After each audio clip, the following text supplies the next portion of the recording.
Welcome to Fiction Audiobooks. If you enjoy the content, like and subscribing would be greatly appreciated.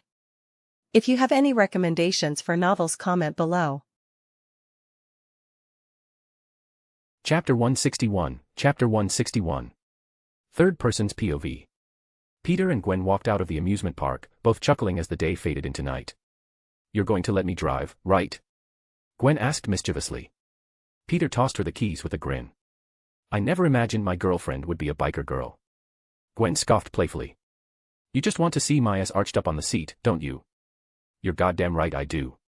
Peter responded with enthusiasm, giving her a thumbs up. Gwen chuckled in amusement as they reached the parking lot. Peter let out a low whistle as he watched Gwen throw a leg over the bike.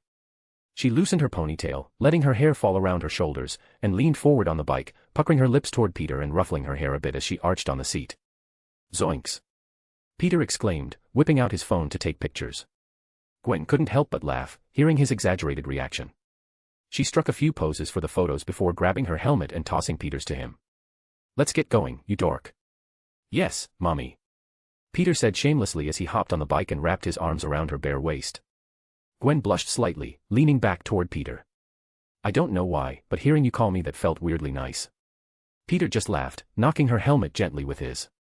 "Maybe because someone's a kinky little lady." "Perhaps," she teased, making a kissing noise as she nudged his helmet with hers before leaning forward and starting the bike. "Oh Lord, have mercy," Peter muttered as he watched Gwen lean forward, his hands tightening around her toned waist. "Hold on," Gwen said with a grin as she revved the engine. "Vroom vroom." "With pleasure," Peter replied, and with that, they took off. Gwen and Peter weaved through traffic, the cold wind rushing past them as they sped along, always staying within the speed limit like the upstanding citizens they were. As they came to a red light, both of their visors flashed as a HUD appeared, momentarily catching Gwen off guard. "What is it, Arya?" Peter asked, noticing the alert. "Sorry to interrupt your date, but I have some important news," Arya replied. "No problem, we were done with our date. I'm just glad nothing ruined it." "So, what's wrong?" Peter asked. "It's the Tinkerer." "Ah. What about him? Shouldn't he be in jail?" Gwen asked, joining the conversation as the light turned green and they continued driving. "He is, but that's the problem. While in prison, he's met someone who will be known as the Shocker. They're becoming fast friends, and they've started stealing from their recreational activities while acting on good behavior." "I see. So, it's likely the Tinkerer is planning to build the Shockers, well, Shockers. Why are you telling me this instead of reporting it to the warden?" Peter asked curiously. "You mentioned before that some villains are fated to be born, and no matter what we do, we can't stop it. I was just wondering if this is the same case. Should I intervene or leave it up to fate? Although I said most of them, not all need to be born or will be born. We should prevent the ones we can. Report what you found to the warden and make sure they're punished accordingly, while ensuring they can't attempt this again," Peter instructed. "All right, sorry for interrupting," Arya said before disconnecting. "What did she mean by saying that some villains are fated to be born?" Gwen asked curiously. "I don't really know how to explain it so it makes sense. Okay, do you remember how in Miles' universe, there were a lot of Peter Parkers who became Spider-Man? Well, that's fate. It shows that in almost every universe, Peter Parker is destined to be Spider-Man. And wherever there's a Spider-Man, there's a villain to put him to the test, to push him past his limits over and over again. It's like a law of the universe," Peter explained. "How the hell did you come up with that theory?" Gwen asked, glancing back at Peter in surprise. "Think about our universe as a comic book. It would get boring if all we fought were everyday thugs," Peter replied. "Wait, is that how you see our lives? As a comic book?" Gwen asked, shocked. "Yes and no. I mean, come on, we're superheroes fighting supervillains. You were the one who named me Spider-Man. Don't you find it weird that even though you came up with the name, there's another Spider-Man across the multiverse? That just sent a shiver down my spine." "You're about to give me an existential crisis," Gwen said jokingly, though there was a certain edge to her tone. "And didn't you notice how they all had almost the same origin story? They were bitten by a radioactive spider, and because of their careless mistakes, their caretaker paid the price, giving them the push to become a hero in their last dying breath," Peter continued. "Peter, please shut up. You're honestly scaring me." "Right, sorry, my bad. Anyway, as I was saying before I got sidetracked, there will be villains born to test us, test our resolve, our limits. Take Doc Ock, for example. He bested me using his cunning. He forced me to choose between capturing him and saving people in need. And he and I both knew which one I would choose." Elsewhere. A long, tentacled arm moved rapidly across a whiteboard, holding a marker as it scribbled down complex scientific formulas. Otto stood before the board, muttering to himself. Do I even need to steal someone else's body? I could just use my own DNA to create the most perfect clone of myself. With a bit of genetic coding and editing, I could craft a marvelous new body. After all, I'm already perfect, but I can make myself even better. And as I do that, I could mix my DNA with that of a spider. His eyes gleamed with ambition. But it can't be just any spider. It needs to be an enhanced spider. I'll need to run tests and secure funding for this, but I must avoid drawing Spider-Man's attention, Otto muttered, venom dripping from his tone. Although this feels like a disgrace to my intellect, I have no other choice. I'm desperate, I don't have the luxury of being selective about how I acquire my funds, Otto grumbled in frustration. He moved away from the whiteboard to his work desk, where he began assembling a small device with the limited resources available to him. It didn't take long before he finished. He grabbed his long green coat and fedora, then picked up a specialized belt designed to avoid surveillance detection. Stepping outside, he noticed it was nighttime and nodded in approval. Perfect, he muttered as he exited his building. After walking around the neighborhood for a while, Otto found what he was looking for, a black van parked a few buildings away. He skillfully lockpicked the van and slipped inside. Once in, he hotwired it and began driving off, making a few stops along the way. Eventually, he spotted what he needed, a solitary ATM. Grabbing one of the large bags he had brought, Otto got out of the van and approached the machine. He quickly connected the device he had built, pressing a few buttons. The ATM began spitting out money, and Otto smirked as he held the bag out to catch the bills. Once it finished, he disconnected the device and returned to the van, driving away. He soon arrived at another ATM but noticed people nearby. He decided to wait, counting the money he had already collected. $36,000. It's not a lot, but these machines usually hold around $100,000. I'd need to spend the entire night going around the city, and the neighboring one, if I want to gather over $1 million. His eyes narrowed in thought. Wait. Spider-Man mostly operates in New York. If I leave the city, I should be much safer. A new plan began to form in his mind. I'll gather as much money as possible and then leave the city for a while. Once I'm out, I can start recruiting men and hire a crew of henchmen to do my bidding. That way, I can acquire even more money quickly. While they collect, I can dedicate my time to starting my experiments. Otto's face twisted into a sly grin. I'll need to remain anonymous, so if they get caught, it won't trace back to me. Yes, this is perfect.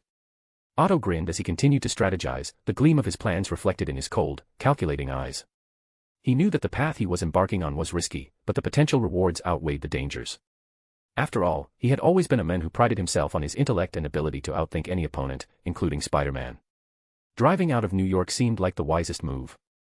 It would allow him to operate in the shadows, away from the prying eyes of the authorities and the ever-watchful Spider-Man. He would find a small, inconspicuous town where he could set up a temporary base. There, he would build his army of henchmen, people desperate enough to follow orders without question. They would be his tools, nothing more. Once he had the funds and the manpower, the real work would begin. Otto envisioned the possibilities of his genetic experiments, combining his already superior intellect with the physical abilities of an enhanced spider. He could surpass Spider-Man in every way, creating a new body that would make him invincible. The thought filled him with a twisted sense of excitement. Spider-Man won't know what hit him, Otto muttered under his breath as he drove towards the city limits. I'll build an empire, one that will bring the city to its knees, and then, I'll come for him. The fool won't stand a chance against me. With that, he pressed his foot down on the gas pedal, the van speeding into the night, leaving the city that had been both his home and his prison. Otto Octavius was no longer the man he once was. He was becoming something more, something far more dangerous. And as the city slept, unaware of the storm that was brewing, he felt a surge of triumph. Soon, the world would witness the rise of a new power, one that would bend it to his will. He had much work to do, but the pieces were falling into place. All he needed was time, and that was something he was willing to take by force if necessary. The game had only just begun, and Otto was determined to be the one to win it. Patreon.com/shadow_d_monarch3. Chapter 162, Chapter 162. Third Person's POV. Both Peter and Gwen plopped into Gwen's bed, a bit sweaty and breathing heavily, not from exhaustion, but from the lingering heat between them. Gwen leaned against Peter's chest, her leg draped over his, her head resting by his heart with her hand gently placed on his chest. Peter had an arm around her shoulder, tenderly moving Gwen's hair away from her face so it wouldn't stick. A comfortable silence enveloped them as they basked in the afterglow of their intimate moment. Gwen's eyes suddenly sparkled with mischief. She looked up at Peter, moving her hand from his chest to tilt his chin toward her. With a teasing smile, she leaned in for a kiss and asked, "So, how was it?" Phenomenal, Peter replied with a content sigh, kissing her forehead. I wasn't talking about the sex, Gwen said with a playful scoff. You weren't. So it wasn't? Peter asked, raising an eyebrow in mock confusion. I never said that either, Gwen retorted, bopping his nose. She then held his face and gave him another sensual kiss. And you know it's never a dull moment with you under the sheets. You're damn right it's not, Peter huffed with pride. The day that stops is the day I stop being a man, he declared, raising a fist triumphantly. Gwen couldn't help but chuckle at his antics. Peter then turned to her with genuine curiosity. Wait, so what were you referring to? Isn't it obvious? Your kiss with Felicia. Was it good? Was it bad? Did it make you wish for more? Or maybe regret that you didn't do more? Gwen asked, batting her eyelashes at Peter. My love, why are you doing this? Peter asked, exasperation creeping into his voice. I haven't the faintest idea what you mean, darling, Gwen replied, her smile never wavering. Peter sighed. You know if I lie, your spidey sense will catch it. If I tell the truth, you'll get upset, and that'll ruin your mood, which would ruin the entire day for you. Oh. So you're saying the truth will hurt me? Gwen asked, raising an eyebrow, though the mischievous glint never left her eyes. Peter just stared at her, knowing she was enjoying this far too much. Then, out of nowhere, Peter's expression shifted. He smiled at Gwen, but it wasn't his usual charming grin, it was a closed-eye smile that spelled trouble. You know what, since you're so curious. Yes, the kiss with Felicia felt great, amazing even. If I could, I'd convince you and MJ to let her join our little harem so I could keep kissing those honey-flavored lips of hers. Gwen's mouth fell open, completely taken aback by Peter's boldness. Peter looked at Gwen with a raised brow, waiting for her reaction. Is that what you wanted to hear? Gwen blinked a few times, still processing Peter's words. I don't know what to say. Just wow, in like capital letters. Wow. Mr. Parker, you are bold. I didn't know you were willing to go that far, Gwen said, not the least bit upset since she had been the one egging him on. Peter scoffed, honey, you don't know how low I can go, and trust me, I can go even lower. Gwen immediately took that as a challenge. She sat up, covering her chest with the sheets, and looked at Peter with narrowed eyes. Now I want to see how low you're willing to go. You're doing this to get me mad on purpose for asking you that. So do it, show me your lowest, Gwen challenged, glaring at him. Peter met her glare head-on as he sat up to face her. Without breaking eye contact, he shot a web to the side, pulling his backpack toward him, and took out his phone from his back pocket. With a few quick presses, Peter showed Gwen his phone screen, calling Felicia Catface. Maintaining eye contact, Peter put the call on speaker as it rang. Gwen narrowed her eyes, unsure of what he was planning. Yo. What's Felicia's voice started before Peter interrupted her. Felicia, I love the sweet taste of your lips. They were soft and delicate, and I hope I can taste your soft lips on mine once more, Peter said, his gaze never leaving Gwen's. Wah, beep. Peter hung up and tossed his phone to the side. Woman, do not test my level of pettiness. I have no limits when it comes to being petty. Meanwhile, Felicia was in her bed, beet red, rolling around in anguish as she clutched her pillow and let out a muffled scream into it. What the hell is his problem? Who says such a thing?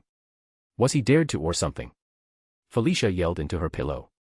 She then held her heated face, continuing to blush, and stared off into the distance. Did he really like it that much? She muttered, slowly drawing her hand to her lips. Felicia went back to rolling on the bed and beating up her pillow. She then laid on her and lifted the pillow in the air before pressing it down on her face once more. God, do I hate how much I love it. She mumbled in an angry tone of voice. Back in Gwen's room, Gwen looked at Peter with a straight face before she began to slow clap. You know what, you win.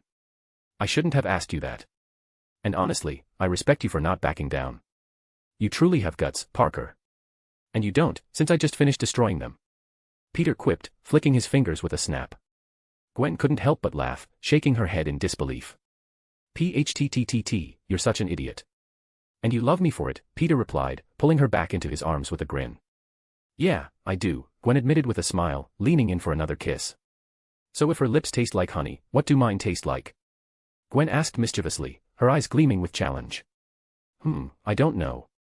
I'll have to taste them some more to find out, Peter replied with mock arrogance. Ooh, that was good. Gwen said, holding his face as she got on top of him, pulling him into another passionate kiss that quickly turned into a full-blown make-out session. After a moment, she pulled back slightly, catching her breath. Then how about now? Can you tell now?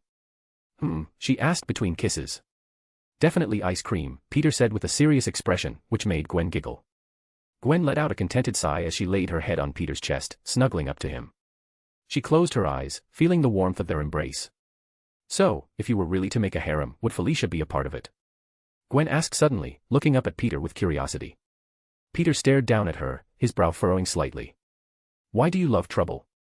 It's a serious question. I want an answer, Gwen insisted.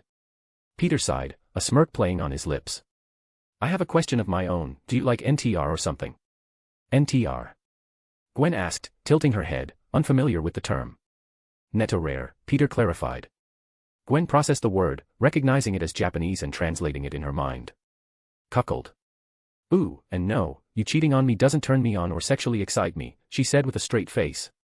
Well, you could have fooled me with all those questions, Peter scoffed, earning a playful slap on the chest from Gwen, who pouted in response. Even if you were into that, I'm not shaming you. I don't kink shame. Whatever excites you, except if what excites you is little kids. Then we might have a problem, and you'd need to go to jail. You're disgusting for even mentioning that, Gwen said, grimacing. I was being serious, Peter replied with a sigh.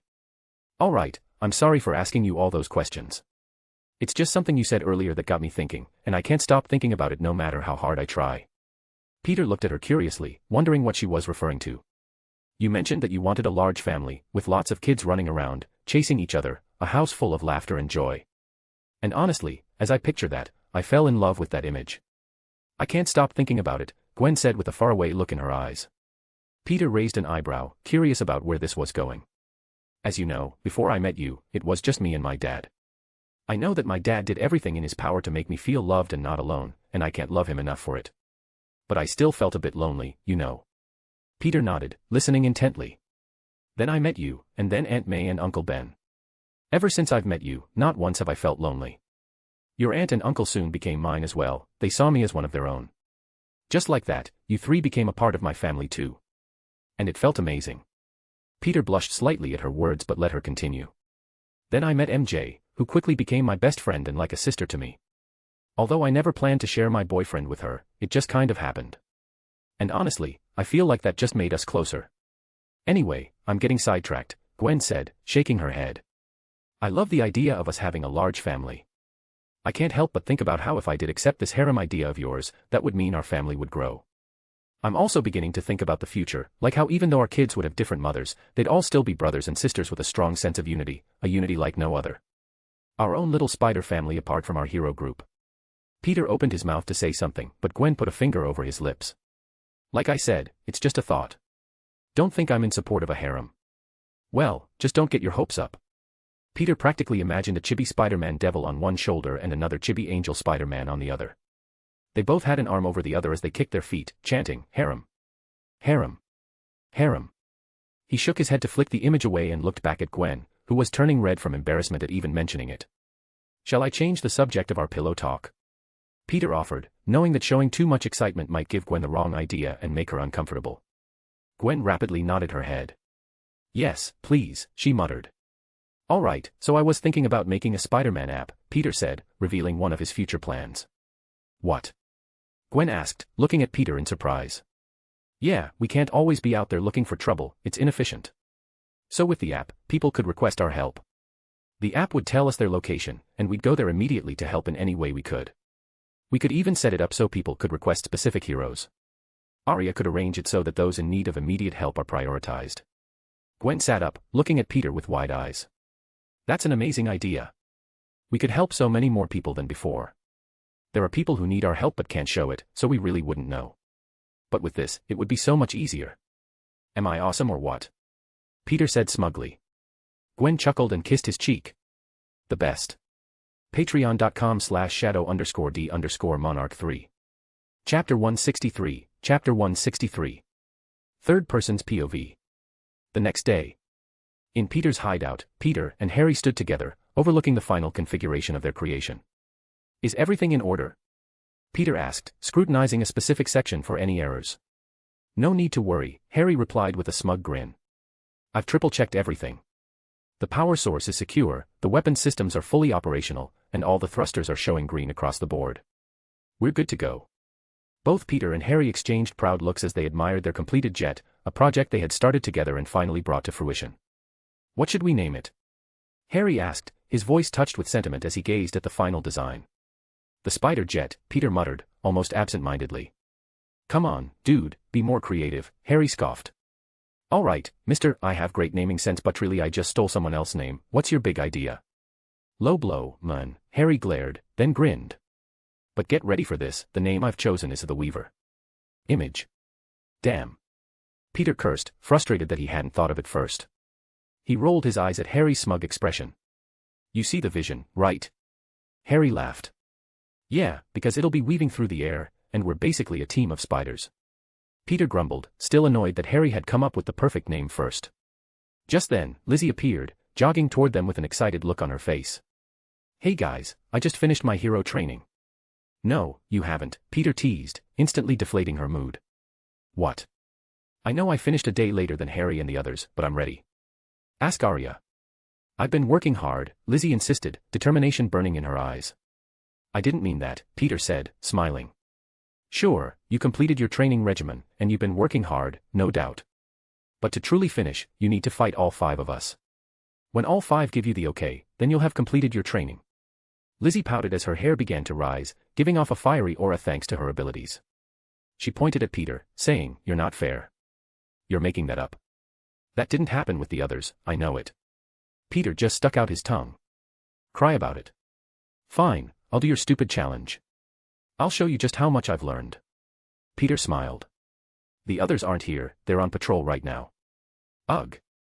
Lizzie groaned. Fine. In that case, I'll just think about the hero name I'll use when I debut. Oh.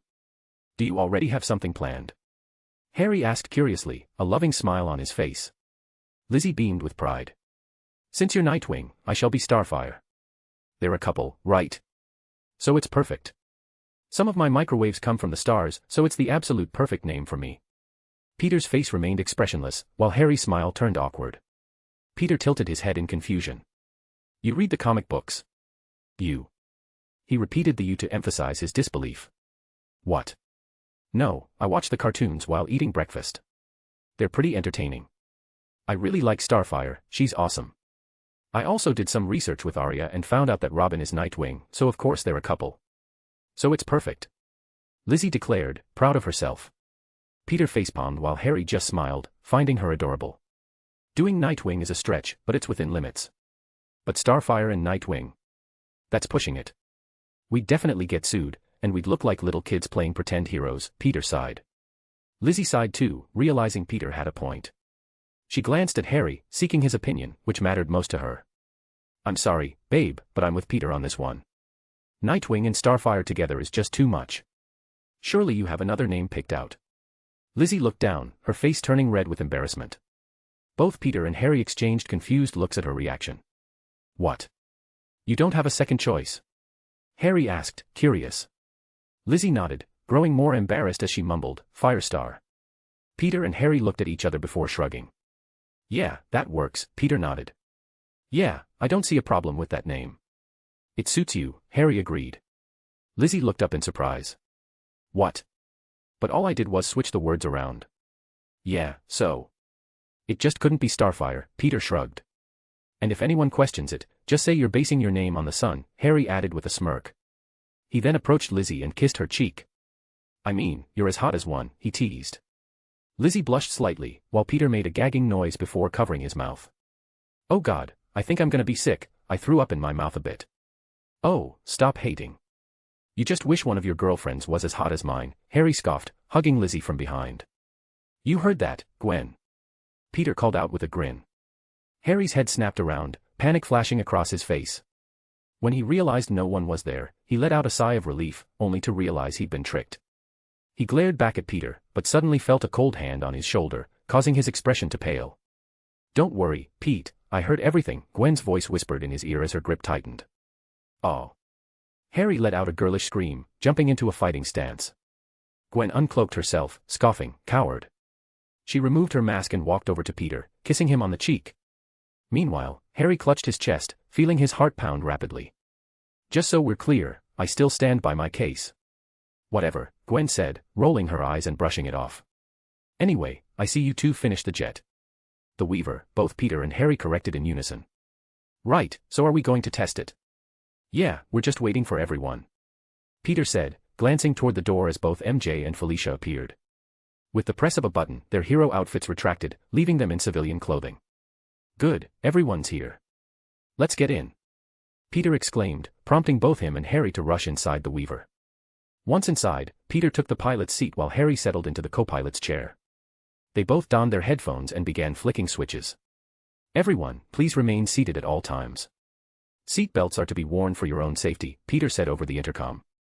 Damn, we didn't even get a chance to sit down and rest, Felicia sighed as she buckled up.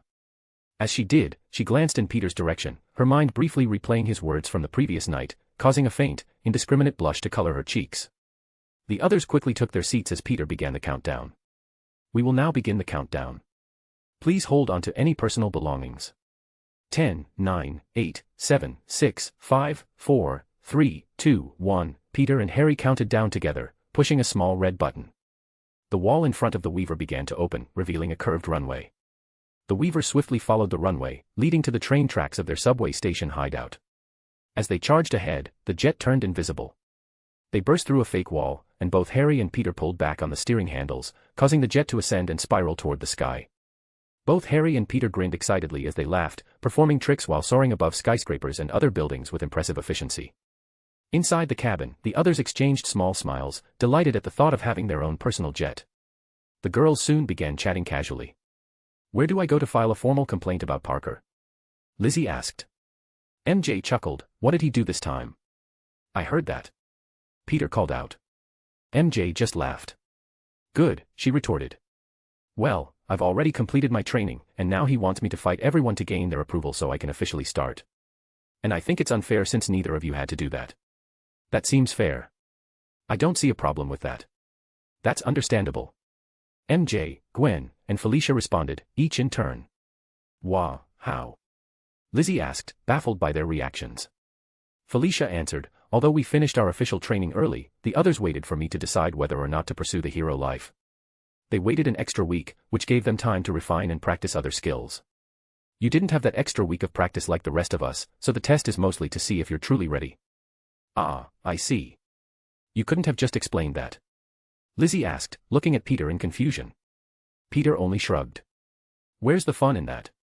Ready to try out the thrusters, he asked, his excitement evident. Hell yeah. Harry replied. They both activated the thrusters, which expanded by the wings and at the back of the jet. With the press of a button, they shot off at a terrifying speed. Ah! Lizzie cried out as they accelerated. The others merely smiled, their heightened senses making it feel more like a thrilling roller coaster ride. The invisible jet sliced through the air. How are the heat shields holding up? Peter asked. Everything's still in the green. The shields are working as intended, the jet isn't being affected by high-speed friction against the air, Harry informed him. Say, how long would it take this thing to fly around the world? Felicia asked curiously. Based on everything I'm seeing, approximately 2 hours or more, Peter replied. Oh, I thought it would have been quicker, Felicia said, sounding less than impressed. Both Harry and Peter put the plane on autopilot and slowly turned their seats to face her. Excuse me, they said in unison. What? Felicia asked, bemused. 1. You're underestimating just how large the world actually is, Peter said. Harry nodded in agreement. Not to mention, this is only our first version. We'll improve it as we go, but 2 hours is impressive as hell. All right, geez, Felicia said, raising her hands in surrender. I didn't mean to hurt your egos. They both scoffed and returned to manually flying the plane, while Felicia looked to the others, pointing her thumb toward the boys with an expression that read, "Can you believe them?" This caused the others to chuckle in amusement. Meanwhile, Harry and Peter continued to fly the jet. They arrived at what appeared to be the Grand Canyon. They flew in between the rocks while simultaneously performing tricks. As they drove, Gwen then asked, "Hey, so when are you going to complete the spider app?" The others looked curiously, wondering what she was referring to, while Peter just answered, "When we finish building the all-seeing eye, the satellite, we wouldn't want bad people using that app to trick us," Peter informed her. "Ah, I see, that makes sense," Gwen nodded. She then saw that the others had confused expressions, causing Gwen to then share what Peter had planned.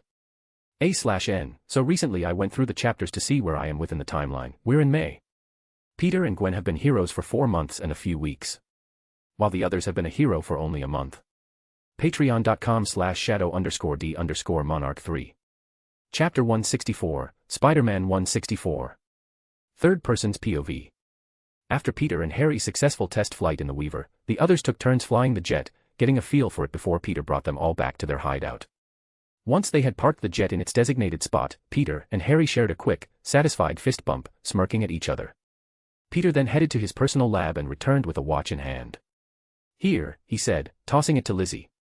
Catching it with both hands, Lizzie looked at the watch in confusion. "It's a suit Harry and I designed for you," Peter explained. "It's meant to absorb the excess radiation you emit when using your powers and convert it into an ultimate attack, a maser beam." Maser. Maser. Don't tell me, I studied for this. Microwave amplification by stimulated emission of radiation, right? Lizzie said, trying to recall. Peter nodded, impressed. Exactly. In simple terms, it's a high-powered blast that can disintegrate almost anything it hits. So, I can't stress this enough, be careful who you use it against. You might accidentally kill someone.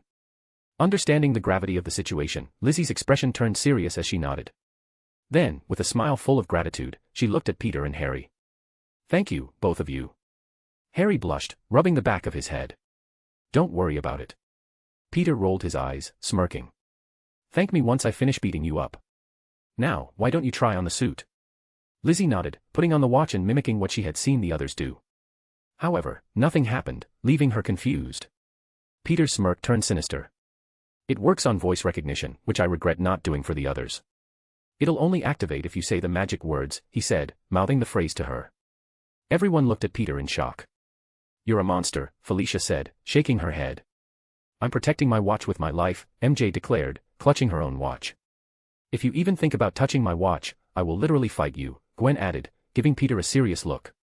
"Do I have to?" Lizzie asked, her face reddening in embarrassment. Peter just nodded proudly. "You're a bully, and after I just thank you so graciously too," Lizzie muttered. Taking a deep breath, she thrust her arms forward, determined to get it over with. "It's morphin' time." "Music to my ears," Peter muttered, grinning. Harry, meanwhile, wore an awkward expression as Lizzie transformed. Her suit was yellow with red flame designs on the arms and legs. A shining star adorned the center of her chest, and a red flame-like mask appeared on her face, turning her blonde hair red. Surrounded by a fire-like glow, Lizzie began to levitate from the ground. "I am Firestar," she declared enthusiastically, spreading her arms wide as warm air radiated around her. "So, who am I fighting first?" Lizzie asked, clearly excited. "The order will be Harry, MJ, Felicia, Gwen, then me," Peter said. "Wait, why am I first?" Harry protested, feeling he should at least go after MJ and Felicia. "She's your girl. You're going to subconsciously go easy on her." "Let's head to the training room," Peter explained. Harry couldn't argue with that logic and followed Peter as they led the way to the training room, all adorning their hero suits. Peter and the others watched from a distance as Harry and Lizzie faced off, ready to spar. Lizzie was the first to strike, her hands glowing brightly as she flew forward, her heated fist aimed at Harry with an excited grin. Instead of dodging, Harry ducked and countered with a punch to her stomach. However, he winced as he pulled his hand back, seeing his knuckles singed even as they began to heal. Lizzie, on the other hand, had the wind knocked out of her by Harry's strength. Lizzie gasped, clutching her stomach as she stumbled back a few steps. The impact of Harry's punch was no joke, even though she was the one with superheated powers.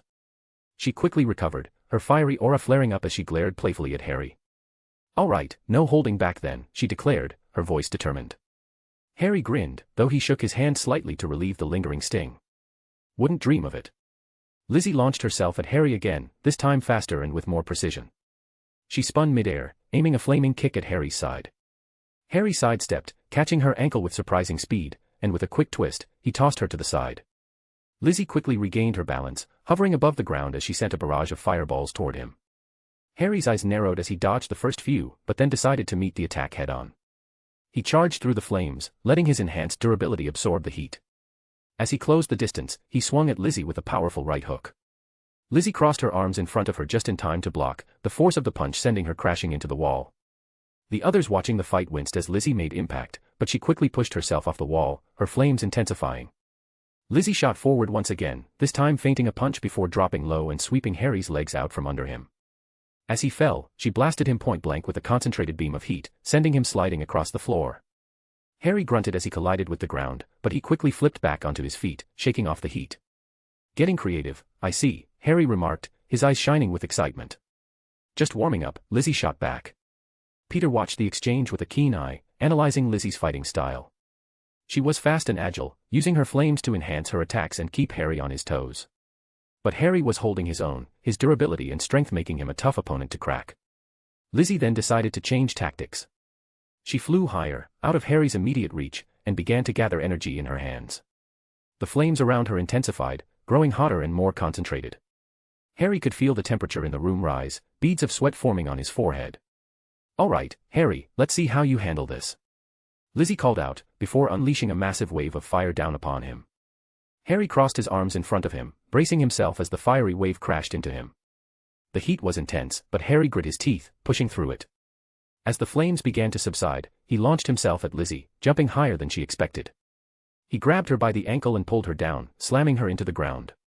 The impact caused a small crater in the training room floor, and Lizzie groaned, feeling the wind knocked out of her again. But she didn't let up.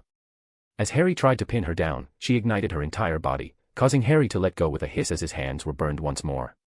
Taking advantage of the moment, Lizzie rolled out from under him and blasted him with a concentrated beam of her new mazer attack from the star on her chest. The beam struck Harry square in the chest, sending him flying backward and crashing into the wall. The others watching gasped as the sheer force of the attack left Harry momentarily stunned. Lizzie stood, breathing heavily, her flames flickering but still strong. She didn't want to hurt Harry, but she knew he could take it. She waited, watching as Harry slowly got back to his feet, a look of surprise on his face. "Wow, Lizzie. That was intense," Harry admitted, shaking his head to clear the daze. He glanced down at his chest where the mazer beam had hit, noticing the singed fabric of his suit. Peter wasn't kidding when he said that attack was powerful. Lizzie smiled, though there was a hint of worry in her eyes. "Sorry, I didn't mean to." Harry cut her off with a laugh. "Don't apologize. That was awesome. But, I think I'm done for now." He raised a hand in surrender, still grinning. Peter stepped forward, clapping his hands together. "Not bad, Lizzie. You handled yourself well. But remember that mazer attack is a last resort. You don't want to overuse it, especially in a real fight where you might need that extra energy." Lizzie nodded, still catching her breath. While Harry continued to look down on his suit, still surprised it actually took damage. "Let's take a small break, fix the training so Lizzie could gather her strength," Peter said as spider-bots appeared crawling through. After their breakup and Lizzie gathered her energy, it was MJ's turn to fight against her. She got in her Spider-Man stance and looked towards Lizzie with a smile. "I'm not your boyfriend, so I won't be going easy on you." "I wasn't expecting it," Lizzie said, levitating with her flame-like aura. Without wasting another moment, MJ launched herself forward with incredible speed, her enhanced reflexes allowing her to close the gap between them in an instant. She aimed a swift kick at Lizzie's midsection, but Lizzie was ready this time. She spun in midair, narrowly avoiding the strike, and countered with a fiery burst aimed directly at MJ. MJ flipped backward, dodging the flames by a hair's breadth. She landed gracefully on the balls of her feet, her eyes locked on Lizzie as she quickly assessed the situation. "Not bad, but you'll have to be quicker than that." Lizzie hovered a few feet above the ground, her flames swirling around her like a protective barrier. "I'm just getting started," she replied confidently. MJ darted forward again, this time zigzagging unpredictably to throw off Lizzie's aim. Lizzie tried to track her movements, firing off small bursts of flame in rapid succession, but MJ's agility was remarkable. She dodged each attack with ease, closing the distance until she was within striking range. Lizzie suddenly thrust her hands forward, unleashing a wide arc of fire in front of her, but MJ was too fast. She flipped over the flames, landing behind Lizzie and sweeping her legs out from under her. Lizzie let out a surprised gasp as she was knocked off balance, but quickly caught herself mid-fall by flaring her flames, regaining her hover. MJ wasted no time, shooting a webline to pull herself toward Lizzie, her fist aimed at Lizzie's shoulder. Lizzie barely had time to react as she crossed her arms in front of her, blocking the punch, but the force of the impact sent her skidding backward through the air. Lizzie's eyes narrowed as she nodded, realizing she needed to outmaneuver MJ. She started spinning rapidly in midair, creating a fiery vortex around herself. The flames grew hotter and more intense, forming a swirling inferno that began to expand outward. MJ's eyes widened as the vortex grew, and she quickly shot a webline to the ceiling, pulling herself up and away from the expanding flames. She watched as Lizzie created a whirlwind of fire, the heat radiating from it nearly unbearable. "Impressive," MJ muttered to herself. As Lizzie continued to spin, MJ shot two weblins to opposite walls and pulled herself into a high-speed swing. She circled the vortex, gaining momentum, and then released the lines, launching herself straight at Lizzie's center. She angled her body, planning to slip through the flames and deliver a powerful kick. But Lizzie had anticipated this move. Just as MJ was about to reach her, Lizzie abruptly halted her spin, dissipating the vortex in an explosive burst of flames. The sudden change caught MJ off guard, and she found herself engulfed in the flames, unable to adjust her trajectory in time. MJ grit her teeth, bracing herself as the heat washed over her. The flames licked at her suit, but it held strong, designed to withstand extreme temperatures. As the explosion subsided, she landed on the ground, slightly singed but still on her feet. Lizzie floated down, her aura still blazing but showing signs of exhaustion. MJ panted slightly, a grin still on her face despite the burns on her suit. Before Lizzie could respond, MJ shot another webline, yanking herself forward and launching a rapid series of kicks at Lizzie, who barely managed to block them. Each impact sent shockwaves through Lizzie's body, but she held her ground, countering with quick bursts of flame to keep MJ at bay. The two continued their intense back and forth, with MJ using her agility to dodge Lizzie's attacks while Lizzie kept her flames burning, trying to outmaneuver MJ. The room was filled with the sounds of their clashing, each of them pushing the other to their limits. Finally, after several more exchanges, MJ saw an opening. Lizzie hesitated for just a moment, and MJ capitalized on it. She shot a web line behind Lizzie, pulling herself around her in a tight circle and then delivered a swift kick to Lizzie's back, sending her sprawling forward. Lizzie hit the ground, her flames sputtering out as she lay there, catching her breath. MJ landed softly beside her, offering a hand to help her up. "You did great, Lizzie. I had to really work for that one." Lizzie smiled tiredly, accepting the hand and pulling herself to her feet. "You too, MJ. I didn't think I'd be this worn out after just 2 fights." "Take it easy, Firestar," MJ said with a wink. "You've still got a couple more rounds to go." The others clapped and cheered as Lizzie and MJ rejoined the group, both of them singing a little but in good spirits. Felicia smirked as she stepped forward, her movements fluid and confident. She flexed her fingers, and her retractable claws extended with a soft snick. Her eyes locked onto Lizzie, assessing her with the precision of a seasoned fighter. Lizzie took a deep breath, focusing on the lingering warmth of her flames, knowing she'd need every ounce of energy to face Felicia. "I'm ready," she said, her voice steady despite the exhaustion creeping into her muscles. Felicia didn't waste any time. She darted forward, moving with the grace and speed that came from years of experience, her enhanced agility making her a blur as she closed the distance between them. Lizzie braced herself, her flames flaring up defensively, but Felicia was already anticipating her move. In a flash, Felicia ducked under Lizzie's fiery swipe and delivered a quick, precise strike to her side with the flat of her hand, pulling her punch just enough to avoid causing serious damage. The impact was enough to knock the wind out of Lizzie, forcing her to stagger back. Before she could recover, Felicia was already moving, her claws slashing through the air in a series of rapid strikes. Lizzie managed to block most of the attacks with her fiery aura, but Felicia's relentless assault was overwhelming. The claws grazed her suit, leaving faint scorch marks where they made contact. Lizzie gritted her teeth, trying to keep up with Felicia's speed, but it was clear that Felicia had the upper hand in close combat.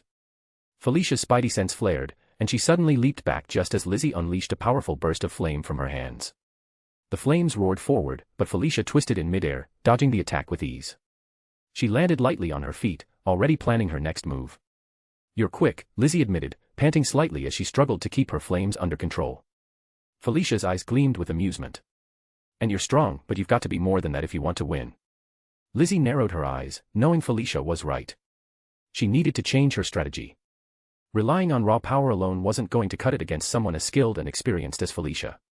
She took a deep breath, letting her flames die down slightly as she focused on conserving her energy. Felicia noticed the shift in Lizzie's stance and smiled. "That's more like it. Let's see how you handle this." With that, Felicia lunged forward again, but this time Lizzie was ready. Instead of trying to block or counter directly, she used her flames to propel herself upward, flipping over Felicia's head and landing gracefully behind her. As Felicia spun around to face her, Lizzie unleashed a controlled burst of flame, aiming not directly at Felicia but at the ground around her, creating a ring of fire that boxed her in. Felicia's eyes narrowed as she glanced at the flames surrounding her, but she didn't seem fazed. "Not bad," she said, her voice calm. "But fire won't stop me." Lizzie knew that, but she wasn't trying to stop Felicia, she was trying to slow her down. The heat from the flames would make it harder for Felicia to close in on her, buying Lizzie a few precious seconds to catch her breath and plan her next move. Felicia crouched low, her claws retracting as she prepared to leap through the flames. Lizzie saw the telltale tension in Felicia's muscles and knew she was about to strike. Instead of waiting, Lizzie went on the offensive. She thrust her hands forward, sending a concentrated stream of fire directly at Felicia, forcing her to either dodge or take the hit. Felicia's spidey sense flared again, and she instinctively twisted to the side, the flames barely missing her as they scorched the air where she had been standing. But Lizzie wasn't done yet. She immediately followed up with a sweeping kick, her leg wreathed in flames, aiming to catch Felicia off guard. This time, Felicia was caught off balance. The fiery kick connected with her midsection, sending her sprawling to the ground.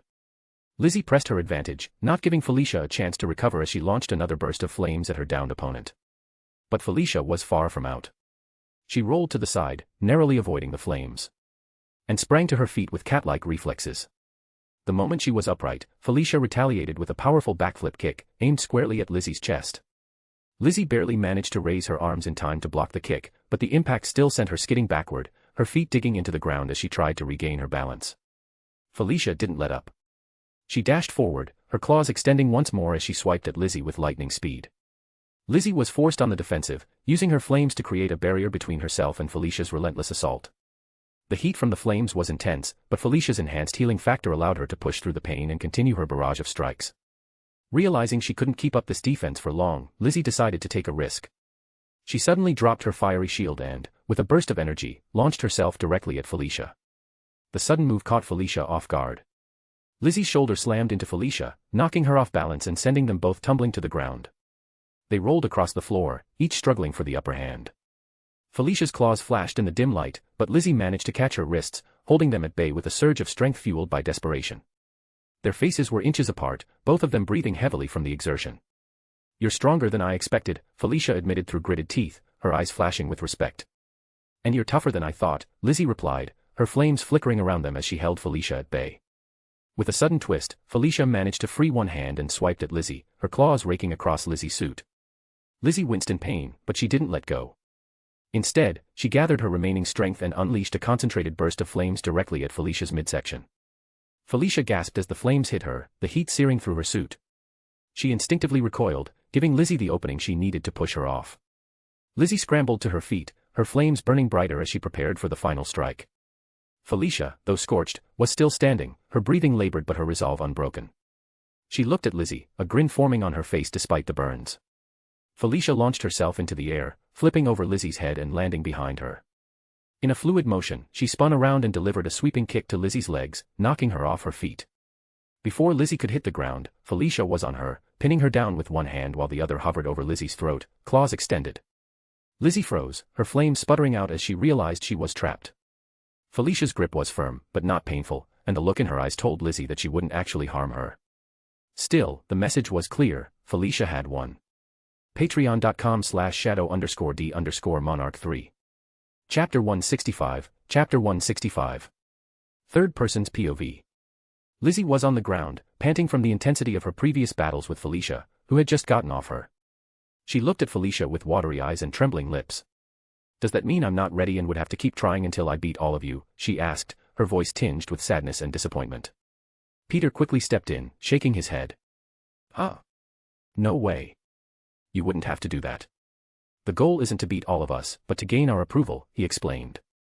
Lizzie, despite her exhaustion, sat up excitedly. "Really?" Her expression quickly shifted to confusion. "Wait a minute, what's that supposed to mean?" she asked, sounding a bit offended. Peter crossed his arms, a smirk playing on his lips. "Look, Lizzie, I understand you having a small chance of beating those three who just started training a month ago, but beating Gwen and me, that's a different story.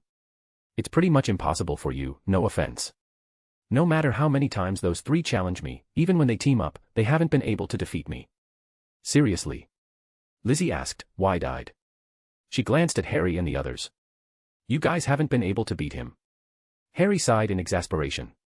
"Peter's ridiculously fast and strong. It's almost impossible to land a hit on him.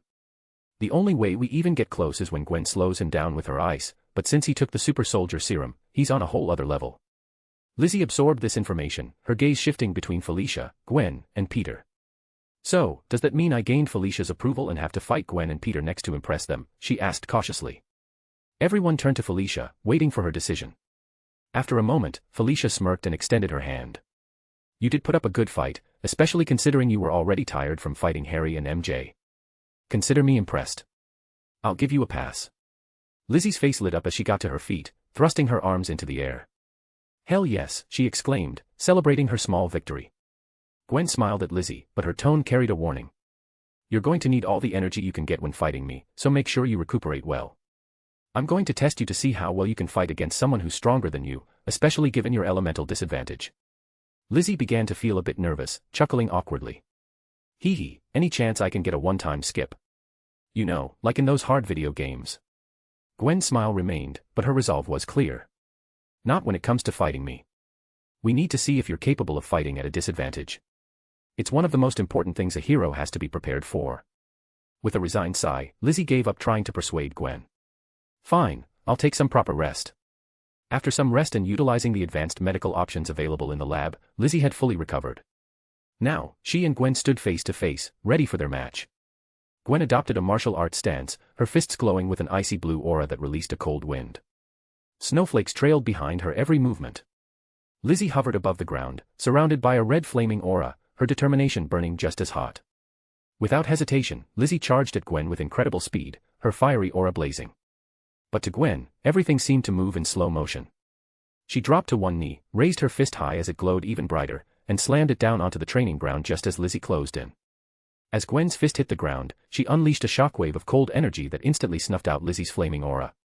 The sudden loss of her powers caused Lizzie to plummet, but she managed to roll and slide to one knee, looking up at Gwen in surprise, clearly not expecting such an overwhelming attack. But Gwen didn't give her a moment to recover. She immediately began skating towards Lizzie, her icy path forming beneath her feet as she closed the distance with alarming speed. She pivoted sharply, aiming a sweeping kick at Lizzie's midsection. Lizzie barely had time to react, throwing up her arms to block, but the force of Gwen's kick sent her sliding backward across the ground. Lizzie barely had time to react before Gwen was upon her once more. Thinking quickly, Lizzie activated her microwave manipulation, sending out a burst of heat in an attempt to thaw the ice closing in on her. The ground beneath Gwen began to sizzle and steam, but she was undeterred, her ice energy overpowering the rising heat. Lizzie, realizing she needed to change tactics, leaped backward, using her microwave energy to create a barrier of intense heat around herself. The air shimmered as the heat waves distorted the space between them. Gwen came to a stop, observing the barrier with a calculated gaze. The ice surrounding her fists intensified, turning her hands into sharp, crystalline gauntlets. Gwen launched herself forward, her ice-covered fists cutting through the superheated air like a knife through butter. Lizzie braced herself and concentrated her energy, focusing on a pinpoint burst of microwaves aimed directly at Gwen's path. As Gwen's fist drew near, Lizzie unleashed the burst, hoping to disrupt Gwen's attack. The clash of their powers caused an explosion of steam and frost, momentarily blinding both fighters. Or it should have if it wasn't for Gwen's enhanced spidey sense giving her a clear sight of everything. Gwen, with her spidey sense fully active, remained hyper-aware of Lizzie's every move. As Lizzie gathered heat energy, Gwen could feel the fluctuations in the air, the subtle shifts in temperature, and the slightest hints of movement even before they happened. When Lizzie charged at Gwen with her fiery aura, Gwen's senses screamed a warning. She instinctively sidestepped Lizzie's initial feint, predicting the real attack before it even came. With fluid precision, Gwen spun around Lizzie, her movements smooth and calculated, avoiding Lizzie's burst of microwave energy by the slimmest of margins. Lizzie's attack hit the ground instead, causing a small explosion of heat and debris. But Gwen was already in motion, leaping into the air to avoid the shockwave. She somersaulted gracefully, landing on a patch of undisturbed ground as the debris settled around her. Gwen didn't waste any time. As Lizzie used the smoke screen for cover, Gwen's spidey sense kept her one step ahead, tracking Lizzie's position through the chaos. When Lizzie attempted to close the distance, Gwen was ready. She swiftly pivoted, catching Lizzie's incoming kick with her ice-covered hand, the frost instantly spreading across Lizzie's leg. Lizzie gasped as the cold sapped the heat from her flames, but she didn't back down. She tried to use her microwave energy to heat up Gwen's ice and break free, but Gwen's grip was like iron. "You're fast, but you're not faster than my spidey sense," Gwen said, her voice calm and focused. Lizzie gritted her teeth, pouring more energy into her leg to melt the ice, but Gwen didn't give her the chance. With a powerful twist, Gwen threw Lizzie off balance, sending her stumbling backward. Gwen followed up with a rapid series of strikes, her icy fists leaving trails of frost in the air. Each punch was precise, aimed to disrupt Lizzie's flow and keep her on the defensive. Lizzie struggled to keep up, her movements becoming increasingly sluggish as Gwen's cold energy began to take its toll. Realizing she couldn't win by brute force, Lizzie decided to try one last desperate maneuver. She focused all her remaining energy into a concentrated microwave blast, aiming to push Gwen back and create some distance. But Gwen's spidey sense flared once more, alerting her to the incoming attack. She anticipated Lizzie's move and leaped high into the air, avoiding the blast entirely. As she descended, Gwen gathered her ice energy into a single, powerful strike. With a sharp cry, Gwen slammed her fist into the ground just as Lizzie looked up. The impact created a shockwave of cold that radiated out in all directions, freezing the ground solid and sending a wave of frost straight toward Lizzie. The wave of cold hit Lizzie before she could react, encasing her legs in ice and extinguishing her flames. She fell to the ground, unable to move, her energy completely drained. Gwen landed gracefully in front of her, her fist still glowing with icy energy. Lizzie looked up at Gwen, breathing heavily, although she was unable to continue fighting. Her eyes showed none of that. Gwen knelt down beside her, placing a gentle hand on her shoulder. "You did great, Lizzie," Gwen said softly, her earlier intensity gone. "This was mostly a test to see if you would give up when the odds are stacked against you and you had no hope of winning. As a hero you lose only when you give up, which you didn't, so good job." Lizzie managed a weak smile, nodding in understanding. "I'll keep that in mind." "Thanks, Gwen." Gwen helped Lizzie to her feet, the ice around her legs melting away. As they walked back to the others, Spiderbots flew into action and began fixing the training ground while Lizzie recuperated once more. This time everyone had their lunch as they relaxed. And once Lizzie was back to full strength once more, it was time for Lizzie's final and hardest challenge. Her against Peter. Peter simply looked laid back and didn't even get into a fighting stance as he put a hand on his chin in a pondering manner. Lizzie, who was already in her stance, looked towards Peter in confusion. "What are you doing?" "Thinking." Peter said, "How I'm going to beat you. There's just too many ways I can go about this, it's hard to choose only one." Peter simply then sat down and sat cross-legged. "Well, you can go ahead while I think of a funny way to beat you." Lizzie grew irritated at all his jabs and comments just now. "All right, since you gave me the go-ahead," she said as she flew towards her at a fast pace, with a cautious approach as she knew Peter was extremely strong. As she swung her fist, Peter casually leaned back as he still held his chin in a pondering manner, causing Lizzie to miss completely. "Now how can I go about this?" Peter said, completely ignoring her. Lizzie rapidly spun around and kicked towards his direction, causing Peter to just lay on the floor with his hands behind his head. "I can do that, but no, that's too boring." Lizzie was quickly getting annoyed by how casual Peter was being about their match. It didn't help that the spectators were chuckling. Peter, still lounging on the ground, didn't seem remotely concerned as Lizzie prepared to attack him. He shifted onto his stomach, his chin propped up in his hands, legs kicking lazily in the air as he watched Lizzie prepare to attack. His relaxed demeanor was infuriating to Lizzie, who was ready to give it her all. With a burst of speed, Lizzie dashed toward him, fist blazing with fiery energy.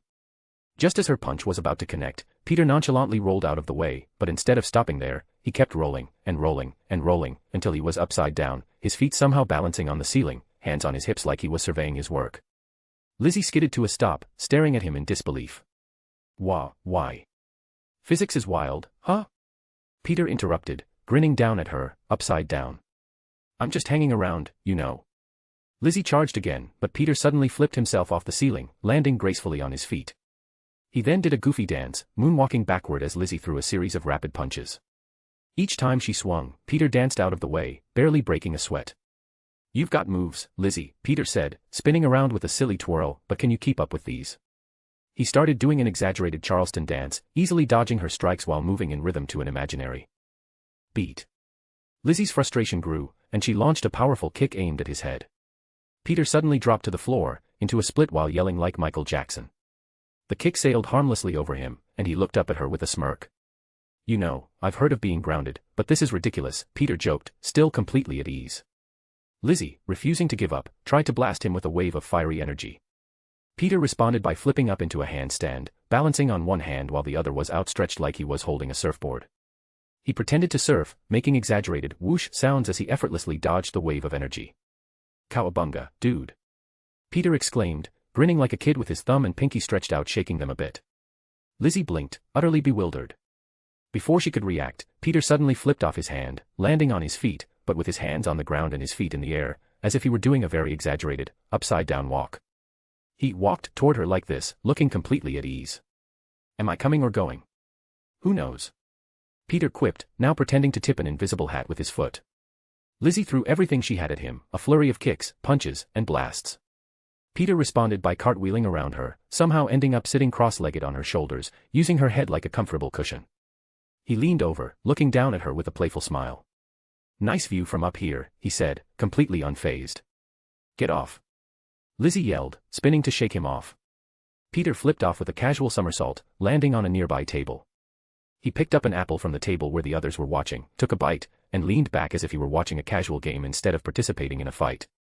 Lizzie, panting and exasperated, fired one last blast of energy at him. Peter simply hopped off the table, letting the blast hit the apple he had just been holding, turning it to ash.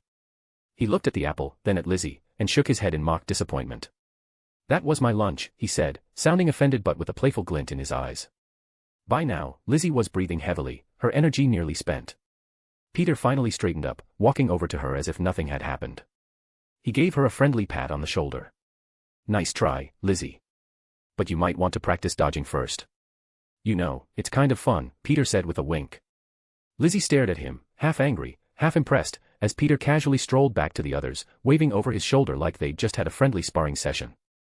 The group burst out laughing, thoroughly entertained by the ridiculous display. Lizzie, still catching her breath, made a mental note to find a way to keep up with Peter's antics next time. Peter smirked, looking at Lizzie with a playful glint in his eye. Tell me, what do you think I was trying to teach you throughout all of that? He asked casually. Lizzie blinked a few times, her expression shifting from confusion to irritation. That you're an annoying asshole with no possible cure of ever getting back to normal, she retorted. Felicia scoffed, crossing her arms. Ain't that the truth? Peter turned towards Felicia with a mock-hurt expression. Really, Kat?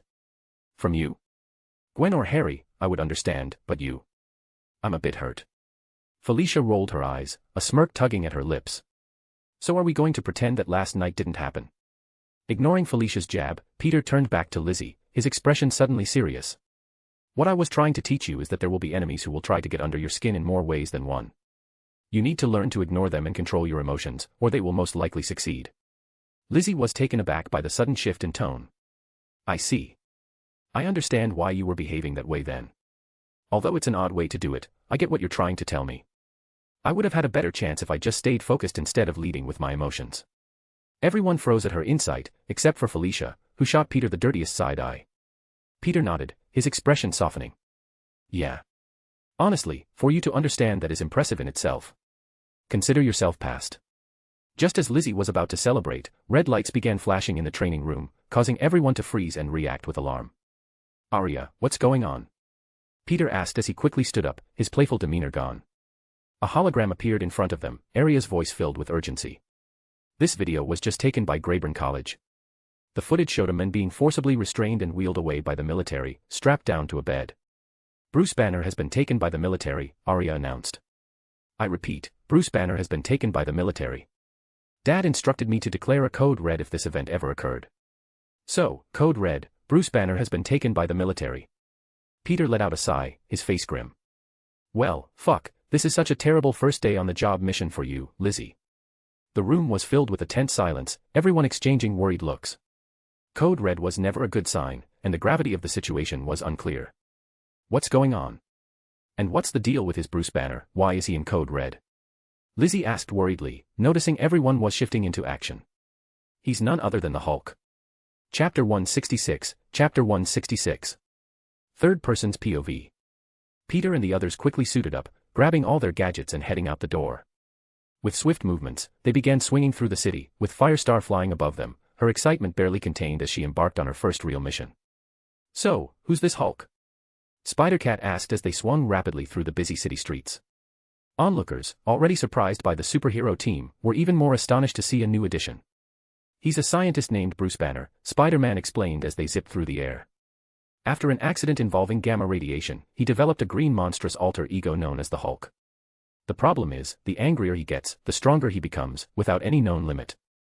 That's insane, Nightwing responded, surprised.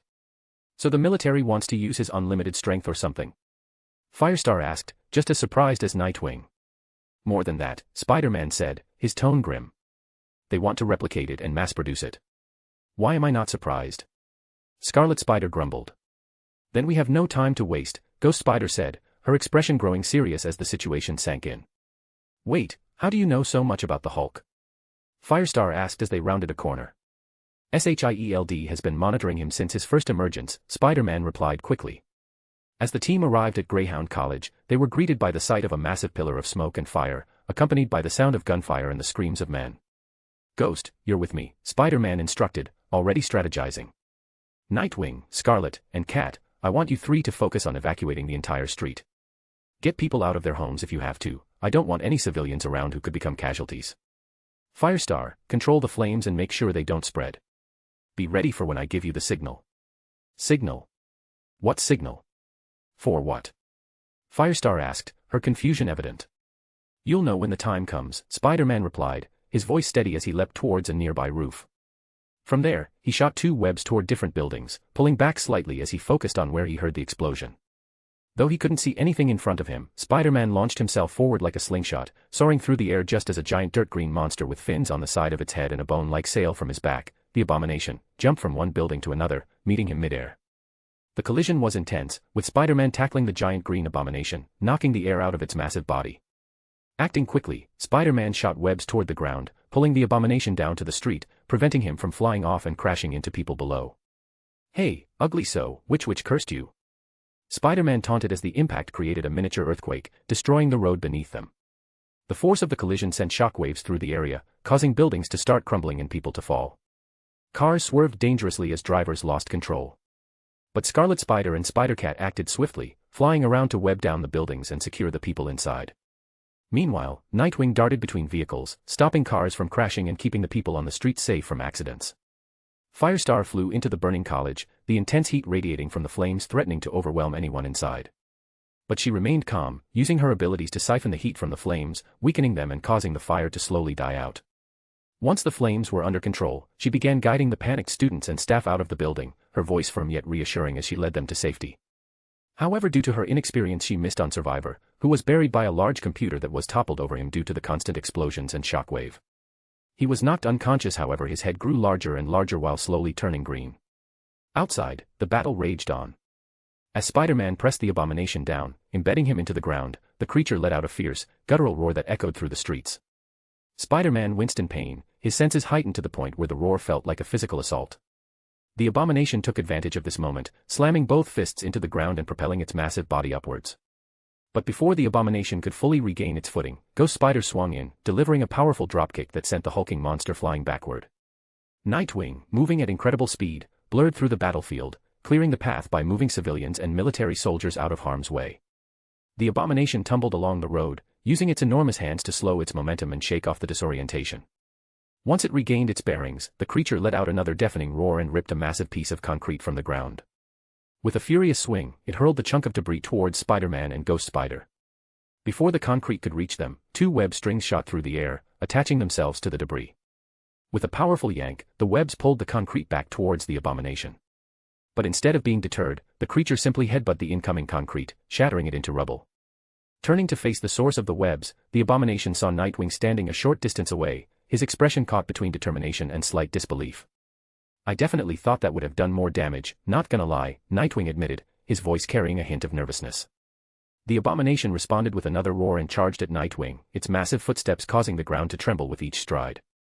"Ah, this is actually quite terrifying to look at up close," Nightwing muttered, his words at odds with his actions as he sprinted directly towards the charging beast. As the two forces collided, Nightwing deftly dodged to the side at the last moment, using his acrobatics and agility to avoid the Abomination's powerful swings.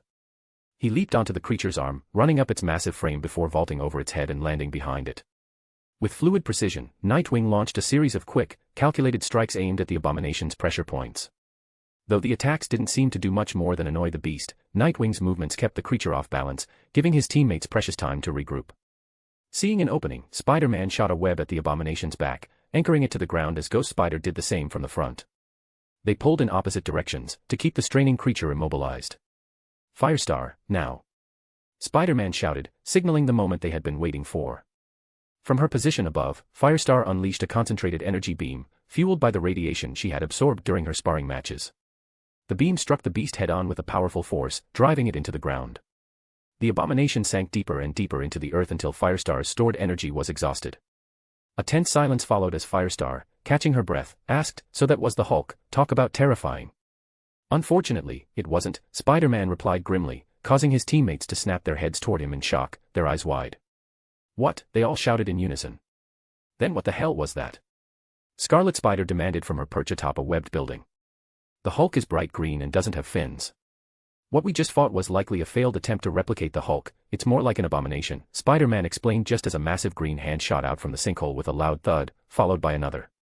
"Nailed the timing, hell yeah," Spider-Man thought proudly to himself. The creature slowly pulled itself up, prompting some of the heroes to take a step back. They watched in horror as it climbed out of the crater, its chest and stomach scorched and torn open, blood spilling everywhere, but the wounds were already healing. "It doesn't matter how many of you bugs keep coming after me," the Abomination growled, surprising them all as they hadn't expected it to speak.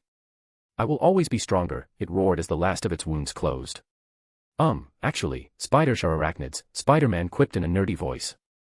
Dude, not the time, Nightwing began, but his words were cut off by the sickening crunch of bones snapping.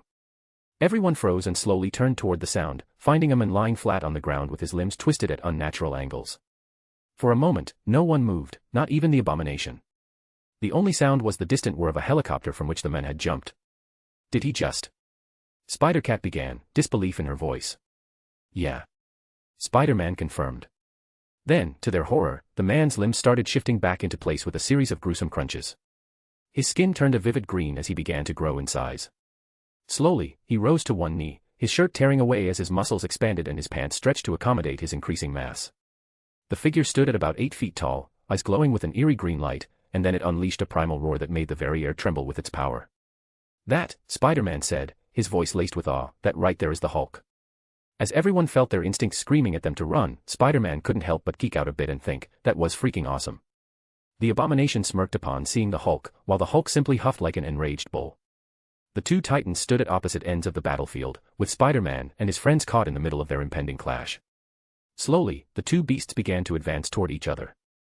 Their pace quickened from a walk to a jog, and then a full-on sprint, the ground quaking beneath their massive footsteps.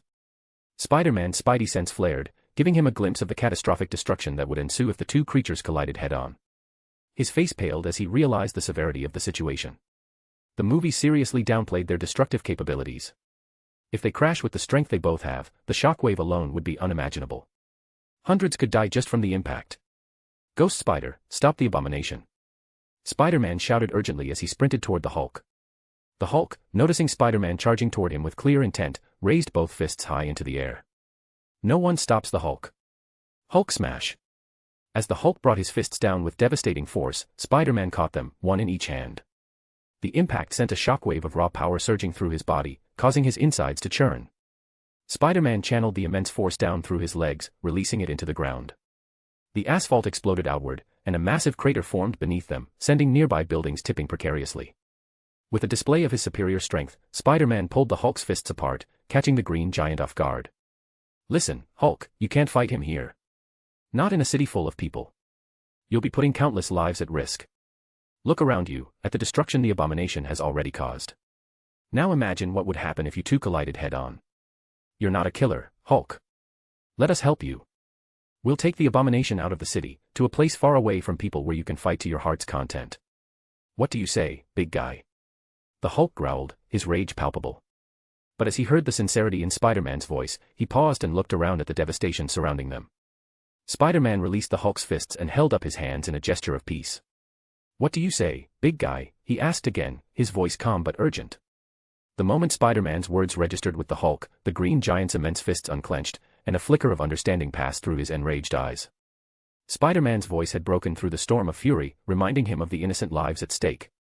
Spider-Man took a step back, electricity crackling around him like a living storm as he readied himself. The city around them was a scene of chaos, buildings crumbled, fires blazed, and the streets were littered with debris. Yet, Spider-Man's focus remained unwavering. Everyone, let's move. Spider-Man shouted, his voice cutting through the clamor. The heroes sprung into action. Ghost Spider, Nightwing, Spider-Cat, and Scarlet Spider tightened their grip on the abomination, their combined powers barely holding back completely. With a burst of speed, Spider-Man launched himself forward, the sheer force of his movement ripping through the air. He struck the abomination with a blow so powerful it echoed like a thunderclap. The impact caused the hulking beast to vomit blood and sent him hurtling through the sky, breaking the sound barrier as he soared away from the city. For the first time using his 200-ton strength for something. The others wasted no time, shooting webs to latching onto the flying abomination to not lose him in a coordinated pursuit. The cityscape blurred around them as they soared through the air, focused entirely on the task at hand. Spider-Man reached the abomination first as when he punched the abomination he stuck his fist to its stomach allowing him to be carried, Spider-Man delivering another bone-rattling punch that redirected the monster's flight path, and caused the beast's eyes to whiten slightly due to the force. Ghost Spider followed up, swinging in from above to slam the abomination with a powerful kick, further propelling him out of the city.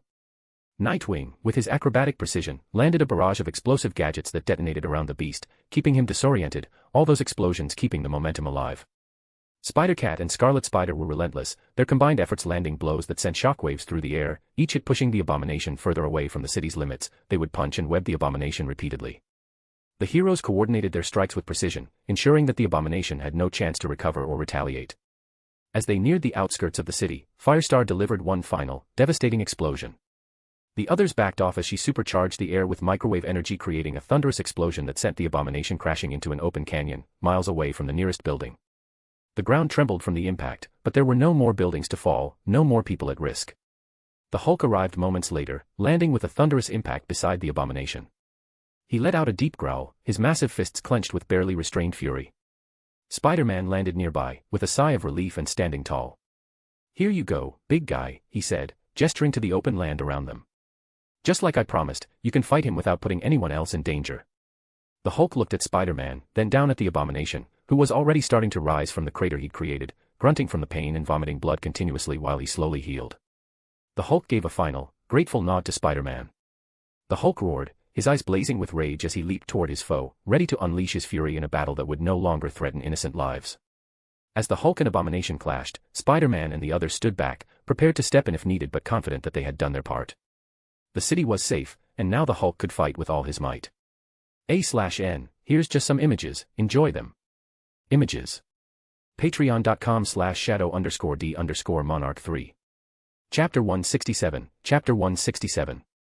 Third person's POV. The Hulk ran towards the abomination who was still getting up. Hulk grabbed him by the face and began dragging him through the rocky surface of the canyon with a roar. The abomination gritted his teeth from the pain, but with quick thinking he swung his arms and slammed his palm on both ears of the Hulk, releasing a thunderous sound. Blood burst from the Hulk's ears as his eardrums burst. He released the abomination and held his ears in pain. ROAAAAAHH. The Hulk unleashed a pained roar as he held his ears. He swayed and struggled with putting one foot in front of the other, causing him to tumble as his balance was messed up. The abomination sat up and spit blood to the side alongside some teeth from the earlier assault. He got up with a scoff as his wounds healed, but unfortunately he wasn't the only one. Hulk's eardrum regenerated back as he let out an enraged roar. "You hurt, Hulk. You will pay." The Hulk stood up and charged towards the abomination, with the abomination doing the same. They both shot their first at a fast capacity, and as their fists met in the middle, a shockwave erupted from them as the source. Rocks and boulders went flying everywhere as the ground was ripped apart, forming a crater. Spider-Man and the others stuck their feet to the ground and clung on so they wouldn't be washed away, but they were even close to being forced to be ripped away, while Firestar flew against the shockwave. Like explosion, the Hulk and Abomination's fist began colliding into each other. The clash between the Hulk and the Abomination was nothing short of titanic. Each blow they exchanged sent shockwaves rippling through the canyon, shattering rocks and tearing the ground apart as if it were paper. The raw power on display was almost incomprehensible, as these two behemoths of strength and rage battled for dominance. The Hulk, driven by his fury, launched a powerful uppercut that sent the Abomination staggering back. But before Hulk could press the advantage, the Abomination countered with a brutal kick to Hulk's midsection, sending him skidding across the rocky terrain. Hulk recovered quickly, the pain only fueling his anger. He charged back, ducking under a wild swing from the Abomination and ramming his shoulder into the creature's chest, lifting him off the ground and slamming him into the side of a cliff. The impact caused an avalanche of rocks to rain down, but neither Titan was deterred. The Abomination snarled and grabbed a massive boulder, smashing it over Hulk's head. The force of the blow caused the ground beneath them to crack and splinter, but Hulk barely flinched. His eyes glowed with pure rage as he ripped the boulder apart with his bare hands, using the jagged pieces as weapons to pummel the Abomination. The battle raged on. The Hulk had grabbed the Abomination by the arm and swung him around like a rag doll, slamming him into the ground repeatedly. The Abomination roared in pain and fury, finally breaking free with a powerful backhand that sent Hulk crashing into the canyon wall. Both Titans were bleeding, bruised, and battered, but neither showed any signs of stopping. Their relentless assault on each other seemed to be driven by a primal need to prove their dominance, and the surrounding landscape bore the scars of their titanic struggle. As the two charged at each other once more, fists raised for another earth-shattering collision, the sound of a helicopter was heard with the rumbling of what appeared to be tanks and other vehicles. "What the hell are they doing here?" Scarlet Spider asked in shock. Even Spider-Cat clicked her tongue in annoyance. "Don't they know we took them away so no one would be hurt? They're just putting themselves in necessary danger." Meanwhile, the Abomination closed his hands together into a fist and slammed it across the Hulk's face, sending him flying back onto the other side of a cliff. Giant body outline on the rock formation. Hulk roared, the sound echoing through the canyon like a shockwave. He burst out of the crater with raw, unrestrained power, his eyes burning with a fury that made even the Abomination hesitate for a split second. That hesitation was all the Hulk needed. With a speed that belied his massive frame, Hulk lunged forward, his fist rocketing toward the Abomination's chest. The impact was like a thunderclap, sending ripples through the air and cracking the earth beneath them. The abomination's ribs caved under the force, his breath coming out in a painful, wheezing gasp as he was thrown backward, smashing into the ground with such force that it created a deep crater. But the abomination wasn't down for long. He clawed his way out of the crater, his healing factor already working to repair the damage. With a snarl, he charged at the Hulk, using his powerful legs to propel himself forward like a freight train. The ground trembled under his weight as he barreled into the Hulk, catching him off guard and driving him back. The Hulk snarled, his feet digging into the ground as he fought to hold his ground against the relentless assault. With a mighty heave, he grabbed the abomination by the shoulders and swung him around, slamming him into the canyon wall with such force that the entire cliff face shuddered and cracked, rocks raining down in a deadly cascade. As the dust settled, the abomination emerged from the rubble, blood streaming down his face, his body covered in cuts and bruises. But his eyes were alight with a savage determination. He leaped at the Hulk, who met him midair with a punch that sent shockwaves through the canyon. The two titans collided, their fists connecting in a blinding flash of power. The canyon walls groaned and cracked under the pressure of the battle, debris raining down as the landscape was torn apart by the sheer force of their blows. The abomination managed to gain the upper hand for a moment, grabbing the Hulk by the throat and lifting him off the ground. With a vicious growl, he slammed the Hulk into the ground, creating yet another crater. But as he prepared to deliver a finishing blow, the Hulk's hand shot up, grabbing the abomination's arm in a vice-like grip. With a roar of defiance, the Hulk twisted the abomination's arm, the sound of bones snapping like dry twigs echoing through the canyon. The abomination howled in pain, but the Hulk didn't relent. He surged to his feet, using his momentum to flip the abomination over his shoulder and slam him into the ground with a devastating suplex. The impact was catastrophic. The ground buckled under the force, creating a massive fissure that spread out from the point of impact. The abomination lay there, dazed and broken, his body struggling to heal from the damage. But the Hulk wasn't done. He stood over the abomination, his chest heaving with ragged breaths, his entire body trembling with barely contained rage. He lifted his foot, preparing to stomp down with enough force to end the battle once and for all. Before he could, a booming voice echoed through the canyon, amplified by a megaphone. "Stand down. This is your final warning." Hulk hesitated, his foot hovering above the abomination. The voice continued, in a threatening and authoritative manner. "We can end this peacefully. Or we can not, upon which we will begin to open fire." Tanks rolled into view, their cannons trained on the two giants. Helicopters circled overhead, their blades slicing through the air with an ominous hum. Soldiers fanned out across the canyon, weapons at the ready. Firestar hovered in the air, her eyes darting between the Hulk and the encroaching military. "We have to do something. If this escalates any further." But before she could finish, the Hulk let out a deafening roar, his rage overriding any semblance of reason. He brought his foot down with earth-shattering force, but the abomination, fueled by sheer willpower, rolled out of the way just in time. The ground where the Hulk's foot landed exploded in a cloud of dust and debris, obscuring everything from view. When the dust settled, the Hulk was standing in a massive crater, his chest heaving with exertion, his eyes locked on the abomination, who was struggling to get back to his feet. As the military realized the futility of negotiation, they opened fire. The sky was filled with the deafening roar of helicopters, their rotors slicing through the air as they unleashed a relentless hailstorm of bullets, missiles, and heavy artillery. The ground shook under the impact of explosions as shells and rockets were fired with precision, intent on bringing down the colossal forces of the Hulk and abomination. But before the onslaught could reach its targets, a streak of black and blue, intertwined with crackling electricity, cut through the chaos like a blade. Spider-Man, his body coursing with electric energy, zipped through the air with unmatched agility. His every movement left behind a trail of crackling lightning, the arcs of energy dancing across his suit as he intercepted bullets with impossibly quick reflexes. Each missile that thundered toward the giants was snatched out of the air by his webbing, which crackled and snapped with electric force. With a swift flick of his wrists, Spider-Man dismantled the missiles mid-flight, their explosive power rendered harmless. Beside him, Nightwing moved like a shadow, a blur of acrobatic precision. His Eskrima sticks flashed as he deflected bullets with ease, sending them ricocheting harmlessly into the air. With a powerful leap, he intercepted a barrage of rockets from the helicopters, his hands catching them midair. In one smooth motion, he redirected them toward the ground, the warheads buried deep before they could detonate. As the relentless barrage ceased, the two heroes emerged from the smoke and debris, unscathed and unwavering. Nightwing, holding a tank shell in one hand and a cluster of mangled rockets in the other, surveyed the scene with a steely gaze. Spider-Man, electricity still sparking off his suit, gripped two large missiles in his hands, the remnants of the military's assault now rendered inert. They stood as a formidable shield before the Hulk and Abomination, their presence a clear signal to the U.S. military. This battle was far from over, and brute force alone would not prevail. Without a word, Nightwing clenched his fist around the shell, causing it to explode. The explosion engulfed his face, but when the smoke cleared, he was unharmed, a look of calm defiance in his eyes. Meanwhile, Spider-Man began a slow, deliberate walk toward the tanks and the general, who was standing in front of them on a military vehicle. The explosive battle between Hulk and Abomination raged on behind him, but Spider-Man paid it no mind. As he walked, he supercharged the missiles in his hands with his bioelectricity, causing them to detonate. The explosions engulfed his hands, yet Spider-Man continued forward unscathed. The general, a stern figure with a hardened expression, stepped down from the vehicle and advanced toward Spider-Man, flanked by soldiers with weapons trained on the hero.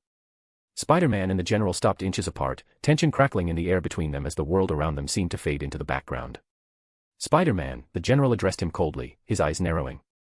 "Ross," Spider-Man replied, matching his tone with equal frost. "That's general to you," Ross snapped. "Earn it," Spider-Man shot back, his voice low and edged with contempt. Ross stepped closer, his face only an inch from Spider-Man's. "What was that?" he demanded, his voice a dangerous whisper. "You heard me," Spider-Man whispered back, their faces now almost touching. "Earn it." The general's eyes flashed with anger. "You see, Ross, respect is earned, not demanded, nor given freely," Spider-Man continued. "And you've done nothing so far for me to give you that respect. Quite the opposite, in fact. You should be grateful I'm even talking to you." Ross's face twisted with frustration. "You fear nothing, neither the law, the military, nor the consequences of your actions. That makes you a dangerous man, a threat to the state. The only thing here that's dangerous and threatening is your ambition for power," Spider-Man retorted, his voice dripping with disdain. "You're willing to do anything to gain more control, to have everything under your thumb. And I'll be damned if I let that happen. The law, the military, the consequences, even the state, won't stop me from preventing dangerous powers from falling into your hands, where you'll only endanger more lives." Ross's face reddened with fury. "It is for the betterment of our country," he bellowed, his voice booming through the tense air. "It's for the betterment of yourself and nothing else." Spider-Man shouted back, his voice filled with righteous anger. The words hung in the air between them, a declaration of intent that neither could ignore. Chapter 168, Chapter 168. Third Person's POV. "Father, stop this immediately." The loud shout cut through the chaos of the battlefield, causing both Spider-Man and General Ross to instinctively turn toward the source of the voice. Betty Ross, the daughter of Thunderbolt Ross, was standing on the edge of a helicopter as it descended, her face a mixture of determination and concern. The Hulk, who had been locked in a brutal fight with the Abomination, froze as the familiar voice reached his ears. His green, rage-filled eyes softened for a moment as he recognized the woman who had called out to him. "Betty." He rumbled softly, the single word holding a wealth of emotion. But the Abomination, seeing his chance, took advantage of the Hulk's distraction. With a powerful punch, he struck the Hulk across the face, sending him crashing to the ground. The sudden force, combined with the calming effect of Betty's presence, caused the Hulk to momentarily lose consciousness. The Abomination, seeing his enemy down, smirked smugly, gloating over his apparent victory. However, his moment of triumph was short-lived. The Hulk's eyes suddenly snapped open, his pupils dilating with a burning, uncontrollable rage. "Roa!" The Hulk roared, surging to his feet with renewed fury. His muscles swelled as he grew taller, the rage within him fueling his power. Without a moment's hesitation, he delivered a devastating punch to the Abomination's face, lifting the monstrous creature off the ground with the sheer force of the blow. In a display of overwhelming strength, the Hulk slammed the Abomination's head into the ground, creating a crater from the impact. The Abomination lay unconscious, but the Hulk was far from finished. Letting out another roar, he leaped high into the air, soaring past the helicopters before plummeting back down like a meteor. He landed on the Abomination with bone-crushing force, causing the creature to howl in pain as he snapped back to consciousness. Sitting on top of the Abomination, the Hulk unleashed a savage barrage of punches.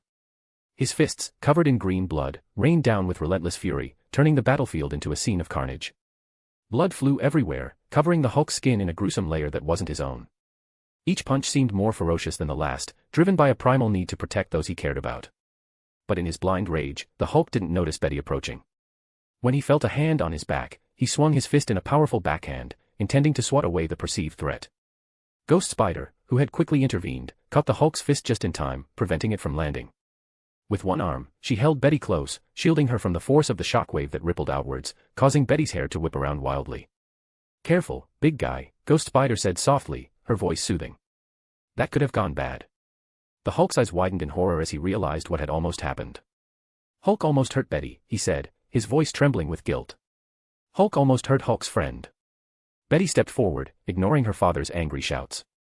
She smiled gently at the Hulk, extending her hand toward him. "It's all right. I know you didn't mean it. It was an accident, right?" Ghost Spider, sensing the personal nature of the moment, stepped back, giving them space while staying close enough to intervene if necessary.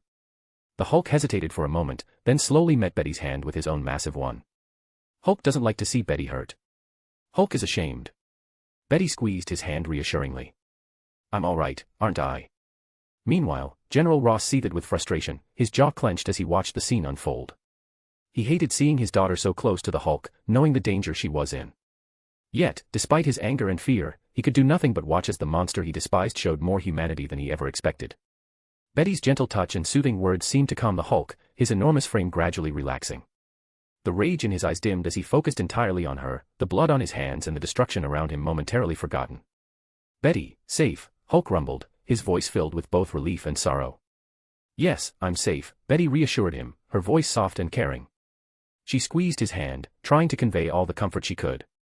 You don't need to be ashamed, Hulk. You saved everyone. Hulk blinked, his massive brow furrowing as if trying to understand her words. Hulk, saved. Yes, Betty affirmed, nodding. You stopped the abomination. You protected people. For a moment, the Hulk remained silent, his gaze locked on Betty's. Slowly, his massive green shoulders slumped as the tension drained from his body.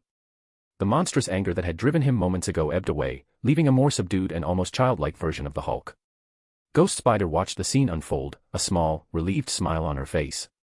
She knew how dangerous the situation had been, but seeing how Betty managed to calm the Hulk reminded her of the humanity that still existed within the creature. General Ross, however, was less convinced. He marched forward, his face a mix of anger and desperation. Betty, get away from that thing. I won't lose you to it. Betty turned sharply to her father, her eyes flashing with defiance. He's not a thing, Dad. He's a person, Bruce is still in there. And he's not a monster, he just needs help. Think about your next actions very carefully, Ross. Spider-Man had warned as his superior spidey sense had let him see Ross' next move, but it was clear the general had made up his mind. The web-slinger's mind raced as he assessed the rapidly deteriorating situation. I have no time for your threats, Spider-Man. I'll rescue my daughter from that monster even if I have to go through your little group of friends. Not to mention, the Hulk was already planning on handing himself over to the government, thus that makes him property of the government. You're sticking your nose where it doesn't belong, Ross declared, his tone harsh and unyielding. Spider-Man's response was immediate, his voice firm. Bruce Banner gave himself up to the government, not the Hulk. And need I remind you, Ross, people aren't property. Slavery was abolished ages ago. Ross's eyes narrowed, his frustration growing. Are you an idiot? The Hulk and Bruce Banner are one and the same. If Bruce has given himself up to the state government, it's natural that the Hulk is included. The web-slinger couldn't help but smile under his mask, a plan forming in his mind. Hulk, buddy. Are you and Bruce the same person? Spider-Man called out, raising his voice over the chaos. The Hulk, still trying to keep his rage in check with Betty's calming presence, growled before shouting back, no. Hulk is Hulk. Hulk hates puny Banner. Puny Banner weak and pathetic. Spider-Man turned back to Ross with a smirk that could almost be felt through the mask. See. Different people. The Hulk and Bruce Banner are two different people. Ross sighed, rubbing the bridge of his nose in annoyance. He could feel his patience wearing thin. You truly know how to get under people's nerves. Do you truly expect to make it out alive after facing the entire US military and becoming an enemy of the state? All for this monster you don't even know. Hulk growled again, clearly irked by being repeatedly called a monster, but Betty's gentle touch kept him grounded. Her presence was the only thing keeping the Hulk from losing control entirely. Spider-Man didn't flinch, didn't hesitate as he looked Ross straight in the eyes. Without a doubt in my mind, he answered confidently. Ross's face hardened, any remaining trace of hesitation gone. I see. I guess we share the same thoughts then. Since I don't possess a single doubt either. Men, take them down. Rescue my foolish daughter from the hands of this villain. From this moment forward, they're an enemy of the United States of America and are to be dealt with extreme prejudice. With that, the order was given. Helicopters roared to life, tanks rumbled forward, and soldiers charged ahead, weapons drawn and ready to unleash a torrent of destruction. Firestar, Nightwing, disable their weapons. Silver, Red, web down the aircrafts. Ghost, take care of the heavy vehicles. Spider-Man ordered, his voice cutting through the chaos. On it, they all shouted in unison, a determined grin spread across each of their faces as they charged forward. What about Hulk? The giant green future Avenger asked, eager for action. Spider-Man quickly glanced at him. Keep Betty safe. If any bullets or heavy weapons get through, it's your job to shield her. And keep an eye on the abomination, if he wakes up, take him down again. Hulk nodded, rising from where he'd pinned the abomination, and moved to stand protectively behind Betty, his massive form shielding her completely. With a grunt of affirmation, he gave Spider-Man a thumbs up, then focused his watchful eyes on his unconscious foe. Firestar and Nightwing surged ahead with Ghost Spider trailing close behind, their swift movements a blur of coordinated assault. As bullets and rockets rained down, Firestar shot forward, her body radiating intense heat. She unleashed a wave of searing energy that melted the projectiles in midair, leaving the enemy's weapons glowing with residual heat. "Now this is what I call a bonding moment," Firestar quipped, executing a graceful barrel roll, her smirk evident in her tone. Nightwing became a streak of motion, disarming opponents and dismantling weapons with lightning speed. His Eskrima sticks crackled with green electricity, a mere flick of his wrist enough to shatter helmets and knock soldiers unconscious. He moved effortlessly, flipping adversaries with a quick swipe, leaving a trail of chaos in his wake. "I'm not sure if fighting an army qualifies as a bonding moment, but I see the appeal," Nightwing replied, his voice laced with dry humor as he continued to take down enemies with ease. Ghost Spider suddenly propelled herself into the sky, flipping upside down as her eyes turned an icy blue. The air around her chilled instantly, frost forming as she exhaled a visible breath. Suspended in midair, she unleashed a flurry of webs, each one aimed with perfect precision toward the vehicles below. The sheer speed of her web-slinging made her appear like a turret, her every move calculated. As she descended gracefully, Ghost Spider landed upright, standing amidst a vast web that immobilized every vehicle caught in its intricate design. She released a burst of her chi, sending cold energy through each and every thread she unleashed, freezing the cars, tanks, and other heavy machinery solid. "Freeze. None of you are going anywhere today," she declared, her posture elegant and commanding as she stood among the frozen battlefield. Meanwhile, Scarlet Spider and Spider-Cat were reveling in their task along the canyon walls. They swung in tandem, weaving a massive web between the rocks and pulling in helicopters like they were trapping flies. Spider-Cat clung to the underside of one helicopter, shooting webs toward the canyon walls and constructing a large, centralized web to ensnare it. "Looks like I just caught lunch for the day," she exclaimed, her excitement contagious. Scarlet Spider snared 2 helicopter propellers with her webs, yanking them together into the sprawling web they'd created. "I think this is what they call a honey trap, right?" she said, glancing over at Felicia with a playful smile.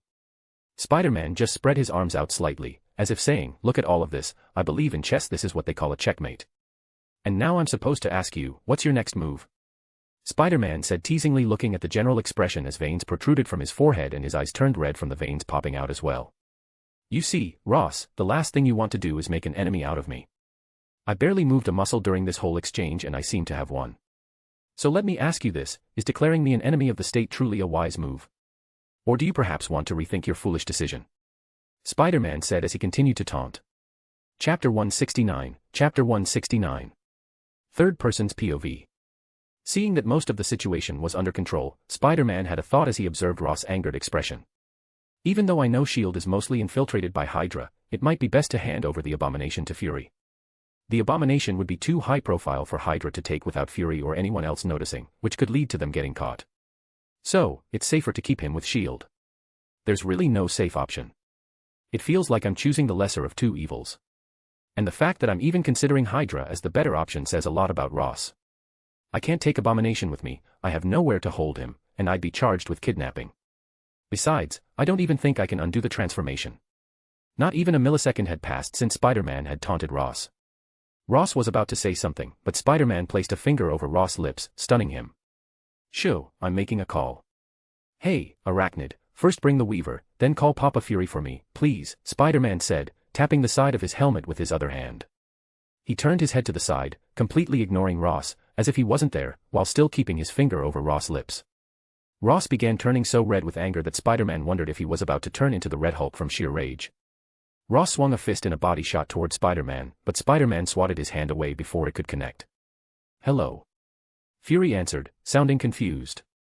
Ross kept swinging, trying to hit Spider-Man, but Spider-Man easily blocked and deflected all his attempts with one hand. "Yo. Nicky J." Spider-Man exclaimed enthusiastically, slapping Ross' fists away. "How the hell did you get my private number? You've got 5 seconds before I hang up and change it." "Well, the thing is, I need your help. I'm sure you're aware of what happened in Harlem. We need a place to contain the Abomination. I thought the US military had that covered." Fury questioned. "Don't play games with me right now, Mr. Spy. We both know Ross isn't equipped to hold the Abomination, and we both know I'm not talking about physically. If I leave the Abomination in Ross' hands, a lot of people will suffer the consequences. He'd be safer with you, which is why I'm calling." So, will you come? Yeah, don't worry, I'll handle it. But you're putting me in a tough spot here. The military will be breathing down our asses, demanding we hand him over. Then talk to the president. Come to an agreement with him. Although S.H.I.E.L.D. is an independent organization, it's still secretly part of the government. If you're holding him, so are they. You can use that in your argument. All right, I see where you're going with this. I'm on my way, Fury said before hanging up. Meanwhile, Ross was huffing and puffing for air. He reached into his side holster, pulled out his pistol, and began shooting. Spider-Man's hands blurred as he caught each bullet, letting out a sigh. "Man, I love that guy," Spider-Man said with an affectionate shake of his head. He then dropped down, sweeping Ross's legs out from under him, making him tumble to the ground. Spider-Man quickly shot his webs, binding Ross tightly.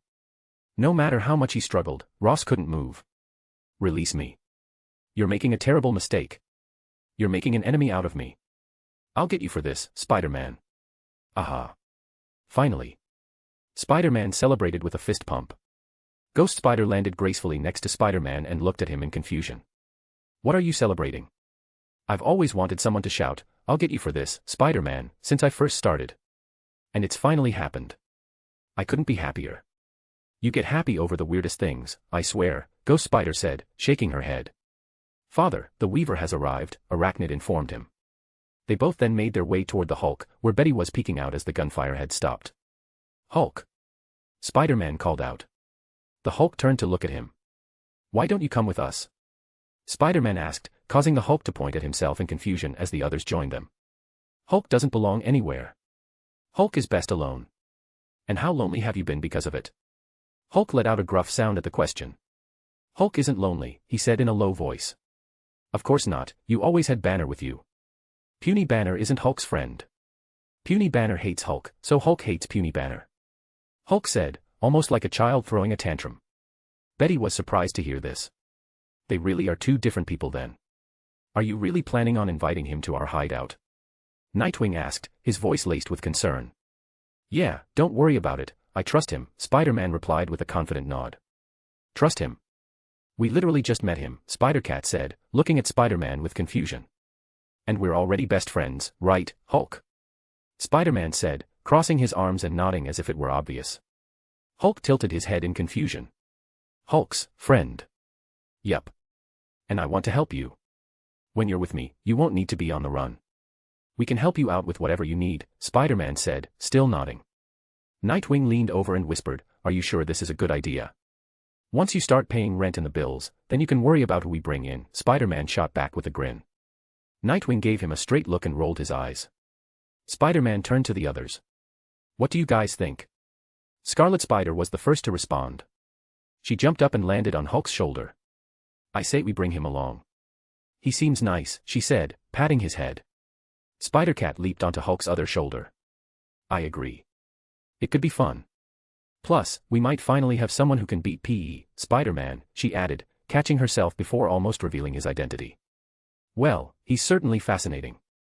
I don't see any problem with having him around," Ghost said, studying Hulk thoughtfully with a hand on her chin. "I'm mostly curious about how strong you really are," Nightwing said, eyeing Hulk with interest. "Hulk is the strongest," Hulk roared, flexing his massive muscles. "Haha, I don't doubt that," Nightwing replied, amused by Hulk's enthusiasm. "Does my opinion even matter at this point?" "I mean, I just joined, after all," Firestar said awkwardly. Spider-Man's expression grew serious as he nodded. "Of course it matters. You're already part of our team, so we value what you have to say." "Eh? Really?" "Oh, wow," Firestar said, rubbing the back of her head, slightly embarrassed.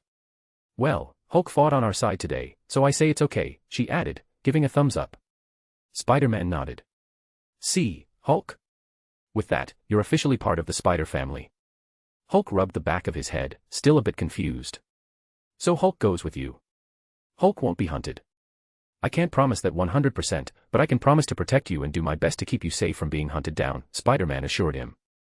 "Hulk doesn't need protection. Hulk's the strongest," Hulk declared proudly. "All right, bring her down." "Arachnid," Spider-Man ordered as a jet decloaked and descended to the ground, its hatch already open. "When will I see you again?" Betty asked, looking at the Hulk with sadness in her eyes. "Betty won't come with Hulk." Hulk rumbled sadly, his voice low and mournful. "It's to keep you safe." Being with me, the general's daughter, wouldn't do you any good, Betty replied with a self-deprecating smile. You know, you can come with us too, Spider-Man interjected. I kind of assumed you were a package deal, so I didn't ask earlier. My bad. Eh? You want me to come along? Betty asked, pointing at herself in surprise. It's mostly for Hulk's sake so he won't be lonely. What do you say, Hulk? Spider-Man asked. Bring Betty with Hulk. Betty Hulk's friend. Hulk said, a touch of celebration in his voice. Betty couldn't help but smile softly at his words. Ross, still tied up, heard Hulk's response and saw the jet in the distance. Betty. You better not do what I think you're going to do. Come and release me this instant. Am I not your father? Your family? Would you really betray me for that monster? Betty's expression grew conflicted as she looked between her father and the Hulk. She stared into Hulk's green, subdued eyes, then steeled herself. She stepped away from the Hulk and turned to face Ross. I'm a grown woman, capable of making my own decisions. Your choices led you to where you are now. It's time I make some decisions of my own and I choose the men I want to love, Betty declared firmly, making her stance clear. Betty. Get back here this instant. I am your father. Betty. Ross yelled, struggling against his bindings as he watched Betty turn her back on him and walk toward the Hulk. Suddenly, a large helicarrier loomed overhead, casting a vast shadow over the scene. Before long, Fury arrived as his S.H.I.E.L.D. agents used jets to carry the abomination towards the helicarrier. Where's Natasha or Clint? Spider-Man asked, shielding his eyes as he looked around. They're in the middle of their own mission, Fury replied, watching the abomination being secured. Really?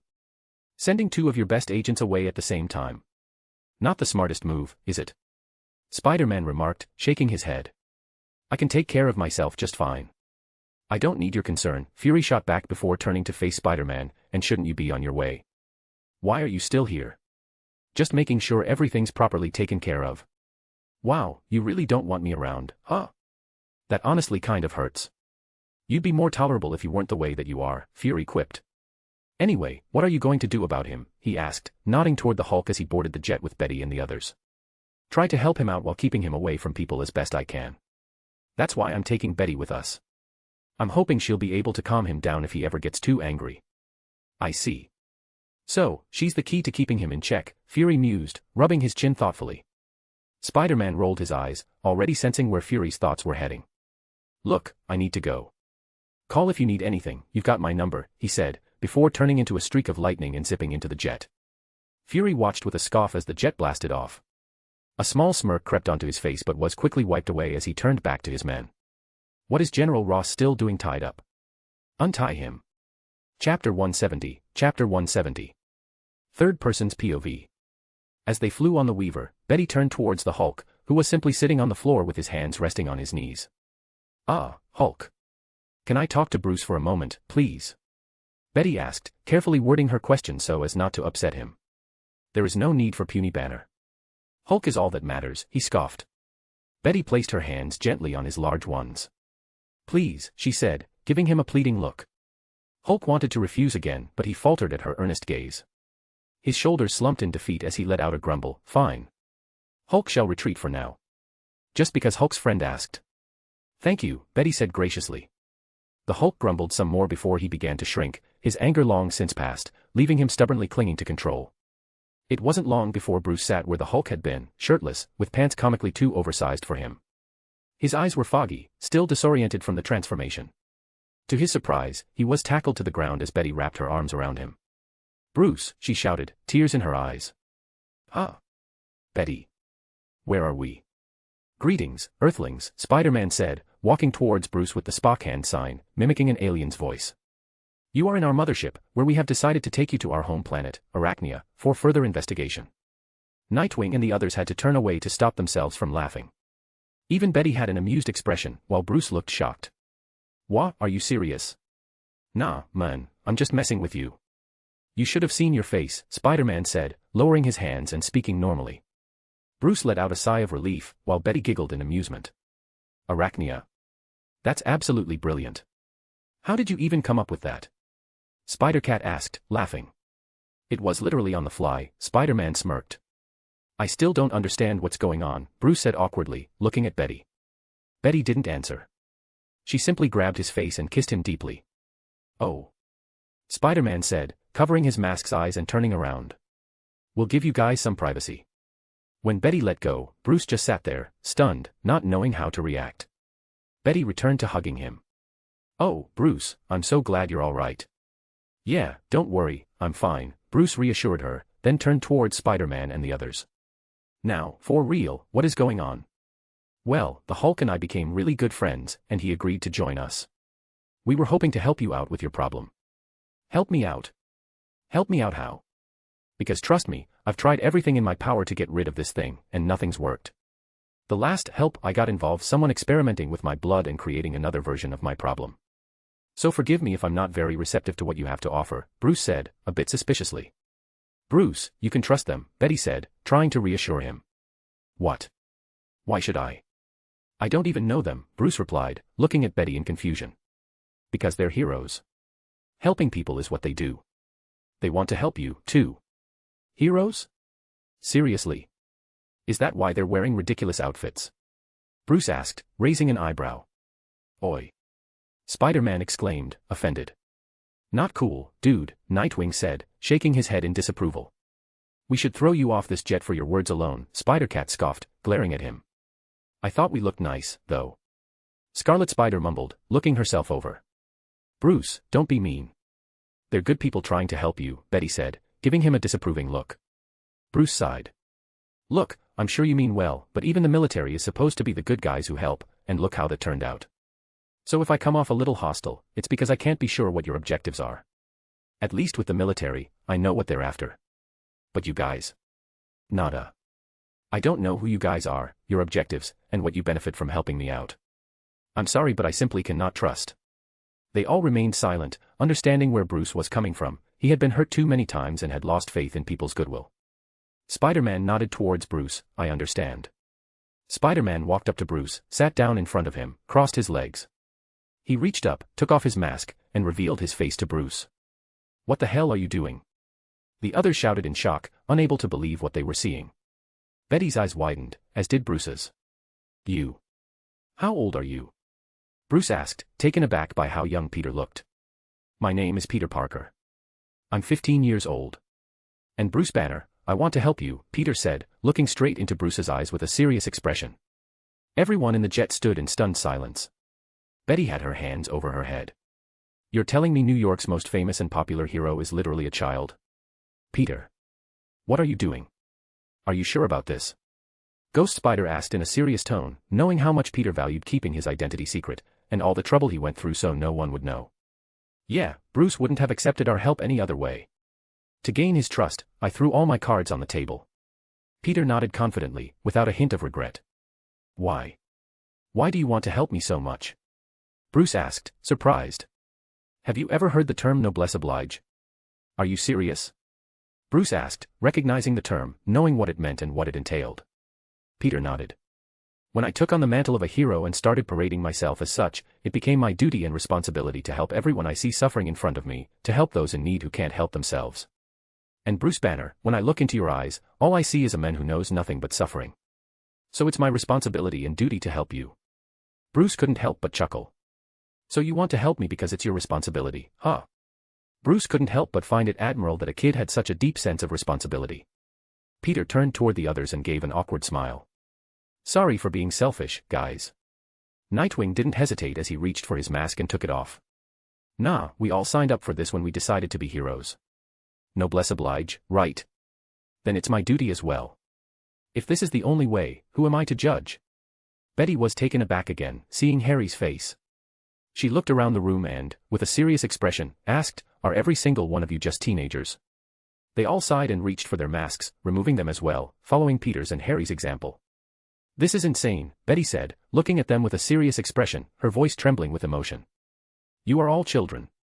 You shouldn't be going through this. You should be spending your childhood having fun, not worrying about responsibilities, not worrying about saving the life of another or putting your own lives at risk." The room fell silent, the weight of Betty's words sinking in. Each of them understood the gravity of what she was saying, but they also knew they couldn't turn away from the path they had chosen. "Okay, so how do you expect to help me?" Bruce asked, seeing how serious Peter was. He had just exposed his identity, something they clearly valued greatly, so the least he could do was hear him out. Actually, could that wait? Spider-Man asked. Bruce looked at him in confusion. Why? We're now over Harlem, where the fight officially began. We made quite a mess of the place, and we need to clean it up. I hope you don't mind waiting, Peter said awkwardly, grabbing his helmet. Actually, can you do me a favor? At the college, there's a room filled with my blood. Can you destroy it so it doesn't get into the wrong hands? Bruce asked, to which Peter nodded. The others put their masks back on as the hatch opened, and they all rushed out to the destroyed city block.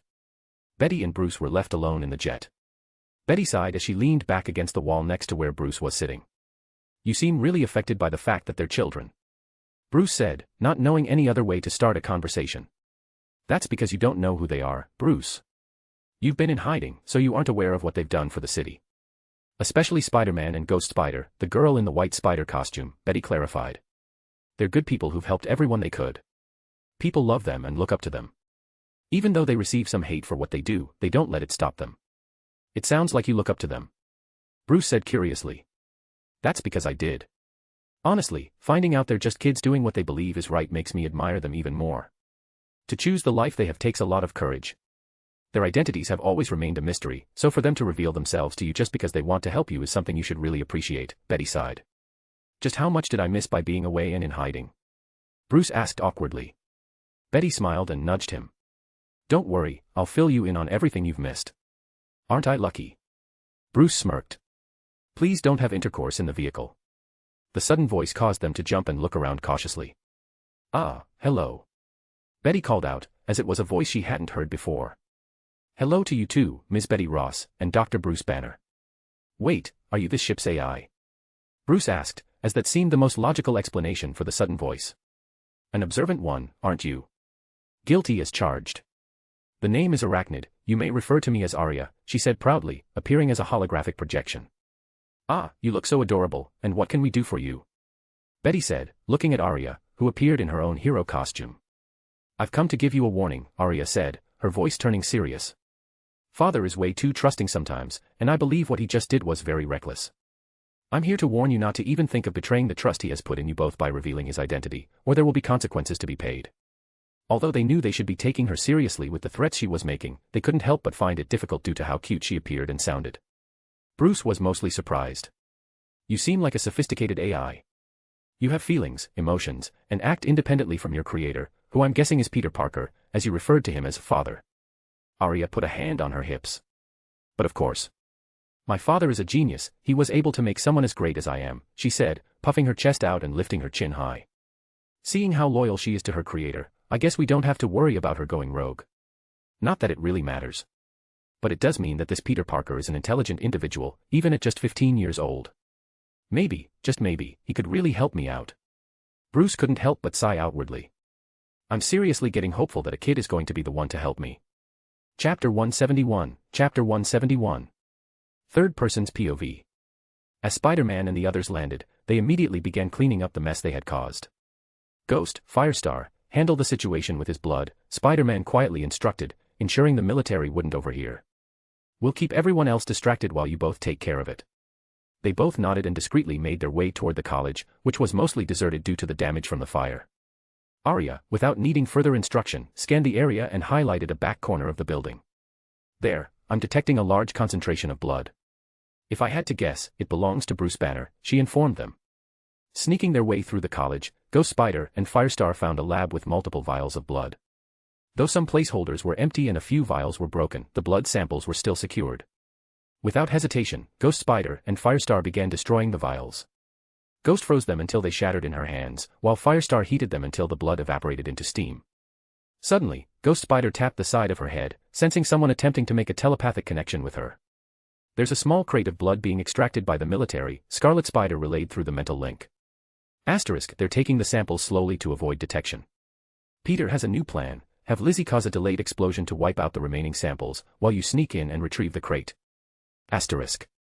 Asterisk, Scarlet Spider, what did we say about using code names? Asterisk, Ghost Spider reprimanded.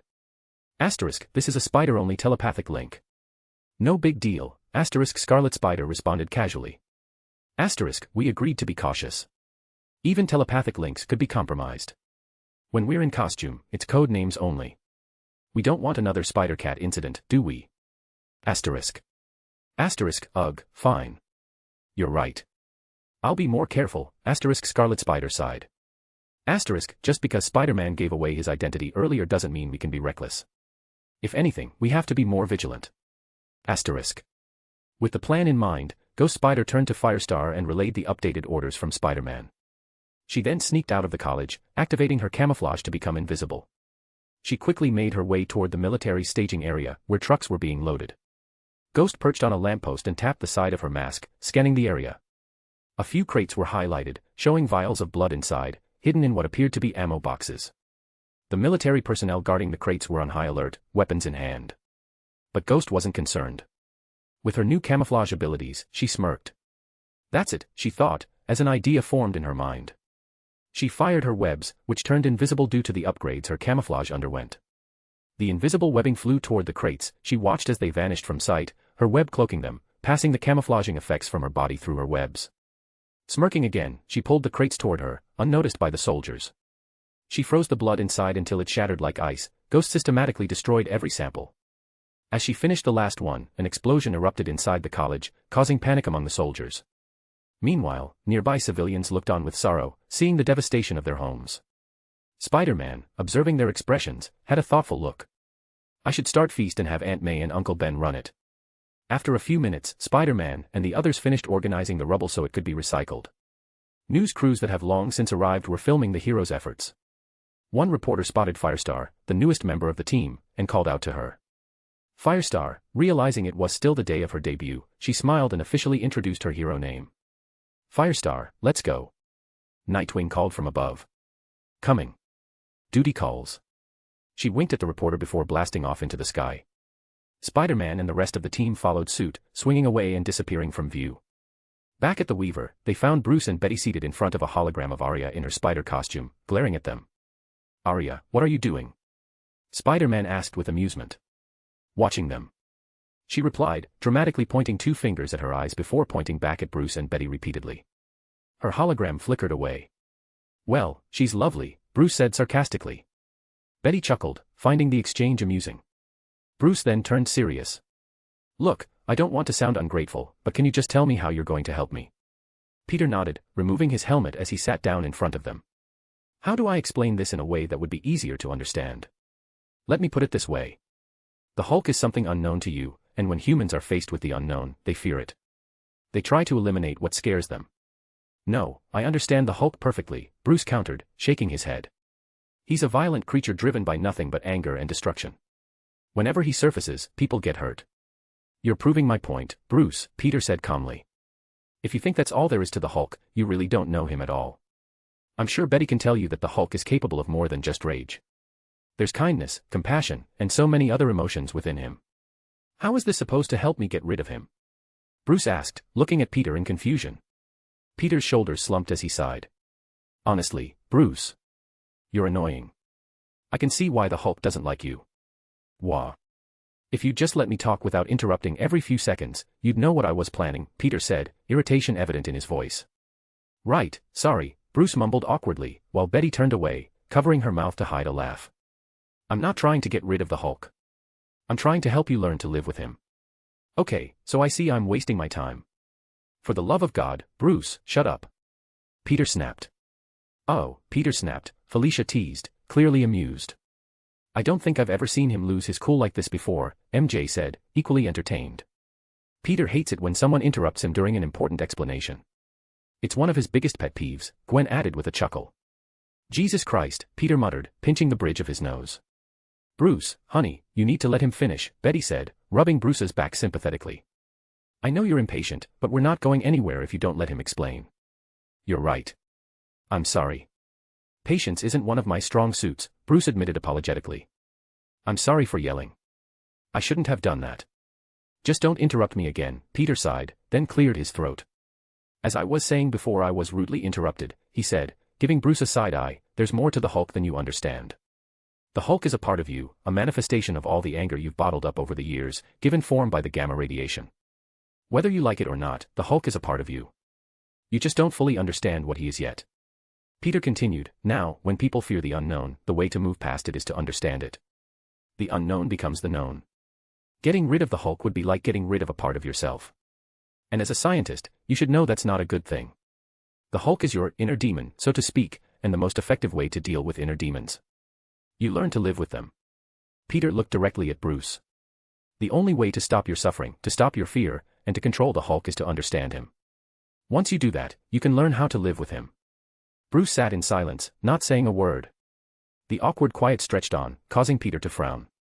Why aren't you saying anything? The last time I said something, you screamed at me. What are you, a child? I'm done explaining. I'm waiting for your input. Bruce sighed and leaned back in his seat. On paper, what you said sounds good, but I don't want to understand the Hulk. I just want him gone.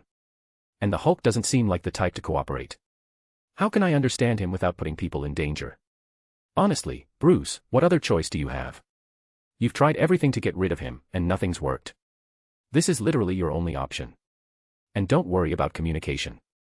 Back in my lab, we have a VR capsule we use for training. If we connect you to it, theoretically, both your consciousness and the Hulk's would be transported into a virtual world. You could talk, get to know each other. And if the Hulk goes on a rampage, we'll just create a simulation for him to destroy. Let him vent all his frustrations. You seriously have something like that? Bruce asked, surprised. Of course.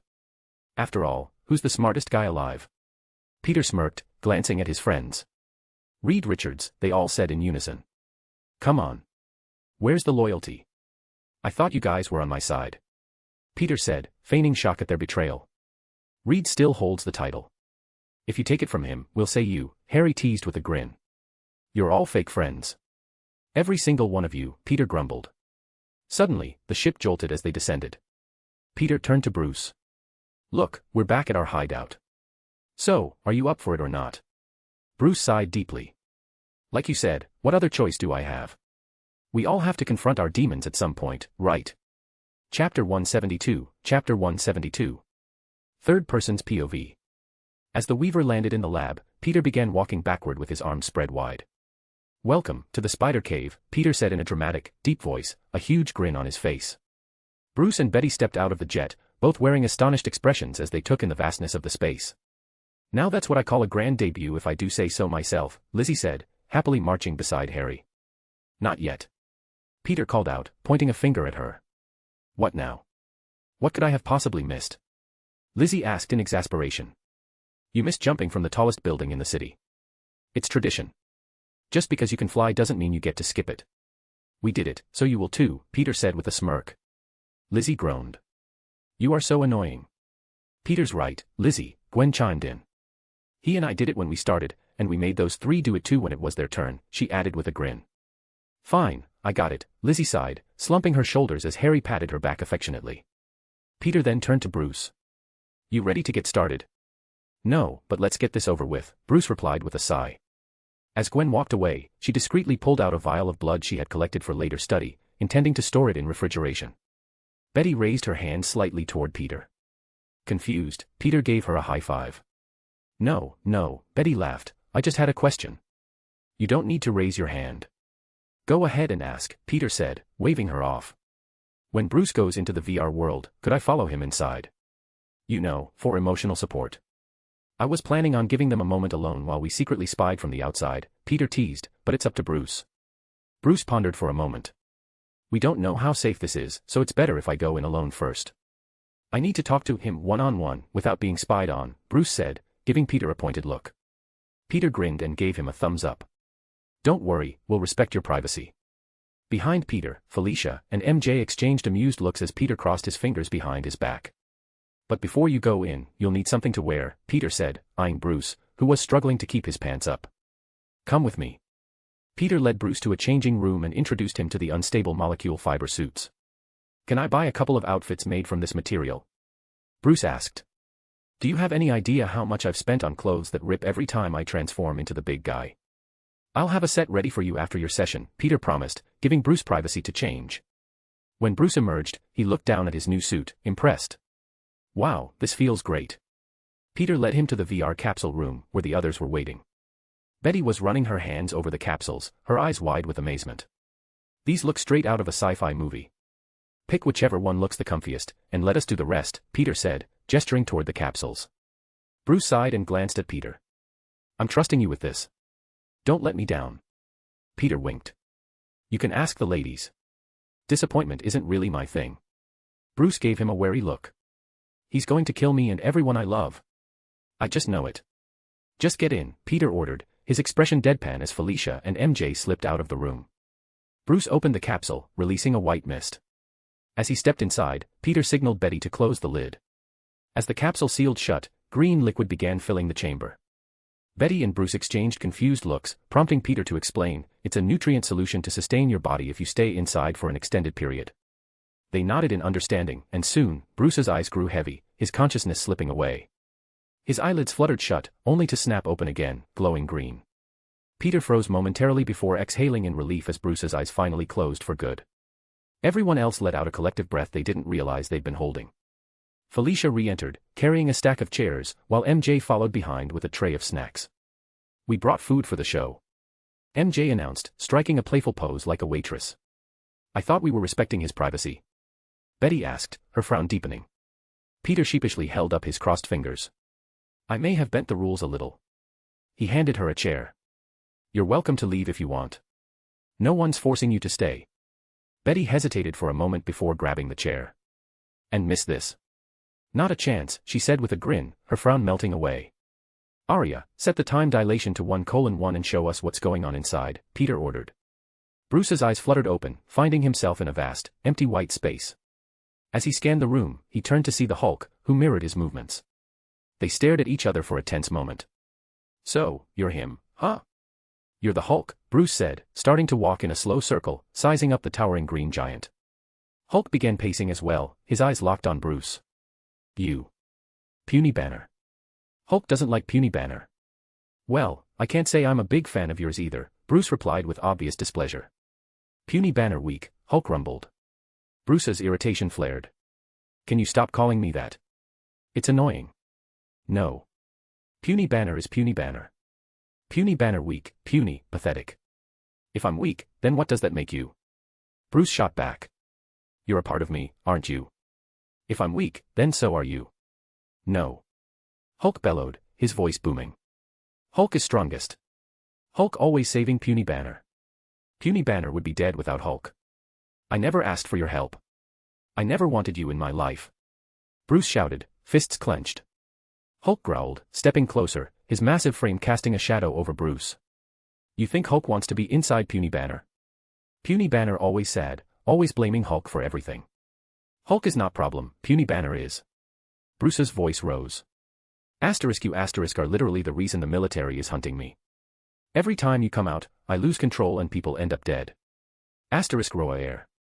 The Hulk let out an earth-shaking roar, blasting Bruce with a gust of hot air, his voice thundering through the white void. Bruce stood his ground, though his hair was blown back, hands bracing against the force. Don't scream at Hulk. Hulk bellowed. Hulk doesn't like being hunted either. Hulk just wants peace but isn't allowed. Hulk doesn't want to hurt people, but Hulk has to, or Hulk dies. And if Puny Banner dies, Hulk dies too. Hulk doesn't want to die. Hulk wants to live. What is wrong with Hulk wanting to live? Bruce stood frozen, staring up at the Hulk, his heart pounding in shock at the sudden raw honesty in Hulk's words. I never thought about it like that before. Have I been selfish? After the gamma radiation incident, my life isn't just mine anymore. Bruce took a deep breath, his voice softer now. There's nothing wrong with wanting to live, he said, his tone almost conciliatory. But you're out of control. There's no stopping you once you get angry or excited. I can't stay in one place for too long because the military will find me, then you'll come out, and more people will end up hurt, or worse. He glanced down, frustration evident in his posture. Living with you isn't easy. I can feel you, always inside, just waiting to come out and destroy everything around me. You can call me weak or puny all you want, but I don't want to live a life where my existence causes nothing but pain and misery. Bruce's voice wavered as he continued. I had to leave behind the most incredible woman, the woman I love, just to keep her safe from you. And now, I'm always running, never able to stop. That's not a life. Hulk's eyes narrowed, and he let out a low, almost contemplative rumble. Hulk would never hurt Betty, he growled softly. Hulk likes Betty. Betty is Hulk's friend. Bruce looked up at him, surprised. Well, would you look at that, something we agree on. Never thought I'd see the day. I like Betty too. Back in the real world *. MJ wiped her eyes, her voice trembling slightly. Whoa. I didn't think I was going to cry today. Me neither, Felicia agreed, fanning her eyes carefully to avoid ruining her mascara. Especially when Hulk said he just wants to live. I didn't expect him to have such deep emotions. It's really getting to me. You're not the only one, Gwen added with a small smile, glancing toward Peter, who had a pensive frown on his face.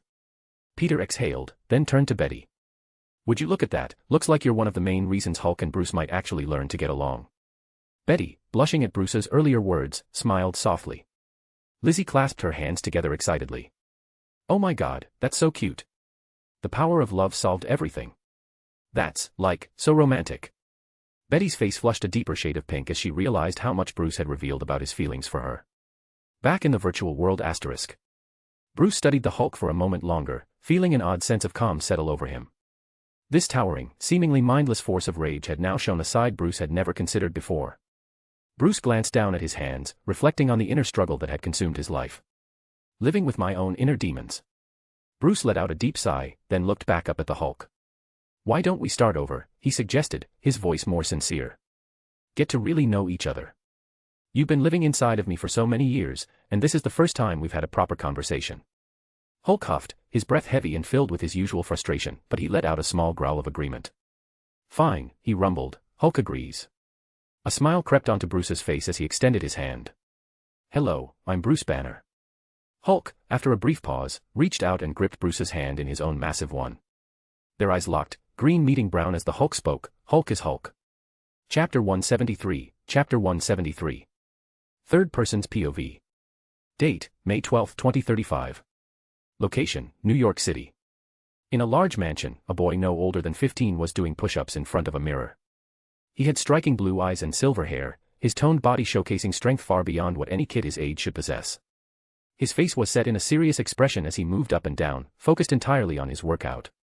Suddenly, the door to his room burst open, revealing an older woman with long, wavy silver hair. She stood with one hand on her hip, looking at him sternly.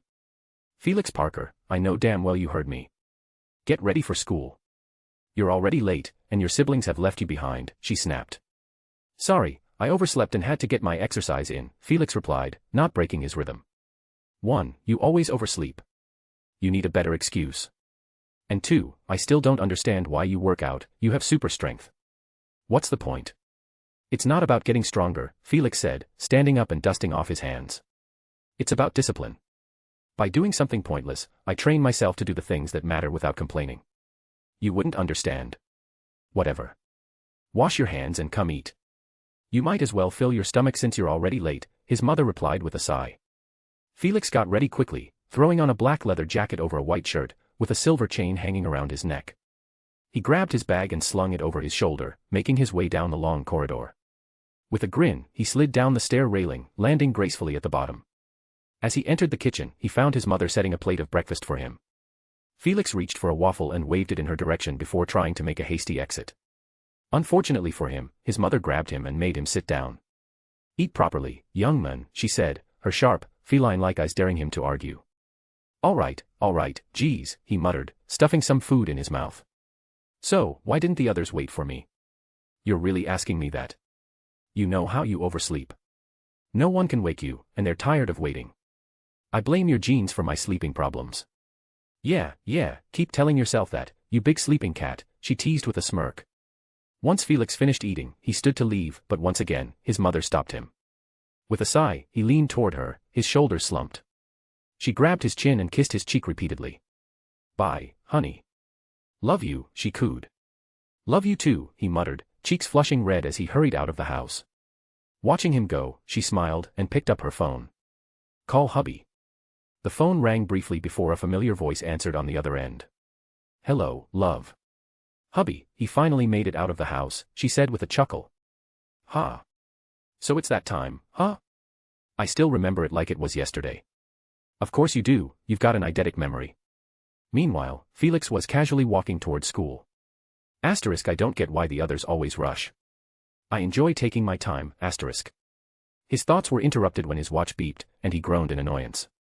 Ducking into a dark alley, he flipped it open, revealing a small holographic figure, a baby white tiger standing on its hind legs, arms crossed. We've got trouble, partner, the tiger cub said proudly. Felix sighed. This is New York City, the city of heroes. Why am I always the one getting called? Can't they get someone else? Sorry, but you and your siblings have a unique way of handling things. He's part of your rogue gallery. The Time Lord is back. Ugh, why did I get stuck with him? He's so damn annoying, Felix muttered, leaping into the air and landing on a nearby rooftop. His sideburns began to grow, and his skin turned white. His teeth sharpened into fangs, claws extended from his fingertips, and his clothes shifted, seemingly absorbed into his body. He tossed his bag aside, dropped to all fours, and fully morphed into a white tiger with black markings and a long tail. His eyes, now tiger-like slits, crackled with electricity that spread across his entire body. Time to go hunting, Felix growled as he bounded from rooftop to rooftop, leaving a blue trail of energy in his wake.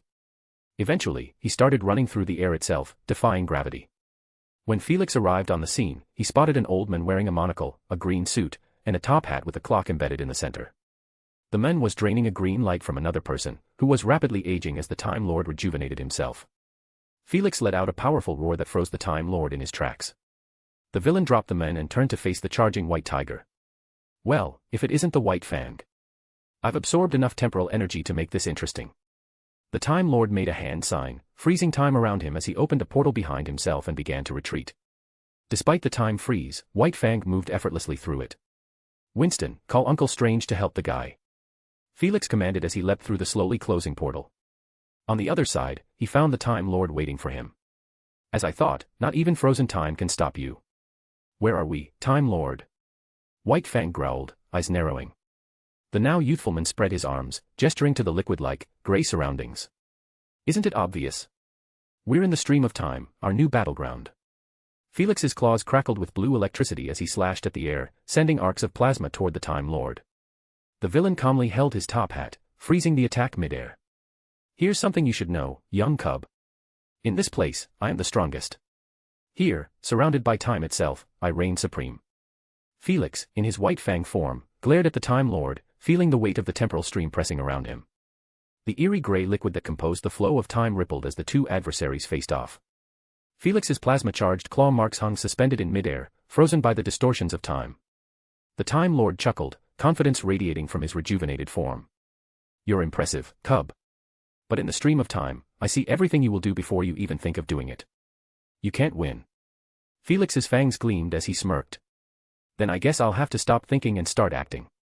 Without warning, Felix lunged forward, claws glowing fiercely with plasma. The Time Lord raised his monocle, warping the space between them, slowing Felix's movements to a crawl. But Felix had been expecting this.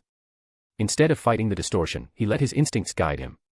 His heightened senses, honed from years of training, allowed him to synchronize with the fluctuating flow of time itself.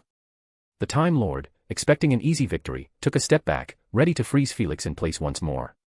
But to his surprise, Felix blurred out of the distortion, phasing through the warped space. He appeared behind the Time Lord in an instant, claws sparking with electricity. Surprise, Felix growled, slashing downward with a powerful strike. The Time Lord barely managed to conjure a temporal shield, blocking the plasma-infused claws. The force of the strike, however, caused cracks to form in the shield, and the Time Lord stumbled backward, eyes wide. You're disrupting time itself, the Time Lord gasped in disbelief. Felix landed gracefully, his eyes glowing with fierce determination. You think you're the only one with tricks? Before the Time Lord could recover, Felix pressed the attack, moving with blinding speed. He twisted through the air, dodging and weaving around the temporal distortions, as if he could see them before they formed. His tiger instincts allowed him to predict the changes in time, adapting faster than the Time Lord could react. Frustrated, the Time Lord slammed his hand into the stream, causing the surrounding gray liquid to ripple violently. Enough, he bellowed. The time stream collapsed around Felix, bending past and future together, warping reality itself. Felix felt the crushing weight of centuries bearing down on him, memories and moments from countless timelines swirling around him like a chaotic storm. But he held his focus, claws crackling with energy. You think I can't handle a few bad memories? I've seen worse. With a roar, Felix unleashed a burst of raw electrical energy, sending it surging through the time stream. The shockwave disrupted the Time Lord's control, sending ripples through the gray liquid. The Time Lord staggered, clutching his monocle as his hold on the time stream faltered. Felix saw his opening. In a flash, he pounced, claws glowing with charged plasma. With one decisive strike, he shattered the Time Lord's temporal shield and sent the villain flying backward into the liquid walls of the time stream. Not letting his enemy escape, Felix leapt after him, diving into the swirling stream. He swam through the gray liquid, trying to track the Time Lord, but soon lost sight of him. Before Felix could react, the time stream rejected him, spitting him out. Date, May 12, 2008. Location, New York City ****. In the shadows of a back alley in Times Square, a swirling temporal portal opened. Out of it shot a white tiger, tumbling toward the ground. Felix shifted in midair, landing gracefully on all fours before morphing back into his human form. Breathing heavily, Felix stood up and looked around, confused. He glanced down at his wrist and tapped his watch. Winston, what just happened? His AI companion's voice crackled to life. You were ejected from the time stream. It appears you've been deposited at a random point in time. Felix's eyes widened. What year? According to my investigation, the year is 2008, the year your father first became Spider-Man, and your mother started as Spider-Cat. Felix groaned, rubbing his face. Oh no. Dad's gonna kill me. Image of Felix Parker. +2 advanced chapters on patreon.com/shadow_d_monarch3. Chapter 174, Chapter 174, Moving In.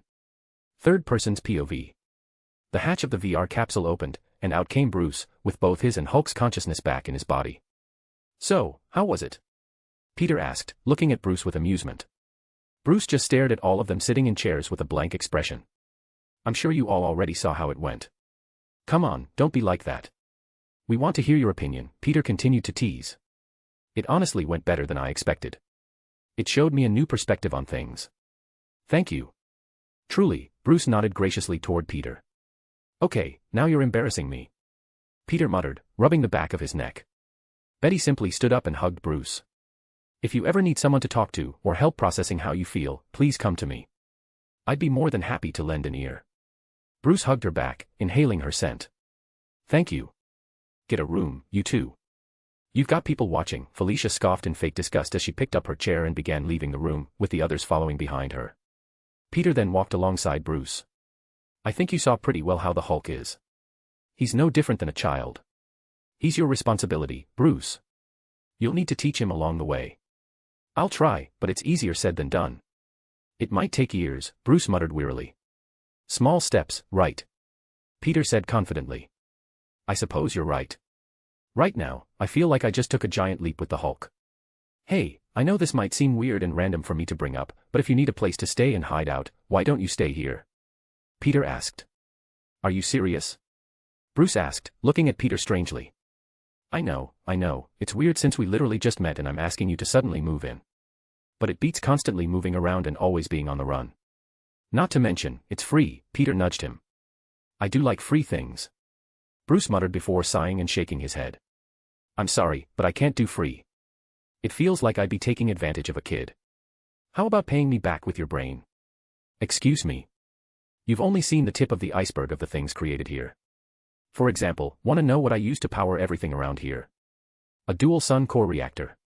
Bruce practically snapped his head toward Peter. What? You managed to combine the theories of power from the core of a sun and a fusion reactor. Are you crazy? If that went wrong, it could have caused, wait, the VR world. Bruce immediately realized. You're using the VR world to experiment before bringing your creations to life. That's really smart, genius, actually. It's the safest place to conduct experiments without any real consequences. Kid, your proposal just became a lot sweeter. So what, if I stay here, my rent will be my inventions and theories. You wouldn't steal them, would you? I can sign an NDA about everything I learned from you, if that'll make you feel better. Bruce stood and turned toward Peter. I don't think that'll be necessary. You've shown me that you're someone I can trust. You're more than just a kid, you're a man with honor. I trust you completely. So, are you staying? Bruce rubbed his chin thoughtfully. You're seriously making this harder than it needs to be. All right, I'll stay, but only until I find a secure place for myself. No, Peter said, shaking his head. Excuse me. That kind of thinking is why you'll end up single. It's not just a place for you anymore, it should be a place for you and Betty. She clearly cares about you. If you truly love her and are planning a future together, you should consult her and ask for her opinion too. Communication between partners is what keeps a relationship alive. So, don't make any major life-changing decisions without her. Bruce blinked, staring at Peter strangely. What? It's a bit disturbing how mature you are about everything. Peter walked with his hands behind his head. Well, I kinda have to be. The moment you choose to be a hero, your life isn't your own anymore. I'm responsible for the lives of a lot of people. A single mistake on my part could cause many deaths, so I have to be mature about a few things. Bruce patted Peter's back sympathetically. He's a really good kid. Bruce thought, and for the first time in a long while, he thought about the future. I hope that when I have kids, they turn out like him someday. Betty. Bruce decided to stay here, so that means you will too. If you guys are gonna have sex, make sure to clean up after yourselves. Peter yelled, cupping his hands over his mouth. Bruce stood still, staring at Peter. I take it back. I take it all back, he said, shaking his head in exasperation. Peter asked, tilting his head in confusion. Ha! Felicia laughed loudly, overhearing what Peter yelled.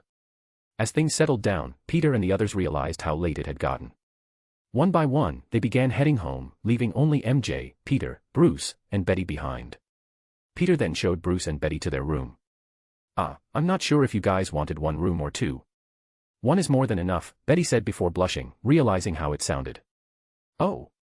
Okay, like I said, if you guys are going to have sex, there's a washing machine down here so you can wash the sheets. Peter, please stop talking, Bruce pleaded. MJ soon returned, handing Peter 2 pens. Here. Thanks, Peter said before showing them to Bruce and Betty. These are for when you want to go out and stay undercover without being noticed. Peter held the pen to his face, and his appearance changed before returning to normal. Both Bruce and Betty were flabbergasted. Where the hell were you when I was running? Bruce teased as they both took the pens. Good night, and don't make too much noise, Peter teased. They promptly closed the door in his face, causing him to laugh in amusement. MJ shook her head in amusement. Come on, I think you've bothered them long enough. Are you sure? I still have a few extra teases left in me, Peter replied, reluctant to stop. MJ slowed her pace, letting Peter walk ahead before jumping onto his back. You can use them on me, she whispered close to his ear. You naughty, naughty girl. Peter murmured back, carrying her toward his indoor garage. After securing a helmet on her head, he started driving her home. MJ stood behind Peter on the motorcycle, her arms resting comfortably on his shoulders. So, are you staying over tonight? MJ asked curiously as they rode along. Is that even a question? Peter smirked, his eyes focused ahead. When they arrived at her house, MJ took off her helmet and kissed his cheek. I'll be waiting for you in my room. Be quick. Someone's impatient, Peter teased. He quickly got ready and sneaked over to her room, where he found MJ lounging in her underwear, posing provocatively with her head resting on her hand. She wiggled her fingers at him, beckoning him forward. Peter's eyes widened as he took in the sight. He tossed off his shirt and climbed into bed with her, grinning from ear to ear. The two playfully tossed each other around, giggling under the sheets. Their legs tangled together as MJ cradled Peter's face, kissing him repeatedly. She wrapped her arms around his neck, pressing her face against his with a content smile. What are you doing? Peter asked, amused by her affectionate hold. Nothing, I just love you. I think this is what they call a sudden love surge. You're so cute and sweet, do you know that? Peter said, his heart swelling as he basked in her love. Or so I've heard, MJ replied, her smile brightening. She shifted on top of Peter, cupping his face as she kissed him deeply again, reigniting the spark between them. The next day, MJ and Peter were entwined together, both trembling as they reached their climax. MJ, on all fours, bit into her pillow to muffle her moans while Peter pressed against her, releasing everything he had. When they were done, they collapsed onto the bed, panting heavily and gasping for air. We didn't get any sleep last night. MJ muttered, though her satisfied expression said otherwise. She sighed in mild annoyance. Why do we always have to do it in my bed?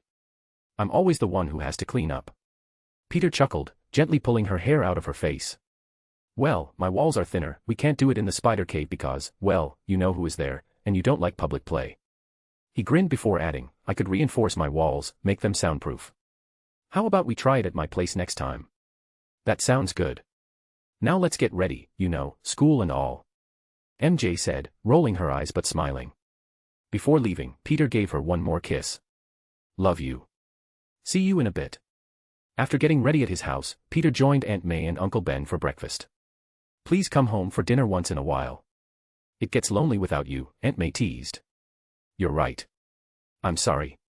Peter replied apologetically. But he froze as Uncle Ben switched on the news. Tony Stark, owner of Stark Industries, is reported missing after a deal gone wrong during his trip to Afghanistan. It's starting. Peter thought excitedly, though he felt a pang of guilt. I know I shouldn't be excited about the trauma he's going to experience, but I just can't help it. Both Aunt May and Uncle Ben stared at the news in surprise.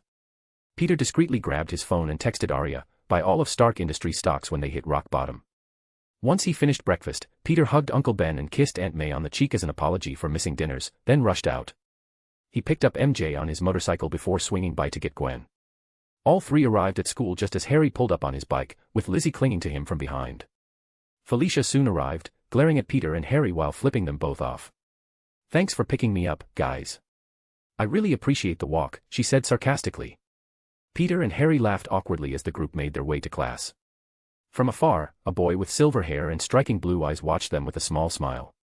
I thought you'd ride with Peter, Harry said, scratching the back of his head. I had both Gwen and MJ with me.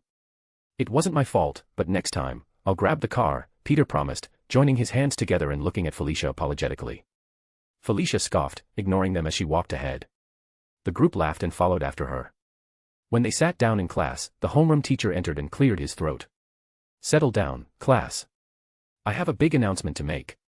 Everyone glanced at the teacher curiously. We have a transfer student joining us for a short while. Come on in and introduce yourself. The door opened, and a boy with silver hair and captivating blue eyes stepped into the room. He wore a leather jacket with a silver chain, his backpack slung over one shoulder. Sup. The name's Felix Petterson, he said with a casual nod. Immediately, many of the girls were taken by him, while some of the boys grew envious. Felix glanced at Peter and his friends, noticing their lack of reactions. Good. It looks like my ability to suppress my presence worked on their spidey senses, he thought with satisfaction. A smile crept across his face as he overheard Peter mutter, Hey, Felicia, I think we found your long-lost twin brother. +3 advanced chapters on patreon.com/shadow_d_monarch3. Chapter 175, Chapter 75, Relations. Third person's POV. After his short introduction, Felix sat in the back of the class and immediately fell asleep. The class turned toward him in surprise as they heard him begin to snore. He's got guts, I'll give him that, Flash remarked, glancing back at Felix. Harry leaned toward Felicia and whispered, Do you think he might be related to you? Felicia rolled her eyes. Not every guy with silver platinum blonde hair is related to me. Plus, he's got blue eyes. As far as I know, no one in my family has blue eyes. Peter leaned over to Gwen and, in a voice only she could hear, asked, Did you pick up anything unusual about him? No, did you? Gwen replied, eyeing Peter as he shook his head. Deciding it wasn't worth overthinking, they all shrugged it off, assuming Felix was just a normal kid. The class carried on, though the occasional snore from the back row made some of the girls glance back to check him out. Before long, the bell rang, signaling the end of the class. Don't forget, everyone, parent-teacher conferences are at the end of the week. Make sure to tell your parents, the teacher called out as students began to pack up. As everyone started to leave, they noticed Peter lingering behind, checking his watch.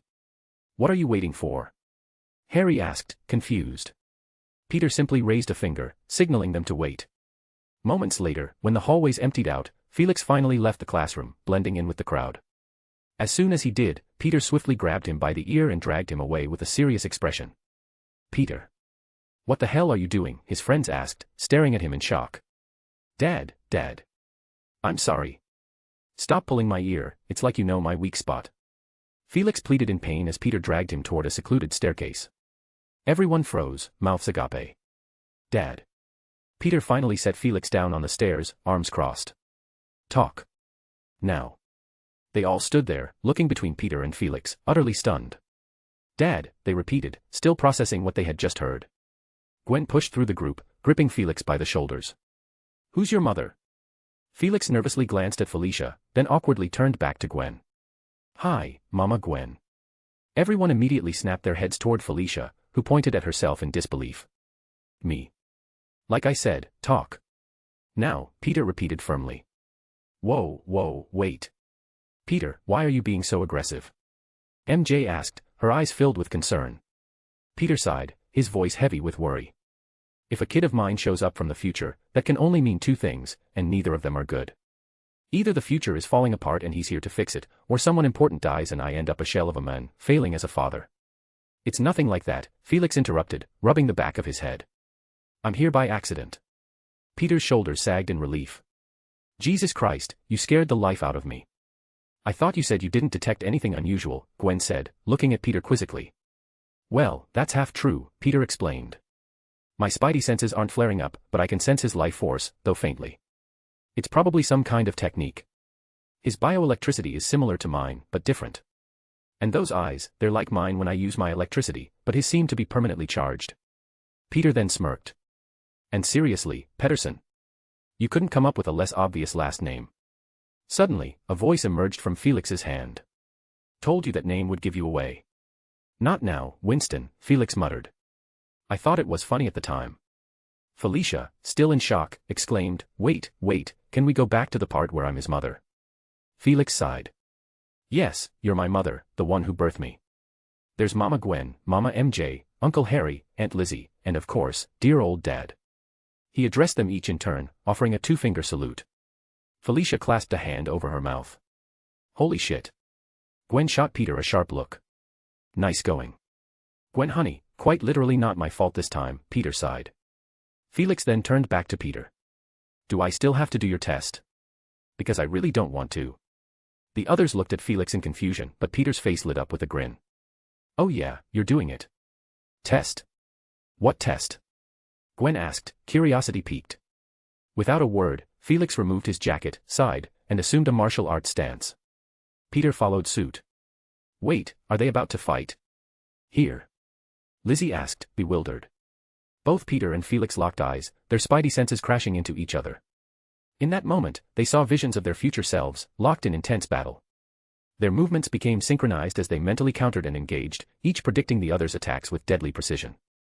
From the outside, it looked like Peter and Felix were standing completely still, though their fingers and muscles were twitching ever so slightly. Sweat began to bead on their foreheads, and for a moment, Peter's expression flickered with surprise. But it was clear neither of them was done yet. What the hell is going on? Felicia asked, confused. Suddenly, Felix slammed his jacket to the ground in frustration.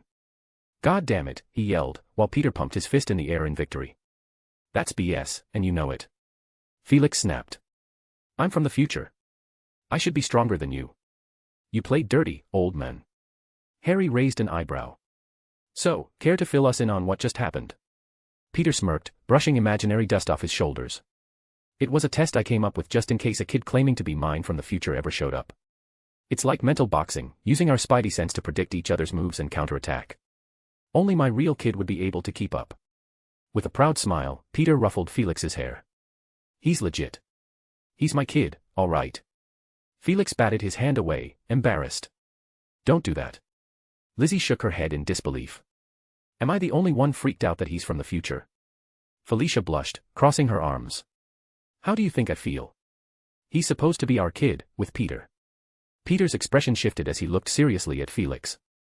I know you're not supposed to reveal much about the future, but I need to ask. Am I a good father? Everyone turned to Peter in surprise, even Felix seemed taken aback by the question. Really? Out of everything you could ask me about the future, that's what you choose? Peter's gaze held an unusual vulnerability, and Felix softened. You're serious, huh? He paused, then nodded reassuringly. Yeah, you're a great dad. We all see how much effort you put into being there for us. Peter exhaled, as if a heavy weight had been lifted. That's always been one of my biggest fears, he thought, being a bad father. Harry, curious, spoke up. So, how did you end up here? Felix sighed and flicked open his watch, revealing a hologram of the Time Lord. The Time Lord, he's part of my rogues gallery. I followed him after he opened a portal to the time stream. I was winning the fight and almost had him, but he threw himself in, and I followed. I ended up here, but I don't know where he is now, or when he'll appear. Until then, I'm stuck. So, I did what I was taught, came to you for help. They all heard Gwen mutter under her breath, why couldn't it have been my kid that came from the future? Ignoring her, Felix continued, I tried accessing the satellite until I realized it hasn't been built yet, which makes everything a lot more complicated. Is the Time Lord already here? Harry asked. Felix shrugged. That's the thing with time, it's tricky. We might have exited the time stream at different points, so I don't know if he's already here or when he'll show up. He then lifted up his hand, revealing Peter's watch. Hey, big sis, can you work with Winston here to see if you detected anything unusual? Peter blinked in surprise. Wait, how did you even take that without me noticing? Felix smirked. A skill Mom taught me. Felicia puffed out her chest proudly. He's definitely my son. As the others stared at Felicia, a hologram of Arya, Peter's AI, appeared. She smirked, pretending to pat Felix on the head. Don't worry, kiddo. Big sis has got your back. Felix gave her a weirded out look. Wow, you're tiny and adorable. MJ, hesitating, pressed her fingers together shyly. Do. Peter and I have kids in the future too. Felix smiled, holding up 4 fingers. Yeah, 4 so far. Everyone stared at Felix in shock before turning to MJ and Peter. MJ blushed, covering her face in embarrassment. Harry grinned. Damn, you two are gonna be busy in the future. Peter waved a hand. All right, enough. The more you say, the more you risk messing with the timeline. Felix nodded, tossing Arya back to Peter. Fair enough. I've got class to get to, anyway. He walked off with a peace sign over his shoulder, leaving the group still reeling from the revelation. +4 advanced chapters on patreon.com/shadow_d_monarch3. Chapter 176, Chapter 176, Teasing. Third person's POV. It was soon lunchtime, and Peter, along with the others, including Felix, were sitting at the top of the empty football bleachers. So, what am I like in the future? Felicia asked, looking at Felix with hopeful eyes and an excited smile. Felix leaned forward, resting his arms on his legs and covering his face with one hand. Smothering. If I had to describe you in the future, that's the word I'd use. Okay, is that the good kind or the bad kind? Felix sighed. I thought I wasn't supposed to answer questions about the future. Am I a bad mother? Felicia asked sadly, noticing Felix's hesitation. Don't worry, honey. Our son here is just too shy and loves you too much to answer that question, Peter said teasingly. Ah. Is that right? Honey? Gwen asked with a raised eyebrow, while MJ gave Peter a curious look. I'm just joking, Peter said, raising his hands in surrender. I'm curious, Harry interjected, if Peter and MJ have 4 kids in total, how many kids does Peter have in all? Do not answer that question, Peter said, his tone serious. Relax, old man, I wasn't going to, Felix retorted. We're the same age, don't even go there, Peter said, rolling his eyes. Peter then turned to Felix with confusion. During our little mental sparring match, I saw that you could turn into a tiger. What's that about? I thought you'd have spider powers. I do, Felix said, showing Peter his wrist with the spinnerets. I have 2 sets of powers. In my human form, I have all the powers of a spider. When I transform into a white tiger, I lose those powers. That's so cool, Felicia muttered, causing Felix to smile to himself. I would have loved to see her reaction if I said I gained those powers because of her, Felix thought with a smirk. Gwen leaned back in her seat, arms crossed, staring at Felix, making him feel awkward. Yes, Mama Gwen. Felix asked. Don't call me that. Sorry. Tell me honestly, do I really accept the concept of a harem with Peter and am I not just miserable? Am I like that vindictive stepmother who makes your life hell? I'm calling you Mama Gwen affectionately, aren't I? I suppose you're right. Gwen mumbled. I'm still not liking this. In fact, I hate it. I can tell. Sorry. Gwen sighed. It's not your fault. It's his, she said, glaring at Peter. I'm sorry for being so attractive, it's a sin I'll spend my entire life trying to correct, Peter said dramatically, as if he were the victim. This earned him a smack on the shoulder from both Gwen and MJ. It's nice to see your narcissistic behavior is still present in the past, Felix muttered in annoyance. Harry looked at Felix with a raised brow. He doesn't change in the future. Felix rolled his eyes. He won't shut up about how our good looks come from him. Peter pointed a finger at him. And don't you forget it. MJ, resting her chin on her hand with one leg over the other, smiled as she thought, even though he sounds annoyed, he seems to care deeply for Peter. I can feel the love and pride he has for him. She then looked at Peter, thinking, he really will be a great father. And couldn't help but blush slightly. So, have you gotten laid yet? MJ put her hand over her face. He always ruins the moment. Peter, they all shouted. Come on, Dad. Felix mumbled, blushing. Seeing as you're blushing, you haven't, coward.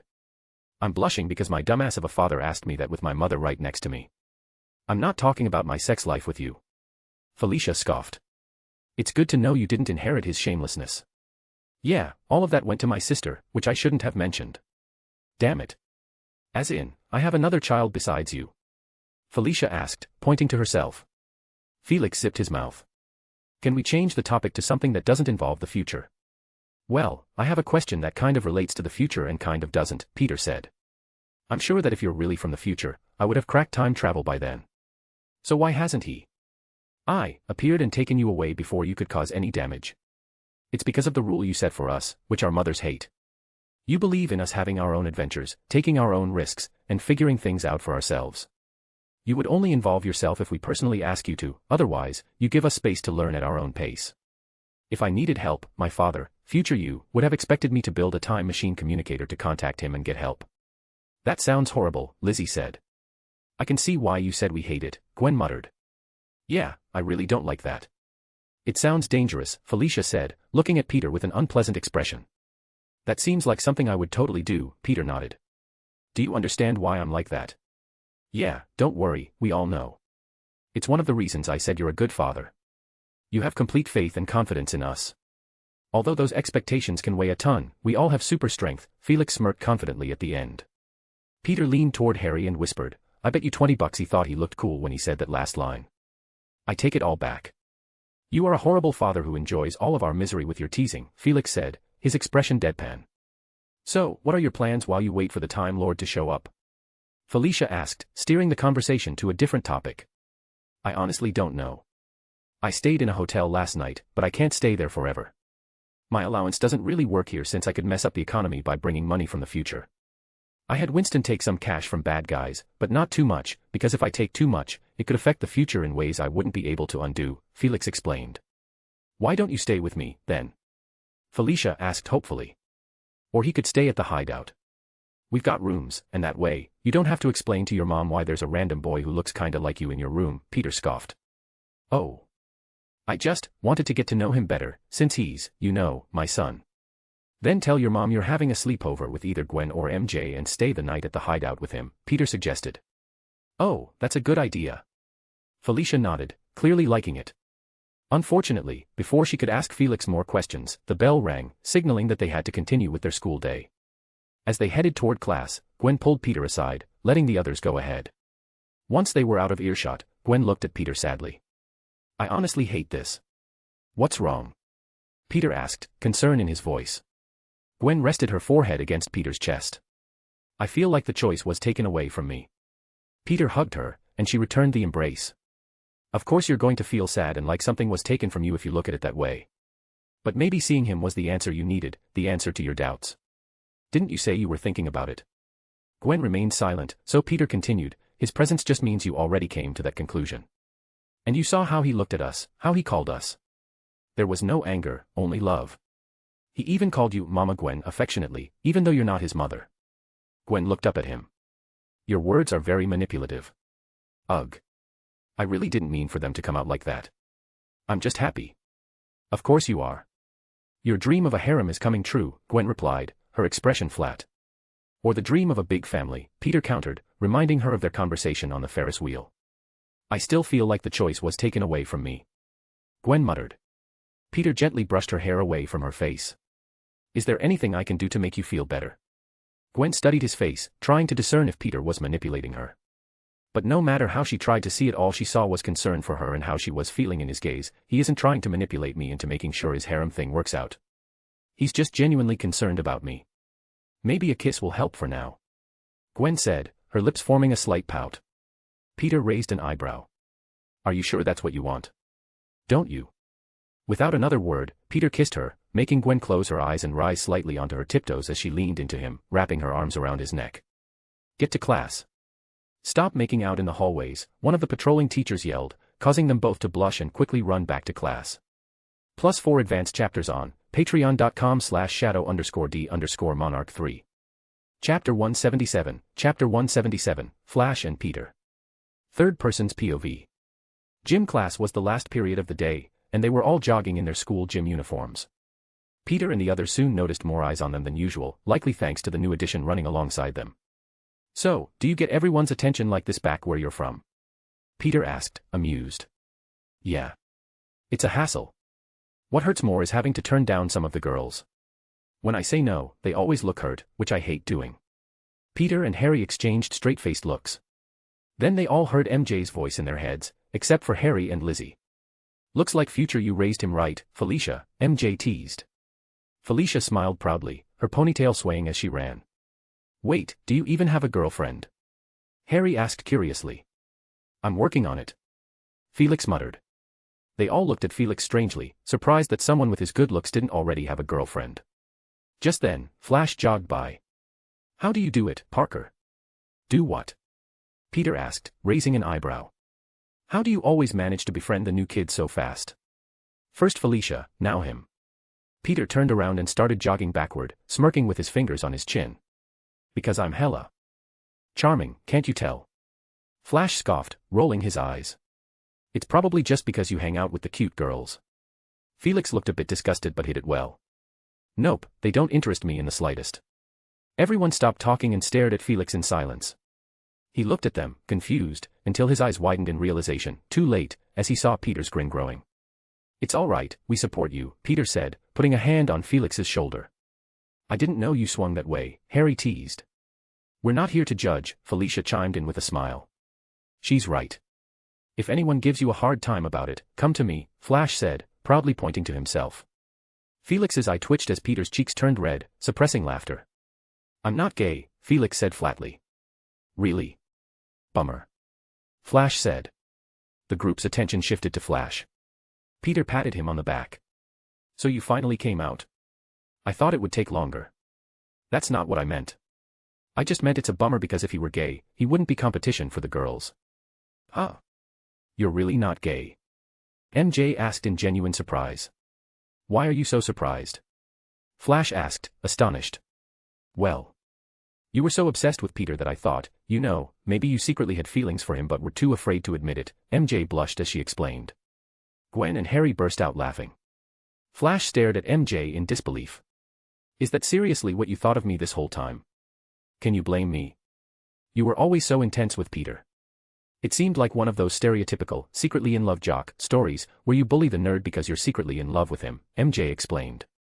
Now it was MJ's turn to receive weird looks, even Peter was looking at her strangely. "Tell me honestly, did you create a whole narrative about me and Flash?" MJ blushed and muttered, "No comment. Although my delusions didn't go as far as MJ's, I also found your obsession with Peter a bit weird," Gwen admitted. Flash fell unnaturally quiet, raising a few brows, until he finally sighed and admitted, "I was jealous of him." Their eyes widened in shock at Flash's confession. "You were? I mean, I'd be jealous of me too, just look at me," Peter said, masking his surprise with a bit of narcissism. "Yeah. I'm not afraid to admit it anymore. I was jealous of Parker. He had good grades, was smart, had a beautiful girlfriend, and always seemed genuinely happy. I was jealous, so I bullied him to make him as miserable as the rest of us." They all stared at Flash, unsure how to respond. Peter was left speechless. "What changed?" Felix asked, smiling curiously. "Well, it was mostly after he helped Felicia. I started to respect him. It's hard to bully someone you respect. And I'm going to go die of embarrassment for saying all of this out loud," Flash said, sprinting away, blushing furiously. There was a tense, heavy silence in the group. "If anyone's freaked out or weirded out by what just happened, raise your hand," Peter said, raising his hand. The others followed suit as they watched Flash's retreating figure. "Help you?" Felix asked curiously, glancing at Felicia. He had never been told about any of this by his parents. "You don't know?" Gwen asked, a bit surprised. "If I did, I wouldn't be asking." "So, what happened?" Felix replied. "No," Peter interjected firmly. Felix looked at Peter in confusion. What does he mean by no? Picking up on his confusion, Peter explained, "We'll explain later. It's not a story to share in public. Plus, it's her story. If Felicia wants to tell you, she will. If she doesn't, well, too bad." Felix nodded in understanding just as a sharp whistle blew, causing Peter, Gwen, and Felix to wince slightly. After the gym exercise, they were free to roam for the rest of the period. Peter grabbed a basketball and, in a low voice only someone with super hearing could catch, said, "Want to play ball with your old man?" Felix rolled his eyes. "How are you not embarrassed saying stuff like that? I get it if you don't want to. You probably don't want to get cooked in front of everyone on your first day," Peter teased with a grin. "You're annoying," Felix muttered as he walked over to Peter. The others stood a little further away, watching the interaction. Is it just me, or does Peter seem happier? If that makes sense. Harry asked, tilting his head in confusion. "It's honestly nice to see," MJ said with a warm smile as she watched Peter toss the ball to Felix, who tossed it right back. Peter then started dribbling the ball, his hands moving quickly and effortlessly. Peter rapidly bounced the ball between his legs, behind his back, and back again, while Felix crouched slightly, ready in a defensive stance. Gwen leaned against the wall, arms crossed, silently watching the game with a thoughtful look on her face. Meanwhile, Felicia stood nearby, lost in her own thoughts. So Peter and I really. This is seriously forcing me to confront these feelings I didn't want to. I was in denial, and I wanted it to stay that way. Damn it, it was just a small interest, nothing more, and I was planning on getting rid of these feelings. But then, boom, son from the future shows up. Maybe it's a sign from the universe, telling me not to suppress these feelings. MJ glanced at Felicia, sensing her uncertainty. She debated whether to step in or let Felicia figure things out on her own. After a moment, MJ decided to give her space to sort through her thoughts without outside influence. Peter, do I love Peter? Felicia thought, frustrated. No. I don't, but damn it, I really like him. Even after knowing him for just a few months, I can tell he's amazing. He's crazy smart, honorable, kind, strong, handsome, and hilarious. Honestly, he's like the perfect guy. But he's already dating Gwen and MJ. And I'm selfish, really selfish. If I want something, I want it for myself. But that's not possible with Peter. It's also why I'm put off by him. If I could steal him for myself, it would have been so much easier. But it's impossible, he loves Gwen and MJ too much to be stolen. And that's another thing that makes him great. Ugh, this is so conflicting. Felicia thought, scratching her head in frustration. On the court, Felix guarded Peter tightly, making it hard for him to move effectively. Every time Peter feigned a move, Felix didn't fall for it. Smirking, Felix said, "Want to know something about the future? All of our moms divorce you." What? Peter began, caught off guard. Taking advantage of Peter's surprise, Felix snatched the ball from his hands, spun around him, and sprinted toward the hoop, the ball bouncing confidently between his hands. Realizing he'd been tricked, Peter chased after him, but Felix was already in the air, dunking the ball into the net. He hung from the rim with one hand, sticking his tongue out at Peter. Just kidding. He jumped down and patted Peter's shoulder. You're gonna need to work on your mental game, old man. Peter narrowed his eyes playfully. Just wait till you're born. What? Felix asked, suddenly alarmed. What's that supposed to mean? After gym class, it was time to head home, well, for some of them. Others had jobs or internships to get to. Peter and Gwen, unfortunately, had their internship to attend. Should we walk? Peter asked Gwen, who nodded in agreement. Here, Peter said, tossing Felix the keys to his bike. I don't think I need to tell you where to go, do I? Nah, I got it. But where are you going? Felix asked curiously. Internship, Peter replied. With the Fantastic Four, Felix rapidly slapped a hand over his mouth, eyes wide in panic. The who now? Gwen asked, looking confused. Peter just rubbed the bridge of his nose and sighed heavily. No one, Felix muttered hastily, hopping on the bike and motioning for his mother, Felicia, to join him. As soon as she was on, Felix sped off, trying to escape the mess he'd accidentally stirred up. +4 advanced chapters on patreon.com/shadow_d_monarch3. Chapter 178, Chapter 178, Daily Bugle. Third person's POV. Peter and Gwen were walking toward their internship when a fire truck sped past them with its sirens blaring. Both of them sighed, shoulders slumping. We're going to be late, aren't we? Gwen asked. I'll call ahead and let them know. Peter said, taking out his phone. They both ran after the fire truck, ducking into an alley, where they threw their bags against the wall and webbed them up before tapping their watches. Between two buildings, both Spider-Man and Ghost Spider leaped into the air, swinging away, with Spider-Man holding his phone to his ear. Peter. Is something the matter? Reed Richards asked. Yeah, we're going to be a few minutes late.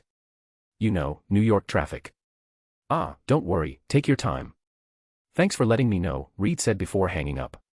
Spider-Man turned to Ghost Spider and gave her a thumbs up. Don't worry, he doesn't suspect a thing. Meanwhile, MJ walked into an alley, tossing her backpack high into the air before tapping her watch and jumping after it. When Scarlet Spider appeared midair, she webbed her backpack to her and began swinging toward her internship, stopping to handle a few petty crimes along the way. She dove into another dark alley, landing in a roll and tapping her watch, transforming back into MJ as she ran toward the Daily Bugle. Hey, Betty. MJ greeted as she passed by, heading to Jameson's office. Hello to you too, Ms. Watson, Betty replied, shaking her head with a smile. Inside the office, MJ found Jameson alone, writing something down. If it isn't my favorite photographer. I got the pictures you sent to Betty yesterday of those green monsters in Harlem. Good work. Even on your days off, you're working. You'll go far, young lass. Aha. So listen, I had this idea. Why don't we open an online page for the Daily Bugle? Why the hell would I do that? Jameson asked, giving MJ a strange look. So we can double the profit, obviously. Jameson narrowed his eyes and leaned back in his chair. I'm listening, but that's only because I like you. So make it worth my while. No offense, but it's mostly older folks who read the newspaper. The Daily Bugle is all about spreading the word, right? But kids my age, they get all their info online. Nobody reads the paper anymore. Spreading the word is fine, but how does that make us money? Jameson scoffed, unconvinced. Two things, MJ said, raising two fingers. Viewership and advertisements. With ads, the companies would pay us based on the number of people who see them. Say the rate is 1 cent per view. If 1 million people visit our online page, that's $10,000 in ad revenue. Even if only 100,000 people see it, that's still $1,000, on top of whatever we make from selling physical copies. Jameson removed the cigar from his mouth and leaned further back in his chair. You're a smart kid. So what do you want? You didn't tell me this out of the kindness of your heart. I want two things, to run the online side of the Bugle, and a 50-50th split. And why would I agree to that? Jameson said, snuffing out his cigar angrily. Because it was my idea, MJ rolled her eyes. I'll set up the site, well, not me, but I know someone who can get it up and running today. Jameson interlocked his fingers. And what's stopping me from stealing your idea and making it my own? It's a brilliant idea. There's no way a high school girl came up with it. MJ smiled and ran her hand over her watch. Gee, I wonder how the media would react to the owner of a major media company taking advantage of his high school intern. I never touched you. Jameson yelled, slamming his desk in anger. I didn't mean that kind of advantage, you sick perv. MJ retorted. Oh. Jameson blinked, sitting back down, confused. MJ pushed her watch forward. I meant I'm recording this conversation. So if you steal my idea, I can just post it online. A scandal like that wouldn't be good for business. I'd hate to see such a fine establishment crumble. Are you threatening and blackmailing me? Jameson asked, narrowing his eyes. Puffed, me. Never. I'm just protecting myself from a scary corporate man. Can you stop wording things so weirdly? Yeah, sorry. I didn't mean for it to come out that way. Look, it's just insurance for my interests. As a businessman, I'm sure you understand where I'm coming from. Jameson narrowed his eyes. You know, I meant it when I said you're smart. The problem is, you're too smart. That's going to get you into trouble someday.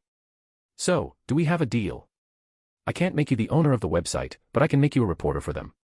As for the cut, 80 out of 20. 50-50ths.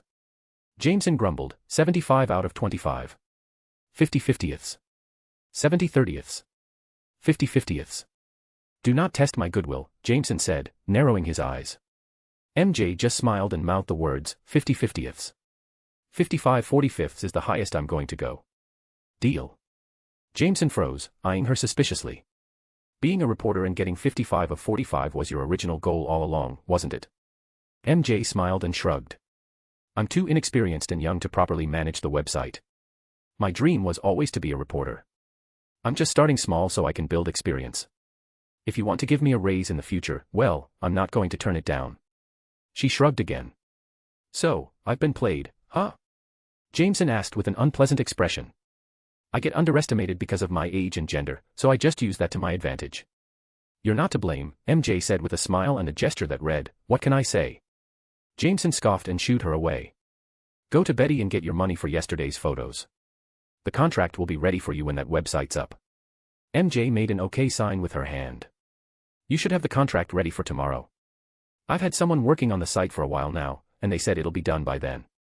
Jameson stared at her for a bit. Just get out of my office. Okie dokie. MJ saluted as she skipped toward the exit. Jameson scoffed, turning his back to her, but a proud smirk grew across his face as he stared out the window. As MJ stepped out of the office and closed the door behind her, she began to dance. Jackpot, baby, she said, swinging her arms and pumping her fist while shifting her legs. Snap. Ha ha ha, someone looks happy. MJ froze, hearing the sound of a camera shutter. Her eyes popped open, and she saw Eddie laughing with a camera in hand, looking amused. MJ didn't care, though. She wasn't camera shy and held up two peace signs like gang signs with duck lips. Guess who just got a promotion? Eddie froze. Are you serious? I wouldn't be celebrating if I wasn't, MJ replied as she happily walked toward Betty, who handed her an envelope. Eddie scoffed. Since you're getting paid more, you can take me out to lunch. Ha. The best I can do for you is a hot dog from the corner stand, she said, snapping her fingers and waving her envelope as she walked away. Better than nothing, I guess. Eddie smiled before heading inside. Felix and Felicia soon arrived at the hideout, where Arya gave them access. Felix scoffed, looking around with a smile. So, this is what the old hideout was like. When they said an abandoned subway station, they weren't kidding. Does this hideout not exist in the future or something? Felicia asked. It does, but it was remodeled before I was born and passed down to my firstborn older brother, Felix replied with a smile. Question, among all of Peter's kids, where do you fit in? Felicia asked. I'm the youngest, Felix said, scratching his cheek. Eh? Really? As they entered the hideout, they found Bruce and Betty about to head out. Felix tilted his head in confusion. Uncle Bruce. Aunt Betty. What? Betty asked, tilting her head in confusion. Uncle. Bruce asked, looking at Felix weirdly and tilting his head. Ah, right. Felix muttered in realization. Sorry about him, he's from the future, so don't worry, Felicia sighed. What? They both shouted as Felix awkwardly rubbed the back of his head. The foo. Yes. As in the foo. Yes. Felicia sighed. She then turned to Felix. Do you call everyone uncle and aunt? Felix looked up and sighed. It's not my fault. Blame my overly friendly father who makes friends with literally anyone he meets. I have so many aunts and uncles, I couldn't count them even if we used all our fingers and toes. Bruce and Betty were still reeling from the fact that Felix was from the future. Bruce glanced between Felicia and Felix. I can see the resemblance, but they could just be related. He muttered. And who's your father? Bruce asked curiously. Take a wild guess, Felix sighed. Peters, huh? I can kinda see it. Holy, you might really be from the future. That's insane, Bruce said, amazed. How far into the future are you from? Betty asked curiously, clearly excited to be meeting someone from the future. 2035. Oh wow. I would be an old man by that time. Bruce said, I'm 66 years old from where you're from. Isn't your presence here affecting the future? Bruce stopped and asked with concern. Felix sighed, that's what I'm about to find out. And how are you going to do that? Felicia asked curiously. Felix sighed once more, I'm going to call my dad, from the time where I'm from. I might not look like it, but I'm worried if I may have damaged the future with the words I'm saying. +4 advanced chapters on patreon.com/shadow_d_monarch3. Chapter 179, Chapter 179, Dilf Peter. A/N, there's a secret character that makes a special appearance, try to find him. Third person's POV. You're going to do what now? Felicia asked, surprised but increasingly eager to see what future Peter might look like. Betty, equally intrigued, added, we were planning to head out, but now I have to see this. Felix sighed, glancing around. Where's the kitchen? Never mind, I can smell it from here. He disappeared for a moment and returned with a microwave and a blender, much to everyone's confusion. This would be easier with Aunt Lizzie's equipment and power, but since she's not here, we'll have to make do, he said, setting the appliances down. Bruce raised an eyebrow. What exactly are you doing? I'm going to use the microwave's radiation to manipulate gravity and the blender to help create a rotating field, Felix explained, starting to tinker with both appliances. That should bend light and sound back into themselves, allowing us to carry both faster than their natural speed. Bruce nodded thoughtfully. You're accelerating light and sound to communicate across time. Interesting, but how are you going to connect with your dad in the future? Felix took off his watch, holding it up for everyone to see. This. I'll use quantum entanglement to link my watch with my dad's watch in the future. Wait, what's quantum entanglement? Felicia asked, looking a bit lost. Felix smiled and explained, it's when two particles, or in this case, two devices, become linked in such a way that, no matter how far apart they are, whether across space or time, changes to one instantly affect the other. It's like a bridge between the present and future. Fascinating. Bruce muttered, feeling really glad he chose to stay. Arya, I need you to focus most of the power source of the base into this, Felix said as he connected his watch to the contraption he'd made. The microwave began to glow hotter while the blender started to rotate at an unnatural speed. Winston, call my father, Felix instructed. A hologram projection appeared above the watch. Calling, my personal piggy bank. Winston's voice echoed. They all slowly turned towards Felix, who was hiding his face. Felicia had an amused expression as the hologram began to glitch. After a moment of static, a face started to materialize. It was a man, handsome, with long brown hair reaching his chin, a strong, thick beard matching his hair, and deep hazel eyes. He was wearing a black muscle shirt with jeans, lounging in a wooden chair with a glass of scotch in hand. Felicia covered her mouth in surprise. Bruce and Betty weren't much different, both looking amazed for different reasons. "Whoa," Betty muttered, causing Bruce to snap his head toward her. "Felix. Father. Need me to come get you?" "Nope." "Then bye." And just like that, the call ended. Felix turned to the others. "Looks like everything's all right." "That's a relief," he sighed. "That's it." Felicia shouted. "I want to see more of that Peter. Mama demands to see DILF Peter." She grabbed Felix by the collar, pulling him closer with intimidating eyes. "Bring him back. Now." "Jesus Christ, woman, what is your problem?" Felix yelled, trying to pry her hands away. "Did you not see how gorgeous that man was? You're telling me I married that? Talk to him more. He's your father, for crying out loud. Weren't you worried about the future? I got all I needed from that interaction." Felix replied, horrified. "He's relaxed and not concerned, so the future isn't being affected by my presence here." Felicia sighed, slumping her shoulders. "Arya, please tell me you captured it." "Hey, who do you think I am?" "Of course, I captured it," Arya said, displaying an image of future Peter leaning back in his chair, holding his drink. "Yes," Felicia secretly celebrated. Meanwhile, MJ was walking out of the Daily Bugle when her phone buzzed. She pulled it out and froze. "No way." MJ muttered, staring at the screen in disbelief at Arya's message. "Guess who? Mama scored a jackpot." Peter and Gwen, just exiting an alleyway, dusted off their bags when Gwen felt her phone buzz. She looked at the message and did a double take. Her mouth dropped as she compared the picture on her screen to Peter standing next to her. "He's so hot." Nightwing, perched on a water tower with Firestar floating nearby, felt his phone buzz. He looked at the message and couldn't help but curse. "What the fuck?" Nightwing blurted out. Firestar floated down, curious. "Whoa, who's that?" "I think that's Peter from the future." "Eh? Seriously?" Firestar asked in surprise.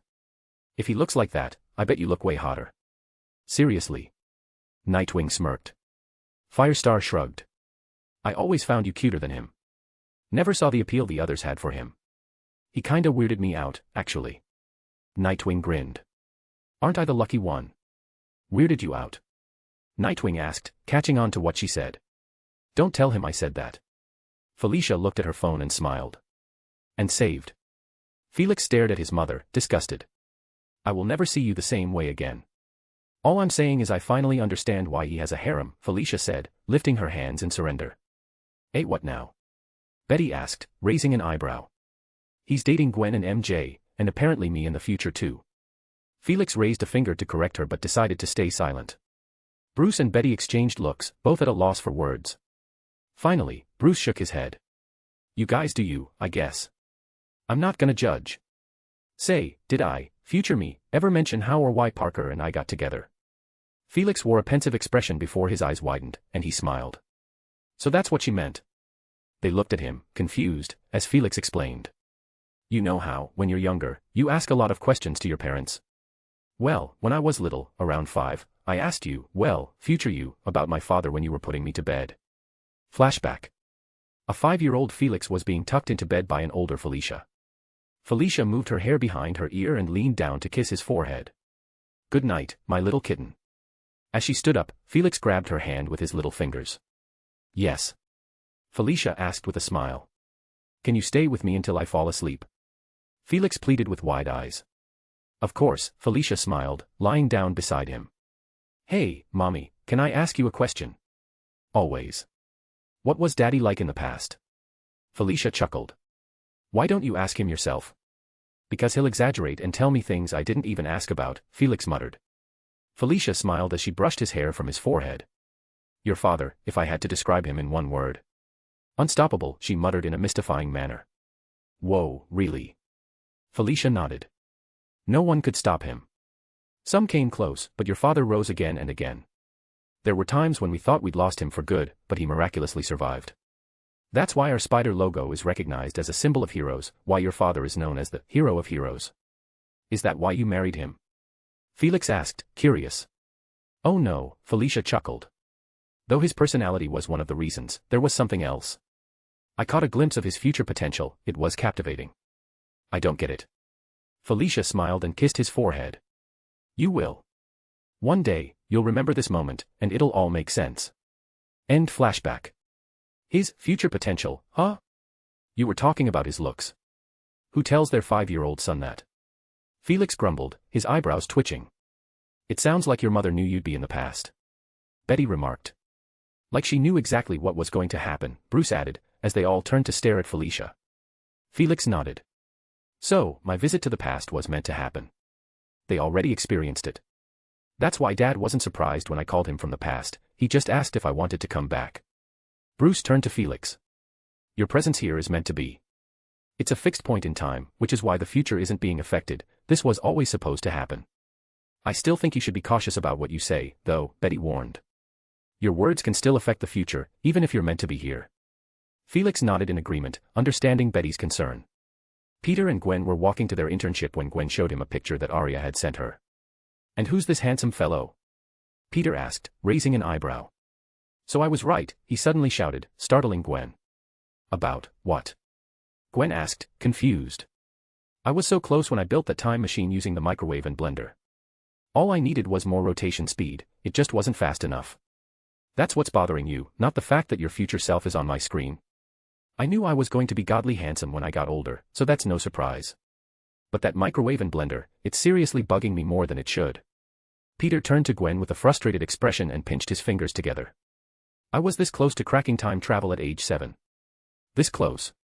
As they entered the Baxter building, Gwen laughed, amused at how much home appliances were bothering Peter.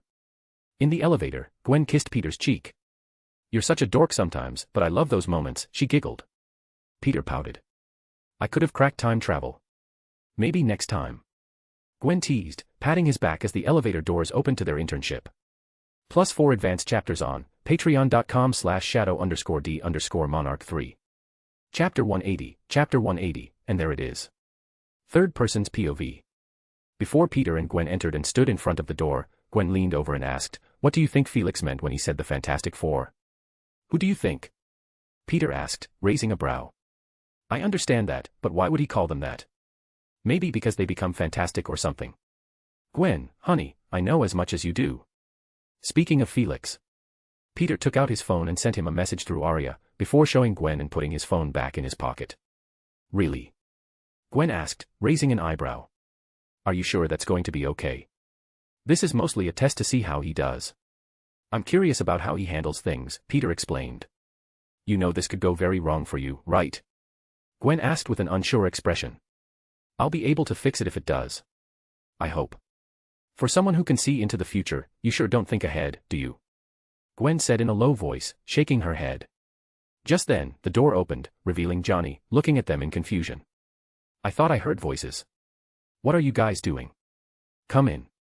Sorry, we were making out in front of your doorstep. Peter. Gwen said, slapping the side of his arm. Johnny just laughed. Sure. I knew I had a thing for older men. Mom, gross. Felix said, seeing Felicia stare at the picture Arya sent them. I'm so thankful Uncle Bruce and Aunt Betty left so they didn't have to hear you say something so embarrassing. You have a message from Father, little bro, Arya said, appearing on the big screen. Little bro? Felix asked in amusement, before shaking his head. What is it? He says, and I quote, it's time to fill Dad's shoes while he's absent. Since I've been busy with my internship, I haven't been very active in my role as Spider-Man during the day, so I'm giving that responsibility to my son. There's a backup watch in my lab. Have fun. Rock and roll fingers emoji, web emojis, end quote. Is he crazy? I'm not doing that. I know he's not stupid, doesn't he realize my actions still affect the timeline? Even saving one person could cause irreversible damage and alter time. Felicia stopped looking at the picture and gave Felix a weird look. Are you saying you wouldn't go out and save someone because you're scared of the consequences? Yes. Felix said, as if the answer were the most obvious in the world. I guess this is where the similarities between you and your father end. Felicia mumbled as she zoomed in on the picture, focusing on Peter's hazel eyes. What's that supposed to mean? Felix asked, raising an eyebrow. I've known Peter for about 2 or 3 months now, and had my powers for less. One of the things I've realized about Peter in such a short time is that he has no fear. He has worries, insecurities, and uncertainties, but never fear. Especially when it comes to being a hero. If it means saving the person in front of him, Peter doesn't care about the consequences. Felicia said, searching for any signs of graying hair. Bummer. She muttered. Yeah, well, it's not your family that's on the line, is it? You're talking about putting my mother, my father, my sisters, my brothers, my entire timeline, in danger just to be a hero to some stranger.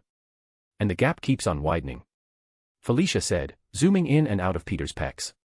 Felix got ticked off upon hearing that. I'm not my father, all right. And I'll never be. No one will ever be. I see all my brothers and sisters trying to live up to my father, and they've almost gotten killed more times than I can count. It pisses me off how everyone expects me to be like him, how they expect us all to be better. How can anyone be better than the greatest men you've ever known? Newsflash, you can't. And there it is. Felicia said, sitting down, still staring at Peter's hazel eyes. There what is? You said you were meant to be here, but why? Maybe you're here for this reason, for what you're currently feeling.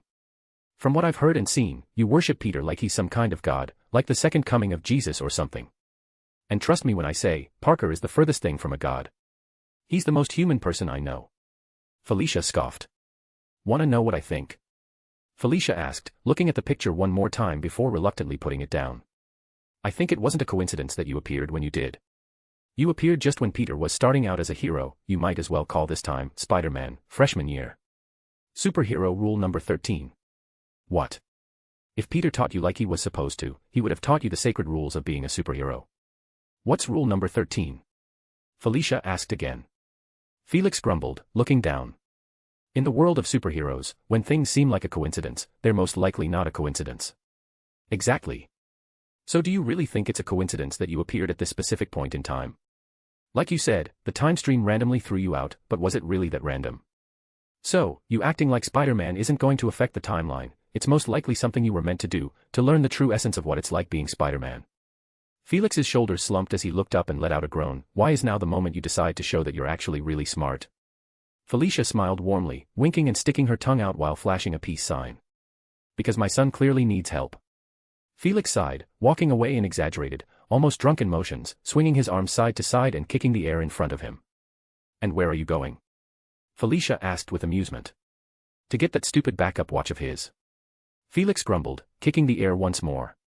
Felicia smiled wider, tilting her head with a loving expression. Even the way he pouts is just like him, she thought fondly. A moment later, Felix returned with the watch, which he slapped over his wrist. Felicia leaped into the air, spinning gracefully as she transformed into her Spider-Cat outfit, landing next to Felix with one hand on her hip. Felix glanced at her and tapped on his watch, causing the Spider-Man suit to shift over his body. You're being extra for no reason. Spider-Cat pouted playfully. I thought it was cool. Plus, it's time for some mother-son hero action. Let's just go, Felix sighed, glancing down at his suit, adjusting to the feel of it. Are you nervous? Spider-Cat asked, her voice curious. A little. I mean, I'm supposed to go out there and pretend to be the amazing Spider-Man, New York's greatest hero. It's not exactly something you can mentally prepare for. You're Peter's kid. Trust me, you'll do just fine, Spider-Cat said, giving his back a reassuring pat. See, that's the problem, Felix muttered. Everyone expects me to be great because of who my dad is. It's starting to get annoying. Spider-Cat wrapped an arm around his shoulders. Well, there's another reason you'll do great. You're not just Peter's son, you're mine too. And knowing how amazing I am, you're bound to be just as amazing. Felix scoffed, but under his mask, a small smile crept across his face. Her confidence in him just for being her son struck a chord. Taking a deep breath, Felix nodded.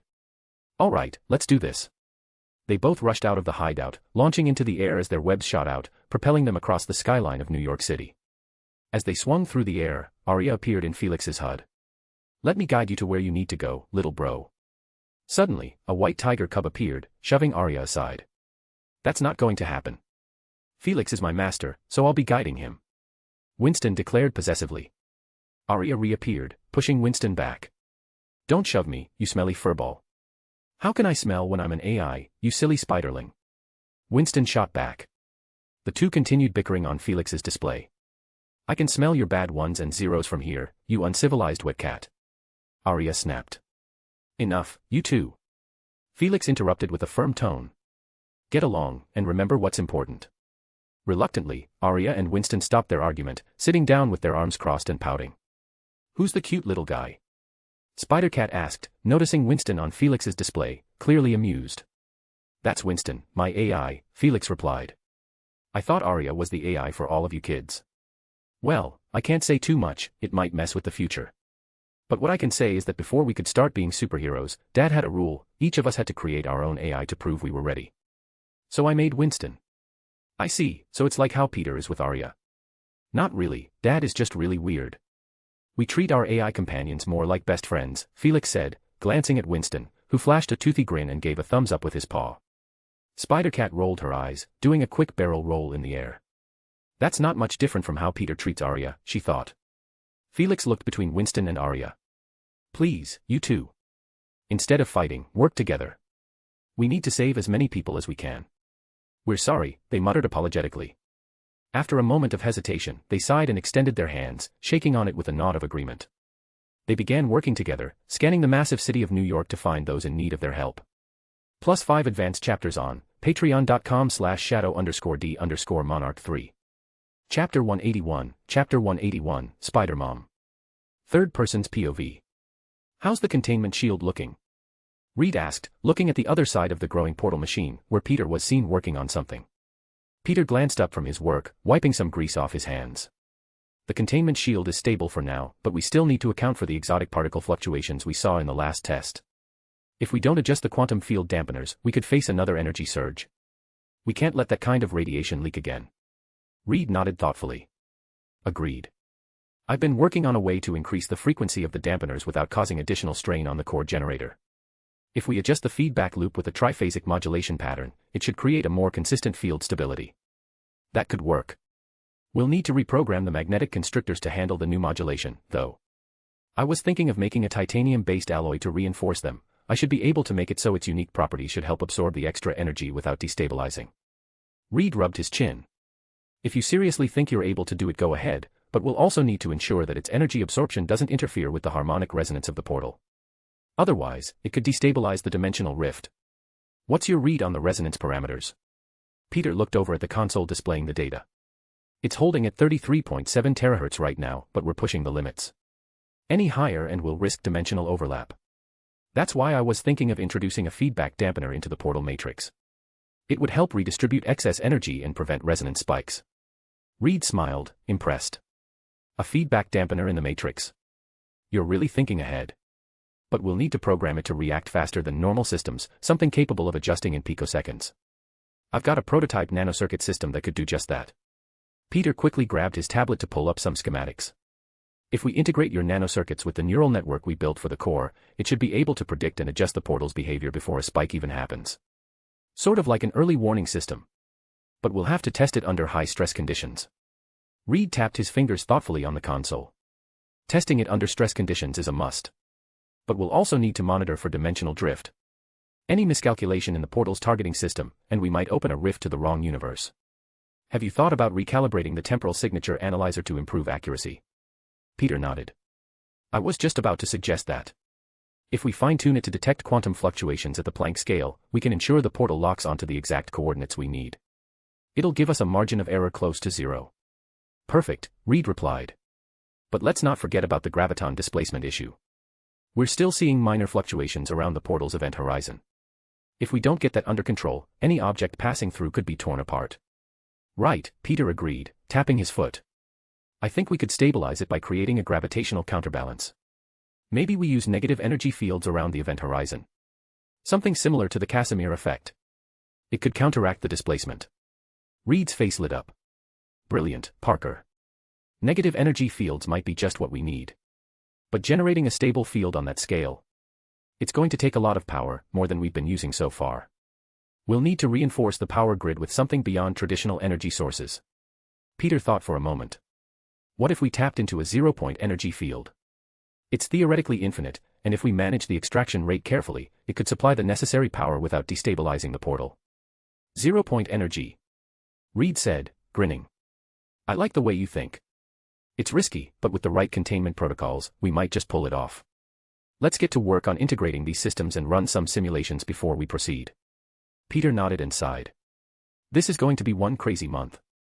Before Peter got back to work, he took out his phone and quickly texted Aunt May. Peter, can I bring some people over for dinner? Peter, I'll buy groceries on the way back. Aunt May, why? What's the occasion? Peter, it's a surprise. You'll definitely love it. Aunt May, knowing you, I seriously doubt it. How many are coming? Peter, I'm not sure yet. I haven't asked the others. Peter, plus, I'll help you cook. What could be better than some aunt-nephew bonding time? Aunt May, I can think of a lot of things, actually. Peter, why are you always dissing me? Do we have a problem or something? Aunt May, I don't know, do we? Aunt May, anyway, I'm busy. Bye, love you, see you soon. Peter, love you too. Peter. Reed asked, raising an eyebrow. Is something the matter? Sorry about that, boss. I was texting my aunt. It won't happen again. Please don't fire me. I really need this job. Peter began pleading pitifully. Reed scoffed and chuckled, amused. As if I could fire you. I'd be shooting myself in the foot, and doubling the time it would take to finish this. Does that mean I can be Employee of the Month? Peter asked hopefully as he put his phone away. I don't think we even have such a thing. Reed replied, tilting his head in confusion. Ooh, can we start that? I'd be the first employee to win it. Peter said excitedly. Reed just laughed. You get excited over the strangest things. Hey, can I ask you a question? Spider-Cat asked as she used a building as a springboard to leap higher. You've all asked me so many questions already. Do you even need to ask? Felix sighed as he swung casually, using his many years of practice. How long have you been a superhero? I can't imagine you being one for long and not knowing what that entails. But what confuses me is you've got a villain like the Time Lord, who seems like a seriously powerful bad guy that can manipulate time. I've been doing this for close to a year. In my time, well, in the future, a lot of villains started appearing. They all had different powers and thought they were invincible just because of it. So, my siblings and I created a system. Whoever encounters a first-time villain adds them to their rogues gallery. I had the misfortune of facing the Time Lord in my first 6 months. He's a wizard who developed a spell to siphon time from people and use it to rejuvenate himself and power his spells. Wait. Magic's real? Spider-Cat asked, looking at Felix in shock. Felix swung over to a building, placing a hand on his hip. We have superpowers that defy reality, and you're amazed that magic is real. This can be explained by science. Magic can't. Ugh, that sounds like something Peter would say, Spider-Cat grumbled. But that's beside the point. Tell me, how have you spent your time as a hero? Spider-Cat asked, tilting her head. Felix shrugged. What every hero does, fighting villains that threaten people's safety. Is that all? Spider-Cat asked, frowning. Let me ask you this. I refuse to believe your father didn't teach you well, but did you at least pay attention to any lessons or advice he gave you? Felix rubbed the back of his head, embarrassed. I might have fallen asleep during some of his lessons. Spider-Cat looked at him in confusion. Are you narcoleptic? No, but my powers do make me sleepier. I just like to indulge in those urges, Felix admitted. Spider-Cat sighed and pinched the bridge of her nose. Things are starting to make sense. Follow me. She landed on one of the lower buildings, and Felix followed. What's wrong? Felix asked. What's wrong is you spend too much time up here and not enough down there. Spider-Cat motioned toward the street below. It's time for you to do some community service. What? Why am I being punished? I didn't do anything wrong, Felix asked, taken aback. And that's your problem. Do you think Peter would view helping people or doing something nice for his community as a punishment? Well, no. But what does that have to do with being a superhero? Isn't that just my father and siblings being super friendly? Spider-Cat looked up at the sky and sighed. Now we know why it's you here and not them. Why do I have to be the one with the socially inept son? And why am I the one teaching him this? Shouldn't his father be doing this? She turned toward Felix, her expression turning serious. Being a superhero is more than just beating up villains. I know, it's about making sure people are safe and protected from harm. But to do that, I need to take down the villains threatening their lives. Felix said, matching her tone as he understood. Spider-Cat nodded. I won't deny that's a major part of it. But there's so much more. It's about connecting with people, being there for someone in need, even when they're not in mortal danger or being threatened by a supervillain. It's about helping someone, no matter how small the problem is. She tapped the spider symbol on Felix's suit. The super in superheroes is just a description of your powers. What really matters is the hero part. Being a hero means stepping up to help someone when no one else will. When people see someone struggling with something small or in their eyes insignificant, all they can think is, someone else will help, why bother, or, that's not my problem, they'll figure it out. But that's the difference between a common person and a hero, being able to act when everyone else ignores it. And that's something you need to learn if you really want to call yourself a hero. Why do you think people love your father so much? Is it because he's the strongest there is? No, it's because they see how much he cares. He spends time with his neighborhood and connects with the people there. They see a guy who genuinely cares, and they can't help but love him for it. Felix stood quietly as he noticed someone pointing toward them. With his enhanced senses, he picked up their excited shouts. It's Spider-Man. Hey, Spider-Man. Going to catch another bad guy, Spider-Man. Have a good swing, Spider-Man. Felix couldn't help but smile and give a small wave back. Meanwhile, Spider-Cat stood to the side, thinking to herself, I don't think he's just here to become a better hero. Maybe he's here for me, too. So I can learn alongside him. +5 advanced chapters on patreon.com/shadow_d_monarch3. Chapter 182, Shopping. Third person's POV. Felix and Spider-Cat were swinging through the city when Spider-Cat spotted an old man slowly crossing the street. Yo. Spider-Cat motioned. On it. Felix replied as he swung down in a blur of lightning, picking up the old man just in the nick of time as a car sped towards him. Felix landed gently and set the man down. Are you okay, sir? Apart from the heart attack I nearly had. I'd say I'm fine, the old man chuckled, patting Felix's chest. Thank you, Sonny, you saved this old man's life. Ah, don't worry. Just make sure to look both ways, Felix nodded before swinging ahead. So, how did that feel? Spider-Cat asked teasingly. I mean, I usually get thanked for stopping villains, but for something small like this. It's a first. Feels nice, Felix muttered. To you, it might seem small, but to someone else, you just saved a precious life, someone's grandfather, someone's father. Never think helping someone is a small thing. Which kinda contradicts what I said earlier, but life's full of contradictions. Spider-Cat said, twirling in the air mid-swing. This is seriously turning into more of a lesson for me, Spider-Cat sighed inwardly. Felix and Spider-Cat continued swinging through the streets of New York, scanning for anyone else in need. The city bustled as usual, but today they were focused on the little things. As they soared above a park, Spider-Cat spotted a boy frantically searching the ground, his face scrunched in worry. Felix, hold up, she called, veering down toward the boy. Felix followed and landed lightly beside him. Hey, what's up, little man? You lose something, he asked gently. The boy sniffled, holding up a stuffed bunny missing an ear. I dropped his ear somewhere, and I can't find it. He's my favorite, and now he's ruined. Spider-Cat crouched down to meet his eyes. We can help. Spider-Man. On it, Felix grinned, zipping around the area. He quickly found the fluffy ear in a bush and handed it to the boy. Here you go. Looks like your bunny's back to normal, Felix said with a smile. The boy's eyes lit up as he clutched the ear. Thank you. I thought I'd never find it. He ran off to his mother, who gave Felix and Spider-Cat a grateful nod. Felix watched them go, a soft expression on his face. You know, this feels just as good as stopping a bad guy. It's like, we're doing something that matters, even if it's small. Spider-Cat leaned against a lamppost with a smirk. Told you. Sometimes it's not about the flashy hero stuff. It's about showing up for people when they need it, even if it's just for a stuffed bunny. Felix chuckled. All right. I'm starting to get it now. Let's see who else we can help.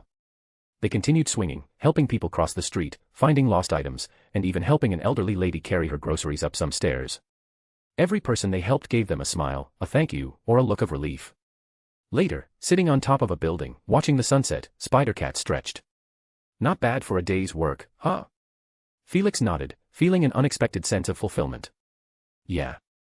I guess being a hero isn't always about saving the world. Sometimes, it's about making someone's day a little better.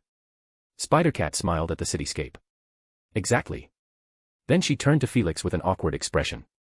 Please tell me I'm not the only one cringing right now. Felix hugged himself, rubbing his arms. I know what you mean. That mushy stuff was kind of disgusting. I can't believe we said all that. Spider-Cat laughed, patting his back. Let's keep our conversations, though meaningful, a little less cringeworthy.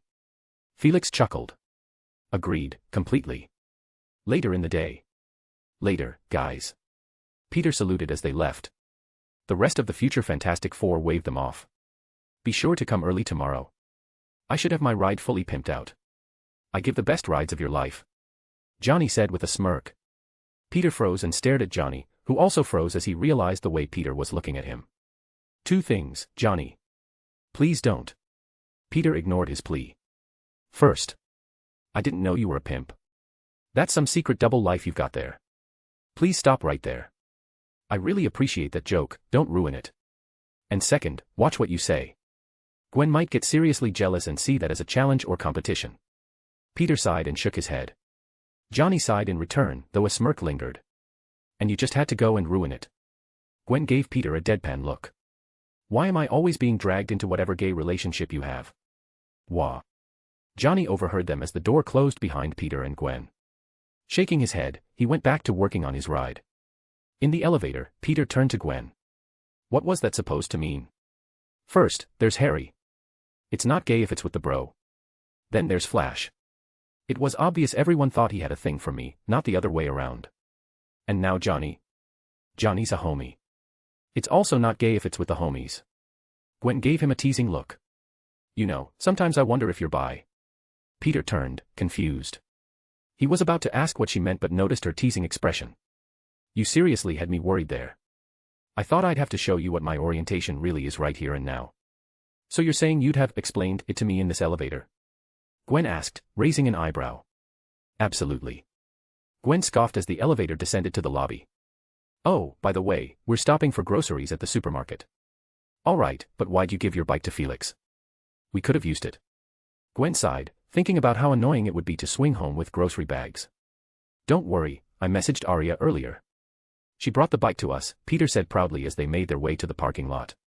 Thank God for advanced technology, Gwen sighed with relief. As they approached the bike, Peter grinned. God had nothing to do with it. That was all me. Gwen rolled her eyes as she grabbed her helmet and got on the bike, holding onto Peter. It's a figure of speech. Once at the supermarket, Peter rested his feet on the low bar of the cart while Gwen pulled him inside. Peter cheered like a kid, causing Gwen to chuckle in amusement. They gathered their groceries, and as Gwen inspected expiration dates in the dairy section, Peter couldn't resist pushing the cart into her. Gwen closed her eyes, took a deep breath, and chose to ignore him. Hee. Peter did it again. Peter, I swear to God. Gwen said through gritted teeth. Peter tried to push the cart one more time, but Gwen grabbed it and started ramming it back and forth into him. How do you like it, huh? Shoppers around them gave the couple some odd looks, but Gwen didn't care as she was simply too pissed off at Peter. They eventually finished and made their way to the checkout line. As Gwen dragged Peter through the shortest line, she muttered, I'm dating a literal child. Well, I am 15. Irrelevant. Of course it would be for you. You're 21 after all. Age is just a number. The person ahead of them turned with concern, staring at them. Peter leaned on the cart, laughing hysterically, while Gwen facepalmed in embarrassment. I'm sorry about my boyfriend, she said. The person still looked disturbed, so Gwen pulled out her student ID, which only made Peter laugh harder. We're the same age, Gwen said, her voice strained. But someone doesn't act like it sometimes. The stranger sighed in relief but gave them an awkward smile before turning back. Gwen glared at Peter, mouthing, I'm going to kill you. Peter, still laughing, threw up a peace sign, sticking his tongue out playfully. After paying for their groceries and heading outside, Gwen shot Peter a look. Embarrass me like that again and see what happens. Peter grinned mischievously. You know, it's kinda hot when you threaten me like that. Gwen rolled her eyes as they continued walking. Is that why you do these things? Do you like me threatening you? Before Peter could respond, they heard someone yell, help. Someone stole my bike. Without missing a beat, Peter stuck out his arm, clotheslining the thief off the bike, due to the force of which he was riding and how strong Peter's armor he was knocked unconscious. Gwen swiftly set the bike upright with a flick of her foot and handed it back. Peter glanced at Gwen with a smirk. It's not the threats. It's the look on your face. I like seeing it sometimes. Gwen gave him a flat stare. You're unbelievable. They rearranged their groceries on the bike and rode off. +5 advanced chapters on patreon.com/shadow_d_monarch3. Chapter 183, Chapter 183, Resemblance. Third person's POV. Yo. Peter called out as he entered the house, arms full of shopping bags, with Gwen following behind, also loaded down. They headed straight for the kitchen and set the bags on the counter, just as Aunt May appeared. Looks like you two went on quite the shopping spree, Aunt May said with a smile, helping them unpack and put everything away. So, Peter, Aunt May continued after stashing away the last of the empty bags. What's this big news you're itching to share? Peter grinned proudly, webbing a nearby knife into his hand. You'll find out when the time's right. I wouldn't be going through all this trouble otherwise. Aunt May raised an eyebrow, unimpressed. First of all, don't use your webbing on things you plan to cook with. And second, are you saying you only spend time with us when you've got something to announce?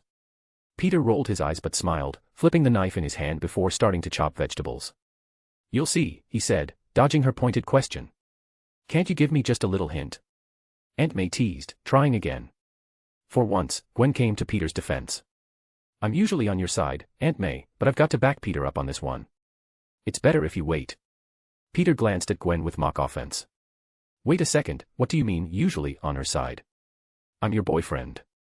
You're supposed to always be on my side. Ignoring him, Gwen and Aunt May shared a playful exchange. Really? Well, if you're saying that, Gwen dear, I'll trust you. But on a scale of 1 to 10, how shocked am I going to be? Gwen considered for a moment before nodding. A solid 9. Aunt May's eyes widened. A 9. Oh Lord, now I'm getting anxious. She suddenly turned toward Gwen with wide eyes. Wait, you're not pregnant, are you? Gwen's face dropped, and she quickly looked down at her stomach. Wah, no. Why? Do I look pregnant? Aunt May hurriedly waved her hands. No, no. It's just that you seem just as eager about this news as Peter, so I just assumed. Gwen chuckled, shaking her head. It's not that. But I promise you'll have a reaction when you hear it. The conversation continued as they cooked together, diving into various topics, laughter filling the room. Near the end of their preparations, Uncle Ben arrived home. He greeted everyone warmly before taking a quick shower and joining Peter to help set the table. As they worked, there was a knock on the door. Uncle Ben opened it to find MJ standing there with a cake. Peter didn't say if we were supposed to bring anything, so. I brought dessert just in case, she said sheepishly, holding the cake out. Uncle Ben laughed, stepping aside to let her in. Haha, come on in. Peter and I were just finishing setting up. Soon, more guests started to trickle in. Harry and Lizzie arrived next. This feels weird, Lizzie admitted shyly. I've never been to a family dinner that wasn't my own before, it feels kinda personal. Aunt May glanced around the room. So, shall we get started? Wait, the star of the night isn't here yet, Peter started to say, just as another knock came from the front door. Oh, that must be them. Peter said excitedly, practically skipping to the door. Uncle Ben and Aunt May exchanged confused glances, while the others grinned knowingly, eager to see their reactions. Peter returned with 2 people beside him, Felix walking between Peter and Felicia. Sorry for the intrusion, Felicia said, stepping inside. Aunt May blinked, looking at the newcomers. And, who are they? Felicia raised her hand slightly. Felicia Hardy. Uncle Ben squinted, then nodded in recognition. Oh, right. You're that girl from the hospital, aren't you? Felicia rubbed the back of her head, slightly embarrassed. Yeah, that's me. Aunt May and Uncle Ben then turned their eyes toward Felix, who casually gave them a 2-finger salute. Yo. They both stared at Felix, tilting their heads in confusion. His mannerisms felt oddly familiar. Before they could say anything, Peter, chest puffed out with pride, patted Felix on the shoulder. This is Felix Parker. My son, from the future. Huh. Peter grinned even wider, giving Felicia a look. She sighed, and both she and Peter squished Felix's face between their own faces with a beaming smile. Can't you see the resemblance?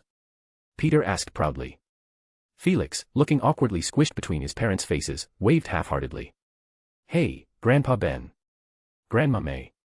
Aunt May and Uncle Ben remained rooted in place, switching their gazes between Peter and Felix. Slowly, their eyes widened as they began to see the undeniable resemblance. What? Aunt May screeched. Uncle Ben, looking shell-shocked, glanced at Harry, Gwen, and MJ. Are they joking? The 3 friends shook their heads with smiles on their faces. They're telling the truth, Harry said. The future, Uncle Ben asked in shock. Yes, confirmed. He's from the future? Yup, they all confirmed once more. 0. The future? They all nodded their heads once again, smiling. Uncle Ben ran a hand through his hair, glancing up at the ceiling with a deep sigh. This family is never going to be normal again, is it? Aunt May clenched her fists, her eyes narrowing as she looked at Peter. Peter, is that really my grandbaby from the future?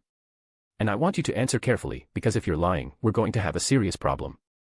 Felix awkwardly raised a hand. I've got pictures to prove it, he offered with a small grin. Aunt May's eyes snapped open, and Peter swore he saw flames flickering in them. Show me, she demanded, narrowing her eyes. Felix reached into his back pocket, pulled out his phone, and made a few swipes. He swiped up, and a holographic screen appeared, showing an image of a younger version of himself being carried by Aunt May. He swiped again, revealing another image of him sitting on her lap. Aunt May slapped a hand over her mouth in shock, then placed it on her forehead. Good Lord, she muttered, exasperation mixing with a growing smile on her face. But then, she froze. Slowly, she turned her head to Felix, then to Felicia, then Gwen, then MJ. Back to Felix. Then Peter. Her gaze bounced between Gwen and MJ again before finally locking onto Felicia. After a slow, deliberate turn back to Peter, she asked, Peter. Yup. Why is she his mother? I don't know, ask future me. Me and her aren't together. Aunt May narrowed her eyes at Felix. You. Felix, right. There's no better way to ask this but. Are you Peter's illegitimate child or something? Felix blinked, completely thrown off. Huh? What? Are you asking if I'm his bastard? No, I'm not. He and my mother are together. As they always say, the future is full of endless possibilities. Peter chimed in quickly, beads of sweat forming on his brow. But you know what's not full? My stomach. So let's fix that problem and eat some of this delicious food before it gets cold. Peter marched ahead, hoping to escape the awkward tension. I agree. Everyone should sit down before the food gets cold, but we're not done here, young man, Aunt May added, motioning for everyone to take their seats. Everyone complied, diving into the meal, but Aunt May's piercing stare stayed locked on Peter the entire time. He chose to pretend she wasn't glaring at him, as technically, none of this was his fault. So, why are you here, in the past, I mean? Uncle Ben asked curiously, wanting to understand more about this unexpected grandnephew. I was fighting a time-based villain, Felix explained casually. I'm stuck here until he shows up again so I can bring him back to my time. Both Aunt May and Uncle Ben sighed at how nonchalant Felix was about fighting villains. Two things, Uncle Ben began. First, you seem pretty comfortable talking about this. I take it everyone here knows. He glanced around at the others. They all nodded, confirming his suspicion. And second, does this become a family business? Uncle Ben asked, glancing at Peter with raised eyebrows. Aunt May grumbled at the question. Now she not only had to worry about her nephew risking his life every day, but also her potential future grandkids. Kinda. Dad gives us the choice, Felix said. None of us are forced into it. We all chose to be heroes, though some act more like villains, he muttered, recalling one of his older brothers. I suppose that's good, Uncle Ben said, nodding thoughtfully. As long as it's a choice you've made for yourself, and you're happy with the direction you're going, that's what matters. Felix smirked, appreciating Uncle Ben's words. It was comforting to see that the advice-giving grandpa he knew in the future was just the same in the past. +5 advanced chapters on patreon.com/shadow_d_monarch3. Chapter 184, Chapter 184, Feast and Shelter. Third person's POV. So how many children does Peter have in the future? Aunt May asked, looking towards Felix curiously. I can't really say since it could change the future. I might end up erasing myself or one of my siblings because of what I say, Felix replied as he stuffed his mouth with food. I see, but can I at least know if he has a lot? Oh yeah. Felix nodded in exasperation. Peter and Uncle Ben, sitting next to each other, exchanged a look and shared a small fist bump under the table. You player, Uncle Ben teased. Peter just rubbed his chin and smirked, while Felicia, sitting close to Aunt May, leaned over and showed her phone. Here, look at this. Ha. Is that really how he's going to look? Aunt May asked in amusement as she looked at a picture of older Peter. You have to send me that picture. Don't worry, I got you, Felicia smirked, showing the picture to Ben, who began to laugh heartily. He rubbed his beard and patted Peter's back. Looks like the good beard genetics are strong in the men of our family. Even though they were talking about his future self, Peter couldn't help but feel a tad embarrassed. I'm mostly worried about what I'd look like with a beard. Harry said with an awkward smile, imagining it. Don't worry, you grow a goatee, Felix started. Ew, both Aunt May and Lizzie said at the same time. Lizzie immediately covered her mouth and looked toward Harry apologetically. Wow, Harry said, looking a little betrayed as he glanced at Aunt May and Lizzie. Both Lizzie and Aunt May looked at each other before chuckling. Harry, I love you like you're one of my own, but I just can't imagine you with a goatee, Aunt May said, giving him an apologetic look as well. Oh, by the way, I was just joking about the goatee. I wanted to see if it would change the future a bit if I said that you had won, Felix added apologetically. Oh, thank God, both Harry and Lizzie said at the same time. Harry turned toward her. What's with you today? Sorry, Lizzie said in a cutesy voice, hugging his arm and leaning on his shoulder. Aunt May then pointed her fork toward MJ and Gwen. Listen, girls, I know you both love Peter dearly and let him get away with a lot of things, but you have to lock it down. It's already gotten out of hand. Both MJ and Gwen wore awkward expressions as Peter looked at Aunt May in exasperation. Come on, Aunt May. Am I not your nephew? How am I supposed to grow my harem to the size of Solomon's if you're going to block me? Felix put a hand over his face and looked away. Is he stupid? Why would he joke about that? Both MJ and Gwen gave Peter a look. MJ's was the most effective, her expression blank, which wasn't an expression you wanted to see on a girl that wears her emotions on her sleeve. Peter shrank back. Sorry. He muttered, focusing on his plate. Aunt May shook her head, placing the back of her hand on her forehead. Where did I go wrong raising you? Felix, baby, whatever you do, don't turn out like your father. I'll try my best not to, Felix nodded seriously. What's that supposed to mean? I'm a great example to follow. I'm the world's best role model. Everyone around the table looked at Peter with uncertainty and began murmuring. I'm not so sure. Not really, sorry. I wouldn't say you're the best. There are definitely better out there. Not even close. Peter gave them all a straight look. I hate every single one of you. Hearing this, everyone burst into laughter, continuing to eat and banter until they were done. Peter and the others were about to insist on helping with the dishes, but Gwen and MJ took over, insisting as they began washing up while the others cleaned up after themselves. Peter looked at them in confusion as they whispered to each other. Are you really sure you want to do that? Gwen whispered. I'm really curious what it's like. Aren't you the least bit curious? MJ whispered back shyly, her ears turning red. No, not really. I haven't thought about that. It honestly never crossed my mind. I was going to keep it separate. But you heard Aunt May. It's me and you who have to keep it locked. You're weird. I've been around Peter for most of my life. I'd be surprised if I wasn't. I suppose you have a point. Meanwhile, Peter turned to Aunt May and Uncle Ben. Actually, there's something else I wanted to discuss with the two of you, apart from the matter with Felix. Oh God, what now? Aunt May asked, rolling her eyes. Ugh, this one isn't supernatural. It's regular news, about the two of you. You both know how I want to retire you, but you just won't let me, right? Peter, you literally made me younger. What am I supposed to do in retirement? Uncle Ben asked, shaking his head. Yeah, well, that's the thing. I found a way to do both, to make you guys retire and still do something meaningful. I want to open a shelter, and I want you two to run it, Peter said with a serious expression, catching them both off guard. A shelter? Aunt May asked, her curiosity piqued by the idea. Why a shelter? What made you think of this? Uncle Ben added, leaning in. It came to me during a fight with a supervillain. Our powers are incredible, but they also cause so much destruction. Buildings get wrecked, and people are left homeless until repairs are made. I wanted to create a place where they could take refuge, a shelter where they can get help. With the money and influence I have, I realized I can help people not just as Spider-Man, but also as Peter Parker, Peter explained, his tone earnest. Felix's eyes widened as he listened. So this is when it all started. I didn't think I'd get to witness this moment. It's amazing, he thought to himself. Oh, Peter, that's a wonderful idea, Aunt May said, placing a hand on her chest, clearly touched. Uncle Ben nodded, thinking it over. So, you want us to run this shelter as our retirement?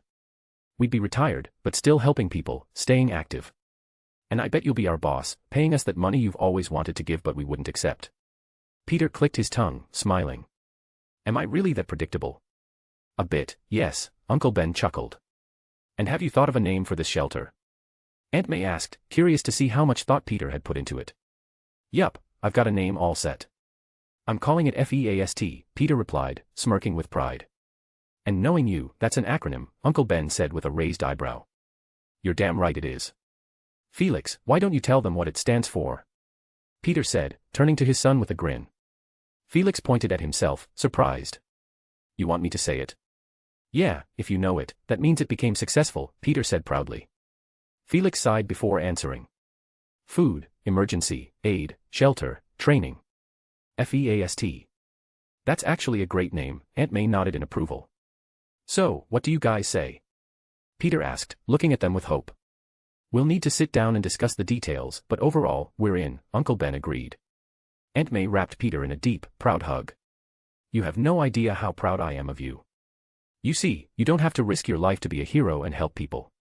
She kissed his forehead, and Peter blushed as Felix snapped a photo of the moment, smirking at his dad's embarrassment. All right, Peter said, pulling away, still red-faced. I need to make sure everyone gets home safe. They all thanked Aunt May and Uncle Ben as they prepared to leave. You're all welcome here anytime, Aunt May said, waving with a smile. Actually, Felix and I have a little hero adventure planned, Felicia said, slinging her arm around Felix's shoulder, causing him to blush. Lizzie interlocked her fingers with Harry's. As for us, Harry's driving me home, so don't worry. With that, they all went their separate ways, leaving Peter with MJ and Gwen. And then there were the three musketeers, Peter joked, though his smile faltered when he remembered MJ lived right across the street. MJ giggled. Don't worry, I want to walk a little longer. We'll drop Gwen off first, she said, shaking her head with a sigh. If that's what you want, Peter shrugged, walking alongside them. A comfortable silence fell over them as they strolled under the night sky. Gwen and MJ wrapped their arms around Peter's, leaning their heads against his shoulders as they walked Gwen home in peaceful silence. +5 advanced chapters on patreon.com/shadow_d_monarch3. Chapter 185, Greatest Day Ever. R18. Third person's POV. Peter and MJ watched as Gwen opened the door to her house, she then motioned for them to follow after her. Peter was confused and looked at MJ, who just shrugged as she pulled Peter inside. Gwen then led them to her room where she locked the door. Before Peter had a chance to completely finish his question, he was pushed down onto the bed by MJ. What are? MJ put a finger on Peter's lip and silenced him. This is where you let us do the talking, Mr. Parker, she said as she stood up next to Gwen. You know Aunt May was right, Gwen and I have to lock it down. Or else you would get too out of control, MJ said, raising an eyebrow and putting a hand on her hips. Gwen just stood there with her arms crossed while Peter sat on the bed like a child being reprimanded. Sorry. We've been hearing a lot of that lately, haven't we, Gwen? MJ asked. We sure have, I'm honestly getting tired of hearing it. She said a bit teasingly with a hidden sigh. Why did I agree to do this? MJ then got on the bed next to Peter. If you don't get your shit together you might lose something very valuable, Mr. Parker. Something like this. MJ said, putting a hold of Peter's chin and kissing his lips. Gwen then sat down at the other side of him and grabbed his chin to move it to hers, and this. Gwen smirked as she kissed him as well. What are you guys doing? Peter asked a bit hopefully. We're showing you what you have to lose. MJ said as she took off her blouse, showing off her black lingerie. Gwen did the same, showing off her light blue one. This is the greatest day of my life, Peter happily cheered. MJ then took off Peter's shirt right off his body and started kissing his cheek before trailing down and kissing his neck, and then his pec and kneeling down and kissing his abs. Where she began unbuckling his belt, meanwhile Gwen took off her pants, showing off her blue panties. She then went and took a hand on Peter's face and began kissing him roughly before she slowly took off her bra and underwear, leaving her in the nude. MJ started slithering down Peter's pants and underwear, exposing his member, which was semi-hard from what he was witnessing. She looked at it and smiled and then began kissing it, slowly dragging her tongue up to his member. She slowly engulfed it and began bobbing up and down, looking up at Peter, who was having a hard time looking away. Gwen meanwhile began crawling on the bed towards Peter, where she went and sat on his face, with her pussy hovering above his face. Peter didn't hesitate for a second as he grabbed her ass, brought her down, and began to eat her out, which made her moan and began gyrating her hips, causing him to groan. MJ meanwhile began going faster, increasing her pace and using her hand to jerk off the base of his cock. MJ was coating his dick with her saliva and was enjoying the taste. Peter continued to eat out Gwen, who was moaning loudly and was now rubbing her clit, as her other hand was on his hair. Oh, Peter. Gwen moaned, her moans were music to his ears and his dick twitched every time he heard them. While MJ licked his head, savoring the taste of his pre-cum, licking it sensually and then sucking him harder than ever, while her hands were moving around his balls. This is the life. Peter thought as he continued to lick Gwen's folds and her clit. I'm about to come. Gwen said, panting heavily. Do it, come on my face. Peter said. Gwen then went back and rubbed her clit faster, she began moaning louder and then she finally came. Her fluids shot out onto his face, dripping down on his chest and neck. Taste me, Peter. Gwen said. Peter licked her juices, savoring the taste. Gwen got off and sat next to him, as MJ began jerking him off. I want to taste it too, baby. MJ said, and without a warning she began sucking his dick faster and faster, bobbing her head up and down and jerking him off. Peter groaned and his dick twitched. Oh, fuck. I'm gonna come. Peter groaned and he finally came inside her mouth. His sperm shot out into her mouth, which was a lot and some was dripping out, but MJ swallowed the rest. She wiped her mouth and crawled over to Gwen and gave her a kiss, passing the cum to her. Gwen and MJ swapped the cum in their mouths and gulped it all down. They pulled back and smiled at each other. That was so hot. Peter exclaimed inwardly, his cock twitching at the sight. Gwen and MJ then switched sides. MJ looked towards Peter teasingly. I hope that tongue of yours is still up for work, tiger. Peter smirked, for you. Always.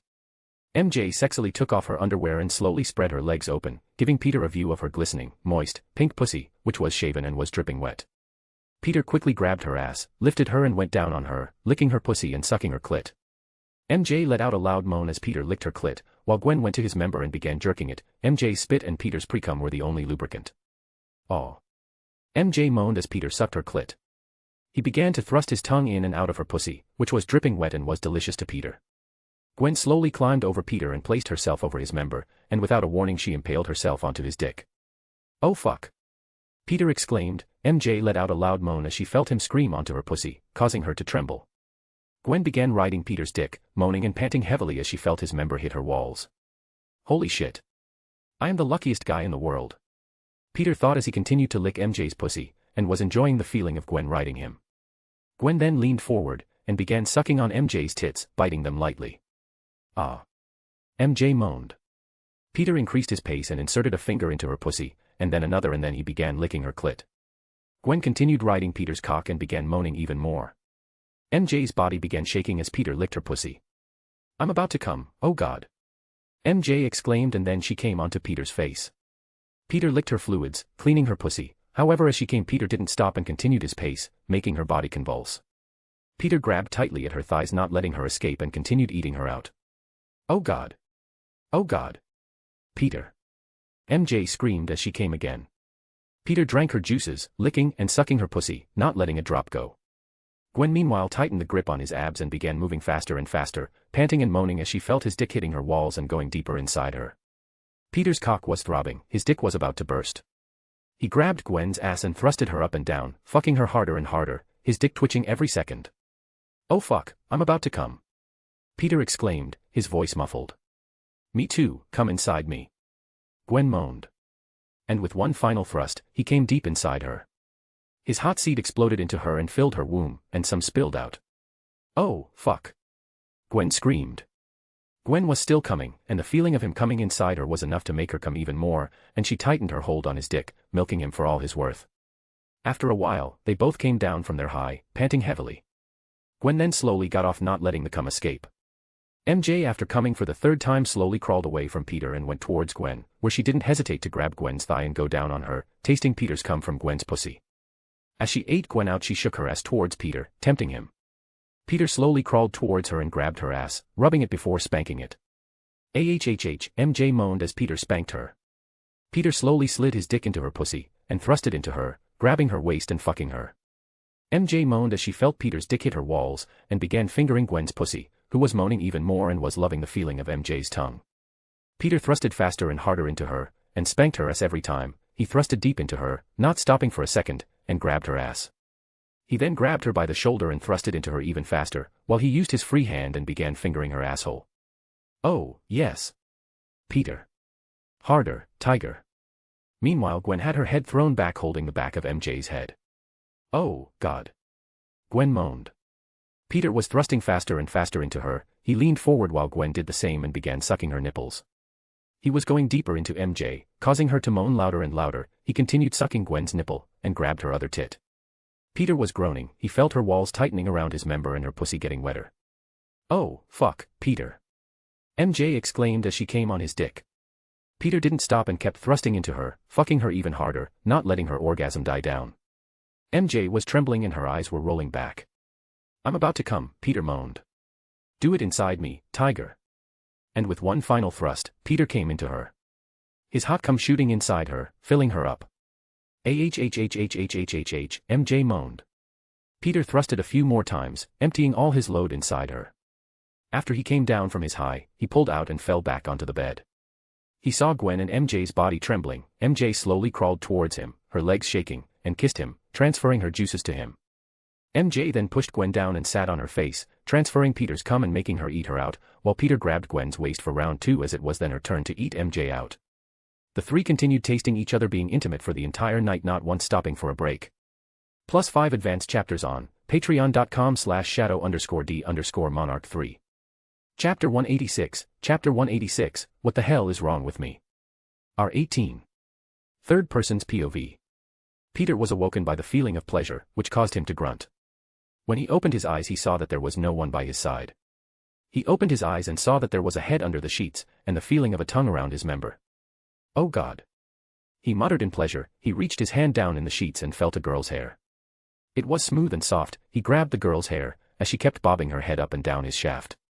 He could feel her wet tongue sliding up and down his long pole. He felt her tongue slide around his tip, making it even harder than before. She took her mouth off his rod, and she started stroking his cock, which was now slick with her saliva. He could feel her hand sliding up and down his manhood, her fingers gliding along his length. She started licking the sides of his shaft, making him groan. He could feel her warm breath blowing across his hardness. The woman started sucking on his large bulbous head. He could feel the warm and wetness of her mouth enveloping his head. That feels so good. He moaned. She started to take more of his thick member into her mouth, and she began to bob her head up and down his length, slowly increasing her speed. She was making slurping noises as she moved her head up and down his hard cock. He could feel her wet and soft tongue rubbing against his member.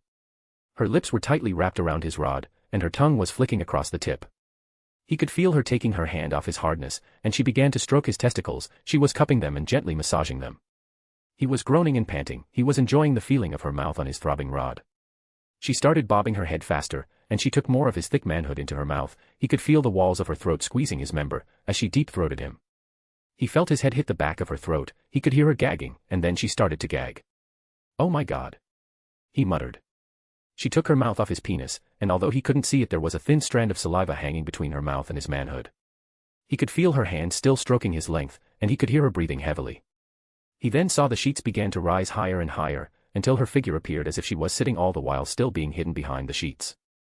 As the woman was sitting on his pelvis, Peter felt the heat radiating from her pussy onto his pelvis, which caused him to groan. She began to lower her hips onto his throbbing hardness. As she was doing so, he felt the moist lips of her pussy slide up and down his shaft. They were both moaning and grunting. The pleasure they were feeling was overwhelming. He could feel her folds gliding across his manhood. They were both breathing heavily, and then suddenly she took his thickness into her pussy. Oh yes, yes. Peter grunted. Oh, it's so big. The girl moaned. He could feel her hot and tight love tunnel engulf his rod. He could feel her vaginal walls squeezing his shaft. However, Peter tilted his head in confusion as that didn't sound like either MJ or Gwen. Huh? Peter questioned, as he pulled the sheets away, revealing Felicia, who had a blush on her face, a smile, and a glazed look in her eyes. She had a thin layer of sweat on her body, and her nipples were erect, while her breasts were bouncing as she was riding his cock, her silver loose. Peter's eyes widened in shock, as Felicia's tight snatch was milking his rod. Peter didn't get a chance to question what was happening as Felicia grabbed his face and started to kiss him. His mind was swimming as her tongue entered his mouth. Her kiss was aggressive and forceful, and he couldn't help but moan. He could feel her warm tongue swirling around in his mouth, exploring every inch of it, as she continued to ride him. He could taste the faint flavor of strawberries on her lips. Her breasts were pressed against his chest, and her erect nipples were rubbing against his skin. The sensation was driving him wild. His hands moved up her body and he cupped her breasts, which caused her to moan in his mouth. She then broke the kiss and she looked him in the eyes, with a teasing smirk. As Peter opened his mouth to ask her what was going on, she increased her pace, making it so only a grunt escaped his mouth. He could feel her walls squeezing his rod. She was moving her hips up and down, while he was thrusting into her. The room was filled with the sound of their flesh slapping against each other, and their moans. Felicia grabbed Peter's hands, which were still on her breasts, and she brought them up to her mouth, where she licked them, and then sucked on his fingers. Peter watched as she wrapped her mouth around his digits, and he could feel her warm and wet tongue swirling around his fingers. She was making sure to cover his fingers with her saliva, and she was moaning while she was doing it. Her head then leaned back screaming in pleasure. His fingers escaping from her mouth and falling back to her breast. She ruffled her silver hair, and then looked at him. Her eyes were filled with lust. She started to grind on his manhood, which caused him to groan. While she was riding him, her vaginal walls were massaging his rod, as she was moving her hips in a circular motion. Peter's hands were now squeezing her ass, as she was moving her hips up and down his length. Felicia leaned forward and put her hands on his pecs, where scratches were appearing from her claws. Peter was breathing heavily, as the pleasure he was feeling was overwhelming. He could feel her warm breath on his neck, as she was nibbling on his earlobe. He could feel her breasts pushing against his chest, and her erect nipples were rubbing against his skin. Her tight pussy was milking his hardness, as she was moving up and down his shaft. The sound of flesh slapping against each other was loud in the room. Peter was moaning and grunting, while Felicia was groaning. He could feel the pleasure building inside him. He knew he wasn't going to last much longer. Peter grabbed her ass, and he started to thrust into her. "Oh fuck." Felicia moaned. He was fucking her as hard and as fast as he could, and he could hear her breathing heavily, while moaning. Her nails were digging into his skin, leaving marks and scratches, as she was holding on for dear life. Peter became lost in pleasure, forgetting to even question why she was there. He flipped other to a missionary style. He started to ram into her, causing the headboard to slam into the wall. "Fuck. Fuck. Fuck." Felicia yelled. Peter grabbed her legs and placed them over his shoulders, which allowed him to go deeper into her. Felicia grabbed a hold of his neck and brought him down for a kiss. Her tongue invaded his mouth, and he could feel her teeth biting down on his lip. He could taste a hint of iron in his mouth, which was from his blood. He was ramming into her with full force, causing her body to move up and down the bed. Their bodies were covered with sweat, and they were breathing heavily. Peter felt the pleasure building inside him, and he knew he wasn't going to last much longer. However, he didn't want it to end. He used his mastered control of his body to suppress his orgasm, so that he could continue fucking Felicia. "Oh fuck, oh fuck, oh fuck." Felicia yelled. Peter felt her vaginal walls clamp down on his shaft. He could feel her juices gushing out of her pussy, and running down his manhood. However, that was just a warning sign for him, and he knew that she wasn't done yet. He continued to thrust into her, causing her to yell. "Yes. Yes. Oh fuck. Oh yes." She yelled. He felt her vaginal walls contracting around his rod, and he could feel her juices flowing out of her. She was grunting and moaning, and she was breathing heavily. She then felt her convulse as she began squirting, the liquid hitting his stomach and chest. Peter was groaning, as the feeling of her orgasms and the taste of her juices was driving him wild. Felicia was screaming, as her eyes were rolling into the back of her head and went limp. Peter then slowed down as Felicia slowly recovered. She slowly pushed Peter away before going into a doggy position, where he began pounding into her, and slapping her ass. "Yes, fuck me hard." Felicia moaned. She was grunting, as he was pounding into her, his manhood ramming into her. She was breathing heavily, and her ass was jiggling, as his flesh slapped against hers. And with one final thrust, he released everything he was holding back, which caused him to gasp and open his eyes. He grunted as he released everything he had, while looking around in confusion. He looked to his side where he saw Gwen sleeping to the side. And the sheets slowly moved to reveal MJ looking at him with a mischievous smirk as she wiped her lip with her thumb before sucking it. She then clicked back to his side and closed her eyes happily before going back to sleep. Once she released, she was truly back asleep. Peter inwardly yelled. "What the fuck is wrong with me? I have two beautiful goddesses serving me. Did I really need to have a wet dream? Arg. I'll be too ashamed to look at anyone in the eyes." +5 advanced chapters on patreon.com/shadow_d_monarch3. Chapter 187, Chapter 187, Our Purpose. Third person's POV. Peter sat awake for the rest of the time before Gwen's alarm sounded. She groaned as she reached over and turned it off. Then, she returned to her spot on Peter's chest, closing her eyes and enjoying the moment. Neither Gwen nor MJ wanted to get up. But MJ glanced at Peter in confusion, thinking, what's this feeling of shame? Is he ashamed to have had a threesome with us? I thought he'd be the happiest. I'm not going to lie, this is really weird. Gwen said awkwardly, her eyes still closed.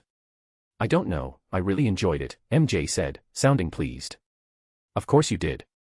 This was mostly your idea, you weirdo, Gwen teased, opening an eye and glancing across Peter's chest at MJ. So, when are we planning the next one? Peter asked with a smirk, looking between them. Gwen patted Peter's chest. Sorry, big guy. Only on special occasions. Aw. Both Peter and Gwen looked at MJ, raising an eyebrow, which made her blush and clear her throat. I mean, it was a special moment for all of us. I feel like we've grown closer because of it. It would just be a shame to limit it to 4 times a year or something. Just to be clear, this doesn't mean you guys can do this without me around. That would be cheating, Peter said. Obviously, Gwen and MJ scoffed. We only did it because we were with you, Gwen said, rolling her eyes. MJ nodded and kissed Peter on the cheek. The one we love is you, not each other. We did what we did because we love you. They both smirked at each other as they noticed Peter's ears turn slightly red. They began poking his cheek and chest, teasing him for being embarrassed. MJ sighed as she lifted herself up, sticking to the wall and jumping over Peter and Gwen to get off the bed. We have to leave early if we don't want to be late. Peter groaned. Why do we even go to school? What's the point? He whined, hugging Gwen tighter, making her smile as they both watched MJ get dressed, putting on her bra and underwear. Because some of us aren't as smart as you, Parker, and you said it yourself. This is mostly for the high school memories, MJ said as she finished hooking up her bra. It was a rhetorical question. Peter mumbled, shooting a web at the ceiling and pulling himself up, quickly putting on his underwear and pants. MJ put on her shirt and shoes before fully buttoning up her pants, while Peter paused, halfway into putting on his shirt. He noticed Gwen biting her lip as she looked at him from under the blanket. Peter flexed his muscles and winked at her, making her roll her eyes, though a smile grew on her face under the covers as she watched him finish putting on his shirt. He gave Gwen a final kiss before he and MJ turned invisible and jumped out the window. As they swung home, MJ glanced in Peter's direction and used her spider telepathy to communicate. So what was that earlier? What was what? Peter asked, confused, as he ran alongside a building and parkoured around it. Earlier, you were feeling ashamed. I was wondering what you were ashamed of. It wasn't about what we did, right? MJ asked cautiously. Oh God, no. That was fantastic, 10 out of 10. I was mostly ashamed of myself, Peter said, reluctantly. Ashamed because of us. MJ sensed Peter's hesitation and quickly reassured him. You don't have to share if you don't want to. I'm not forcing you. I was just curious. Her earnest tone only made Peter feel guiltier as he debated whether to tell her or not. When they arrived at MJ's place, Peter surprised her by entering with her. Undoing his invisibility, he hung upside down in her room. I had a wet dream. Huh. Puffed. MJ couldn't help but stifle a laugh, covering her mouth. Okay. It was after we, finished, and I fell asleep. I had this wet dream, and I woke up because of your oral skills. Puffed. I can't believe I'm saying this, but Peter, having a wet dream isn't something to be ashamed of. MJ said, holding his upside-down face. Especially when I was the one who caused it, she teased, caressing his face gently. That's the thing. Even though you were the one who caused it, it's who the wet dream was about that I'm ashamed of. It was Felicia, wasn't it? MJ smirked in amusement and couldn't help but chuckle as she saw Peter wince. He covered his face. I feel so ashamed, honestly. I have two gorgeous goddesses by my side, and then I have a dream about Felicia. What's worse is that I feel like I betrayed her slightly just by thinking about her like that. MJ slowly caressed Peter's face, trying to calm his turbulent emotions, which surprisingly worked as he began to calm down a bit. MJ chuckled again. Peter, your son from the future just came to see you, and his mother is Felicia. It's no wonder you're thinking about her like that. That's basically saying you two are guaranteed to have sex. So, it's not that strange for you to have a naughty thought or two about her. Tell me honestly, are you some kind of spider therapist? Because you always know what to say to make me feel better. MJ giggled in amusement before the two shared an upside-down Spider-Man kiss. Well, it certainly helps to know what you're feeling, that's for sure. Peter then got down, shaking his head as the blood rushed to it. I always feel like I'm dumping all my emotions on you. Peter said, feeling a bit guilty. MJ moved closer to Peter, pressing her body against his, making him subconsciously pull her close. That's the thing. I feel like that's what I'm supposed to do. She smiled as she caressed his confused expression. You see, as someone who's so closely connected to spiders, I think each one of them chooses us for a specific reason and a specific role we're supposed to fill. Like, it wasn't a coincidence that we were bitten by the spiders that bit us. Let's take us, for example. MJ said, closing her eyes and pressing her forehead against Peter's, making him close his eyes as well. You were bitten by a spider with electrical abilities, which makes perfect sense when you think about it. Electricity is all about energy, power, and connection. It surges through everything, just like you. You've always been the kind of person who brings people together, who leads and connects with others. You're the one people turn to in a crisis because you have that spark, that energy that draws people in and makes them feel safe. You inspire others to follow, to act. Peter blinked, taken aback, and MJ smiled softly. It's more than just powers, Tiger. I believe the electric spider chose you because it saw a leader. Someone with the strength to keep everyone grounded, but with the ability to light the way forward when things get tough. That's why you've always felt this need to be there for everyone, you're meant to be a leader. MJ smiled softly, keeping her forehead against Peter's. And as for me, the spider that bit me wasn't just any spider either. It gave me the ability to understand and communicate with spiders, and I think it happened for a reason too. It's not just about controlling them or sensing them around me, it's about understanding them, and in a way, understanding you.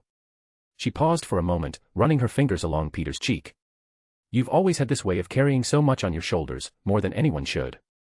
You try to process everything on your own, and I get it. It's hard for you to let people in, to share what you're feeling, especially when you feel like you have to be the strong one all the time. Peter stayed quiet, his expression softening as MJ continued. I think the spider chose me because my role is to help you with all that, to understand the parts of you that are hidden, the emotions you struggle with but can't always say out loud. That's why I can feel what you feel, why I can read your emotions even when you try to hide them. It's not a coincidence. I was given this ability so I could be there for you in a way no one else can. That's my role, to help you process what's too much for you to handle alone. You've seriously put a lot of thought into this, haven't you? Peter asked with an awkward smile. MJ smirked as she shrugged. You were the one who taught us Rule 13, remember? In this world, if it seems like a coincidence, then it most likely isn't. And let me tell you, all of us getting bitten by spiders is one hell of a coincidence if I ever saw one. What's even more of a coincidence is that the spiders that bit us were enhanced. She grinned, quoting him, like the unofficial title you had for this rule, coincidence. I think not. +5 advanced chapters on, patreon.com/shadow_d_monarch3. Chapter 188, Chapter 188, The Time Lord Emerges. Third person's POV. After his talk with MJ, Peter gave her one last kiss before heading home. After a quick shower, Peter rushed downstairs, phone in hand, and sat beside Uncle Ben. Before Peter could say anything, Uncle Ben gave him a teasing look. Someone was only supposed to make sure she got home safely. It seems they got distracted and didn't come home until this morning. Peter glanced at Aunt May to make sure she wasn't looking, then held up 3 fingers toward Uncle Ben with a smug expression. Uncle Ben tilted his head, confused by the gesture. Peter emphasized the 3 fingers, shaking them a bit before bringing them together with his other hand. Uncle Ben's eyes slowly widened as he processed the meaning. Oh. Oh. Oh. Oh, what? Aunt May laughed, amused. Peter slapped Uncle Ben's shoulder for being too loud. Oh, nothing, Aunt May. Uncle Ben's just surprised that the microwave blender time machine actually works. Huh? Really? Aunt May asked, curious. Yeah, remember that old picture of me? Well, Arya got it because Felix contacted my future self using the microwave blender. Which I'm still kinda mad about since I could have solved time travel when I was younger. Really? Uncle Ben asked. Yeah, look, Peter said, showing him the picture on his phone and motioning toward the microwave and blender. Not that, the other thing, Uncle Ben gestured. Oh, Peter said, making an okay sign while biting his lip proudly. I don't know whether to be extremely proud of you or disgusted by how openly you share this stuff with me, Uncle Ben whispered. Just go with pride. We have a situation. Arya suddenly interrupted, appearing as a hologram over Peter's watch. What is it? The Time Lord has appeared. We've detected a temporal anomaly in Times Square. Why is it always Times Square getting attacked? There are other places in New York, Peter grumbled, standing up. Sorry, Aunt May, Uncle Ben. I'll have to cut breakfast short, Peter said, grabbing his bag and rushing out. Aunt May didn't even have a chance to respond as the door shut behind him. She could only sigh in disappointment. As Peter reached the street, the door of MJ's house opened, and she came out hopping on one foot, trying to put on her shoes with a piece of toast in her mouth. MJ, seeing Peter, looked both ways before jogging over. Are you ready to go? She asked, jogging in place. As ready as I'll ever be, Peter said as they both started running at a normal pace. They turned into an alley and tapped their watches, suiting up. I'm sorry, but this is really bothering me. Was that toast dry? Peter asked as his mask began forming over his face. MJ, pulling down her red and white mask, nodded while chewing. Arya called when I was holding it. I didn't have time, don't blame me, I was really hungry, still am. Both Spider-Man and Scarlet Spider leaped out of the alley and started swinging through the city. Red, you know I love you, but what the hell is the matter with you? Who eats their toast dry? I was hungry. I would have buttered my toast if I could, she yelled, shooting webs as she swung. Spider-Man ran along a building, holding his web. Red, no matter how hungry I am, I'd never eat dry toast. Please, have some standards, he said, flipping off the building and swinging to the next. Yeah, my standards must be pretty shit if I'm dating you, she shot back. Shots fired. I repeat, shots fired. Men down. Men down. Where did this aggression come from? Spider-Man asked, clutching his chest and pretending to fall mid-swing before catching himself. Then don't make fun of the way I eat my toast, she grumbled. What's this I hear about eating toast? Ghost Spider asked, suddenly appearing, undoing her invisibility as she joined them in their swinging. She was eating dry toast like a maniac, Spider-Man said, pointing at Scarlet. Ghost Spider turned to Scarlet. What's wrong with you? Who eats their toast dry? I didn't have time. Scarlet snapped. You guys seem to be having an interesting conversation, they heard Nightwing's teasing voice. They looked up to see him dangling in the air, hooked to Firestar by a black web as she flew ahead, as he was spinning around. Firestar waved cheerfully. Hey, guys. Well, someone's having fun, Spider-Man teased. I just thought we'd fly by upon hearing the news, Nightwing said with a smirk. Hey, that's my line. I'm the one that's flying here. Firestar chimed in. The group soon turned a corner, making their way toward Times Square. Roar. They looked toward the sound only to see Spider-Cat riding on Felix, who had transformed into his tiger form. She flashed them a smug grin. Yippee-ki-yay, mofos, she shouted, flashing a peace sign with her tongue sticking out. Is that? Nightwing asked slowly, not quite believing what he was seeing. Felix, yeah, Spider-Man muttered, shaking his head. She's riding a tiger. I want to ride a tiger. White Fang, Winston said, appearing next to Arya, who was sitting calmly. Seeing Spider-Man's confused expression, Winston elaborated, Felix's hero codename. It's the White Fang. I'll keep that in mind, Spider-Man nodded. All right, since everyone's here, let's pick up the pace. Blue lightning crackled across Spider-Man's body as he blitzed ahead. The rest of the group quickly followed suit, accelerating toward Times Square. In Times Square, a swirling gray portal had materialized in the middle of the street. Pedestrians on their way to work paused, phones out, recording and wondering what was happening. Everyone, make way. Super Duper Spider is making a landing. The crowd quickly stepped back as Spider-Man dropped from the sky, landing with one knee and fist to the ground, the road cracking beneath him from the impact. Behind him, Ghost Spider and Scarlet Spider landed in classic Spider-Man poses. Ghost Spider stood up with one hand on her hip, while Scarlet Spider slowly rose, placing both hands on her hips. Spider-Cat jumped off Felix, doing a front flip with her arms extended, and landed gracefully. As they say, a cat always lands on her feet, she quipped. Nightwing released his web as it disintegrated in midair, pulling out his Eskrima sticks while landing on one knee. Green static flickered between the weapons as he rose into a martial arts stance. Firestar circled above them, leaving a fiery trail behind her before stopping midair, her fists glowing brightly. As for White Fang, his transformation reversed, revealing his bipedal form in full for the first time. He now wore a black and white bodysuit, the web-like lines replaced with tiger stripes, all pointing toward the Spider-Man symbol on his chest. His suit had a white hood and a fur collar around his neck and wrists. The group assembled in front of the gray portal, which swirled ominously before them. Spectators snapped even more photos. Please get away from here. We don't know what dangers could come from that portal at any moment. Spider-Man warned firmly. We won't be able to help you all if you just stand there, Spider-Cat added bluntly. Before anyone could react or move, the portal's movements became erratic, swirling and warping chaotically, heightening the tension in the air. Slowly, a leg stepped through as a figure materialized from the portal. He was wearing a green three-piece suit with a monocle and a top hat, with a clock embedded at the center. In his hands was a pocket watch. In the nick of time, if I do say so myself, he chuckled. White Fang was taken aback upon seeing the Time Lord. Before he was an older man, but now he appeared as a teenager and no older than them. However, White Fang didn't care about that.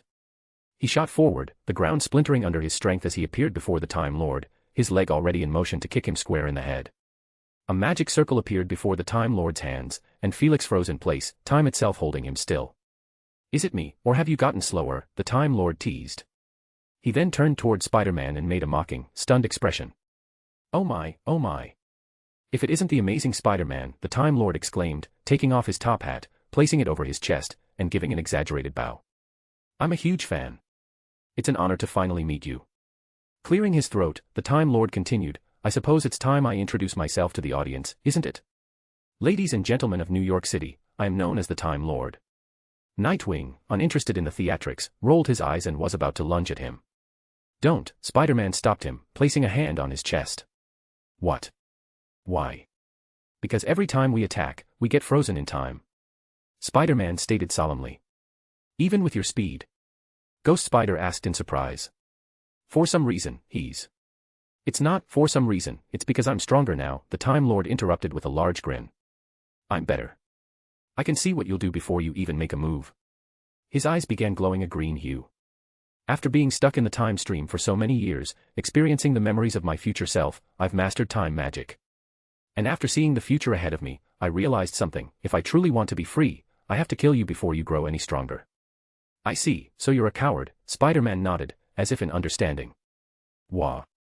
I mean, even though you've said you've grown stronger, it seems like you're still too scared to face the future me, so you picked a time when I'm still in my growth phase. Seeing Spider-Man's tactic, the others joined in. Oh man, I thought we were finally going to face a real challenge, but it turns out to just be a cowardly villain. What a shame, Nightwing said, shaking his head in disappointment. As they all began making similar remarks, the Time Lord's expression darkened. I'm going to enjoy watching you suffer. Spider-Man shrugged. Doesn't make you any less of a coward. +5 advanced chapters on patreon.com/shadow_d_monarch3. Chapter 189, Chapter 189, The Time Lord Escapes. Third person's POV. Hearing the insults hurled at him, the Time Lord snapped his fingers, causing everyone around him to freeze in place. He scoffed. From what I've heard, it's nearly impossible to shut them up. But look at me. I did it with just a snap of my fingers. Smiling, the Time Lord raised his hand, and a magic circle formed in his palm. Slowly, a sword began materializing from temporal energy. Sword of Decay, he muttered as the blade solidified. He smirked and casually walked toward Spider-Man. Look at you. So much for the world's most beloved hero. He chuckled to himself before lunging the sword forward, aiming for Spider-Man's heart. But, ever so slowly, Spider-Man's body shifted out of the way, leaving the Time Lord striking nothing but air, his face a mix of frustration and shock. He swung again, only for Spider-Man to arch back, hands extended, dodging the strike by the narrowest of margins, though still moving in slow motion. How the hell is he still moving? I didn't slow down time, I stopped it. There's no way he should still be able to move, the Time Lord hissed in disbelief. Frustrated, he began slashing faster, but Spider-Man moved effortlessly, as if taking a leisurely stroll, avoiding each attack with minimal effort. God damn it, the Time Lord roared, kicking out in a fit of rage. His foot connected with Spider-Man's torso, but it was as if he kicked a wall. Aaaah, the Time Lord howled, hopping on one foot. That tough bastard. Taking a deep breath to calm himself, the Time Lord smiled wickedly. Fine, if I can't hurt you, I'll hurt someone you love. He scanned the area, then pointed. Eeny, meeny, miny, mo. I choose you, he said, his finger landing on Spider-Cat. I'll hurt both Spider-Man and his little cub. Consider it payback, for old time's sake, the Time Lord grinned, glancing at the frozen white fang. He walked toward Spider-Cat and sneered. It would be a shame if I killed you too quickly. It's so much more fun to watch them suffer slowly. And even more delightful to see the cub disappear. With a sinister grin, the Time Lord plunged the sword into Spider-Cat's stomach. Ha ha ha ha. It appears you're not as fast as your husband. He cackled as blood splattered, freezing midair with the rest of time. Admiring his work, the Time Lord stepped back. Now, to watch the chaos unfold. But first, safety. He waved his hand, forming a protective dome around himself. Chronostasis, he muttered, completing the spell.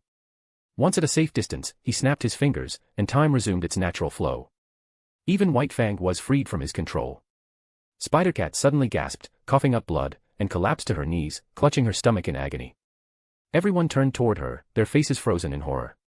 Spider-Cat removed her hands from the wound, her expression mirroring the horror around her as blood continued to flow from her mouth and wound. The gash in her stomach was grotesque, its edges decaying, revealing muscle tissue underneath, turning black as her insides rotted. MOM. Felix screamed in anguish, rushing to her side. Nuu, the others shouted, running to her aid, everyone except Spider-Man. He stood there, panting, eyes wide. His breaths became shallow, panic overtaking him as he watched Gwen desperately try to cover Felicia's wound with ice to slow the bleeding.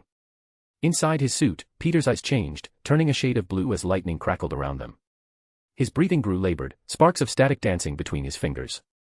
He barely heard the screams of the panicked crowd fleeing for their lives or the voices of his team calling out to him. It was all a blur.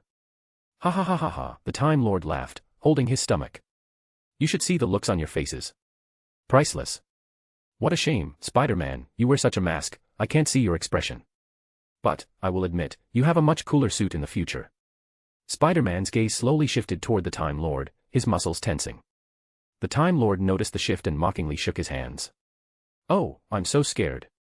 You're all tense, relax, man, relax those muscles. But before he could finish, his taunt turned to shock as his eyes gained a green glow towards them. Spider-Man's shoulders slumped, his muscles relaxing as an explosion of lightning erupted from his body.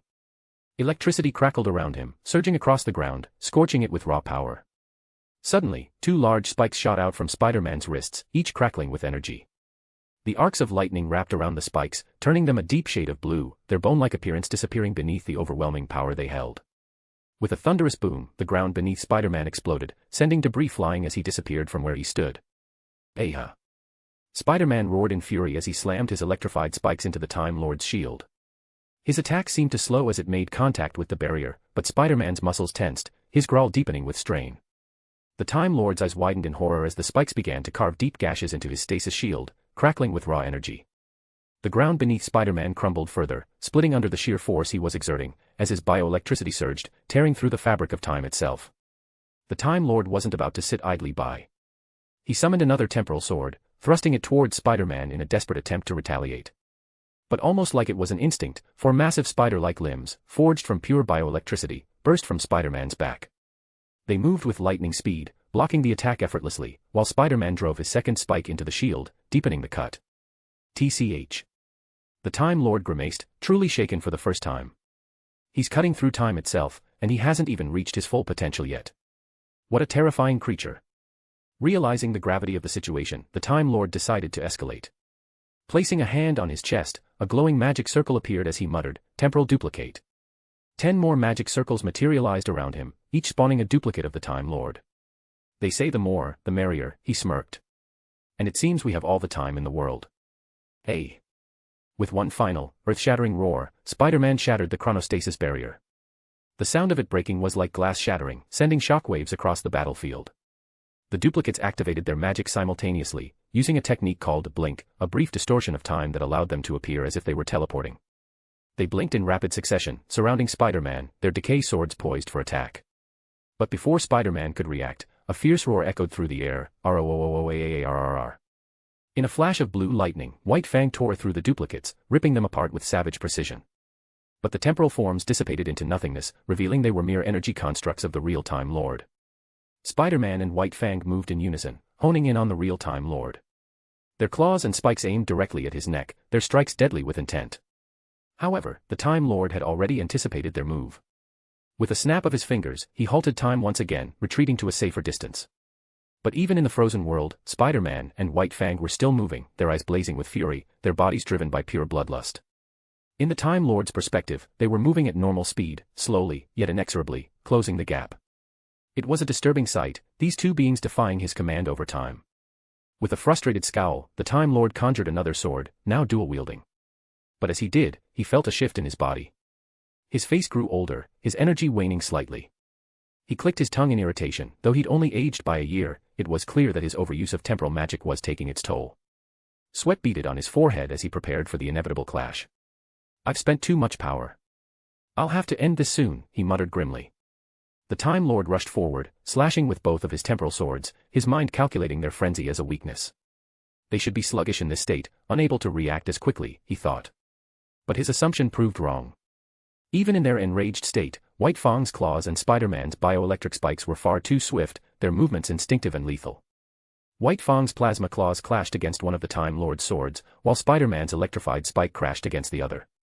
Yet, a sharp bioelectric limb lashed across the Time Lord's chest, tearing a deep gash that sent him screaming in pain. "Curses," he snarled, gritting his teeth as the pain coursed through his body. He teleported a distance away, conjuring a magic circle that accelerated his healing. But in doing so, he dipped into his temporal reserves once more, aging yet another year. His body weakened slightly, but there was no other choice. Once stabilized, the Time Lord undid the time stop spell and created a swirling portal to the time stream behind him. As much fun as this was, it's time I say goodbye. "I'll be back, that I swear it," he yelled. He leapt toward the portal, but before he could fully escape, arcs of electricity ripped through the air, slashing toward him with terrifying speed.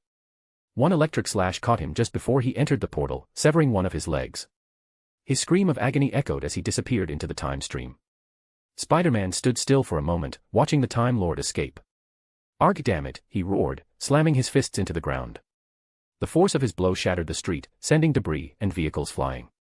Peter's breath came in ragged gasps inside his mask, his teeth biting into his lip hard enough to draw blood. Tears blurred his vision. Felix, similarly devastated, was on the verge of losing control, fists clenched in fury. But before he could act, Nightwing appeared in a blur beside Spider-Man, his voice quiet but urgent. "Felicia needs you." You might be the only one who can help her, but not if you don't hurry. Nightwing's voice was strained, his own fists clenched so tightly they bled. Spider-Man and White Fang didn't hesitate, transforming into streaks of lightning as they sped toward Felicia. They arrived to find Felicia collapsed on the ground, clutching her stomach and coughing blood. Her wound was covered in ice, but it wasn't enough to stop the bleeding. Ghost Spider was kneeling beside her, sobbing. Her bleeding isn't stopping. Her healing factor's fighting, but she's not getting better.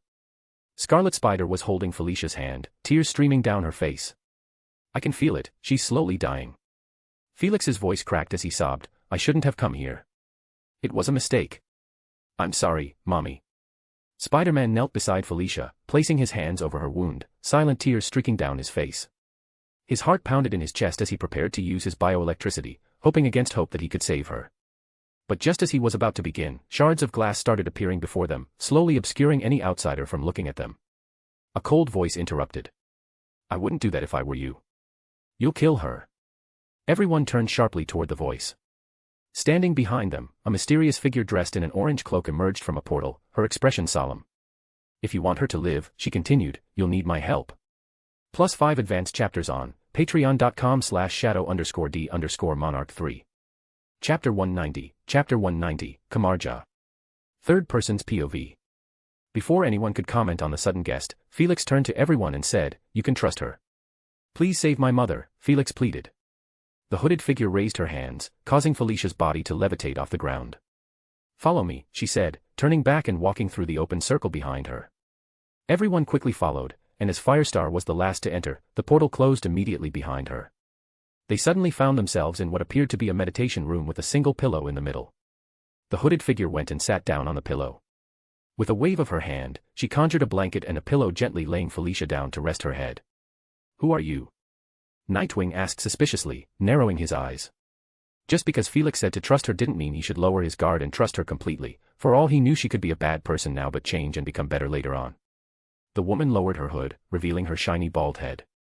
I am known as the Ancient One, the Sorcerer Supreme, Master of the Mystic Arts, she said as she placed her hand over Felicia's stomach, right where the wound was, the area slowly darkening and rotting. Spider-Man didn't say anything. He just sat down next to Felicia, with one leg raised, his arm resting on his knee, and stared at her with a solemn expression, though it wasn't visible through his mask. The Ancient One quickly performed 3 hand signals over Felicia's wound before raising her hand as if pulling something out. Green energy appeared around the wound and shot up into her hand. She made a small rotating motion around the energy before holding it at her fingertips and snapping them. The energy transformed into a green wisp of fire and dissipated into the air. Immediately after the temporal energy was removed, the black around Felicia's wound began to change color as her healing factor kicked in at full force. It went from black to gray, to white, then pink, and finally red as her muscle tissues and damaged organs began to mend and heal. Her skin followed suit, healing over the wound until all that remained was clear, unblemished skin. The only trace left was the blood that had been expelled from the wound. With another snap of the Ancient One's fingers, the blood vanished, and the hole in Felicia's suit mended itself. What a strong healing factor, the Ancient One remarked. If it weren't for her healing factor, she would have died within seconds. Hearing this, Spider-Man's fists clenched, while Felix bowed with his fist against his palm. Thank you, Ms. Ancient One. You have my sincere gratitude. The Ancient One smiled and nodded, accepting his thanks.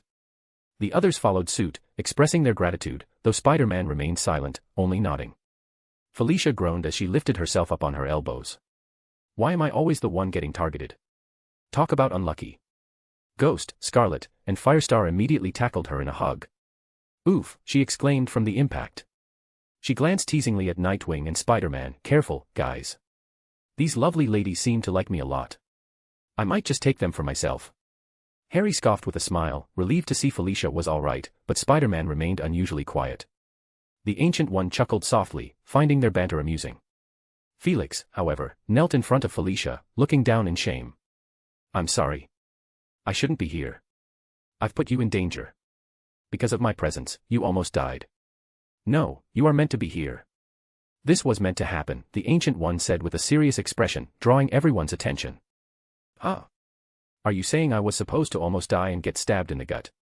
Felicia asked, furrowing her brows. Yes and no, the Ancient One replied before turning to Felix. The young time traveler here is meant to be part of this timeline, along with the villain who followed. This is a fixed moment in time. Time's mechanisms are complicated, but I'll try to explain. Time itself is a paradox. It is both constant and ever-changing, never truly defined, she began. She first turned to Felix. Your presence at this point in time is something constant. She then turned to Felicia, but your survival isn't.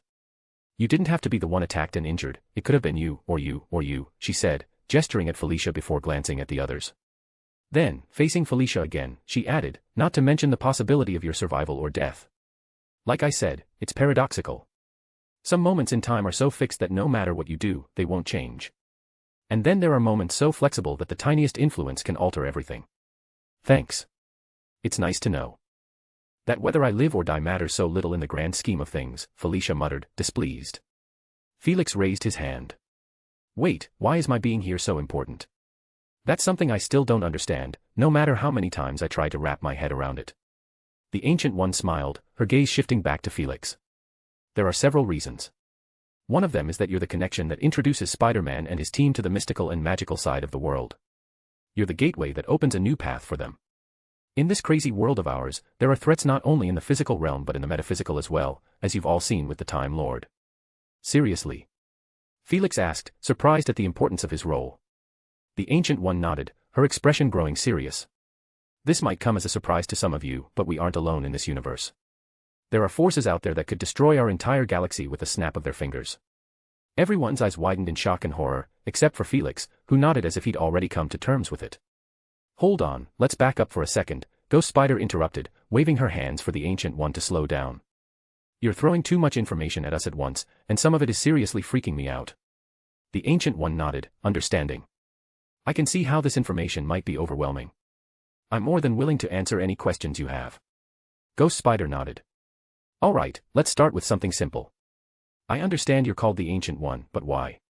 Actually, forgive my rudeness, the Ancient One said, waving her hands to conjure a tea kettle and various cups. She filled each cup with tea, then levitated them to the group. Tea. Seeing how she'd gone out of her way, everyone accepted the tea. She smiled, placing the kettle down and holding her cup delicately in her hands.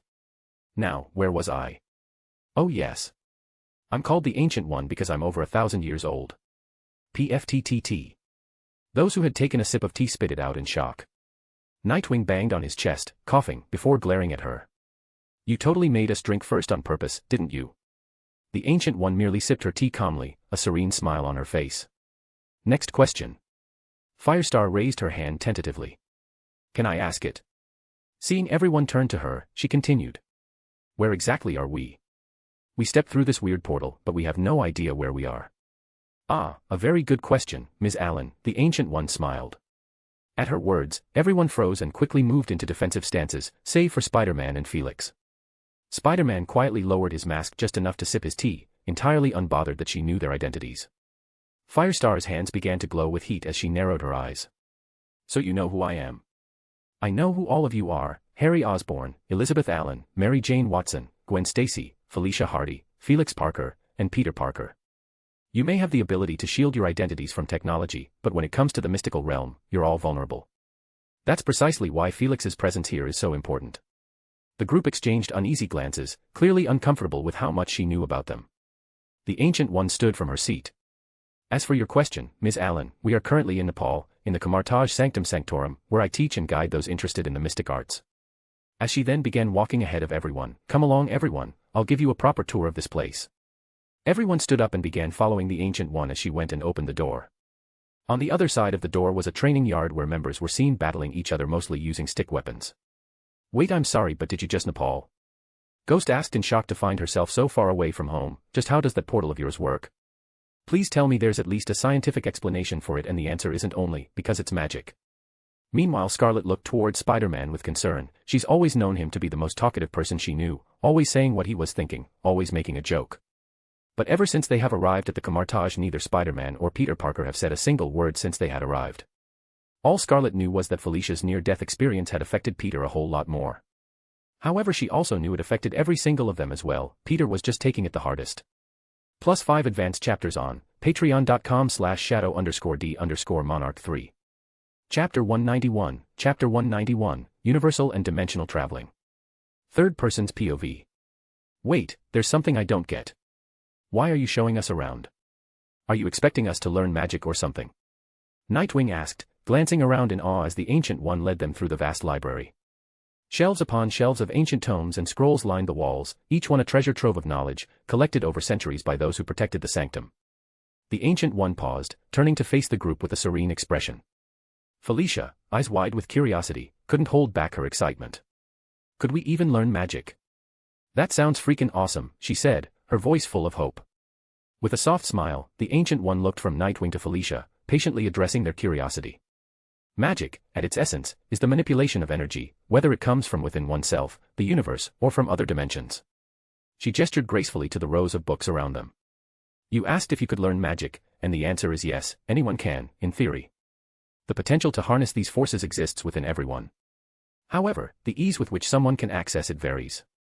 Some are born with an affinity, while others require discipline and training to unlock this potential. She paused for a moment, letting the information sink in before continuing. There are three main categories of magic: personal energies, which come from within, universal energies, the forces that bind and shape the universe, and dimensional energies, which are drawn from alternate dimensions and realms. Every form of magic stems from one or a combination of these sources. To make this more relatable, she said, turning toward Spider-Man and Ghost Spider, your bioelectricity, a form of chi, is already a manifestation of internal energy, personal energy. With discipline and training, that same chi can be harnessed to perform what we call chi magic, enabling you to manipulate that energy for more than just your physical abilities. You could heal, defend, or even reshape the world around you. She paused, meeting Felicia's gaze. In other words, magic is not some unreachable force. It's about learning how to access and manipulate the energies that already exist, whether from within, the universe, or beyond. It just requires time, practice, and the right mindset. Scarlet Spider raised her hand as if she were in school. The Ancient One, amused, called on her after they moved out of the library. I kinda understand the part about personal energy, but could you elaborate on universal and dimensional energies? Scarlet asked, confused. That is better shown than told. Gather around me in a circle, the Ancient One instructed. They hesitated, exchanging glances, before slowly forming a circle. Felix stayed back, raising his hands in surrender. I already went through this, I don't need to do it again. You know magic?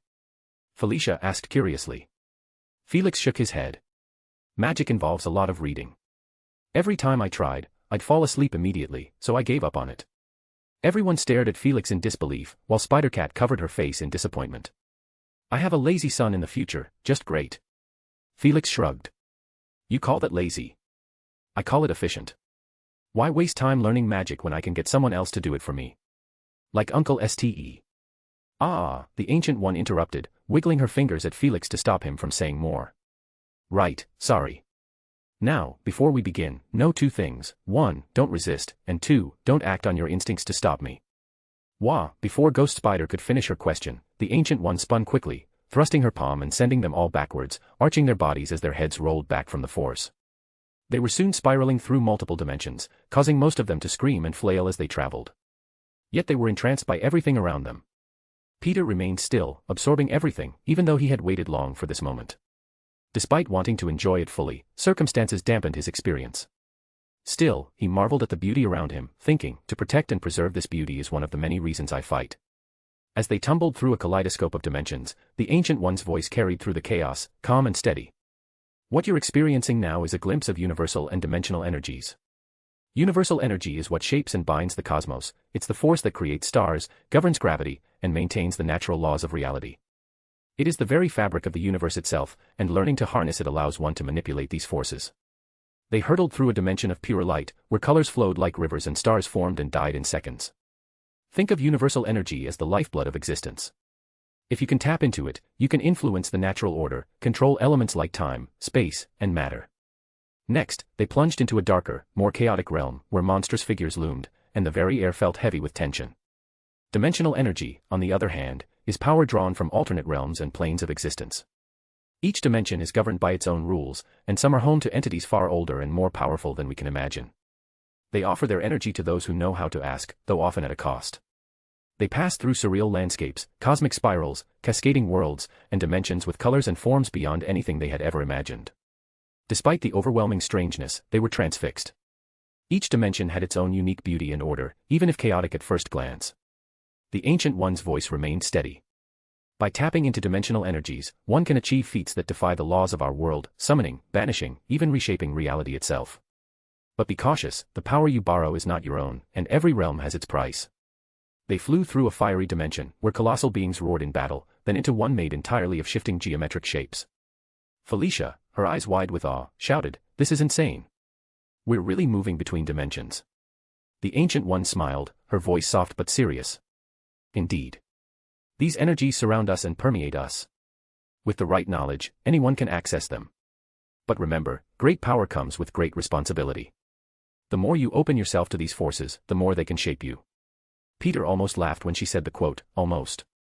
Gwen tried to speak, but the rapid journey left her breathless. Harry, though more composed, felt the weight of the experience pressing down on him, his mind racing with thoughts of the endless beauty and danger within each realm. "You are witnessing only a glimpse of what exists beyond the physical universe," the Ancient One continued, her voice now omnipresent. "These dimensions are where magic draws its power, whether from the raw energies of reality itself, from conscious beings, or from forces beyond your wildest dreams." Suddenly, the rush of their journey began to slow, as if gravity were reasserting itself. The chaotic swirl of sights and sounds settled into a more familiar sensation. The Ancient One's voice softened as they neared the end of their journey. "Remember, these realms may seem distant, but they are connected to everything you know. Magic allows you to shape reality, to protect, to heal, and sometimes, to destroy." Before they could go further, Peter, Gwen, MJ, and Felicia froze. Their surroundings changed abruptly. They were no longer floating in the vastness of space, instead, they found themselves trapped in a giant spider web, cocooned in silk. From the darkness beyond the web, 8 glowing red eyes appeared. A sinister voice echoed around them, "Grow stronger, my little spiderlings. A great war awaits you all in the future." Without warning, they were ripped from the cocoon and hurled back into the swirling dimensions, continuing their multiversal flight. When they finally slowed and reformed into their physical bodies, they landed on solid ground, slightly dazed.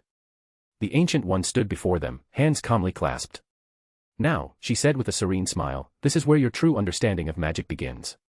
All at once, they collapsed, gasping for air. "That was so cool!" Firestar exclaimed, her eyes alight with excitement, her interest in magic skyrocketing. Nightwing chuckled in amazement, clearly taken with what they had just experienced. He and Firestar slowly rose to their feet. But Spider-Man, Gwen, MJ, and Felicia were still on all fours, shaking with fear and drenched in sweat. Their breathing was ragged, and their faces pale with terror. Felix looked down at them, concerned. The Ancient One furrowed her brow, confused. "What did you four witness that has you so unsettled?" Ghost Spider stammered, unable to form words. Spider-Cat, however, had no such problem. It was a freaky giant spider. Scarlet Spider swallowed hard and added, "It mentioned something about a great war." Ghost Spider hugged herself tightly, whispering, "Who the hell was that?"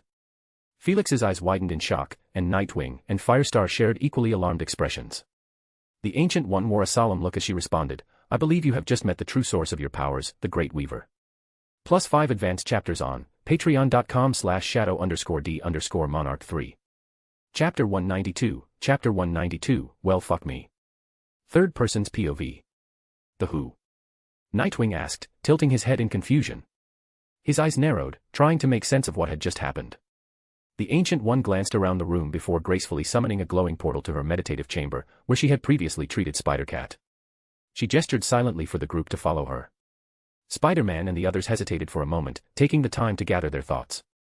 "This is diving straight into comic book territory, and I barely know anything about that," Spider-Man inwardly grumbled as he pushed himself to his feet and followed the others through the portal. The Ancient One settled on a floor pillow in her chamber, the faint scent of incense lingering in the air, and looked directly at the group of spider-powered heroes. Her expression was calm, yet serious. "What you encountered was the physical embodiment of your spider abilities. It is a cosmic entity known as the Great Weaver, the guardian of the web of life and destiny that spans the multiverse." "The what now?"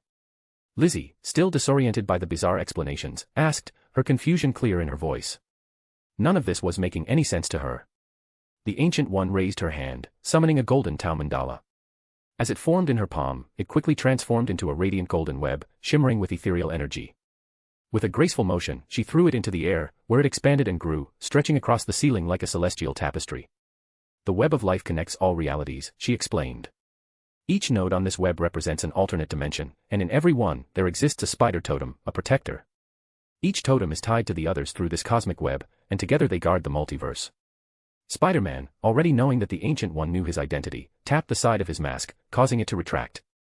His face, weary and strained, came into view. Peter ran both hands through his hair in frustration, gripping the ends tightly as his gaze focused on the web that shimmered above them. His annoyance grew, his mind racing with the weight of the revelations. What's wrong? Nightwing asked, his voice soft with concern as he watched Peter's growing agitation. For the first time since his arrival, Peter spoke, his voice edged with frustration. The cosmic spider mentioned a war. And if a cosmic entity is talking about war, it's probably multiversal. He paused, the tension in his shoulders visible. Because that's exactly what I needed right now, a damn multiversal war. He spat the words out bitterly before standing abruptly and storming away from the group. Where are you going? MJ asked, her voice laced with concern as she watched Peter, sensing the anger rolling off him in waves. Peter's mask slid back into place, his face once again hidden. For a walk. Need to clear my head, he muttered, stepping through a sliding wooden door into the temple's courtyard. The group exchanged uncertain glances, unsure of how to handle Peter's outburst. I'll talk to him, Scarlet Spider sighed, preparing to follow. But Spider-Cat stepped forward, smirking with confidence. Nah, let Mama handle this one, she said with a playful glint in her eyes. Are you sure? Ghost Spider asked, raising a brow skeptically. Spider-Cat winked. Positive. I have a pretty good idea what this is about. She spun on her heel, making her way to the door. I'll join you, Felix said, straightening from where he'd been leaning against the wall. Without even glancing at him, Spider-Cat pointed a finger in his direction. Nope. You stay right where you are, she said before disappearing through the door. Felix sighed dramatically, watching the door close. And here I thought this was a family matter. He muttered under his breath, earning him strange glances from the others. Outside, Spider-Cat closed the door softly behind her, releasing a small sigh of her own. She allowed her spider senses to spread out, searching for Peter's presence amidst the sprawling temple. It didn't take long, she sensed him on the rooftop overlooking the training grounds, where the temple's disciples practiced eldritch magic below. With a nimble leap, Spider-Cat vaulted onto the rooftop, landing soundlessly and gracefully like a cat, she thought, smiling to herself. She began walking across the rooftop tiles without making a single noise, approaching Peter, who sat invisible at the edge without his mask on, one leg bent with the other dangling over the side. He was too lost in his own thoughts to notice her approaching. Sliding behind him with a fluid motion, she leaned forward, draping her arms over his shoulders and bringing her face close to his. What's on your mind? She asked, her voice soft but teasing. Peter didn't flinch. That you're awfully close, he replied, his tone dry, though there was no real malice in it. Spider-Cat pouted slightly, resting her chin on Peter's shoulder. Oh, come on, I thought you'd like the company, she teased, her voice soft and playful, hoping to lighten his mood. Peter only responded with a hum, a low sound that spoke of his distant thoughts. Felicia sighed, sensing his tension even though he tried to mask it. She pressed her face against his, closing her eyes for a moment of quiet closeness. This is about what happened earlier, isn't it? Peter stayed silent, still swinging his leg over the edge of the rooftop, but Felicia felt his muscles tense ever so slightly beneath her touch. That subtle reaction confirmed her suspicion. She chuckled lightly, honestly, I'm a bit flattered more than anything. Peter gave her a side eye, his brow furrowed in confusion. What are you talking about?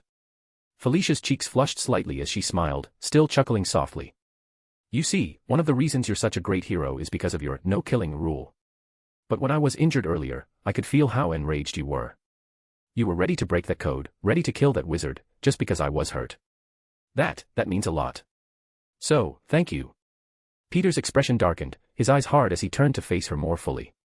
What are you thanking me for? You were going to die, and I wouldn't have been able to save you. Felicia's smile faded into a soft, sympathetic one as she shook her head. And that's what's bothering you, isn't it? Peter clenched his jaw, the frustration evident in his posture. What do you think? His voice was low, almost bitter. I think you're being way too hard on yourself, Felicia said gently. Even if I had died, it wouldn't have been your fault.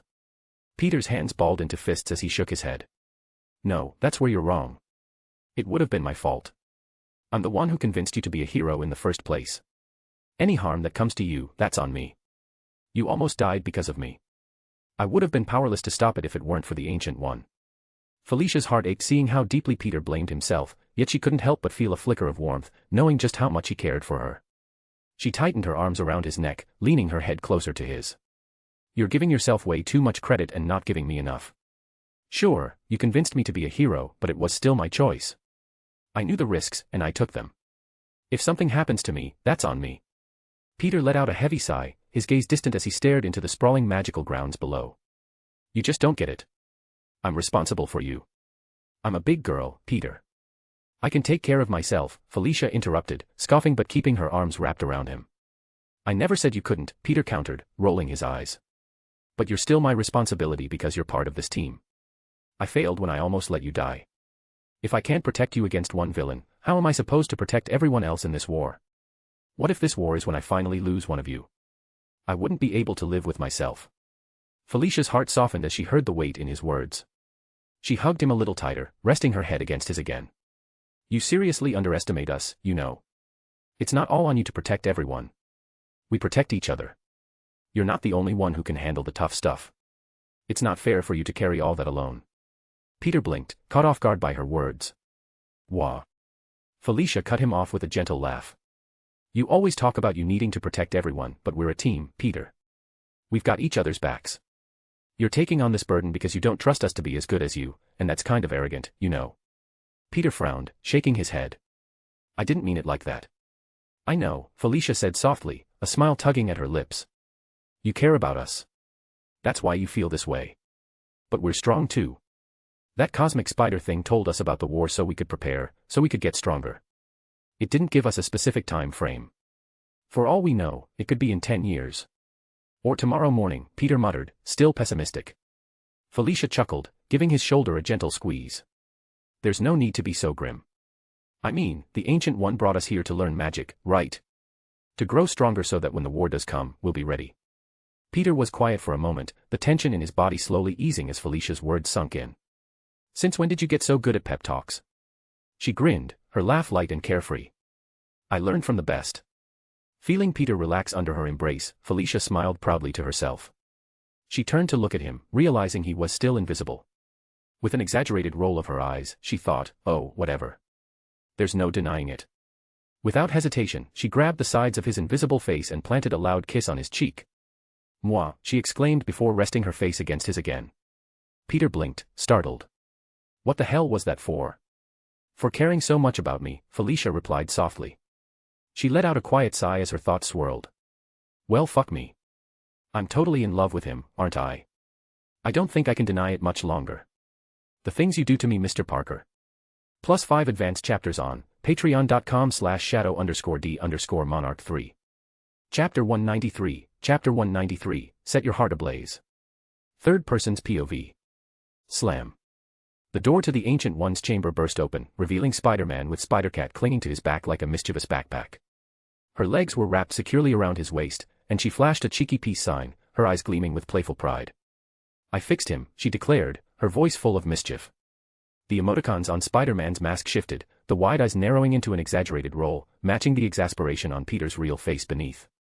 The only thing that needs fixing is your sudden clinginess that you seem to have developed, he muttered flatly, the fatigue clear in his tone. Spider-Cat huffed dramatically, leaping off his back with effortless grace and landing beside him. Ugh, you're so boring now that you're all serious and responsible, she teased, stretching lazily as if to emphasize her point. Ghost Spider and Scarlet Spider exchanged a knowing glance, their silent communication more expressive than words. In perfect sync, they both sighed deeply, shoulders slumping as though sharing the mutual exhaustion of dealing with their team's antics. As the door gently swung shut behind them, Spider-Man's mask retracted, revealing Peter's tired but determined face. He turned to the Ancient One, his tone laced with a practical concern that hung heavy in the air. Look, I get that you're going to teach us magic, and believe me, we're all for that, but we've got a serious problem. We're barely keeping up with everything else. Between school, internships, and nightly patrols, we're running ourselves ragged. And don't get me started on the mountain of school work piling up. Our attendance is tanking, and we're jeopardizing our futures. Felicia, now unmasked and standing beside him, groaned audibly. Ugh, please don't remind me. Parent-teacher conferences are coming up, and my mom is going to freak when she sees how many classes I've missed. The group collectively groaned, the weight of their everyday lives suddenly crashing down on them, their frustrations bubbling over. Each one of them tugged at their hair or rubbed their temples in shared annoyance. I got it.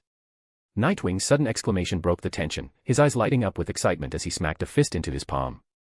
We build robots.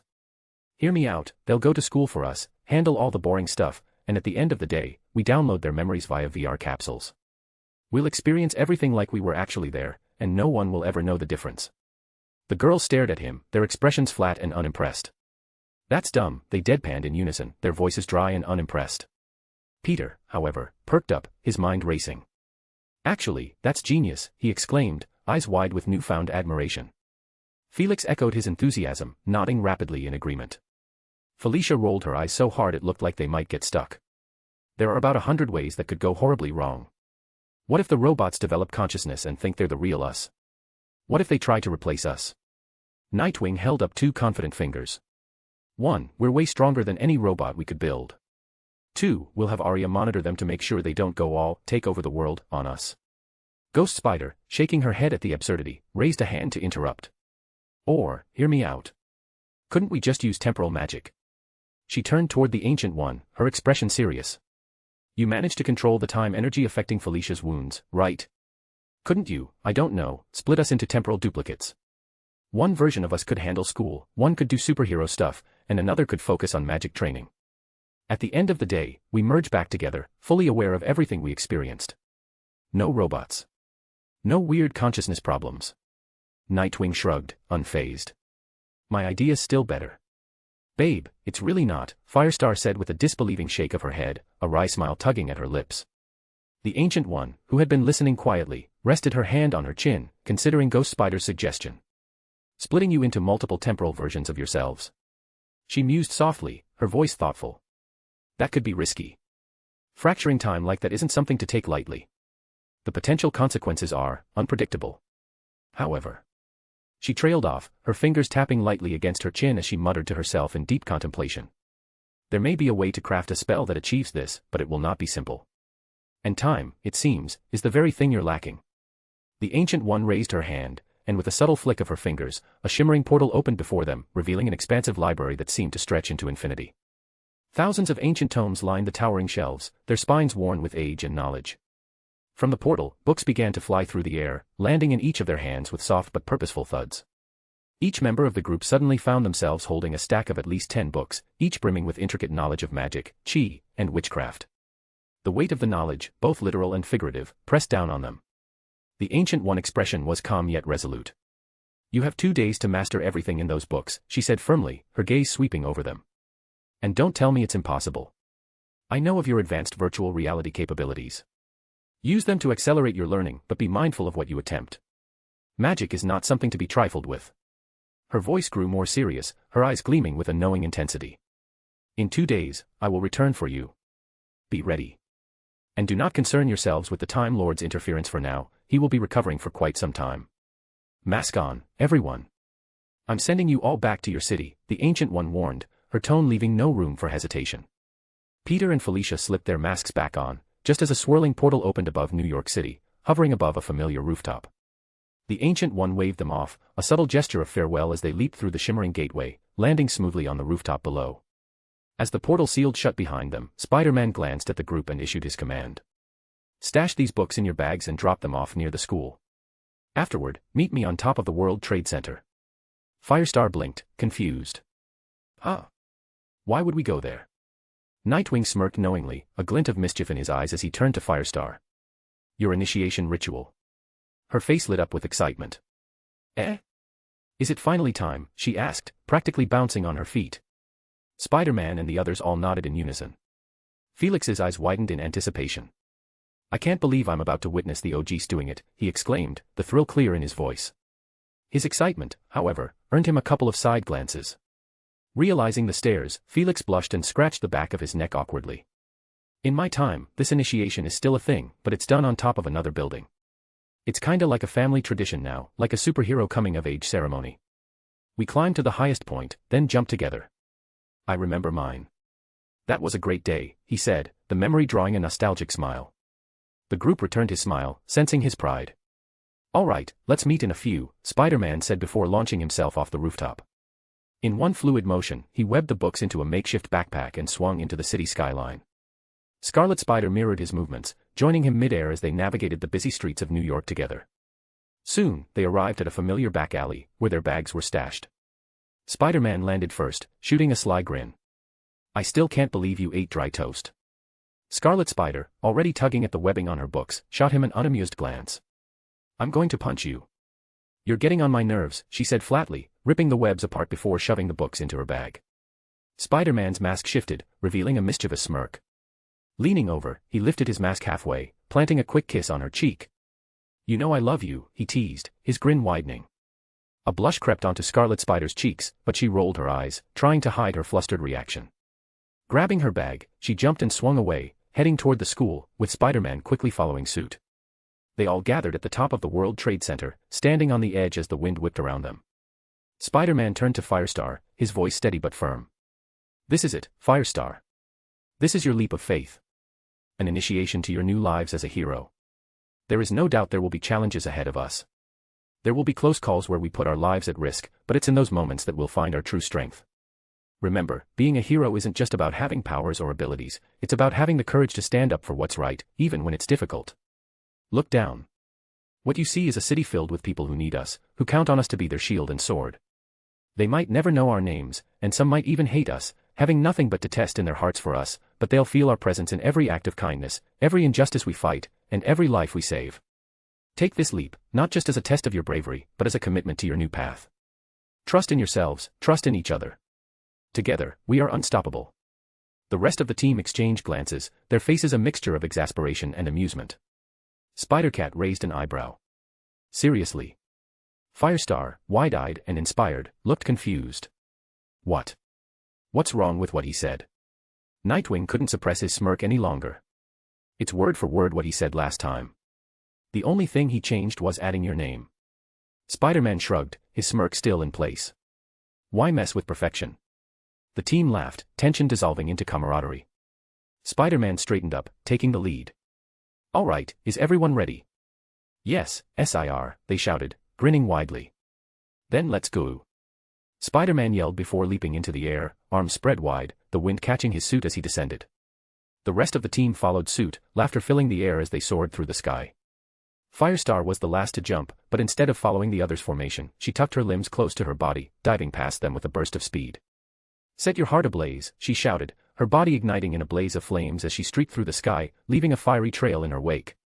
The others hooped and cheered, their excitement palpable as they watched her soar. +5 advanced chapters on patreon.com/shadow_d_monarch3. Chapter 194, Chapter 194, Chi and Magic. Third person's POV. Peter and his friends were seen sprinting through the school hallways, wide smiles spread across their faces. The echo of their footsteps reverberated as they dashed toward their classroom. With a unified skid, they came to a stop, the door to their class already half open. They stepped inside, faces flush with excitement. Their first period teacher, Mr. Patrick, stood at the front of the room, holding a thick textbook in his hand. His expression was stoic, betraying no emotion as he regarded them. Peter, catching his breath, was the first to speak. He snapped his fingers theatrically and grinned. There was a black cat in my way. Had to take the long route to avoid bad luck, so, sorry for being late. Gwen stepped forward next, mirroring Peter's gesture with a confident snap of her fingers. My alarm was totally busted. Woke up late, my sincerest apologies for the delay. MJ followed, throwing a casual glance at Peter. She snapped her fingers as well. Peter's my ride. If you're looking to blame anyone, it's all on him. Felicia sauntered in afterward, snapping her fingers as she entered. Supervillain attack on the way to school. Had to avoid getting caught up in the mess, you know. Then came Harry, strolling in with a snap of his fingers, smirking at their teacher. Morning rush hour traffic, unbelievable, you wouldn't believe the lineup. Finally, Lizzie stepped in, snapping her fingers but with a disappointed look. Ugh, you guys took all the good excuses. Let's see. My horoscope said I'd need to be late for good luck today. Yup, totally that. Felix, bringing up the rear, also snapped his fingers with a sheepish grin. First day here yesterday, so I got lost. Still figuring out where everything is. Mr. Patrick's eyes shifted between them, his face impassive. He sighed heavily. At least put some effort into your lies, he said dryly. Felix, you're the only one I could maybe excuse, but since you came in with the rest of these clowns, you're not off the hook. And Peter, please stop being a bad influence on the new students. The group moved quickly to their seats, dropping their bags and sitting down. Just as they settled, the bell rang, signaling the end of the class. Without missing a beat, they all jumped back to their feet and began packing up. As they passed Mr. Patrick on their way out, Peter clapped him on the shoulder. Brilliant lesson, Mr. Patrick. Learned a lot. Gwen followed suit. Very educational, sir. Looking forward to more. MJ patted his other shoulder. You're really a fantastic teacher, Mr. Patrick. Felicia grinned as she tapped his back. Truly, you're an inspiration to all of us. Harry chimed in as well. This school's lucky to have you, Mr. Patrick. Lizzie, still in character, winked and said, my horoscope was right. Learned so much from someone named Mr. Patrick. Felix gave a thumbs up. I'm really lucky to have a teacher like you, Mr. Patrick. Mr. Patrick's deadpan expression remained. It's a great misfortune to have all of you in my class. His tone, flat and sarcastic, prompted a chorus of laughter as they exited. I almost feel bad for him, MJ whispered as they made their way to the next class. Yeah, just a little, Lizzie added, shaking her head with a small smile. The next class began, and Peter wasted no time. He quickly pulled out one of the books that the Ancient One had given them. His eyes darted over the text as he flipped through the pages with lightning speed, absorbing the information before setting it aside and pulling out the proper materials for class. His eidetic memory worked in overdrive as he mentally catalogued everything he had read. Thoughts churned in his mind, and he began jotting down notes in his notebook, scribbling lines, diagrams, and equations. Notes. Chi equals life energy, internal energy that flows through all living things. It's like the body's personal power source. In martial arts, it enhances strength, speed, and reflexes. Think of it as a battery we recharge through training and meditation. Magic equals external energy. Magic, as taught by the Ancient One, draws from the universe. By channeling energy from other dimensions, we can cast spells and manipulate the physical world. Unlike Chi, which focuses on internal control, magic pulls from external forces. However, both systems are energy-based and can be used together. With enough mastery, Chi can serve as a power source for spells. Energy manipulation. Chi flows through meridians in the body, while magic energy is shaped through spells and focus. Both require concentration, discipline, and knowledge of how to direct the energy. Though magic might seem more powerful and flashy, Chi is subtler and more personal.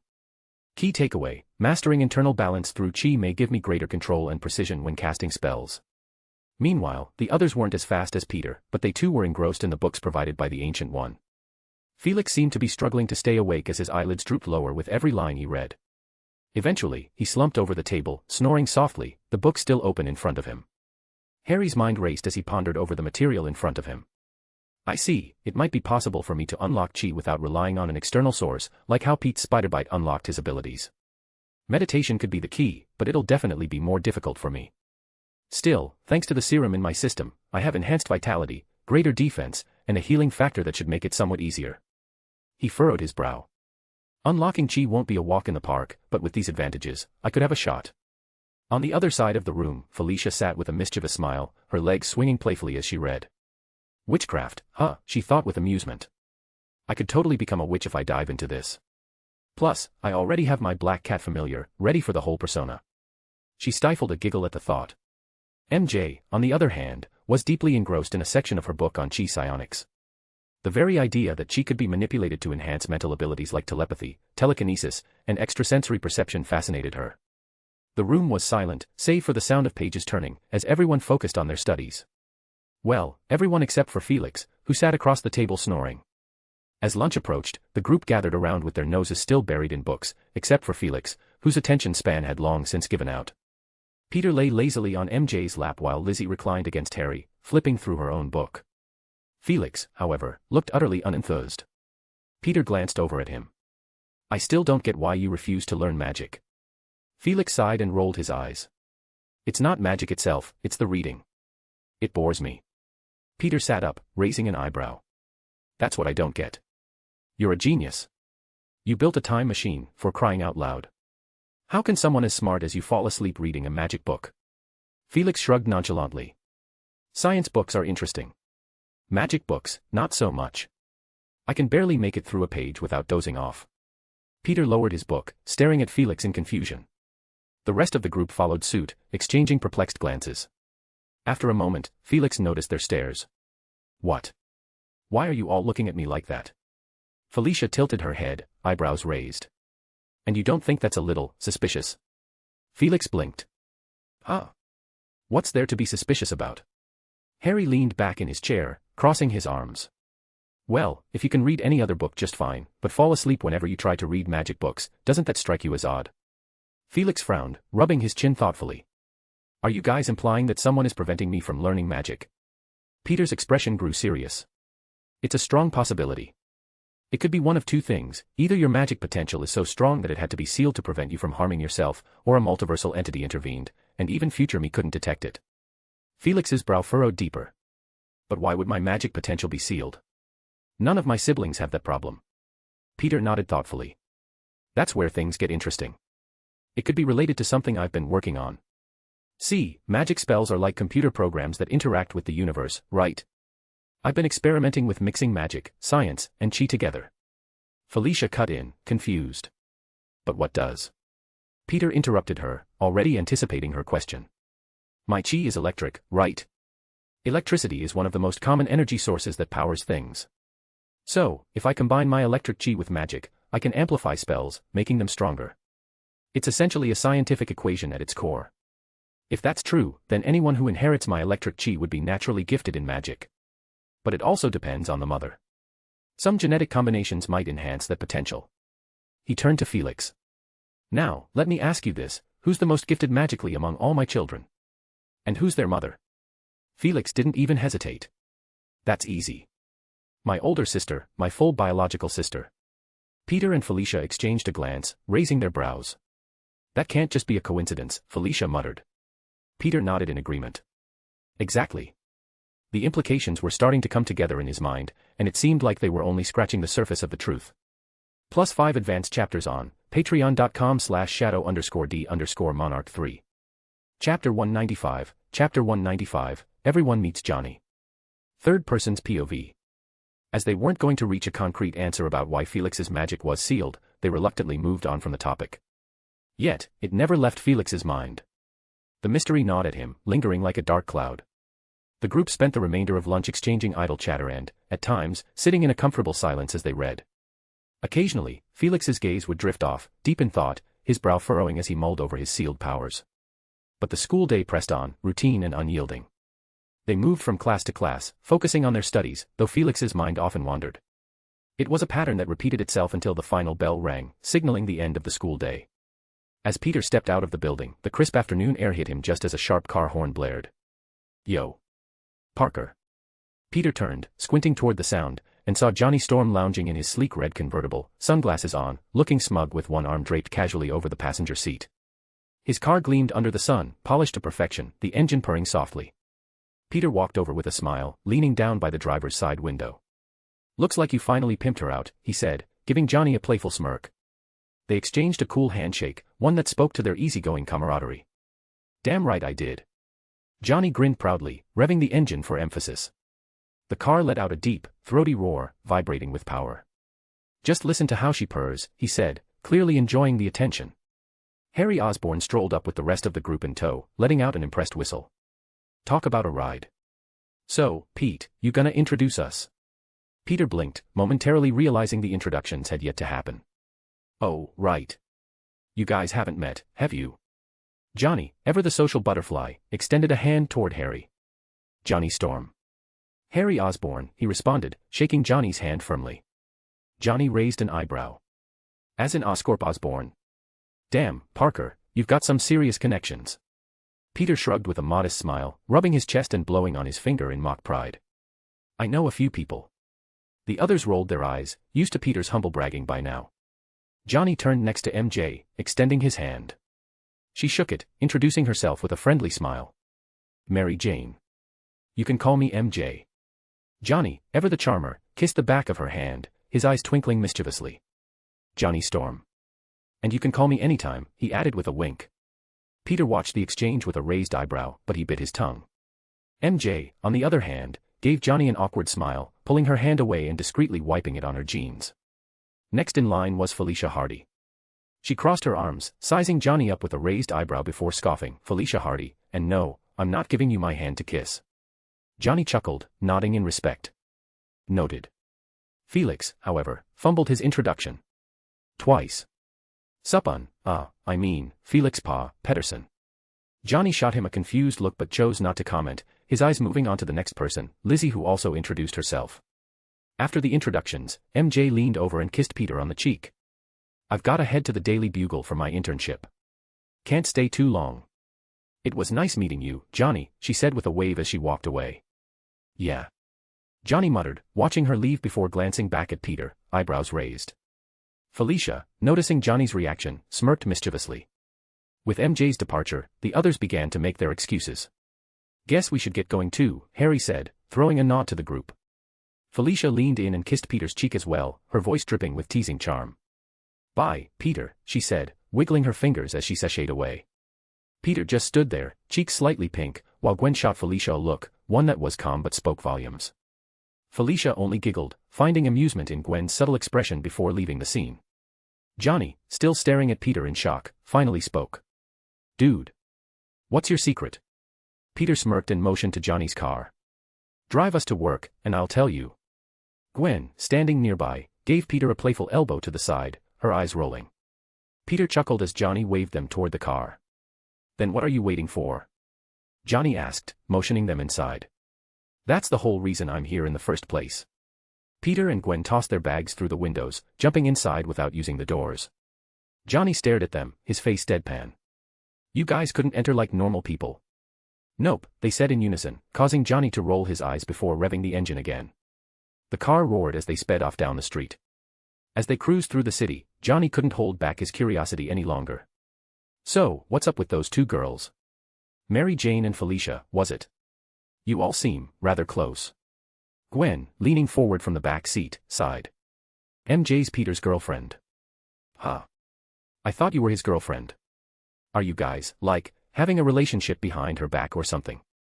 Johnny asked, eyes darting to Gwen in the rearview mirror. Gwen scoffed. No, I was with Peter before MJ. We just decided to date him at the same time. Johnny's jaw dropped.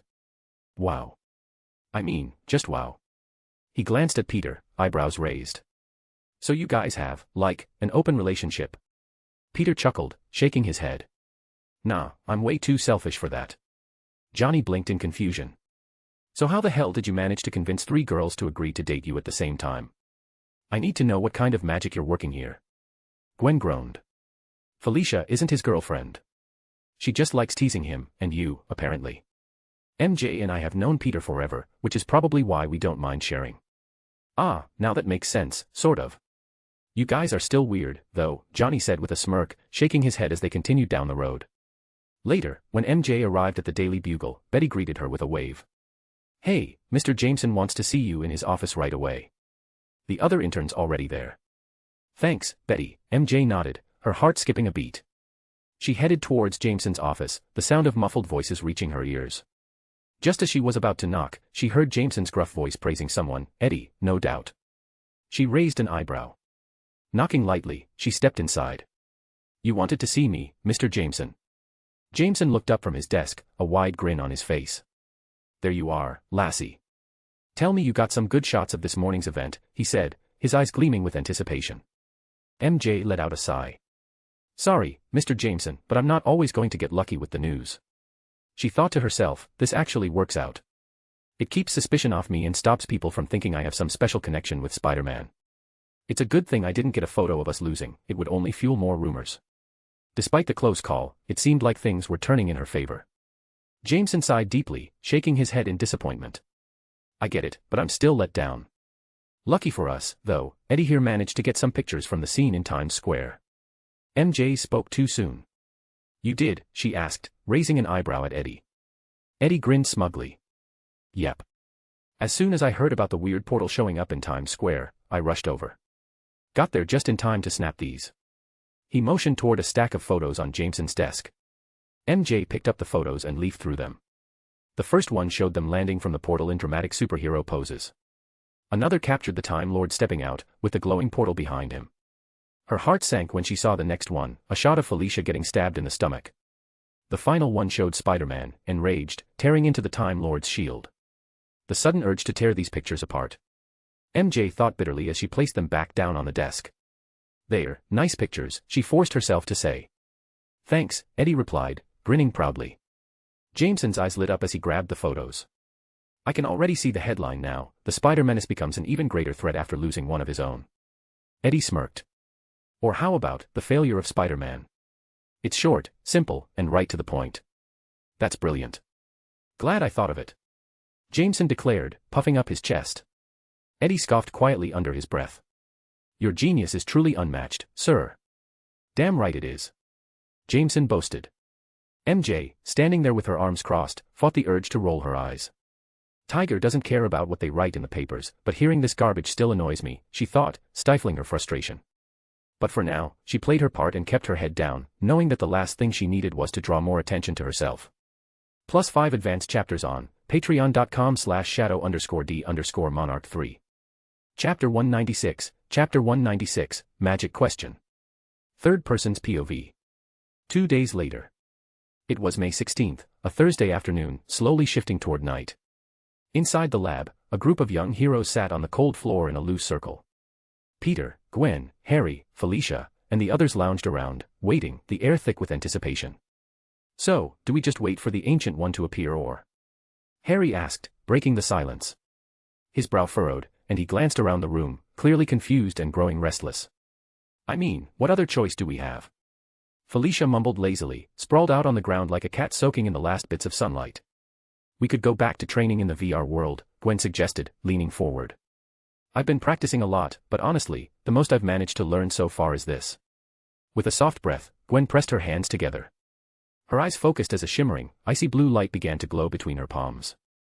Slowly, she separated them, and in the space between, a delicate ball of chi started to form, swirling and pulsing. The glowing orb shifted, morphing into a crystalline snowflake.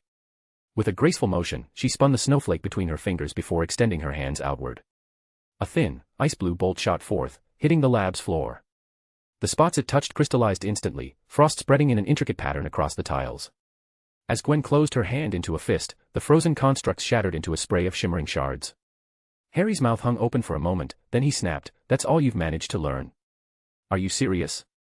That's insane." His face reddened slightly with frustration. Do you have any idea how much I'd pay to be able to do something like that? I've been trying to unlock my chi, but it's like there's a wall I can't get past. I can feel it, just barely, but something's blocking me. The group chuckled softly at Harry's outburst. His dramatic display only made him blush deeper, causing him to let out a half-hearted laugh. Ha, ha, ha. Yeah, laugh at my pain, why don't you? I mean, I get it, Gwen said, a faint smile playing on her lips. I am grateful for what I've learned so far, but it feels like I could be doing more. Like what? MJ asked, raising an eyebrow as she leaned casually on Felicia, who lay contentedly beneath her. Shape-shifting. The room fell into a stunned silence. Even Peter, who had seen Gwen do incredible things, looked at her with wide eyes. Excuse me. Gwen bit her lip before explaining. Think about it. Chi is our life force, right? If we can control our life force, we should be able to manipulate the shape it takes. If we can do that, it might be possible to reshape our physical bodies to match. Like, what if Felix can turn into a tiger because he's controlling his chi to take that form, forcing his body to follow suit? For a moment, the others stared at her in disbelief, their gazes intense. Gwen's cheeks flushed under the scrutiny. Stop looking at me like that, she mumbled, tugging at the hem of her shirt. It was just a thought. Peter scratched his chin thoughtfully, breaking the silence. Actually, that's not a bad idea. It's not, Lizzie chimed in, resting her head lazily on Harry's lap. But it could go horribly wrong. Imagine trying to shift your shape and getting stuck halfway. Fair point, Peter nodded, already picturing the dangers in his mind. Felix, who had been quietly listening, turned toward Peter. If Gwen can do that after just 2 days of practice, what could you do? Peter's lips curled into a smirk. Glad you asked. With a deep breath, Peter pressed his hands together, his eyes fluttering closed. An aura of electricity crackled around him, faint at first but quickly intensifying. The others watched in awe as Peter slowly levitated off the floor, his body rising several inches before settling into a meditative pose. His hands rested on his knees as he floated midair. Peter intoned, exaggerating his meditation chants with a playful grin. Harry's jaw dropped.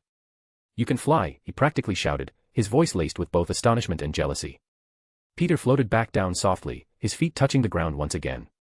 Yeah, but it's only for a short time. If I fly for too long or push my power too far, I'll exhaust myself, and that's a huge vulnerability in combat. Harry dramatically slapped the floor in frustration, his face twisted with envy. I want to fly too.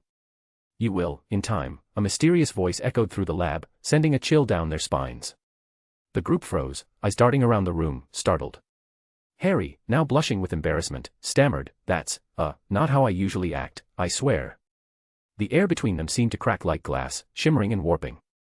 From the shifting space stepped the Ancient One, her entrance smooth and graceful, like she had simply walked through a mirror. A soft chuckle escaped her lips as she placed a hand near her mouth. I believe you, she teased, her voice warm with amusement. Yeah, but I don't believe that you believe me, Harry muttered, his face turning even redder. Is everyone ready to go? The Ancient One asked, her eyes scanning the group with a calm, knowing gaze. They quickly scrambled to their feet, grabbing the books the Ancient One had lent them and slinging their bags over their shoulders. Some gave her a thumbs up, others nodded eagerly in response. Very well. The Ancient One waved her hand, and a swirling portal appeared before them, its edges glowing faintly. One by one, they stepped through the portal, which closed behind them with a soft hum. In a blink, they found themselves back in the Ancient One's meditative chamber. As soon as they arrived, their bags opened on their own, the books flying out and disappearing toward the library. Before we begin, does anyone have any questions? The Ancient One asked, folding her hands in front of her. Every hand shot into the air, a chorus of eager students ready to flood her with questions. The Ancient One smiled wearily. Yes, I should have expected that. She turned first to Peter. Mr. Parker, what would you like to ask? Peter grinned. Could I learn more about runes? I feel like they could help me a lot. The Ancient One nodded. There should be some Asgardian rune books in the library. You may find them useful. Peter pumped his fist in triumph. Yes. Miss Stacy. The Ancient One turned to Gwen. Is ice magic the only type of magic I'll be able to perform? No, the Ancient One replied with a gentle smile. But it will always be your strongest element. Thank God, Gwen muttered under her breath. Mr. Osborne, she addressed Harry next. Harry sat up straighter, his expression serious. Why can't I unlock my chi? Because of your insecurities, the Ancient One said without missing a beat. Harry winced. Ouch. Ms. Watson.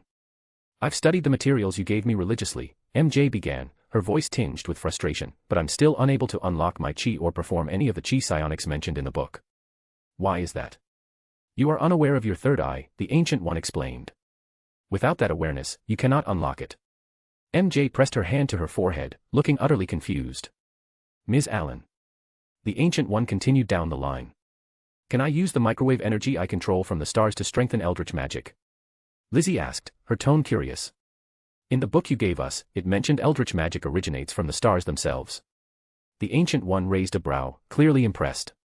Very good question. Out of everyone here, you may very well become the strongest eldritch magic user. Lizzie blinked in shock. Wait, what?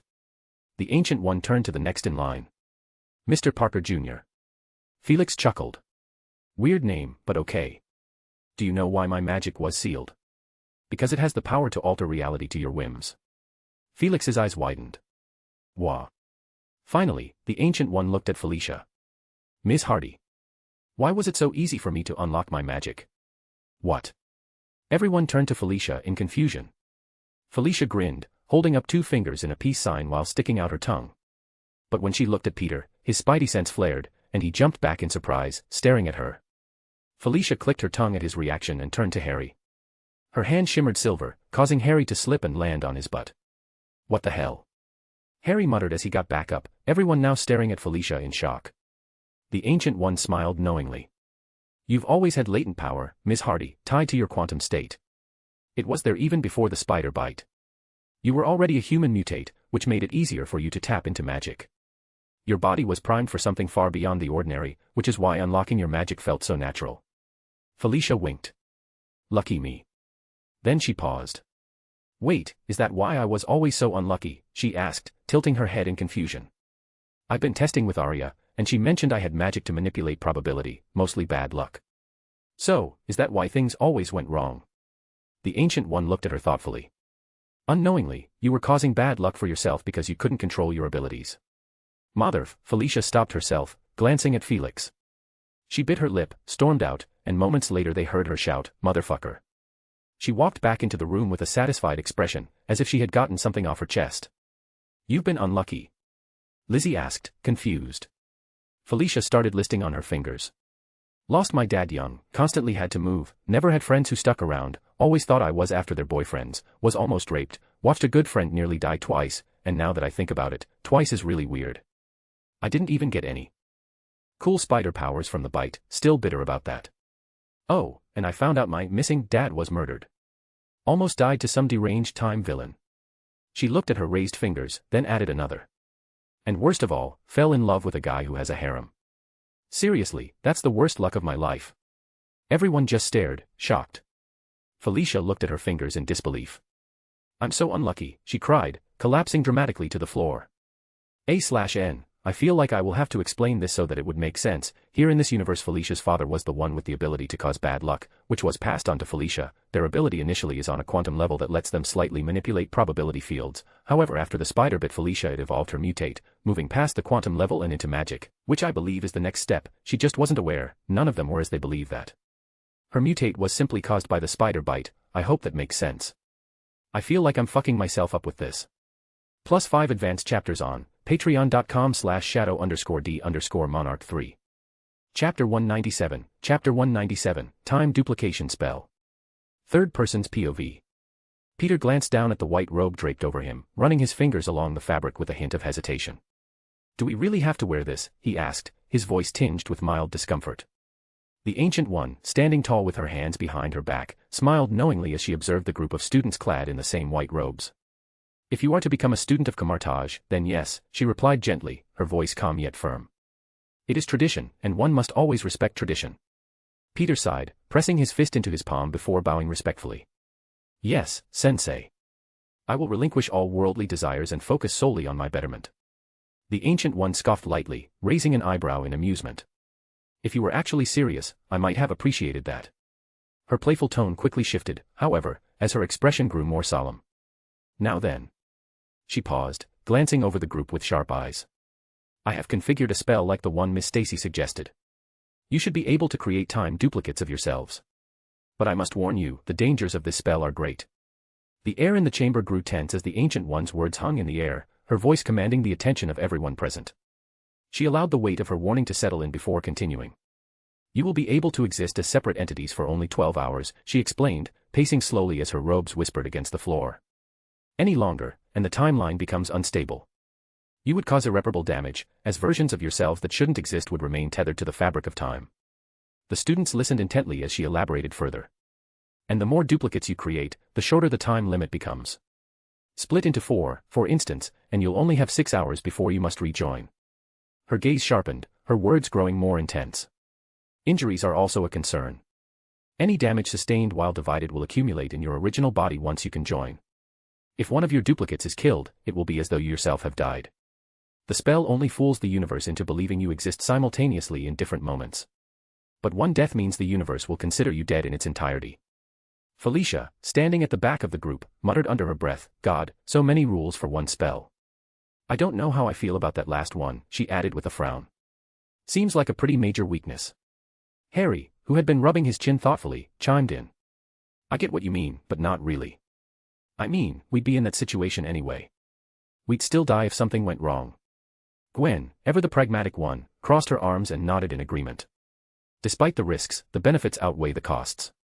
If someone suspects our identities, we could use this spell to throw them off our trail instantly. The Ancient One observed their conversation with a patient expression before addressing them again. So, shall I go ahead and cast the spell? The group exchanged uncertain glances but ultimately nodded in agreement.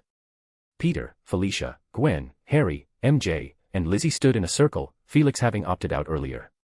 The Ancient One closed her eyes, lifting her arms as she began to channel mystical energy from the ether.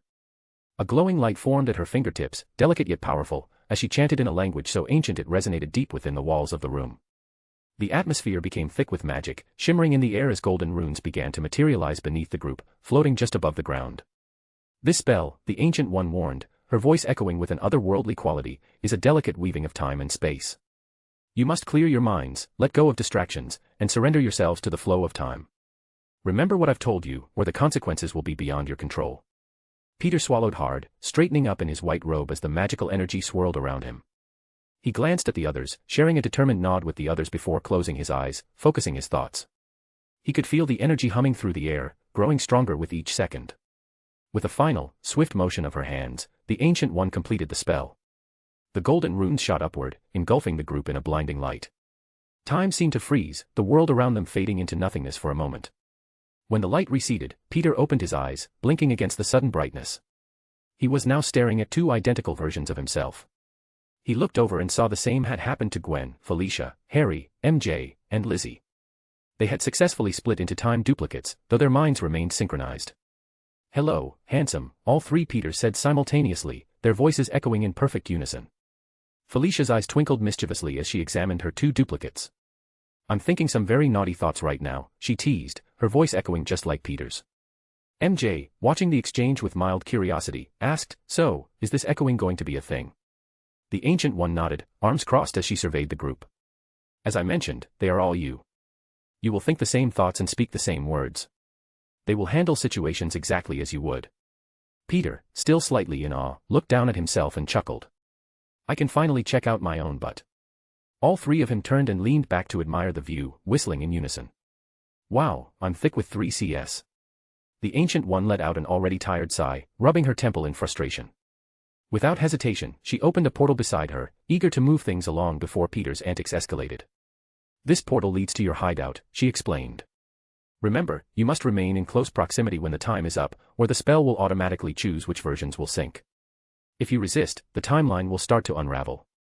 Peter turned toward her with a serious expression. We'll need you to choose for us, then. Since we're all thinking the same thing, we won't be able to decide on our own. The Ancient One nodded thoughtfully. The middle one stays. The others may leave. With that, the group exited through the portal, leaving behind their duplicates to begin their superhero duties. The Ancient One smirked, her eyes twinkling with amusement as she turned to those who remained. Now, who's ready to learn some magic? Back at the lab, the two remaining Peters exchanged glances before nodding to each other. All right, they both said, taking charge. The ones on the left will be in superhero mode, and the ones on the right will stay in civilian form. Let's separate. The group moved apart, with one set donning their superhero outfits and heading out, while the others stayed behind, left in their regular clothes. Peter, feeling a little awkward in the sudden lull, puckered his lips and asked, so, anyone have any plans? Felicia sighed, leaning back against the wall. God, do we even have lives outside of being superheroes? We could train, MJ suggested half-heartedly, though even she didn't seem convinced. Lizzie shook her head, a small smile playing on her lips. Isn't that what our other selves are doing with the Ancient One? We can just be normal teenagers for once. The others looked at her, tilting their heads in confusion, as if the concept was foreign to them. Lizzie blinked, her eyes widening in disbelief. Wow. The fact that you all just stared at me like that is heartbreaking. She sighed before continuing. Let's take this time to actually enjoy ourselves. No hero work, no training, no inventing. We could go shopping, grab fast food, play games, anything that lets us live like normal people for a change. The idea slowly began to settle, and Peter grinned. Lizzie, I think you just earned the title of the heart of this little group, the one who keeps us from turning into workaholics. Lizzie puffed out her chest, beaming with pride. Happy to be of service. Lizzie then raised her hands. Why doesn't everyone just come over to my place? It could be fun, a little sleepover to pass the time. Your house, huh? Can't say I have happy memories going there, Felicia muttered. Ugh. Lizzie grunted, slightly remembering what happened last time Felicia was at her home. I'm still really sorry about that. I don't think no matter how many times I apologize it would be enough, Lizzie said, looking really apologetically. Felicia just scratched the side of her head and sighed. No, I'm the one that's sorry, I shouldn't have brought it up. We can go to your place, I don't mind. Really? Lizzie asked worriedly. Felicia shrugged, really doesn't matter. With one final round of making sure, they all decided to go ahead with it. But can we change first? Felicia asked, looking down at her white robes. Making everyone else look down and realize that they were also wearing the robe. Oh right. Peter muttered. +5 advanced chapters on patreon.com/shadow_d_monarch3. Chapter 198, Chapter 198, Inner Demon. Third person's POV. At Lizzie's house. When Peter and the others arrived at Lizzie's house, they waited patiently as she stepped ahead to unlock the door. The evening air was still, the faint sound of distant traffic the only noise around them. Felicia stood off to the side, her arms crossed, one hand clutching her elbow, her lips pressed together in a tight line. She gazed at the house before them, her eyes distant, lost in thought. The house seems to have brought some rather unpleasant memories. Her thoughts were interrupted when she felt a familiar warmth envelop her hand. She glanced down, noticing Peter's fingers wrapping around hers. Her gaze trailed up his arm until her eyes met his profile, watching as he casually bantered with Harry. He hadn't even glanced at her, but the small, unconscious gesture of affection sent a ripple through her chest. Felicia's lips curled into a soft, loving smile as she stared at him, her heart skipping a beat. She looked back down at their joined hands and slowly opened her palm, intertwining her fingers with his. The simple connection felt grounding, but at the same time, it stirred something deeper in her. He's not making this any easier. Felicia thought, trying to suppress the growing smile tugging at her lips. She didn't want to give away how much his touch meant to her, how much he complicated everything. A few steps away, MJ and Gwen exchanged silent glances. Their expressions said more than words could, especially given MJ's abilities. The telepathic link between them hummed with tension. We really need to sit down and talk about this, MJ's voice echoed in Gwen's mind, the weight of her words carrying an unmistakable seriousness. Tell me about it, Gwen mentally grumbled. Asterisk, it's like watching my own husband fall for someone else, right in front of me. Asterisk. MJ shot her a teasing look. Asterisk, did you seriously just call Peter your husband? Asterisk. Gwen rolled her eyes, though a small smile tugged at her lips. Asterisk, it was just an example. Asterisk. Before their silent banter could continue, Lizzie's voice rang out, drawing everyone's attention. Bienvenido a casa, Alan, she called, holding the door open wide. The group stepped inside, the soft glow of the living room light beckoning them in. At Camartage. Far away in the mystic halls of Camartage, the Ancient One glided gracefully through the dimly lit chamber, her fan covering her mouth as she surveyed the room. Peter, Felicia, Harry, Gwen, MJ, and Lizzie sat cross-legged on the floor, their eyes closed, attempting to center themselves in meditation. As cliché as this may sound, the Ancient One began, her voice smooth and deliberate, learning to use your energy, whether it be magic, chi, or any other form, requires a harmony with the universe.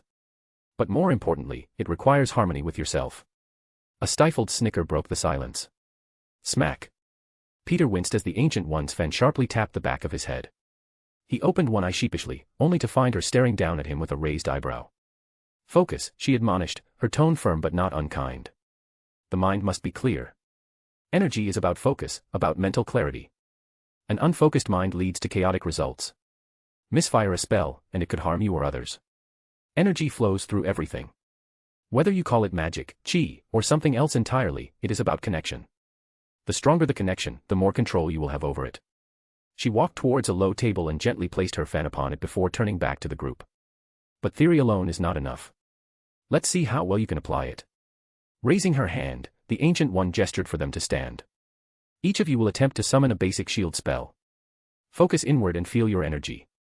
Let it flow through you and outward, forming the shield. But remember, clarity is key. Without it, your efforts will crumble. Peter, still rubbing the back of his head, closed his eyes once more, his brow furrowing as he tried to concentrate. Around him, the others did the same, their faces mirroring the tension of focus. The Ancient One moved silently between them, observing their attempts. Let go of doubt, she whispered, her words echoing around the room. Let go of fear. Only then will you find the clarity you seek. Shape the energy, do not force it. Guide it. Peter felt a spark inside him, a flicker of energy bubbling beneath the surface. He tried to harness it, to shape it, but it slipped through his grasp like water. He opened his eyes briefly, catching the Ancient One's calm gaze. She nodded slightly, urging him to try again. Magic is not about imposing your will, she reminded them, her voice softer now. It is about aligning yourself with the flow of energy, guiding it gently. As Peter attempted again, his mind quieting, the Ancient One's gaze shifted to Harry. Of all the students, he seemed to be struggling the most. She approached him, her expression thoughtful. There are things that cloud the mind, Harry Osborn, she said, her tone steady. Often, they are what you might call inner demons, your insecurities, your worries, your fears. And you, Harry, have many of them. Harry let out a sarcastic scoff. Gee, thanks for the vote of confidence. Why don't you announce it louder? I don't think your students outside heard you. The Ancient One chuckled softly. The trouble with inner demons is not that they exist, but that we refuse to face them. You lash out because you don't want to confront them, but there will come a time when you won't have a choice. She lifted her thumb and gently pressed it against Harry's forehead. His eyes widened, and for a brief moment, his face contorted in discomfort. Slowly, his body relaxed, and he slumped down into a meditative position, his head bowed. Lizzie frowned, stepping forward. What did you do to him? The Ancient One glanced at her before looking back at Harry. I'm helping him face his demons, she said simply, her gaze soft but unyielding. It is a battle he must fight, before they consume him entirely. Harry slowly opened his eyes, blinking deliberately as the bright white light around him made everything look hazy and surreal. What? Where am I? He muttered, confused by the strange space he found himself in. It was an empty, blinding void that stretched endlessly, disorienting him with its intensity. A voice echoed from behind him, cutting through the silence, where else? Inside your head, boy. Startled, Harry turned toward the source of the voice, and his heart almost stopped when he saw the figure standing before him. Dad, he whispered in disbelief, his throat tightening. Norman Osborn stood there, though something about him was off, colder, more menacing. He scoffed, a scowl twisting his features. Yes and no. I'm not really your father. I'm just a manifestation of all your fears, all your insecurities about him, Norman said, his voice laced with venom. He stepped closer, his eyes gleaming with a sinister hunger as he studied Harry, like a predator cornering its prey. His grin widened, slow and threatening. The fear of being a disappointment, the fear that deep down, you'll never be anything more than a shadow in his eyes. The fear of the monster lurking within him, within you, and the evil he's capable of. And let's not forget the most crippling one, Norman said, his voice dropping to a whisper, the fear that he's never truly loved you at all, that his heart is as black as his reputation. Oh, and the blood, so much blood. Innocent lives, staining his hands, and you wonder how many more will fall because of him. Norman loomed over Harry now, his breath cold against Harry's skin as he continued, chuckling darkly. But the real kicker, Harry, is the fear that one day, you might have to kill me in cold blood, your own father, just to stop me. Harry trembled, struggling to keep his emotions in check, but Norman reveled in his torment. He began stepping back, the shadows around him shifting until he was no longer just Norman. He now wore a full Hydra uniform, clicking his heels together before giving a mocking salute. Hail Hydra! Norman sneered with a wink before vanishing into thin air, dissolving into a wisp of smoke. And then there's me. A new voice spoke, smooth and casual, breaking the eerie silence. Harry froze as an arm lazily draped over his shoulders. Slowly, he turned his head, and there, with a confident grin and an unsettling familiarity, was Peter Parker. Peter. Harry muttered, feeling a wave of discomfort wash over him. The one and only, Peter smirked, his voice oozing arrogance. He chuckled softly, his arm tightening around Harry's neck like a mocking gesture of brotherhood. Honestly, how insecure you are around me is both flattering and, well, kind of pathetic. Peter laughed, running a hand through his hair. I mean, seriously, I'm supposed to be your best friend, right? Puffed. Best friend. What a joke. Aren't best friends supposed to be equals? You know, someone who gets you, who you can relate to. But come on, Harry, look at us. What could you possibly relate to about me? Peter started ticking off his fingers, grinning wider with each point. I'm better looking than you. Smarter than you. Stronger than you. Hell, I'm even the better hero. All you are is a cheap imitation, second-rate at best, completely unoriginal. He waved his hand dismissively. It's obvious, right? The reason we're even friends. Pity. That's all it's ever been. Harry felt his stomach churn as Peter continued, his words cutting deeper with every syllable. I mean, think about it. I'm the cool guy, and you're the sick kid. Hanging out with you was like what a cute girl does when she surrounds herself with ugly friends to look hotter. It worked, didn't it? I mean, who's the one all the girls are fawning over? Something inside Harry snapped. He shoved Peter's arm off him roughly. Fuck off, man. You're not my Peter. There's no way in hell the real Peter would ever say some bullshit like that. Peter laughed, throwing his head back as if it were the funniest thing he'd heard all day. My Peter. Do you even hear yourself, you faggot? You practically worship me. He took a step back, still smirking. Face it, Harry, you've always been in my shadow, drooling over me like some lovesick puppy. How sad. Harry took a deep breath, rolling his eyes.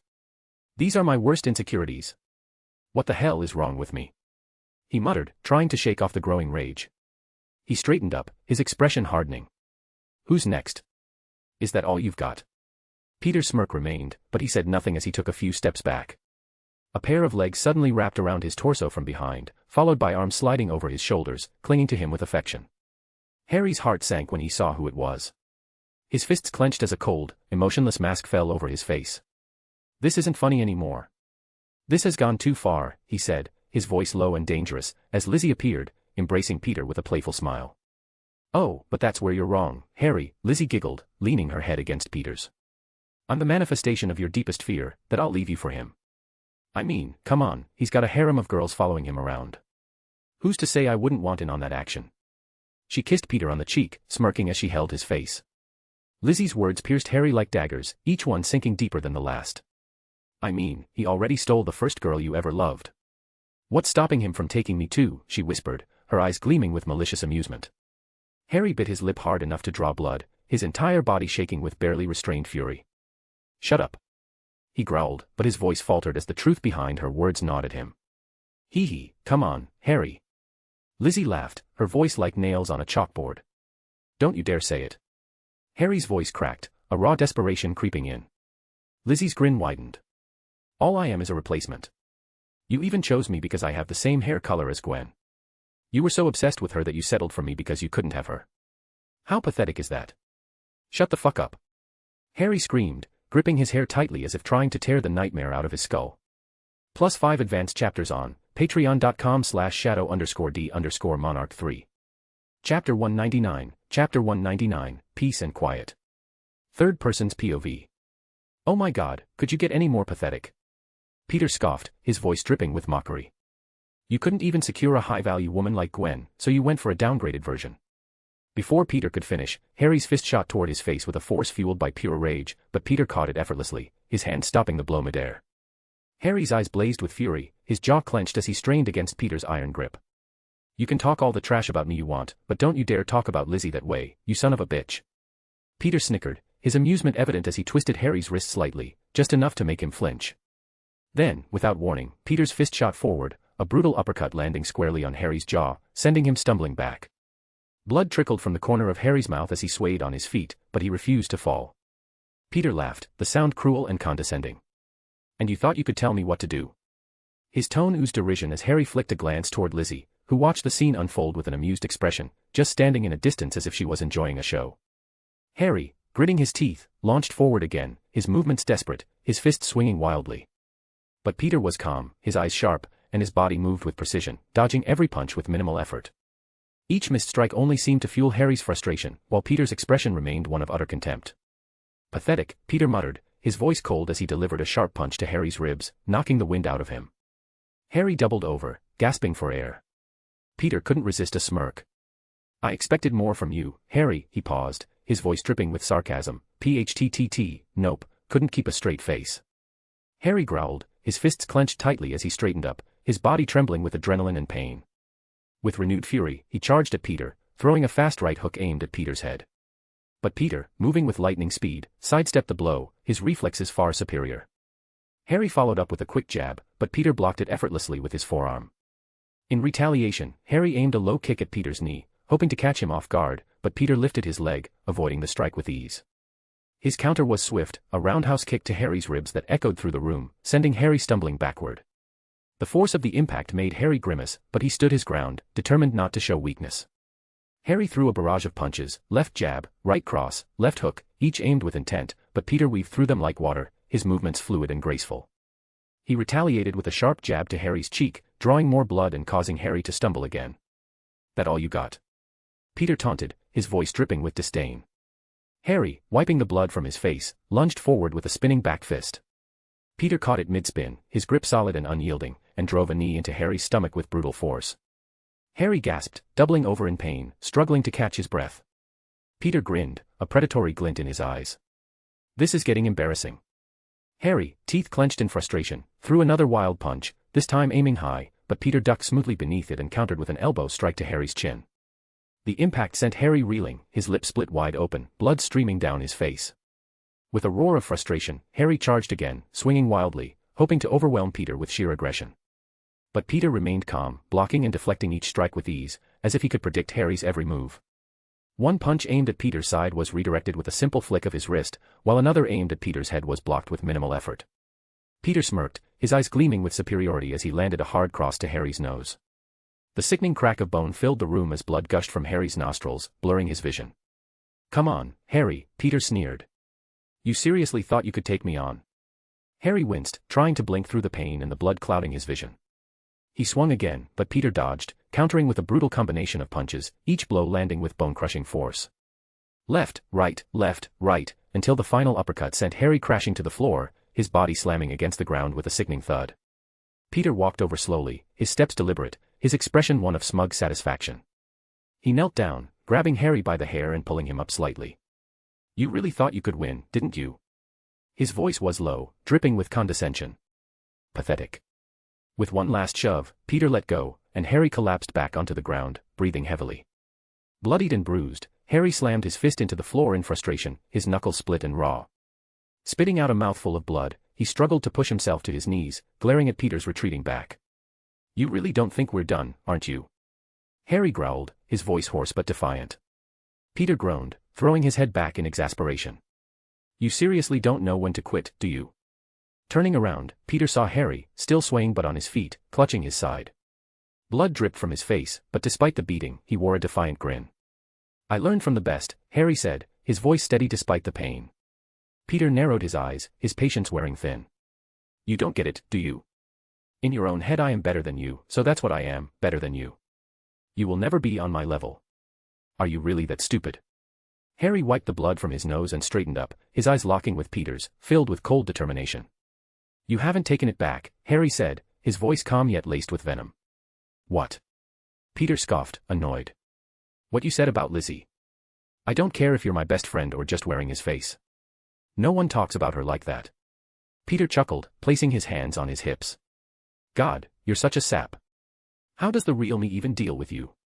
Ignoring him, Harry wiped his mouth with the back of his hand, loosening his shoulders as he bounced on his feet, his eyes locked on Peter, cold and calculated.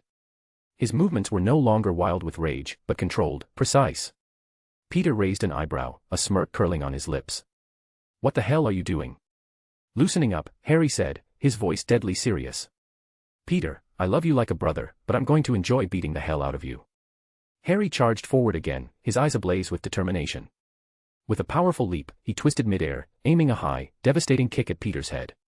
Peter, calm and unbothered, pivoted smoothly, snatching Harry's leg mid-flight. Without missing a beat, he slammed Harry into the ground with a brutal force that reverberated through the floor. A grunt of pain escaped Harry, but the fire in his eyes didn't dim. Barely a second passed before Harry kicked himself off the ground, refusing to stay down. He launched a rapid barrage of punches, strikes, and thrusts, his fists moving so fast they blurred in the air. Each strike was aimed with deadly precision, targeting Peter's jaw, ribs, and stomach. Yet Peter remained unshaken, his defenses flawless. He parried every blow effortlessly, their hands a blur of motion, the sharp crack of flesh against flesh filling the room like a symphony of battle. The intensity of the fight escalated with each passing second. Harry's fists became relentless, pounding toward Peter with fury and desperation. But Peter, still composed and agile, dodged with the slightest of movements, sidestepping and weaving with near-perfect precision. Peter's lips curled into a smirk just before he retaliated. His fist shot forward like lightning, a precise jab into Harry's gut. The impact folded Harry in half with a gasp of pain, and before he could recover, Peter followed up with a sharp knee to Harry's face. Blood splattered onto the floor, but Harry refused to give in. With a fierce growl, he swung again, wild but determined. Peter ducked, fluid as water, and drove a vicious elbow into Harry's ribs, making him stagger backward, wheezing from the blow. You're boring me, Harry, Peter sneered, his voice laced with contempt. He watched Harry stumble, eyes narrowed, his vision swimming in the wake of the pain. Harry wiped the blood from his mouth, breathing heavily but still standing. His gaze, however, never wavered from Peter. In that moment, something ignited within him. With a roar, Harry lunged forward, swinging with every ounce of strength he had left. Peter, anticipating another easy counter, dodged, but then. Crack! Harry's right hook connected with Peter's jaw in a thunderous blow that seemed to ripple through the air. Peter's head snapped to the side, the smug expression on his face vanishing as he staggered back for the first time in the entire fight. He raised a hand to his jaw, stunned, feeling the warm trickle of blood from his split lip. Harry stood panting, his knuckles bloodied and raw, a triumphant smirk spreading across his face despite the exhaustion and pain etched into every line of his body. His chest heaved as he locked eyes with Peter, victory gleaming in his gaze. Peter's eyes darkened, his fury barely contained as he wiped the blood from his lip. The playful grin he'd worn all this time was gone, replaced with something far more dangerous. Look at that, you do bleed, Harry said with a breathless chuckle, flipping Peter the middle finger. Harry shook his head and let out a bitter, self-deprecating laugh. What the hell am I doing? His voice softened as he continued, unable to hold back his thoughts any longer. Peter, I hate to admit this, but I look up to you. I'd never say it out loud because God knows what it'd do to your ego, but it's true. You've been my hero since we were kids. When my mom was dying, that was supposed to be the loneliest time of my life. But you made sure I wasn't alone. You stayed with me. Peter's expression faltered for a brief second, but Harry kept going, the words tumbling out. I was always a little jealous of you, Harry admitted, his voice raw. You had this way of making everyone laugh, of brightening up a room. I wanted that. I envied that. And then, of course, you got superpowers on top of it. You got to be the hero, and I was just the sick best friend. Harry ran a hand through his hair, frustration evident in his every movement. When you found out my dad might have killed your parents, you still chose to be my friend. I don't think I could have done that. You're such a good friend, Peter, sometimes I wonder if I even deserve it. What do I bring to this friendship? Money. You've got your own damn business. Brains. You've always been the smartest guy in the room. The funny one. That's you too. He exhaled deeply, shoulders slumping. But I guess that's the thing about friendship, right? You do things for your friends without expecting anything in return. For you, that's just natural. With a tired laugh, Harry shook his head. God, listen to me. This is so embarrassing. But yeah, that's the gist of it. I put you on a pedestal, Peter, and that's probably why I've had all these insecurities. It's stupid, now that I say it out loud. Peter, his figure blurring, gave a genuine smirk, his voice softening. You finally get it, huh? All insecurities are stupid when you really think about them. You just needed the chance to realize that. As Peter faded, Harry rolled his eyes with a fond chuckle. Always gotta have the last word, don't you? Harry collapsed onto the ground, lying spread-eagle as he gazed up at the emptiness above him, the weight of his confessions finally lifted from his chest. Lizzie. Harry called softly, his voice echoing through the vast, white expanse around him. He gazed up, his expression softened as he called to her. I won't lie, I used to love Gwen. Especially when we were kids. When my mom was in the hospital, she was there for me. I appreciated her company. I remember one time, she gave me a book on environmental science, so I could understand my mom's work better, so that I could understand my mother better. A faint smile tugged at the corners of his lips as he recalled the memory, warmth filling his chest. But when I found out she and Peter started dating. Harry paused, his eyes darkening slightly. I felt guilty. I mean, Peter was my best friend. It shouldn't have bothered me, but it did. I guess I still carry a bit of that guilt. Maybe that's why you're here. His voice dropped a bit, as if speaking more to himself than anyone else. He exhaled deeply, shaking his head. But, I know I'm way over Gwen. She wasn't really my type, personality-wise, at least. A chuckle escaped him. She's too uptight, too smart for me. No offense to her, of course. Not that you're not smart, he added, glancing at Lizzie with a playful smirk, but I like a girl who's a bit more free-spirited, maybe a little ditzy, and well, there's no better girl for me than you. Harry then chuckled, as the blonde hair thing. I just really have a type, heh. Lizzie's smile widened, her eyes twinkling as she gave him a playful wink. Then, just like that, she began to fade, leaving only her smile behind. Harry sighed deeply, letting his gaze fall back to the endless white void around him. He sat upright, cracking his neck slightly. All right, come out, Dad. A heavy silence hung in the air before a gruff voice responded. Like I said, I'm not your father. Cut the crap, Harry interrupted sharply, his face hardening as he sensed the presence behind him. Slowly, Norman Osborn's figure emerged from the shadows, his expression as cold and unreadable as ever. Harry didn't flinch. You are my father, and whether I like it or not, I'm your son. As much as I want to turn my back and let you suffer the consequences of your actions, we're family. His voice was firm, but there was a flicker of vulnerability in his eyes. Norman scoffed, dismissive as always, but Harry wasn't done. You might not deserve my help, he continued, but I'm not going to abandon you. Apart from being your son, I'm also a hero, which makes me twice as responsible for you. Even though the world might give up on you, even though everyone else believes you can't be saved, I will prove them wrong. His eyes narrowed, locking onto his father's fading form. Just wait, old man. I promise, I'll help you through this. Norman's sneer remained, but Harry could see the subtle shift in his expression, a glimmer of something almost softened. Perhaps even regretful. As Norman's figure slowly began to fade away, the faintest hint of a smile appeared on his lips before he vanished completely. The silence that followed was heavy and profound. Harry let out a long breath, his shoulders slumping as he finally allowed himself to relax. He leaned back, lying on the ground with his arms spread wide, staring up at the vast emptiness. Finally, he muttered, closing his eyes, some peace and quiet. Unbeknownst to Harry, as his eyes fluttered shut, a soft white glow began to pulse around his body. It was subtle at first, like a gentle mist escaping from his pores. Slowly, the glow intensified, enveloping him in a serene aura, his wounds quietly knitting themselves back together as the light bathed him. Meanwhile, in the real world, those watching Harry from the outside could see the miraculous transformation unfolding. The room was still, but a faint glow surrounded Harry's body as he sat cross-legged in a meditative pose. His breathing was deep and steady. The Ancient One, observing from a distance, smiled knowingly. It seems your friend has finally found his inner peace, she said softly, her voice filled with calm wisdom. He has unlocked his chi. +5 advanced chapters on patreon.com/shadow_d_monarch3. Chapter 200, Spider Queen. A/N, happy 200 chapters everyone. I can't believe we have made it this far. I want to thank all my little pookies for the support. Folded hands. Red heart. Much love. Third person's POV. As Harry slowly opened his eyes, he noticed everyone staring at him with wide, astonished expressions. What? Why are you all looking at me like that? He asked, his voice still groggy from his meditative trance. Peter, still in shock, was the first to respond. Dude. You were mumbling in your meditation. We heard everything. Harry's face flushed with embarrassment. What? His mortified expression was hard to miss. Peter smirked, a mischievous glint in his eyes. Nah, I'm just messing with you, man. You should have seen your face. Priceless. Peter erupted into laughter. You mother. Harry muttered, letting the unfinished curse hang ominously in the air. Peter, however, wasn't done teasing. But seriously, you are glowing, though. Harry frowned in confusion and glanced down at his hands. His eyes widened as he saw a faint white aura radiating from his palms and slowly escaping the rest of his body, flickering like soft flames. Cool. He whispered, mesmerized by the otherworldly sight. Seeing his stunned expression, Peter couldn't resist. Judging by your horrified look earlier, I bet whatever you saw during meditation was wild. It's making me curious, he said with a teasing grin.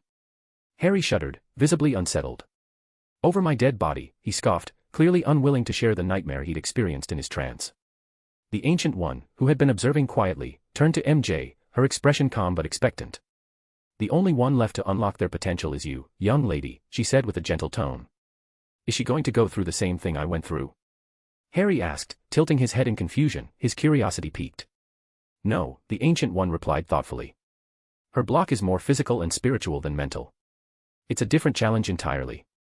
With that, she approached MJ and smiled warmly before placing a finger on her forehead. Become aware of the true nature of your potential, she whispered. MJ's eyes widened in response, her pupils glowing faintly with a purplish hue before they rolled back into her head. She gasped as her mind was thrust into a vivid vision. In this surreal realm, MJ found herself standing before an imposing throne, crafted entirely from intricately woven spider webs. From her back sprouted 4 massive, ethereal spider limbs glowing a deep purple, moving as if they had a mind of their own. Her face was transformed, around her 2 large eyes were smaller, glowing purple ones, giving her an exotic, almost otherworldly appearance.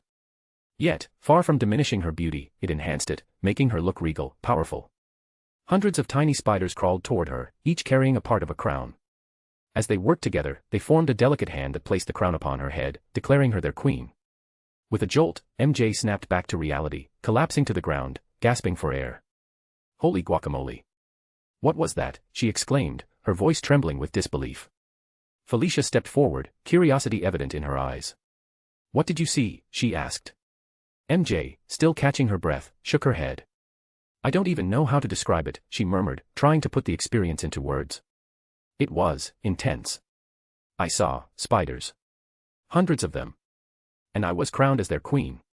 Peter couldn't resist. He began waving his arms in an exaggerated manner, bowing comically. All hail her spider highness. MJ blushed deeply. Please don't, she muttered, embarrassed, as the group chuckled in amusement. Once the laughter subsided, MJ's expression grew serious. So, what exactly did I unlock? She asked, still trying to make sense of the experience. The Ancient One stepped forward again, her voice soft but filled with wisdom.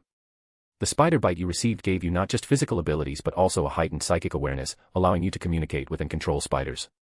However, your powers are not just tied to your mind, they are deeply connected to your life force, or chi. Unlike most people, whose chi flows throughout their entire body, your chi is concentrated in your brain, making you uniquely attuned to psychic abilities. You were unaware of this connection, which left you blind to the full scope of your potential. When I opened your third eye, you were able to see the true strength you possess. I see. MJ muttered thoughtfully. I suppose that makes sense. I always wondered why I could communicate with spiders, and why they call me their queen. The Ancient One nodded. Now that you are aware, your path forward involves mastering your chi and learning to control this energy with precision. This is only the beginning. After giving MJ a moment to absorb everything, the Ancient One turned to address the entire group. As this is only your first day of training, we'll begin with the basics.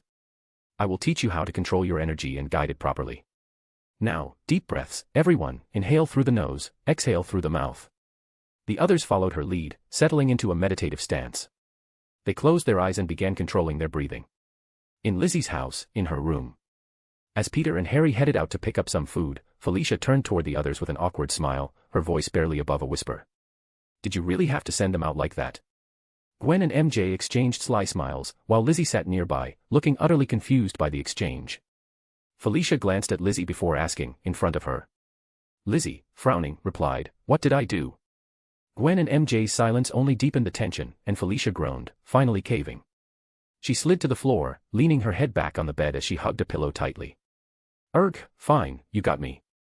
I'm in love with Peter, happy now." Felicia grumbled, her voice muffled as she buried her face in the pillow. "Oh, girl talk." Lizzie perked up, sitting up straight in excitement, her confusion quickly fading as she realized what was going on. Gwen, unable to resist teasing, squished her cheeks and mocked her shock. "Oh my God, really?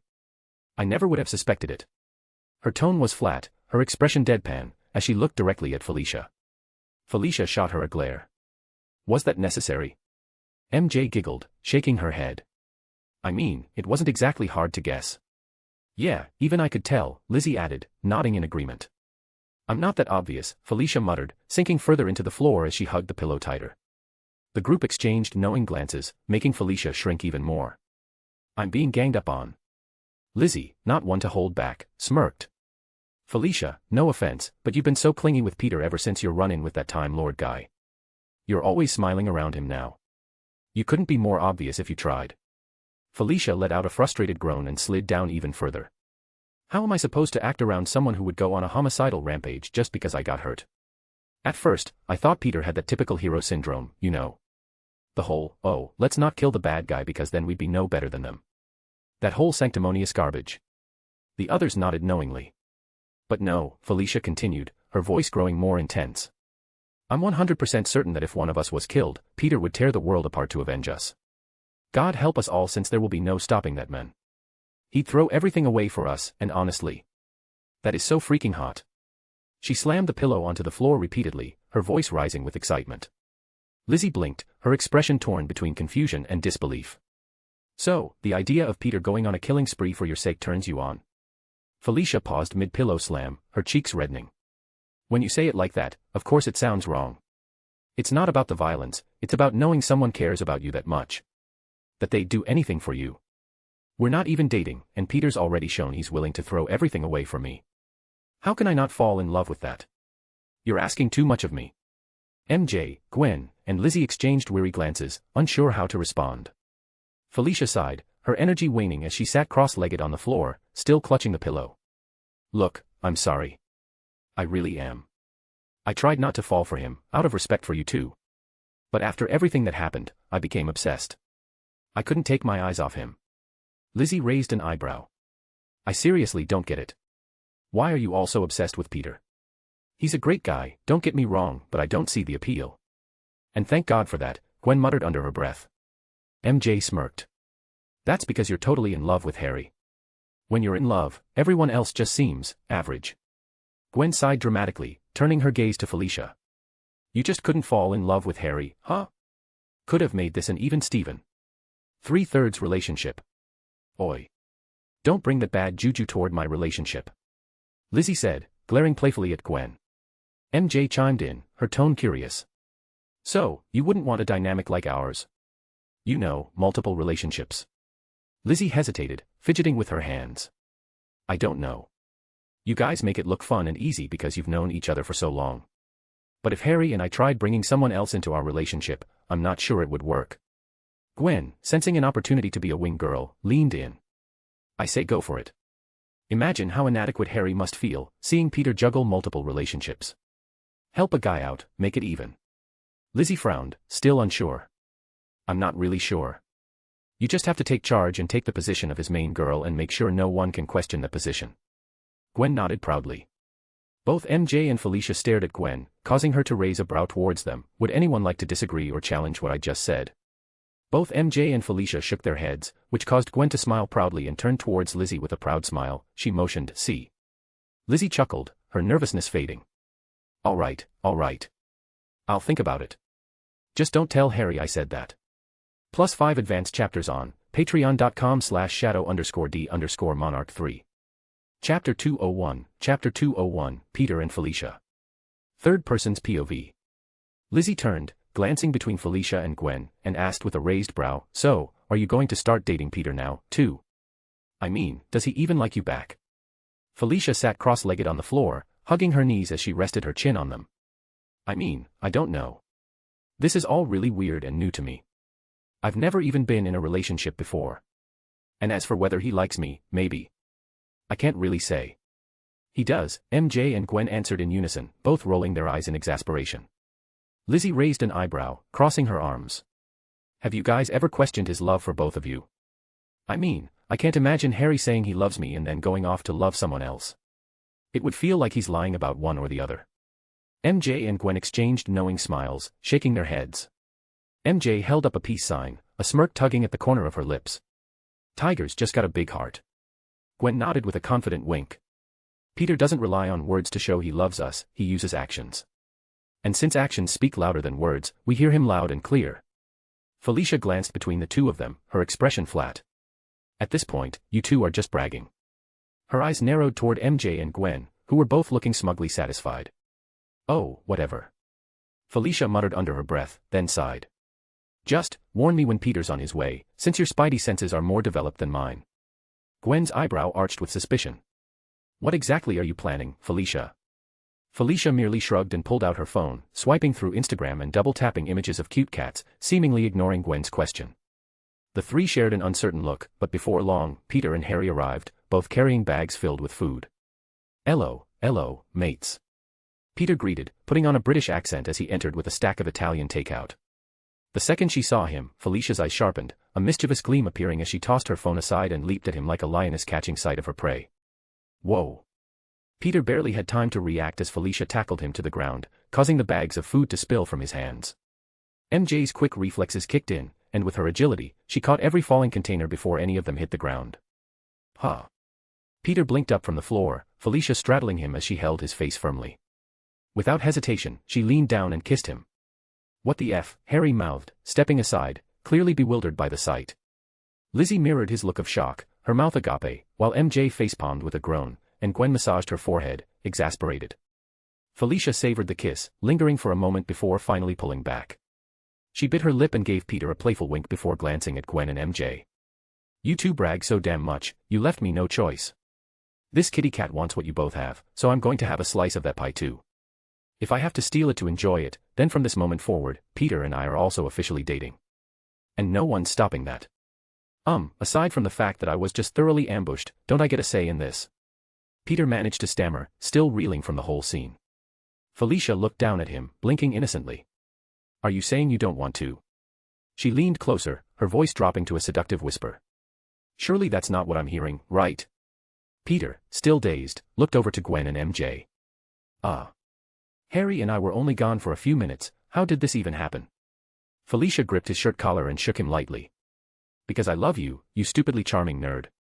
These two forced me to admit it, and now they're going to live with the consequences. She leaned down, peppering his face with kisses as she chanted, I love you, I love you, I love you, each kiss soft but resolute. Finally, her face softened as she pressed it against his chest, her voice barely a whisper. I really do love you, she confessed, vulnerability replacing her usual boldness.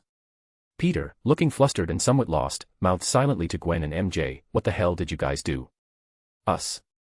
We didn't do anything. Gwen mouthed back with an exaggerated shrug. With a sigh, Gwen placed her hands on her hips. You know what? It's fine. Why even fight it? She glanced between Felicia and Peter. Besides, you two have, like, 2 kids together in the future. Felicia, welcome to Peter's harem.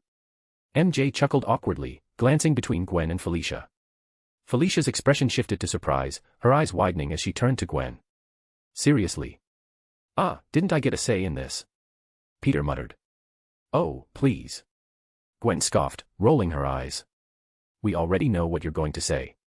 Yeah, Tiger, it's written all over your face, MJ sighed, shaking her head. Peter sighed, finally smiling up at Felicia. Hey, honey, I'm home. Felicia's face lit up with a grin as she wrapped her arms around him, pressing her face against his. A few minutes later, Felicia sat comfortably on Peter's lap at the edge of the bed, feeding him pieces of pasta with a radiant expression. Across the room, Harry and Lizzie exchanged weary glances. Lizzie finally spoke up, casting a confused look at Peter. One thing I don't get, how did she manage to catch you off guard? Aren't you supposed to have the best reflexes and can see a few seconds into the future? Gwen chimed in to explain. Our spidey senses are incredibly useful, but they can be overwhelming. They warn us about a constant flood of information, including minor, non-threatening stuff that just gets annoying. So, we've been training to filter out the unnecessary bits. If something's not life-threatening, it doesn't activate. Lizzie nodded in understanding. Then, leaning in closer, she whispered to Gwen, "How do you really feel about all of this?" Gwen shrugged, a small smile playing on her lips as she watched Felicia nuzzle into Peter's neck contentedly. "I knew it was coming from the moment Felix appeared. And besides, it all works out in the future. I really can't complain." Jameson household. Jameson sat on his worn leather couch, glasses perched on the bridge of his nose as he sifted through a stack of editorial papers. The late-night news flickered across the television screen, casting an eerie glow in the otherwise dimly lit room.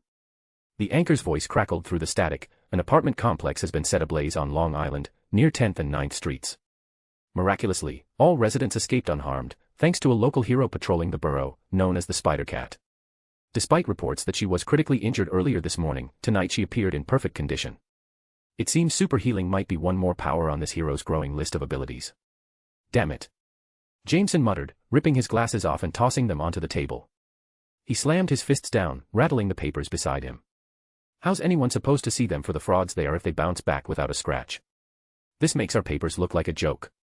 He began pacing across the room, hands raking through his graying hair, muttering to himself. I need someone to expose them, someone to tear off those masks and show the world what they really are. These so-called heroes need to be taken down, hunted. He froze mid-step, an idea sparking in his mind. A sly grin spread across his face as he whispered, "Hunted, yes. Who better to call than a hunter?" Reaching for his phone with a newfound intensity, he dialed a familiar number. As the phone rang, he could barely contain his excitement. Finally, a groggy voice answered. "Betty." "Yes, I know it's late. I don't care. I need you to do something for me, and I need it done now. Find me a contact for Craven." "Yes, Craven the Hunter." +5 advanced chapters on patreon.com/shadow_d_monarch3. Chapter 202, Chapter 202, Craven's ETA. Third person's POV. Late into the middle of the night, well past midnight, three separate aspects of Peter stood side by side, facing the Ancient One. Beside him, three distinct aspects of each of his companions hovered with an air of anticipation. With a graceful snap of her fingers, the Ancient One summoned each fragmented part, sending them flying toward each other with a force that compelled them to merge into a single form. They collapsed to the ground, clutching their heads in agony as an overwhelming surge of memories crashed over them like a tidal wave. Struggling to process this flood of images and experiences, each of them felt the weight of lives lived all at once. "Ah," the Ancient One said casually, almost amused. "I forgot to mention, merging so many memories together would likely cause discomfort. I hate you." Peter gritted his teeth through the pain. "You could have warned us."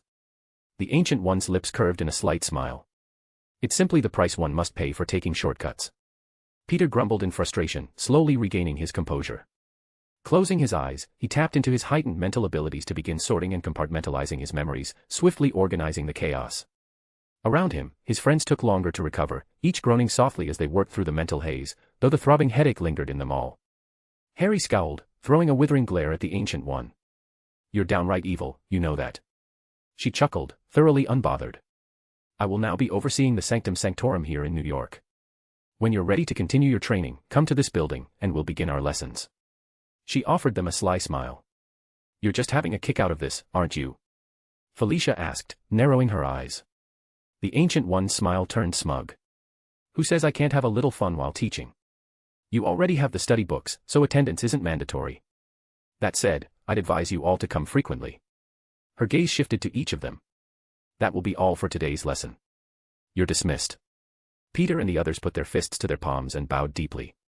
"Hi, Sensei." The Ancient One rolled her eyes, but a trace of amusement softened her expression as she conjured a portal and stepped through it. Alone at last, the group collectively sighed in relief. As they began to walk away, Peter turned to Felix, placing a hand on his shoulder with a playful grin. "Son. Your mother and I have something to tell you. You and Mother are dating now, aren't you?" Felix responded with a perfectly straight face. Peter blinked. "What, come on. I was about to make a joke about us getting a divorce and just downgrading to boyfriend and girlfriend. Why'd you have to ruin it?" The others chuckled, especially Felicia, who shook her head with a smirk. "That actually would have been a pretty good joke." Felix rolled his eyes. "I'm from the future, remember? You even once joked that the only reason you agreed to go out with her was that she assaulted you into it, so you had no choice. Peter. Felicia exclaimed, glaring at him. Peter just laughed, unrepentant. That does sound like something I'd say. Then he turned a mock-serious glare on Felix.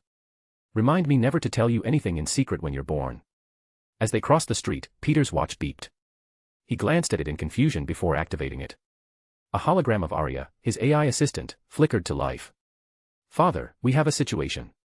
Peter sighed. Why can't you ever call me just to say you love me? Arya giggled. Love you, Daddy. Yeah. Now what's up? It's Craven the Hunter. It seems J. Jonah Jameson has hired him, and he's arriving tomorrow to hunt you down. What? MJ gasped, grabbing Peter's wrist. There's no way Jameson would. Actually, who am I kidding? Of course, he would, she grumbled. ETA. Peter asked, raising an eyebrow. Tomorrow afternoon, Arya informed him. Peter nodded. Good work, thanks for the heads up.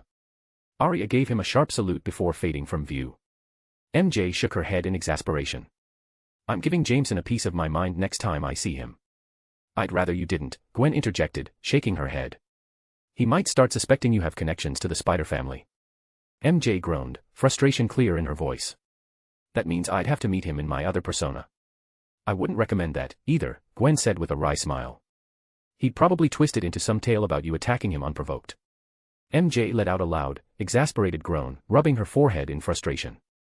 Just as the group was about to continue on, Felix cleared his throat, glancing uncomfortably at Felicia. Actually, I've been meaning to ask something that's been bothering me. The group quieted, all eyes on Felix.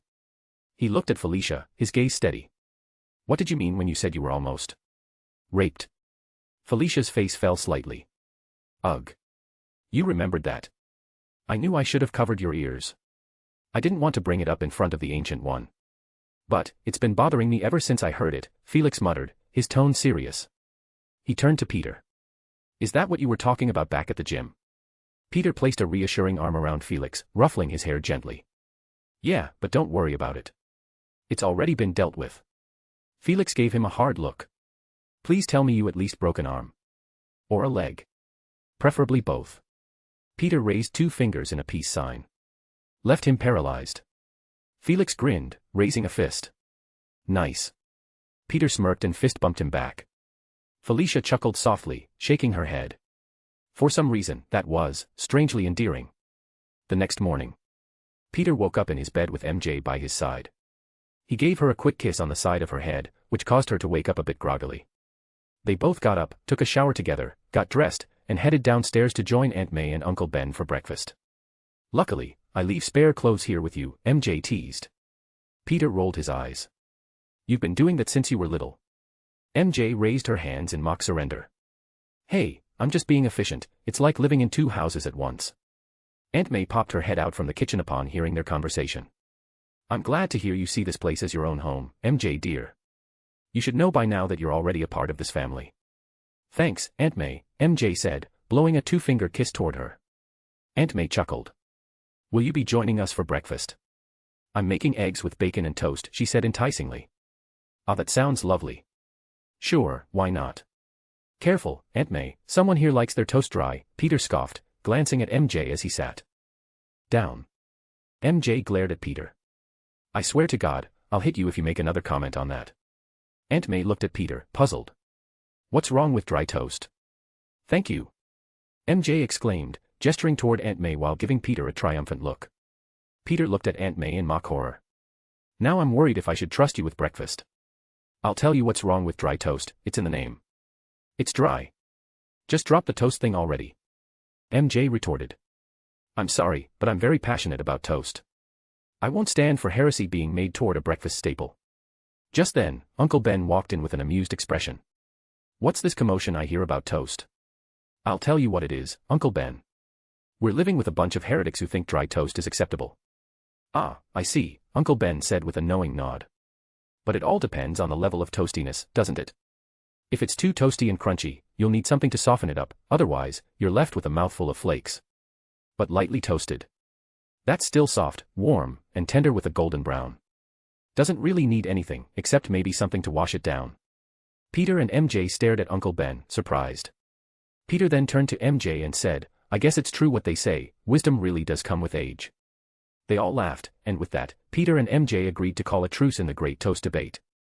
Aunt May set down plates loaded with food, and they all dug in, the kitchen filled with laughter and the smell of a good home-cooked breakfast, feeling like a perfect, cozy morning with family. +5 advanced chapters on patreon.com/shadow_d_monarch3. Chapter 203, Chapter 203, Parent-Teacher Conference. Third person's POV. Beep beep. Peter honked his car horn, watching as a few moments later, Felicia stepped out of her house. She gave her cat a gentle nudge with her foot to send it back inside, then shut the door firmly behind her. With a quick glance around, she bounded over to the car, her silver hair bouncing with each step. She slid into the back seat, leaning in to give Peter a light kiss on the cheek before settling in beside Gwen. MJ sat comfortably in the front seat, already buckled in, giving Felicia a small smile. Felicia let out a dramatic sigh as she settled back, which made Gwen look over with a raised brow. "All right, what's up with you this time?" Slouching further into the seat, Felicia muttered, "My mom's decided she's coming to the parent-teacher conference. Of all the days she could actually show up, she picks the one day I didn't want her to." Gwen rolled her eyes playfully. "So, how much trouble do you think you'll be in when she finds out about the, let's say, extensive absences?" Felicia winced. "Look, it's not that many. Just, a few weeks of classes. I'm so getting grounded." She sighed, running her fingers through her hair. Gwen tilted her head. "I'll never understand why you don't just come clean with her about what you're doing." Felicia scoffed. "Oh, sure, let's tell my lawyer of a mother that her teenage daughter is out doing illegal, life-risking things at night instead of studying. That should go over well." MJ chimed in from the front seat, a confused expression on her face. "I thought she was a criminal defense attorney." Felicia let her gaze drift out the window, watching the passing scenery. After a moment of silence, she murmured, "She already lost my dad to his nightly adventures. I don't want to worry her about losing me too. The less she knows, the better. Trust me." Gwen's expression softened, and she gave Felicia a small, understanding smile. "Got it. You really do love your mom, don't you?" Felicia rolled her eyes, huffing. "I have no idea what you're talking about," which made the others chuckle as Peter continued driving them toward school. As they pulled into the school parking lot, they spotted Harry leaning against a sleek limo, shoulders slumped and a frustrated look on his face. Just as the group stepped out, they caught part of his conversation. "Come on, Dad," Harry was saying, his tone tired, "shouldn't you be focused on rebuilding Oscorp?" Norman Osborn's smooth voice carried over, tinged with a bit of paternal pride. "I am, and it's coming along fine. But I'm also concerned about how my son's doing in school. I know you don't want me to mess with your personal life, trust me, I get it. I was the same with my father. But you're barely home these days, Harry. I need to make sure you're doing all right." Harry's shoulders sank further. All right, he mumbled, grabbing his bag, which he slung over his shoulder before turning and walking over to his friends as the limo pulled away. Felicia gave him a sympathetic pat on the back, their shared frustration evident. "Brother, I get it. I really do." Lizzie strolled over, her fingers making a peace sign as she grinned. "Lucky for me, I'm still new enough to have a perfect record."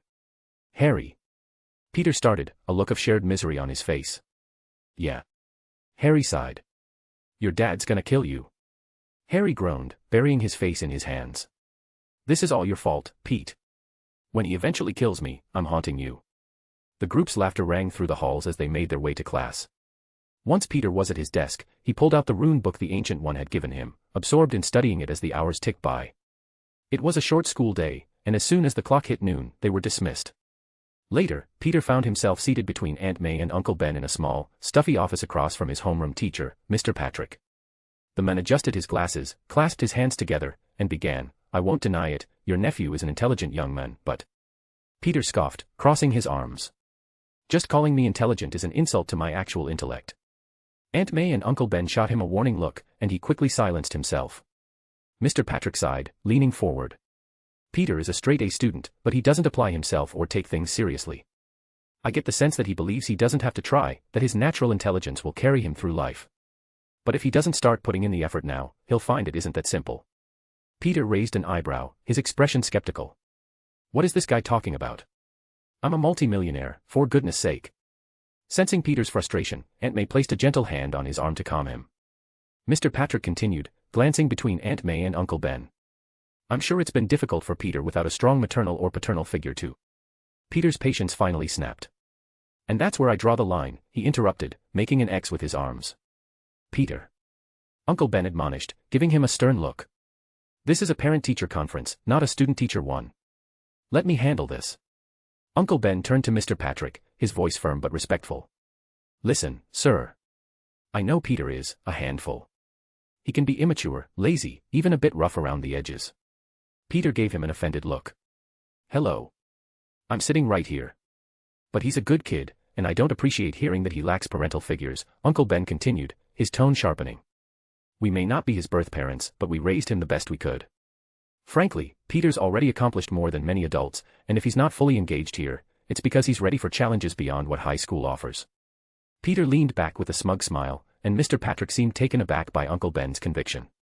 Your daughter Gwen is a good kid, with a bright future. Her only problem, however, is that she hangs around the wrong crowd. Gwen was slouching slightly on her seat, hand over her forehead, trying to not look at anyone as George sat looking at Gwen with a raised brow. Does she now? If she could learn to distance herself from those bad influences, I just know she will excel. I bet it has to do with that boyfriend of hers, doesn't it? George scoffed with a gruff. Gwen looked towards him, tilting her head in confusion. What are you doing? We have found her multiple times displaying PDA, when they should have been in class. I'm concerned it's becoming more of a problem. Don't worry, I share the same concerns you do. I don't want my baby girl to one day announce that she's pregnant by the bastard. Dad. Gwen groaned. What the hell's matter with you? Why would you say such a thing? What? It's not like you tried to hide the fact that you're sexually active with the punk. Why would you say that in front of my teacher? Oh my God. Just kill me now. Now you know how I feel when I learn things I don't want to know. Is this what it is? Revenge. Hey, I don't think this a conversation. Shut it. Both Gwen and George said before they turned towards each other again. The teacher cleared his throat, adjusting his glasses as he looked directly at Lydia. Mrs. Hardy, your daughter has been with us for a few months now. At first, she was integrating well, participating actively, and even excelling in some areas. However, her behavior changed. She began associating with, well, some rather bad influences, and she started missing and skipping out on several of my classes. He slid an attendance sheet across the desk, the columns filled with classes Felicia had missed, each absence highlighted. Lydia studied the sheet, her brow furrowing. She glanced up at her daughter with a raised eyebrow. You're not doing drugs, are you? Felicia blinked in disbelief, her voice coming out in a huff. What? No, I'm not doing drugs. Unless you're counting the anxiety meds that have been prescribed. Lydia pursed her lips. Well, he mentioned bad influences, so naturally, my first thought was drugs. You aren't in a gang, are you? Felicia sighed, crossing her arms. No, I'm not in a gang, or anything remotely close. She paused, narrowing her eyes thoughtfully. Nope, definitely not a gang. I think. Lydia tilted her head, pressing further. Then who are these bad influences? Felicia rolled her eyes. He's talking about Peter. Lydia's expression softened, now genuinely puzzled as she looked back at the teacher. The Parker kid. Peter Parker. That boy is polite and respectful. Why would he be considered a bad influence? Felicia leaned back, crossing her arms with a smirk. The teachers here are just intimidated by Peter's intellect. He's a little too smart for their comfort, so they're holding a grudge. Lydia nodded, catching on to the unspoken tension. Understandable. He is, after all, the owner of a multi-million-dollar company and has a good head on his shoulders.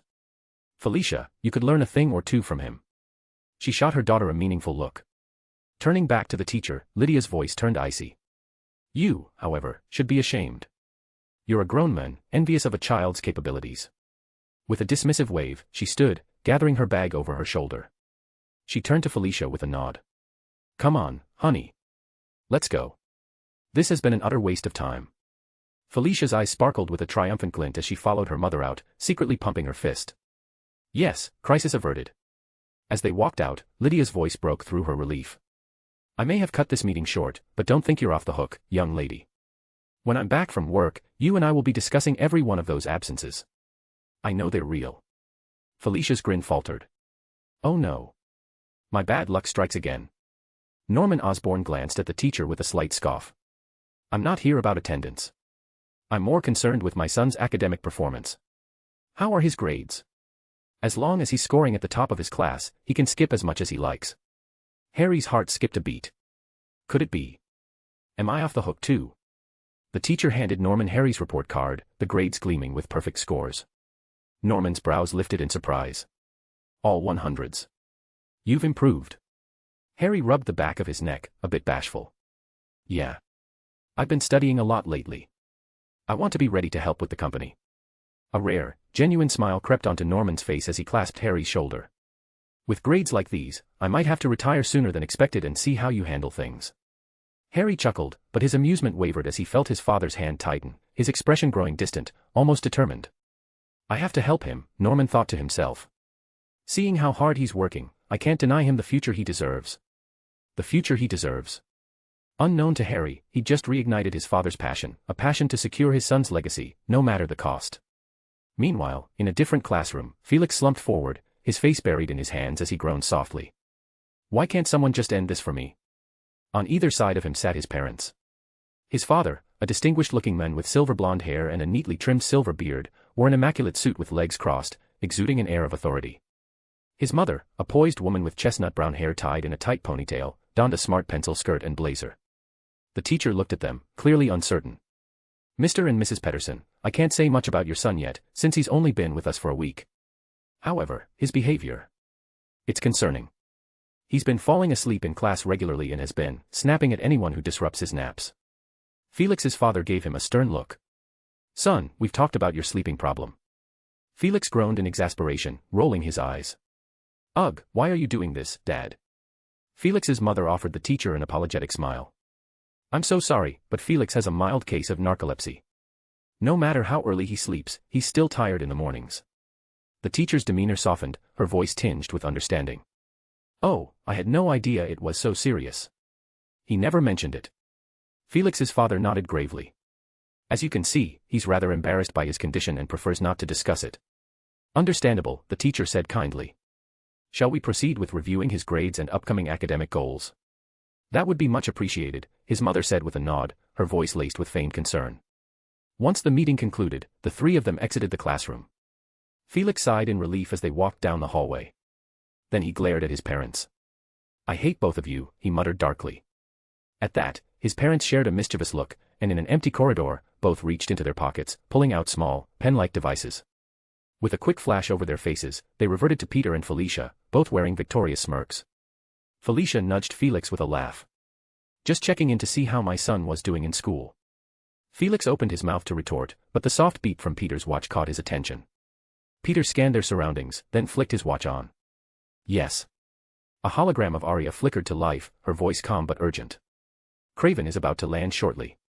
I thought you'd want to be informed. Peter's expression shifted to one of seriousness.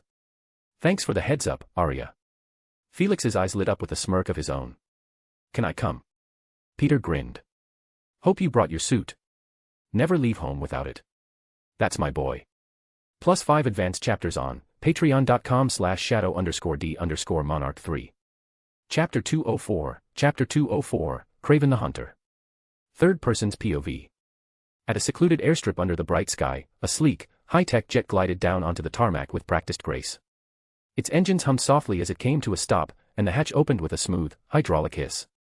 A figure stepped out, moving with a predatory grace that suggested he was ready for anything. The man, Craven, wore a leopard print vest with a thick fur collar draped around his shoulders, his look completed by a menacing spear strapped to his back. His dark hair was slicked back, accentuating his sharp, confident features. Behind him, two guards emerged, each holding powerful rifles slung over their shoulders, dressed head to toe in camouflage gear and scanning their surroundings with sharp eyes. Craven descended the steps and set foot on the ground, pausing to take a deep, exaggerated breath as if savoring the air. He closed his eyes and let the scents and sounds of the area wash over him like a hunter attuning to his environment. His lips curled into a wide, almost feral grin, exposing a set of sharp canines. A dark chuckle escaped his throat. Ah. I wasn't expecting company, he sneered. Nor did I announce my arrival to invite such annoyances. His guards shifted uneasily, glancing at each other in confusion. Their confusion turned to alarm as three figures began to appear from in front of them, undoing their invisibility, leaning casually on motorcycles, their silhouettes now fully illuminated by the sun. Each figure was unmistakably clad in a superhero costume, bold logos emblazoned on their chests. Spider-Man stood at the center, his suit's colors glinting under the harsh lights, flanked by White Fang with his silver-white details and Nightwing in his sleek black and blue. Craven's grin only widened at the sight. He laughed, a low, satisfied sound. Ah, my prey delivers itself to me. I've never had a hunt quite so accommodating. Spider-Man scoffed, rolling his eyes. We both know that's not why we're here, Kraven. Of course, Kraven replied smoothly, his eyes circling Spider-Man and his allies as he spoke. When the territorial predator senses a rival, he issues a warning to protect his domain. I take it that's why you're here, Spider-Man. To warn me, yes. His voice dripped with mockery. Nightwing, still leaning against his motorcycle with his arms crossed, smirked. Does he only talk in hunting metaphors? Kraven's head snapped toward him, eyes glittering with amusement. Ah, but doesn't it make our exchange so much more flavorful? All villains have their shtick, White Fang remarked, making air quotes as he added, and Kraven's just happens to be the hunt. Nightwing raised an eyebrow, shooting White Fang an amused look. Yeah, thanks for the heads up. I never would have guessed Kraven the Hunter's theme was hunting. Real subtle. White Fang raised an eyebrow, unimpressed. Was that necessary? Nightwing shrugged nonchalantly. I'm not the one stating the obvious. Spider-Man, exasperated, took a step forward to refocus Kraven's attention. Kraven's eyes locked onto him, a calculating glint flickering across his face. But I am no villain, Kraven insisted, his tone shifting to something colder, almost offended. Villains are driven by idealism, elaborate schemes, and whims of grandeur. My goals are primal. Pure. I seek only the thrill of the hunt, a challenge worthy of my skills, the natural order. There is nothing villainous about Mother Nature herself, Spider-Man. Spider-Man snorted, unimpressed. Yeah, I really don't care. Tell it to someone who buys it. Like you said, I'm here to warn you. I don't know what twisted game you think you're playing, but I'm not about to let any innocent person get caught in your crossfire. And for the record, in this little hunt of yours, I'm not the one who'll be getting hunted. Kraven's smirk widened. Oh, I have no interest in those not involved in our game. Bystanders are beneath my notice. My focus is solely on you, Spider-Man. His voice dropped into a dangerous growl. But mark my words, if anyone dares interfere, they will pay dearly. With a long, tired sigh, Spider-Man stepped forward, seemingly unfazed by Kraven's threat. But before Kraven's guards could react, Spider-Man vanished in a blur of motion, reappearing an instant later mere inches from Kraven. His bone claw extended, hovering millimeters from Kraven's throat, a single drop of blood trickling from where the tip grazed his skin. Kraven froze, a flash of shock crossing his face. He dared not even swallow, knowing the claw could easily pierce his skin with one wrong move. You see, Kraven, Spider-Man whispered, his voice low and deadly, I could have taken your head right then, before you even blinked. So, before your ego gets any bigger, remember this, in my city, your games have limits. Threaten my people again, and the only hunt you'll be in is one where you're the prey.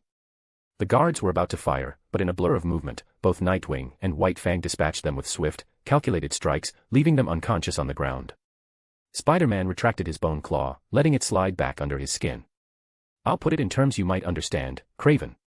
A little hunting metaphor for your taste, there's a difference between a predator and an apex predator. You disturb the peace in my territory, and you'll find out firsthand which category I fall under.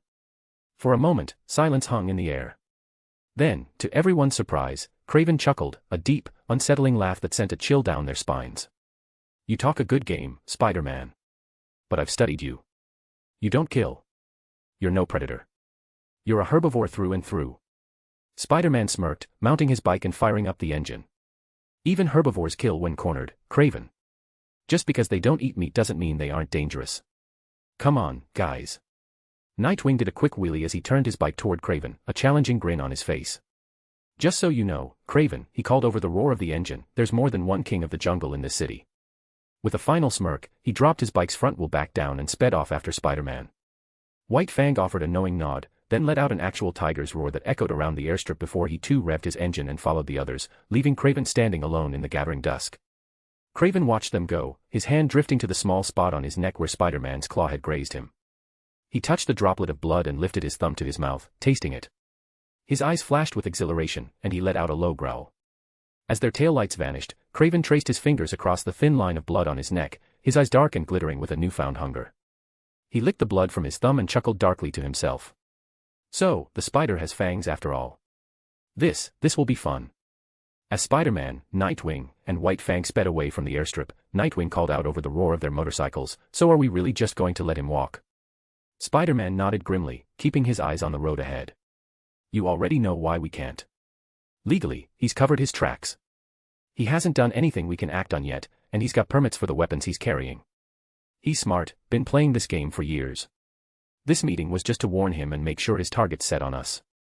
We're narrowing his focus. Spider-Man brows suddenly knitting together in frustration. We've got company. Take them down. On it. Nightwing and White Fang replied in unison. Without missing a beat, Nightwing jumped onto his seat, smoothly balancing atop his speeding bike.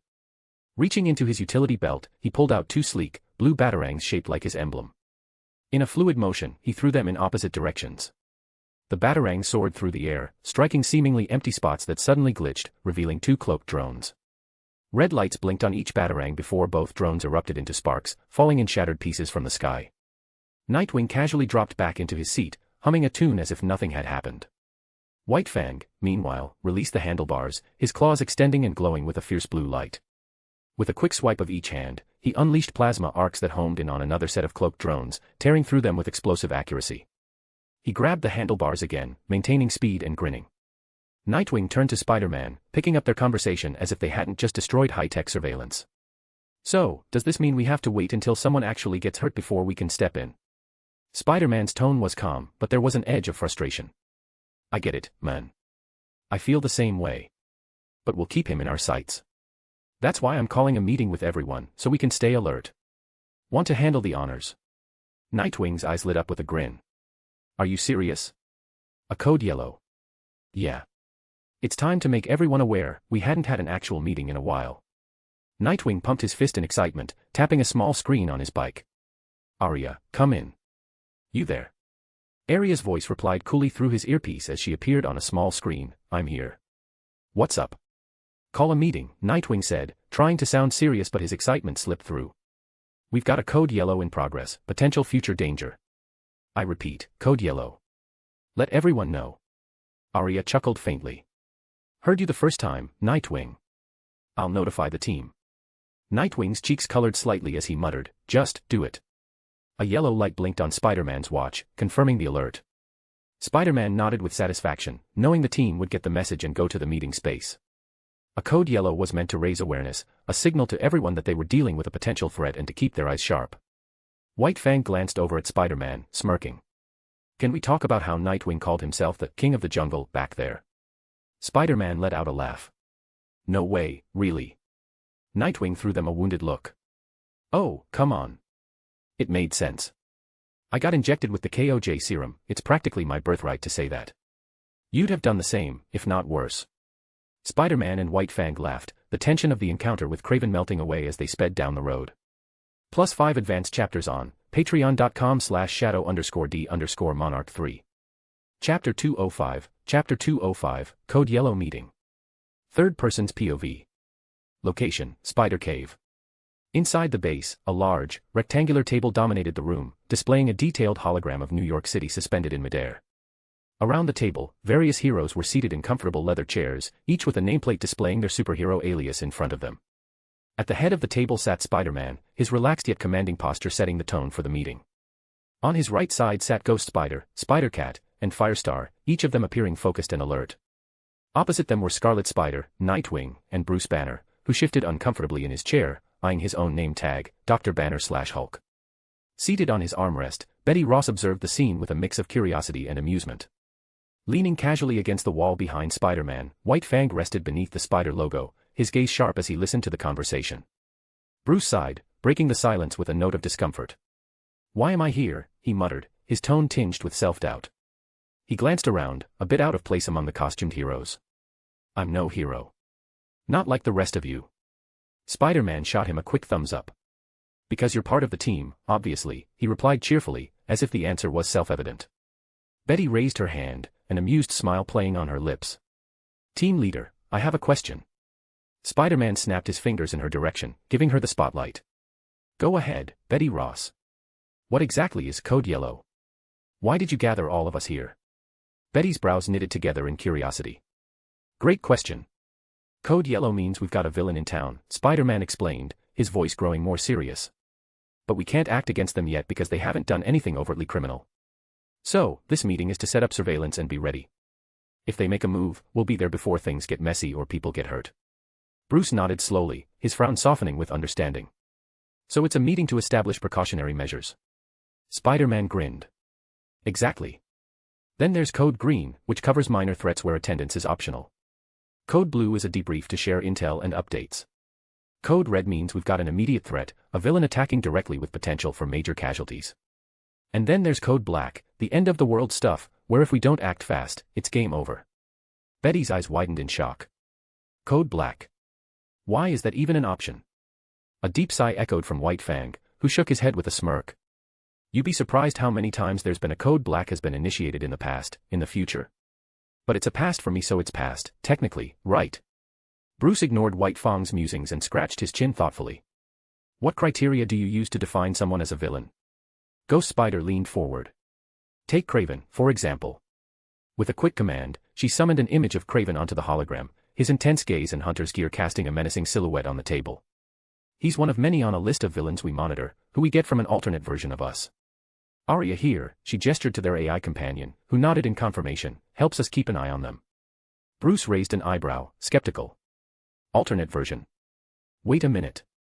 Are you saying this list of villains come from another alternate reality? Ghost Spider nodded, a slight smile tugging at her lips. Yeah. Before the team grew, it was just the two of us, and we got transported to another universe. We saw versions of ourselves, people, and threats that we couldn't even imagine.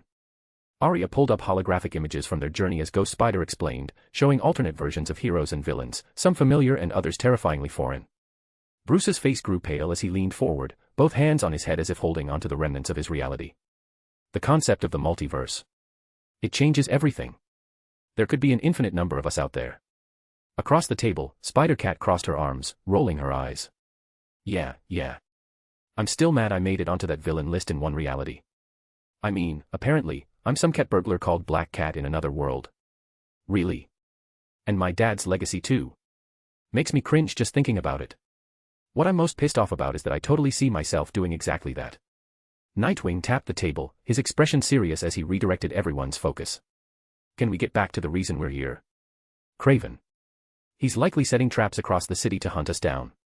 We need to stay sharp. Spider-Man nodded, straightening in his seat. Good call, Nightwing. Kraven's our top priority right now. He turned to Scarlet Spider, his tone decisive. Red, I want you to send out your spiders to keep a close watch on Kraven. We need constant updates on his movements. Scarlet Spider gave a firm nod. Consider it done. Spider-Man's gaze shifted to Arya. Arya, deploy your spider-bots throughout the city to assist. I want every angle covered. Arya saluted, her holographic form flickering. Leave it to me, boss. Nightwing, Firestar, and Spider-Cat, Spider-Man continued, his tone authoritative. Since you three spend the most time patrolling, stay on high alert. You're likely his first targets. The trio exchanged serious nods. But that goes for the rest of us, too. No one should let their guard down. Betty, looking around the room, raised a skeptical eyebrow. Aren't you all taking this a bit too seriously? I mean, you're practically all superhuman. This Kraven guy, he's just one man, right? How dangerous could he really be? Spider-Man's gaze turned steely. Underestimating an opponent is how people get hurt and you are killed. Kraven is a hunter, he's taken down creatures far more powerful than himself. Being stronger or faster or having special abilities doesn't guarantee victory. Skill, strategy, and experience make all the difference in a fight. Betty's expression sobered, and she nodded slowly. You're right. I hadn't considered that. You know. Sometimes I forget that you're all still kids. Bruce glanced at Spider-Man, a newfound respect in his eyes. What can I do to help?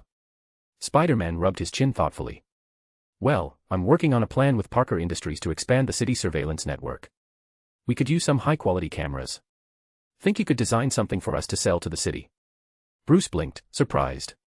So, you want me to build cameras? Spider-Man chuckled. What, would you rather let the Hulk loose on Kraven? Well, no. But I was expecting something a bit grander. Spider-Man smirked. If you're up for something bigger, I could use your help with a satellite I'm building. I'm studying some runes to enchant it, but I'd like you to review the design. Think you could help with that? Bruce's eyes lit up, a smile spreading across his face. Now that's more like it. Then his brows furrowed as he considered the logistics. Why not just launch the satellite you have now, get a basic surveillance system up in space, then bring it down for upgrades when your magic is ready? Spider-Man's eyes widened. You know, that's actually a pretty solid plan. Let's go with that. Bruce chuckled. All right, leave it to me. Firestar raised her hand, her expression thoughtful. What should we do if we encounter Craven first? Do we engage him, or wait for backup?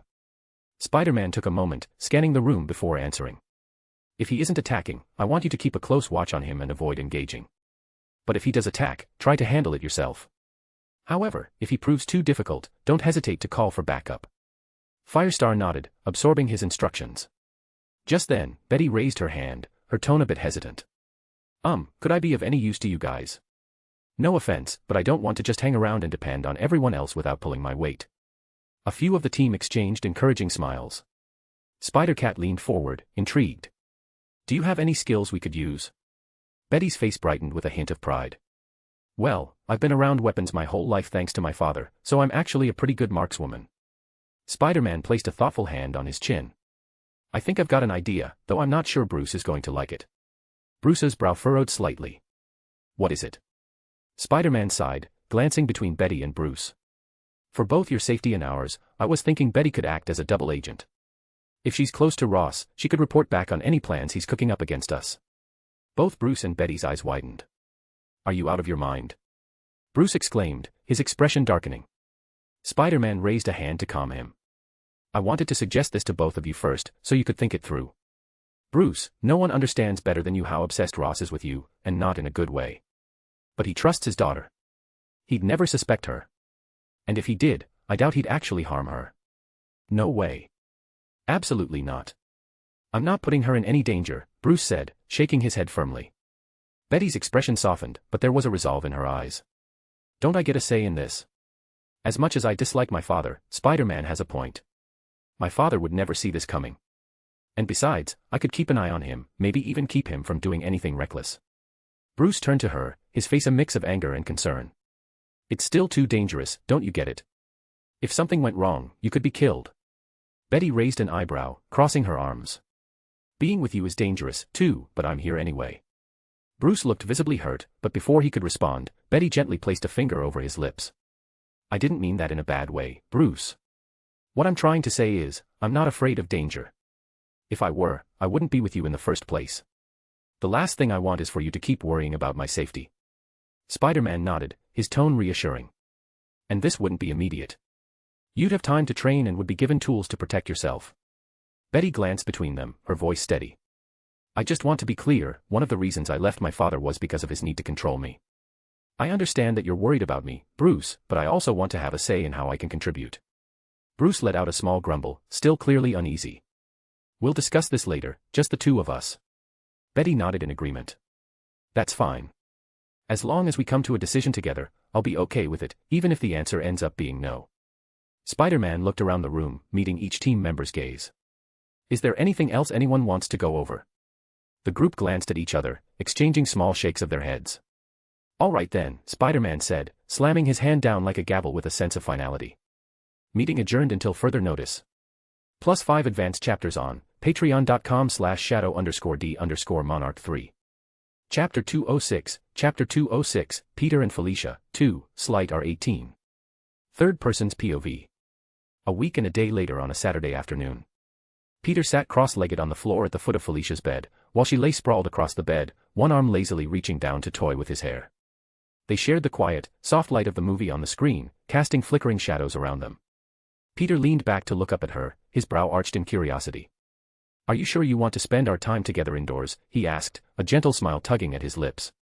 I'd have thought you'd want to go out. Do something exciting. Felicia rolled her eyes, her fingers tracing little circles along his neck as she smirked. For the billionth time, Parker, she teased, leaning closer until their faces were mere inches apart. There's nothing wrong with spending time together like this. Not every date has to be extravagant. She pressed her cheek to his, planting a soft kiss on his jaw. Sometimes a slow movie night with you is all a girl needs. Her eyes twinkled with a playful glint. Besides, I'm kind of grounded for skipping a few classes. Fine, fair point, Peter admitted, though he tilted his head skeptically at the screen. But, do we really have to be watching Titanic? Felicia gasped theatrically, placing her hands on either side of his face.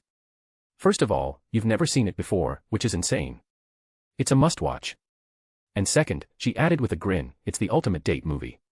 We can't skip it. Peter gave her an amused look. Cat, it's not even nighttime. And that matters how. he sighed, resigning himself to her enthusiasm. All right, though I still don't get the point. I already know how it ends. They hit an iceberg. What's the point of watching if you already know how it's gonna go? As Jack slipped beneath the icy waters, Peter was practically yelling at the screen, eyes brimming with tears. Make room. Don't let him drown. You can make room, he cried, voice hoarse with disbelief. Felicia burst into laughter, her head falling back as she lay on the bed upside down, her hair spilling over the edge, her whole body shaking with amusement. This is exactly why I wanted you to watch it, she managed to say between fits of laughter. Peter glared at her through watery eyes, wiping his face with the back of his hand. You're evil, you know that, he muttered. With a mischievous smile, Felicia slid off the bed and gracefully landed on Peter's lap, wrapping her arms around his neck. She held his face tenderly, planting a soft kiss on his lips as she whispered, "There, does that make you feel better?" Peter cracked a grin.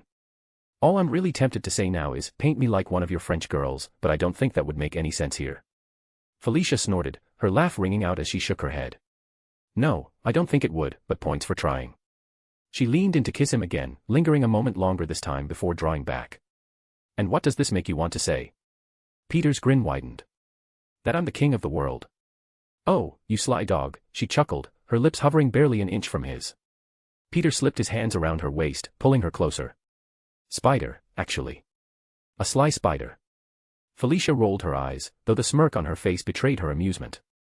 She let her hands trace along his jaw, then back into his hair as she kissed him again, their movements growing slower, more tender, each kiss a little deeper than the last. Her fingers drifted down to the collar of his shirt, and without a second thought, she gripped the fabric and tore it open, letting her gaze wander over his toned chest. She tilted her head, purring in satisfaction. Mama likey, she murmured, clearly enjoying the view. Peter just looked at her, deadpan. 1. That was my favorite shirt. 2. I didn't bring a spare. Felicia tried her best to look innocent, her lips pressing into a playful pout. Oops, she said in a high-pitched voice. Sorry, got a little too excited. Then, a teasing glint lit her eyes as she traced a finger over his lips. How about this? I'll let you rip mine. What do you say? Peter chuckled, shaking his head as he gave her a look of mock exasperation. I'd say we're wasting perfectly good clothes. Felicia rolled her eyes, grabbed his hand, and placed it on her chest, arching an eyebrow. How about now? Anything you'd like to say? Peter couldn't help the grin that spread across his face. 2 things, honka, he said, giving her a playful squeeze. She let out a laugh, brushing her hair back before lifting her own shirt over her head, leaving her in just her jeans and a sleek black bra. With a smirk, she turned around, leaning her back against his chest and guiding his arms to wrap around her waist. She let out a contented sigh, closing her eyes. You know. I bet sex is great and all, but sometimes, just cuddling like this, skin to skin, is hard to beat. Peter's arms tightened around her, and he leaned his chin over her shoulder, his fingers softly tracing patterns over her toned stomach. The warmth of her body against his felt comforting, grounding. He closed his eyes, breathing her in as they simply sat there, letting the soft murmur of the movie's credits drift over them, fading into the background as they melted into each other's embrace. Neither spoke, both wrapped in the simple, wordless connection between them. In that quiet, peaceful moment, everything felt perfectly still, perfectly right. Peter kissed her cheeks, making her smile softly, which caused her to hold his head slightly. Peter then trailed down to her neck, which caused her breathing to quicken. She closed her eyes and savored the feeling Peter was giving her. Ah, she moaned slightly as she felt Peter began to suck on her neck. She giggled as she moved her head. I'm ticklish. She then breathlessly opened her mouth, arching her back as Peter's hands entered her bra, cupping her breast. Aw Pete, she moaned as felt Peter bite her neck and pinch her nipples at the same time. As she felt his kisses and bite travel down her neck and collarbone, she undid her jean button and opened her zipper. Peter traveled back up, kissing her neck, then her cheek. He freed one hand to move her face to his. We aren't going too fast, are we? Felicia was breathing heavily as kissed his lips. I like fast, she said in between their kisses. There's nothing wrong with fast. Their heads moved with their kisses, they had their foreheads pressed together, their breathing heavy. Plus, fast is totally like your thing. Felicia's green eyes stared at his creamy hazel ones. She went and bit softly on his lips, pulling them. Don't make me beg. Peter gained a small smile as he lifted an eyebrow. Now you're making me want to make you. Then make me, she whispered sensually. Peter then whispered by her ear, fine, but you asked for this. Peter's other hand snaked down her stomach into her open pants. They slid down into her underwear, causing Felicia to gasp. She leaned her head back onto his shoulders as she closed her eyes and softly moaned as Peter's hand began to move. Her hips softly buckled and shifted under his hand while he began kissing her neck once more. Oh God, Peter, oh God. This is so good. It's better than when I do it on my own, she muttered, reaching behind her and holding his face. "Oh. You naughty girl," Peter whispered, biting into her ear, "so you've played with yourself, huh? Now I'm curious what you thought about." Felicia bit her lips as she gripped his thighs tightly in. "Before meeting and getting to know you, I would just watch some videos online." Peter increased the speed of his hands' movement, causing Felicia's breath to shudder as she muttered curses under her breath. "And then?" Peter asked as he began to play with her nipples as well. She gulped. "You were all I think about." Peter could feel when she was close, so he slowed down. He teased her, and when she was close once more slowed down. "I imagined it was you. That it was only us." She moaned softly. "For the love of God, Peter, please just make me come already. Stop slowing down when I'm about to hit my climax, you're driving me crazy." "Then beg," Peter teased. "You motherfucker," she muttered with a breathy chuckle. "That I am." Felicia chuckled before muttering, "Fine, you want me to beg, then I'll beg." She moved her butt back, sandwiching Peter's erection between her cheeks. She grinned herself on his tool while muttering, "Please Peter, I need it. I need you, Mom, I needed it badly. I'm losing my mind. I beg of you, make me so I can't live without any part of you inside of me, Ah!" Felicia exclaimed, thrusting her head back as she shuddered, her toes curling, while her claws on her fingers shot out, her eyes rolling to the back of her head. The lights began to flicker on and off while things began to fall off from her shelf. Her light bulb suddenly grew brighter before it popped with the sound of glass shattering. Her bad luck magic activated on its own and gets out of control as she wasn't able to control her powers. When it was finally over, Felicia was huffing and gasping for air. "I don't think I ever made such a noise on my own," she chuckled. +5 advanced chapters on patreon.com/shadow_d_monarch3. Chapter 207. Chapter 207. Peter and Felicia are 18. Third person's POV. Peter drew his hand back slowly, then slipped a finger to his mouth with a playful smirk. "Sweet," he teased, his voice low. Felicia's cheeks flushed a deep red, and she narrowed her eyes at him. "And they call me the tease." With a slight laugh, she leaned forward, capturing his lips in a deep kiss. Her body hummed with lingering pleasure, savoring every moment of the intimacy they'd just shared. As their lips moved together, Peter reached around her, unhooking her bra with practiced ease. Felicia grinned, tossing it across the room, her smirk widening as she gazed at him. "Well, look at that, now we're both shirtless." She planted her hands on his chest for leverage and, with a swift motion, swung her body around and stretched out on the bed, giving Peter a mischievous look. She kicked off her jeans and lay back, clad only in her lacy underwear. "Come on," she murmured, a glimmer in her eyes. "Let's at least get on the bed. I'm not having my first time on the floor like some animal." Peter laughed, a low, warm sound, as he shucked off his pants, leaving him in his boxers. "Well," he teased with a grin, "we are technically part animal." Felicia rolled her eyes, but couldn't hide the amused smile tugging at her lips. She extended her hand, beckoning him with a playful yet impatient look. "Just get over here, you big lovable dork." Peter climbed onto the bed, his fingers gently brushing against her cheek before their lips met again, this time softer, unhurried, as if they had all the time in the world. They broke into soft giggles, hands exploring, lips meeting, until the sound of a door opening downstairs made them both freeze. They exchanged a look of horror as Felicia's eyes widened. "Mom." "Yeah. I just forgot some files for the case I'm working on," Lydia called from outside her door. Peter didn't hesitate. With a quick thought, he flicked on his invisibility. Felicia sprang up, yanking the covers over herself and tugging Peter down with her, hiding him under the blanket just as her mom cracked open the door. Lydia stepped in, frowning as she took in Felicia, fully tucked into bed. "Why are you bundled up so early?" she asked, looking her daughter over suspiciously. "I got cold." Felicia stammered, forcing an innocent smile. Lydia arched an eyebrow. "It's 75 degrees outside." Her gaze shifted around the room, catching sight of the bra lying conspicuously in the corner. Felicia's eyes went wide as she felt Peter's invisible hands teasingly sliding along her sides. She slapped her hand over her mouth, stifling a gasp. Lydia's eyes narrowed. "What was that?" "Oh, that." Felicia forced a laugh. You know that feeling when you're about to sneeze, but then it just doesn't." Lydia didn't look convinced, but she shook her head. "Right. Anyway, just saying bye, and remember, no visitors while you're still grounded." Felicia gave a tight nod, her face blazing red as she bit her lip, struggling to hold back her reaction. "Got it, no visitors." Lydia shot her a skeptical glance as she closed the door. From outside, they could hear her footsteps, followed by the sound of shuffling through papers in the entryway. Felicia clenched her teeth, barely stifling a soft whimper as Peter's invisible hands continued their playful mischief. Finally, the front door clicked shut. Felicia sprang up, flipping the blanket off and clambering on top of the now visible Peter, her hands flying to his neck as she mock strangled him. "What is wrong with you?" she yelled, shaking him while glaring down at him. "My mother was right there. What if she had seen you?" Peter just chuckled, his grin as mischievous as ever, and mouthed the words, "Worth it." Felicia huffed, still pretending to be furious, but a smirk tugged at her lips. 3 for 3 now, Peter sighed dramatically, shaking his head in mock regret. Felicia cocked an eyebrow. 3 for 3.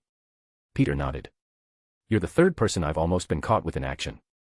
Felicia's eyes widened, and then she laughed, her voice light with disbelief. "Wait, are you saying Gwen and MJ's parents almost caught you, too?" Peter nodded, and with a sly grin, he reached out, pulling her down toward him. Surprised, she relaxed as he kissed her, their laughter and tension melting away as they held each other. Their lips parted, and Felicia arched her back, hovering over him, her breaths coming a little heavier. With a glint in her eye, she whispered, "I think I feel something hard pressing against me." Felicia reached behind and slowly took a hold of Peter's hardened member. "Is this a present for little old me?" "What do you think?" Peter asked as he moved his hands around her waist as if appreciating her body, which she was definitely enjoying. She bit her lip as she muttered, "I think we're done with enough foreplay for the evening," she said while reaching down and licking the side of his face, squeezing her hold on his cock.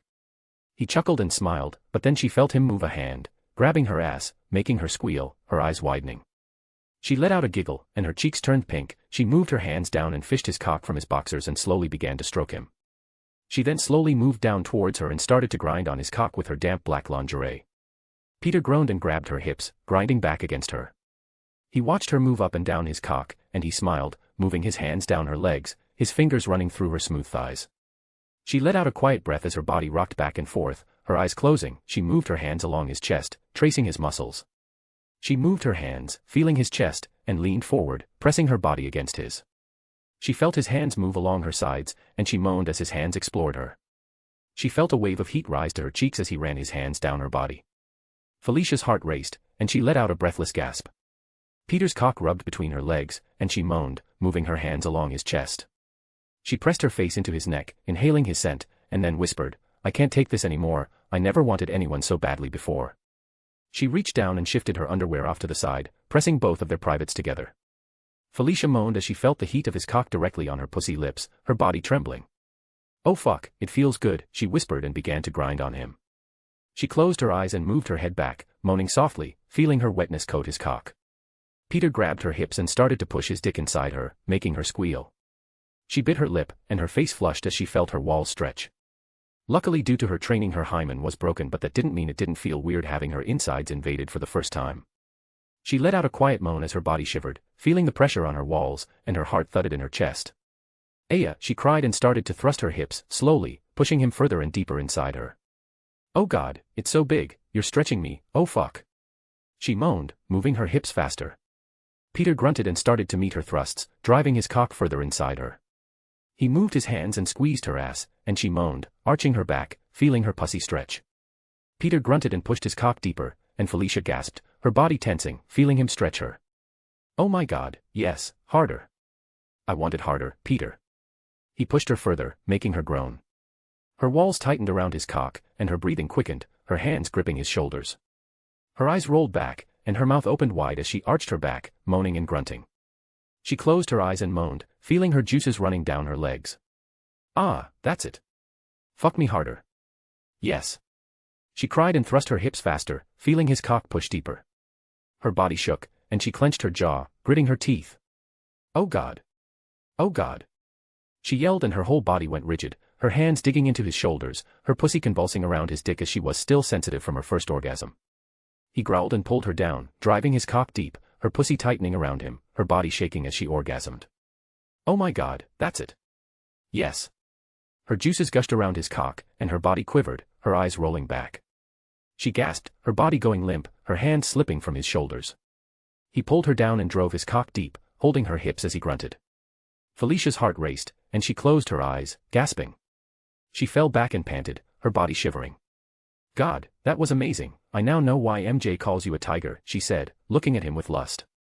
He smiled, and he kissed her, then rolled over on top of her, his arms wrapping around her. She moaned and closed her eyes, her breathing slowing. She felt his hands move along her back, his fingers trailing over her spine, and her skin tingled, her heart beating fast. She felt his fingers move down her back, and then she moaned, his fingers massaging her ass. He continued to pump his cock in and out of her, his fingers kneading her ass, and her body trembled. She moved her hands along his back, and her legs wrapped around his waist, her feet moving along his ass, pulling him closer. She gasped, her pussy tightening. God, Peter. She moaned, her body tensing, her eyes fluttering, and she gripped his shoulders. She bit down on his shoulders, her teeth sinking into his skin, and he groaned, his hand squeezing her ass. She felt her juices running down her legs as she clenched her pussy. She let out a groan, her nails digging into his skin, and she cried out, her back arching, her body trembling, and her head tilted back, her eyes rolling. He growled, and he slammed his hips forward, making her cry out, her body shaking. Oh, God. Fuck. Her pussy clenched, and her juices ran down her thighs. She groaned and fell back, panting. Peter grunted and pulled her hips, slamming his cock deeper, and her eyes fluttered. Yes, please don't stop, she pleaded, her pussy tightening. Fuck, Peter, don't stop. He groaned, his hips slamming into hers, his hands squeezing her ass. Oh God, please. Please. She cried and moaned, her pussy convulsing. Her body shivered, and her toes curled, her nails digging into his shoulders. Yes. Oh God, Peter. She yelled and moaned, her nails raking across his skin, and her body quivered. Oh, God, yes. She cried and her head rolled back, her back arching, her breasts rubbing against his chest. Her eyes rolled, and she screamed, her body convulsing, her legs trembling. He let out a low growl, and he grunted, his cock pulsing inside her. It's my safe day today, you can do it inside, she moaned as she felt his cock twitch inside her. Peter let out a low growl, and her pussy clenched, his cum filling her. She panted and fell back, her legs trembling, her heart racing. She closed her eyes and moaned, her body shuddering. She smiled and kissed him, then sighed. That was amazing, she said, her eyes opening, her breathing slowing. He looked down at her, and his eyes met hers. It was, he said, his voice low, his gaze intense. She smiled and wrapped her arms around him, her hand stroking his chest. Thank you, she said, kissing him. For what, he asked. For everything, she said, her voice soft, her smile genuine. +5 advanced chapters on patreon.com/shadow_d_monarch3. Chapter 208, Pillow Talk. Third person's POV. Peter cradled Felicia gently in his arms, their breathing gradually slowing as they basked in the peaceful aftermath of their intimate moments. The sheets were tangled around their legs. Felicia lay comfortably on his chest, tracing lazy, abstract circles with her finger against his skin, her touch sending small shivers down his spine. She gazed up at him with eyes that sparkled in the soft light, the corners of her lips curving into a subtle smile. Peter noticed her stare and raised an eyebrow, tilting his head down to meet her eyes. What? He asked, a playful note in his voice. I don't know, she said with a shrug, her smile growing. I just like staring at you. Peter's lips turned up in a smirk. I mean, I like staring at me too, he said with arrogance, his eyes dancing with mischief. So it's very understandable. Felicia rolled her eyes, chuckling as she swatted his chest lightly. Where did this insufferable ego of yours come from? Were you born with it, or did you develop it somewhere along the way, she teased, arching an eyebrow in challenge. Peter's smirk softened, his gaze turning contemplative as he weighed his response. Do you want the joke answer or the serious, deep dive into the soul answer, he asked, his voice dropping to a more earnest tone. Felicia's expression shifted, the teasing glint in her eyes replaced by genuine curiosity. I definitely want the serious answer. I want to know the real Peter Parker, she said, her voice barely above a whisper, laden with hope and sincerity. Peter drew in a slow breath, his chest rising and falling beneath her hand. When my parents died, I was a mess. An emotional wreck. I blamed myself, and I was angry at the world, angrier at myself. The self-loathing phase I went through, it wasn't pretty. Uncle Ben and Aunt May were terrified for me. His eyes turned distant as he spoke, as if seeing that troubled boy from long ago. One night, I got up to use the bathroom, and as I passed their room, I heard Aunt May crying. She was whispering to Uncle Ben, telling him how worried she was about me. Felicia's breath hitched, her hand stilling its movements on his chest as her eyes widened as she didn't expect it to go that deep. Hearing her cry, it shattered something inside me. I realized I wasn't the only one hurting. They'd lost my parents too, and there I was, just adding to their pain. He fell silent, the room heavy with emotion. The soft hum of the city outside was the only sound between them for a moment. So I put on a mask, he continued, voice steady but low. I told them and myself I was fine, that I was more than fine, that I was invincible. I made them laugh to make up for the times I'd made them cry. Felicia's eyes overflowed, a tear slipping down her cheek as she covered her mouth. Peter reached out, brushing away her tears with his thumb, his touch tender. Have you ever heard the saying, tell a lie long enough, and it becomes the truth? That's what happened. I wore that mask so well, for so long, that it stopped being a mask. It fused to who I am. And now, I really do believe I'm the best there is. Felicia pushed herself up, shifting to get a better look at him. Her eyes were soft, full of sadness and admiration. I wasn't expecting that, she whispered, her voice cracking as she wiped her own tears. I didn't know it was so deep, so painful. Peter offered a small, sheepish smile, rubbing the back of his neck. Believe it or not, I've never told anyone that before. You're the first, he admitted, a hint of embarrassment coloring his cheeks. Felicia blinked, her surprise giving way to a bright, watery grin. Really? Just me, she asked, almost disbelieving. Peter nodded, his ears turning red. Yeah. A mischievous sparkle returned to Felicia's eyes as she fist-pumped the air. A Felicia Hardy exclusive. She leaned down, pressing a playful kiss to his lips. Best pillow talk ever, she whispered against him. Peter chuckled, wrapping his arms around her as he deepened the kiss. This is far from being our last, in fact it's actually our first, he promised softly. Felicia snuggled against him, the warmth of his body seeping into her own. She tilted her head up, eyes gleaming with curiosity. Now, what would you have said if I'd picked the joke answer? Peter's grin turned teasing. Sorry, can't tell you. That's why it was a choice. Felicia's eyes widened in mock outrage. What? Come on, please see. She batted her eyelashes dramatically, her pout making her lips irresistibly enticing. I'll give you lots of kisses. Peter's expression shifted, turning deadly seriousness. Deal, he said, before his smirk returned, making both of them burst into laughter. The joke answer? He lifted his chin, adopting an exaggerated pose with his thumb and forefinger under it. I would have said I was born this way. Just look at this face. He winked. The universe looked down and said, Peter Parker, you were born to be excellent. How could I refuse such a calling? Felicia groaned, pressing her palm to her forehead as she laughed. I asked for it, so I can't even be mad. Peter's playful demeanor dropped as he leaned forward, his expression undoubtedly serious, eyes glinting with a touch of mischief. Now for my kisses, I want everything paid in full, no shortages, no skimping. Felicia's laughter faded into a smile as she rolled her eyes. Oh, come here, my big lovable dork. She pulled him in, their lips meeting in a flurry of rapid kisses, on his forehead, his cheeks, his nose, even his jaw. Each peck was quick and warm, leaving trails of sensation until she finally pressed her mouth to his in a deep, lingering kiss that stole the breath from them both. They sank into each other once more, the world outside fading to nothing but the heat between them. Peter was slipping on his boxers while Felicia lay sprawled on her side, a mischievous grin playing on her lips.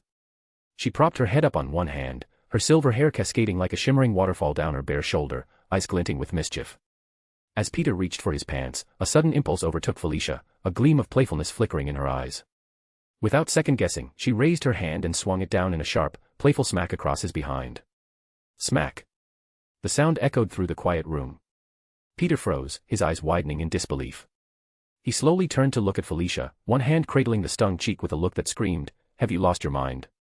Felicia's own eyes mirrored the shock of her action.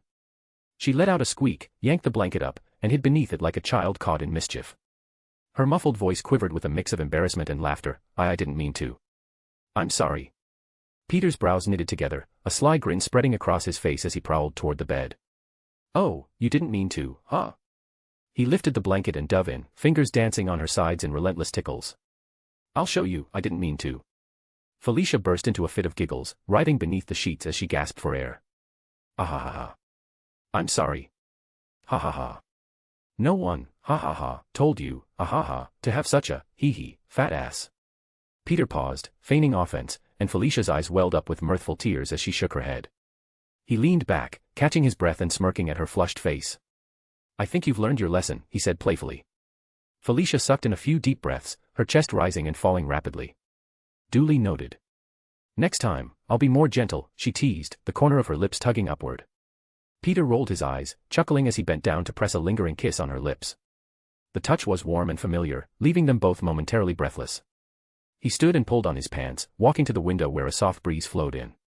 A spider drone hovered nearby, its sensors whirring as it deposited a neatly folded shirt into Peter's outstretched hand.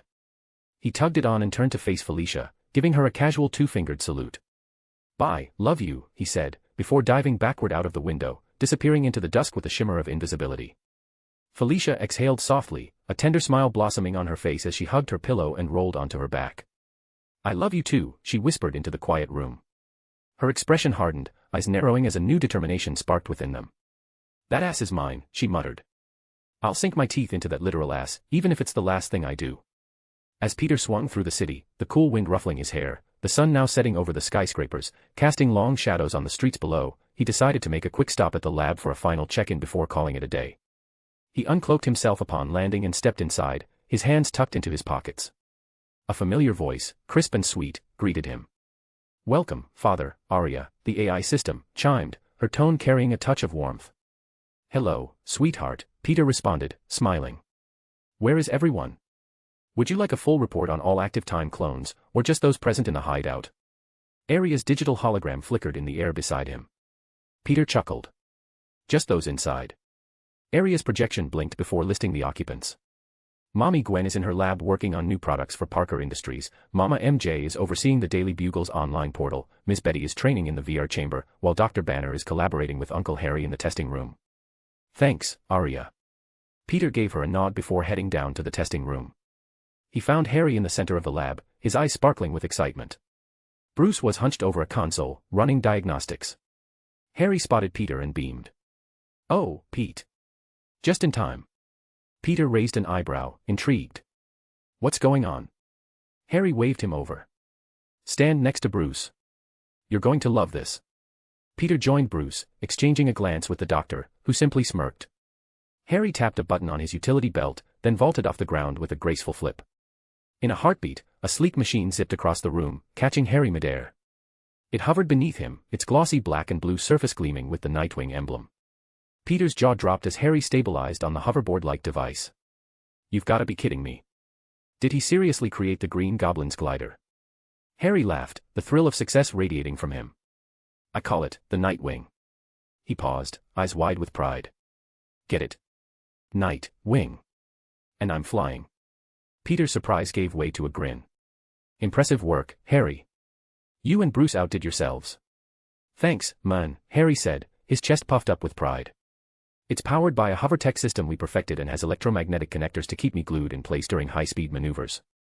He lifted a foot and stamped it back down, demonstrating its stability. "What do you think?" Peter shook his head, a chuckle escaping his lips. "It's incredible. Truly next level." Harry's grin widened. "Coming from you, that's high praise. +5 advanced chapters on patreon.com/shadow_d_monarch3. Chapter 209, Family Road Trip, 1. Third person's POV. "So, what else can that thing do?" Peter asked, his eyes glimmering with curiosity as he glanced at Harry. The high-tech glider hummed softly below Harry. Harry's face broke into a confident grin, and he puffed out his chest with pride. "I'm glad you asked," he said, his voice carrying a hint of excitement. "Well, apart from the standard features like invisibility, flying, hovering, basically the usual tech, it boasts a grappling and tethering system." He paused for dramatic effect, letting Peter's interest peak further. "It's equipped with high-tension grappling hooks that can be fired out to attach to structures or even ensnare enemies. The tethers can also be used for rescue operations or quick mid-flight redirections." To demonstrate, Harry pressed a button on his wrist console. A compartment on the front of the glider slid open with a mechanical whir, launching a sleek grappling hook that latched onto a nearby metal beam. In a split second, Harry was whisked forward, the glider responding fluidly as it spun him around and brought him back to his starting point with ease. "Interesting," Peter muttered, eyebrows raised as he took in the glider's seamless maneuvering.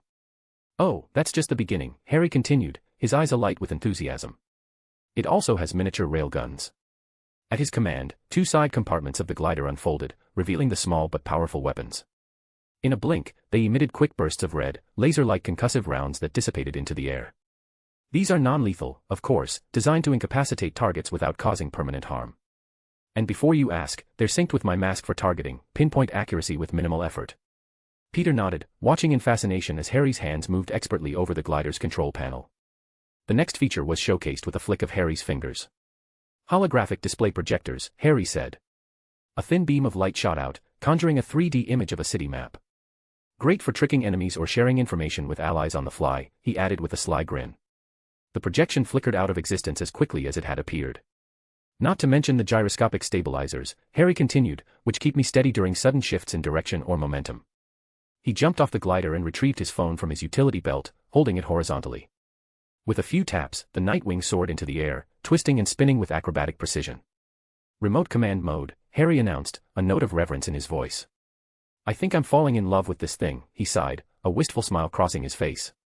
Careful, Lizzie might get jealous, Peter teased, smirking. His expression grew more serious as he posed his next question. Why use remote control instead of a neural link? Range limitations, Harry explained, tilting the phone to direct the glider back. The neural link works well for close-range commands when I'm in the suit, but with this remote, I can control it and see exactly what it sees, even from a large distance. He lifted the phone a fraction, causing the glider to hover just above the ground. Oh, and there's one more thing, Harry said, his smile broadening. He pressed another button, and the glider shifted with a series of smooth clicks and mechanical folds until it compacted into a sleek, futuristic skateboard. Ta-da! He spread his arms like a showman. Collapsible form, cool, right? Peter chuckled, an amused lilt in his voice. I'm happy for you, he said, his tone more questioning than congratulatory. What's that? Jealous? Harry teased, placing a hand over his chest in mock humility. Don't worry, I'll let you help design a few for the rest of the team. It won't be a Nightwing exclusive. Peter rolled his eyes, though a smile tugged at the corner of his lips. I'm more worried about how obsessed you sound with this thing.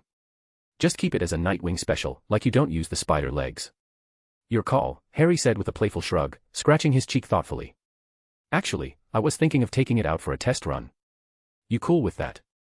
Hold on, Bruce's deep voice interrupted as his eyes scanned the glider's systems. Let's do one last systems check before you take it out. Minutes later, after a thorough inspection, Bruce gave a nod of approval. Everything checks out. You're good to go. Harry's eyes gleamed as he jumped, and the glider swooped beneath him, catching him smoothly. With a quick tap on his watch, his civilian clothes morphed into the sleek black and green of Nightwing's suit. He glanced over at Peter, giving him a two-finger salute. See you tomorrow. Before he could ascend, Peter shot forth a web, adhering to the glider's tail and causing it to dip. Nightwing turned back, one eyebrow raised. Dude. Need I remind you that our doppelgangers are still out there? How do you think it'll look if they see two identical Nightwings in different places? Peter quipped, raising an eyebrow. Harry's face fell in realization. Ah, good point. He lifted his watch to his mouth. Arya, call me. We need to coordinate a role swap. As Harry zoomed away, Peter turned to Bruce, who was already tinkering with another project. How's that thing coming along? Peter asked, voice tinged with anticipation. Bruce didn't glance up.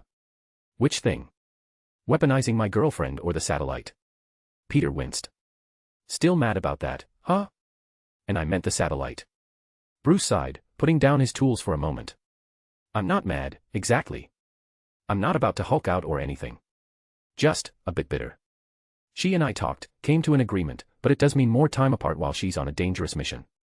Look, I'm really sorry, Peter said earnestly, rubbing the back of his neck. But she's the only one who can do it. Sometimes tech isn't enough. Besides, you could use that holopen to disguise yourself and be there with her to make it seem like she had really moved on from Bruce Banner. Bruce's expression softened slightly, a faint smile playing on his lips. We'll cross that bridge when we come to it. As for the satellite, it's ready. We can launch it tomorrow. Oh, and I managed to make those CCTVs you asked for. Peter's eyes lit up. Bruce, I could hug you right now. Bruce narrowed his eyes playfully. Please don't. Too late, my arms are already opening. You're a weird kid, Bruce said, a smile finally breaking through. You know that, right? Peter grinned. Yeah, I get that a lot. The next day. Peter and Gwen had been wrapped in peaceful slumber, the early morning light just beginning to filter through the window. Gwen's head was nestled comfortably against Peter's chest, and his chin rested gently atop her hair, both enjoying the warmth they shared. It was the perfect, serene start to what promised to be a busy day. But that peace shattered in an instant. Both their eyes snapped open simultaneously, and a deep sigh of shared exasperation passed between them. Peter. Gwen muttered, her frown deepening as she buried her face further into his chest. Yeah. Peter responded with a look that matched her frustration. I'm really starting to hate my spidey senses, she grumbled, right as their alarm blared to life, piercing the quiet. Peter groaned but reached out a hand, shooting a thin strand of web at his phone and silencing the noise. I know what you mean, but we have a big day ahead of us, he said, pressing a kiss to the top of her head, his tone softening. Gwen let out a low moan of protest, the weight of sleep tugging her eyelids back down. It's Sunday. I should be waking up when I please, she complained, her voice tinged with a small, reluctant pout. Peter laughed, the sound vibrating in his chest. I wish. But come on, we've got work to do. With shared reluctance, they got up, moving in a synchronized dance around the room as they prepared for the day. The house was filled with the warm aroma of breakfast as they made their way downstairs to join Aunt May and Uncle Ben. The morning sun shone through the kitchen window, casting a golden glow over the table where their family sat. Uncle Ben leaned back in his chair, a warm smile on his face as he watched them take their seats. "So, any big plans today, or is it just the usual spider business?" he asked with a raised brow. Peter swallowed a spoonful of cereal before answering, "Actually, today's a bit different. We're launching a satellite we built into space." Aunt May's eyes widened, her fork pausing midair. "A satellite? Are you serious?" she asked, a mix of surprise and disbelief coloring her tone. Gwen nodded, her eyes twinkling with excitement. "Yeah, Peter actually managed to build one, and Bruce made a few final adjustments. We're sending it up today." Uncle Ben's brows shot up in surprise, but then an expression of genuine curiosity settled on his face. "Can we come along? You know, we've never even seen your hideout." Both Peter and Gwen exchanged glances, their surprise mirroring one another. "Wait, you guys haven't been to our hideout?" Peter asked, blinking. "Seriously, you'd want to watch?" Gwen added, her eyebrows arching. "Of course." Uncle Ben scoffed. "You're launching something into space, Peter. That's not exactly an everyday event." Peter paused for a moment, his eyes thoughtful. "I guess you really haven't, or I haven't really invited you guys for Aunt May's sake. For the less she knows the more at ease she would be." "Sweetheart," Aunt May said with a small, knowing smile, "there's no such thing as more at ease when it comes to you. You fight crime for a living." Peter looked at her sheepishly. "Fair enough." Gwen's smile grew as she tucked a strand of hair behind her ear. "Should I invite my dad, too? I think he'd be interested." Peter grinned and shrugged. "Why not? The more, the merrier." Gwen nodded. "He'll be excited," she said, her smile widening at the thought. Peter's eyes lit up suddenly, and he began drumming at the table playfully. "You guys know what this means, right?" His eyes darted between their faces, waiting for their response. All three exchanged puzzled looks. "Family road trip," Peter exclaimed, throwing his arms up in the air triumphantly. Aunt May's smile softened, and she laughed, the sound warming the room. "That actually sounds nice." Peter bounced to his feet, his energy contagious as he headed toward the stairs. "I'll go and get ready." Gwen looked after him, shaking her head as she took out her phone. "I guess I'll go and call my dad." +5 advanced chapters on patreon.com/shadow_d_monarch3. Chapter 210, Family Road Trip, 2. Third person's POV. "I'll be the one driving," Uncle Ben said, raising his hand. Peter tossed him the keys with a teasing look. "What?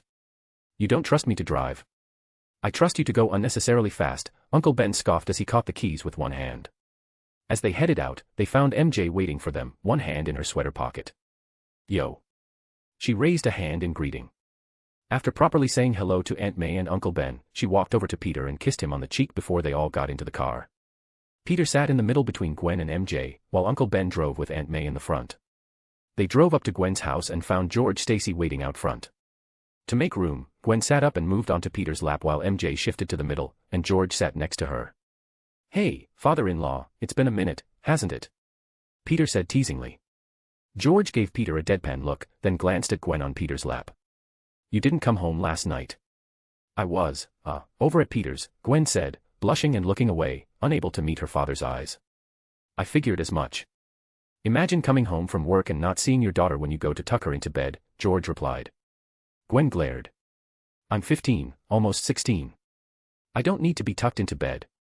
Buffed, Peter covered his mouth, which earned him an elbow from Gwen. "Shut it," she muttered. George let out a sigh. "Oh, how fast they grow." "Please stop," Gwen groaned. "Don't make me regret inviting you." George raised a hand in surrender. "I'm just saying, it would be nice to come home one day and find you resting in bed when you're supposed to be alone," he said, pointedly glancing at Peter. MJ sat quietly, hands on her lap, trying not to get involved in their exchange. A few minutes later, using Aria as a navigation system, they were led to the hideout. The wall in front of them flickered as they drove into the subway tunnel. George turned to Peter and said, "Now I know why we've never been able to find you." Peter grinned proudly. "Yeah, I'm very good at covering our tracks." After parking the car, Peter began to guide them through the base. "Bienvenido a Casa de Araña, welcome to the House of Spiders," he said, spreading his arms wide. "I thought we were calling it the Spider Cave."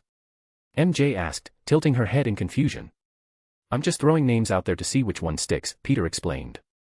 George, Ben, and May looked around in awe as Peter showed them everything. "This is insane," Uncle Ben muttered, unable to stop looking around. "Tell me about it," George added, equally fascinated. "Are some of these things even legal?" "Don't worry about the legality of things," Peter said, waving off George's concern. "Excuse me? Just because it's my day off doesn't mean I stop being a cop." "I'll always worry about the legality of things," George said, narrowing his eyes at Peter suspiciously. Anyway, this is where we showcase our suits in commemoration of all the ones we've made," Peter said, motioning towards the large display cases, sweat slowly dripping from his forehead. George continued to stare at Peter, narrowing his eyes but letting it go for the moment. Just then, Bruce Banner appeared, wearing a lab coat and his usual glasses, hands in his pockets. "Oh, Peter, you're here. I take it you invited them to see the launch." "Yeah, I wanted you to meet my Uncle Ben and Aunt May. And this here is my future father-in-law. Everyone, meet Bruce Banner, a scientist," Peter said, introducing them. Bruce shook their hands as George Stacy looked at him with narrowed eyes. "You're that Bruce Banner, aren't you?" Bruce adopted an awkward expression as he scratched the back of his head. "Yeah, Peter's giving me a place to lay low for a bit until I can handle my problem." Bruce's neck turned slightly green, and his head twisted slightly as he grimaced. "Hulk isn't the problem. Banner is the problem." Aunt May, Uncle Ben, and George stared at Bruce, speechless. Bruce rubbed the back of his head, embarrassed. "Sorry, he does that sometimes." Just then, Harry, Lizzie, Felix, and Felicia appeared. Harry raised his hands and exclaimed, "Let's send something into space." "Woo-woo," before freezing at the sight of everyone and looking away in embarrassment. Aunt May hugged Felix upon seeing him. "You haven't come to visit. You should come over more often." George leaned over to Uncle Ben, confused. "So, who's that? And why is May so familiar with him?" Uncle Ben leaned closer and whispered, "That's Peter's kid from the future."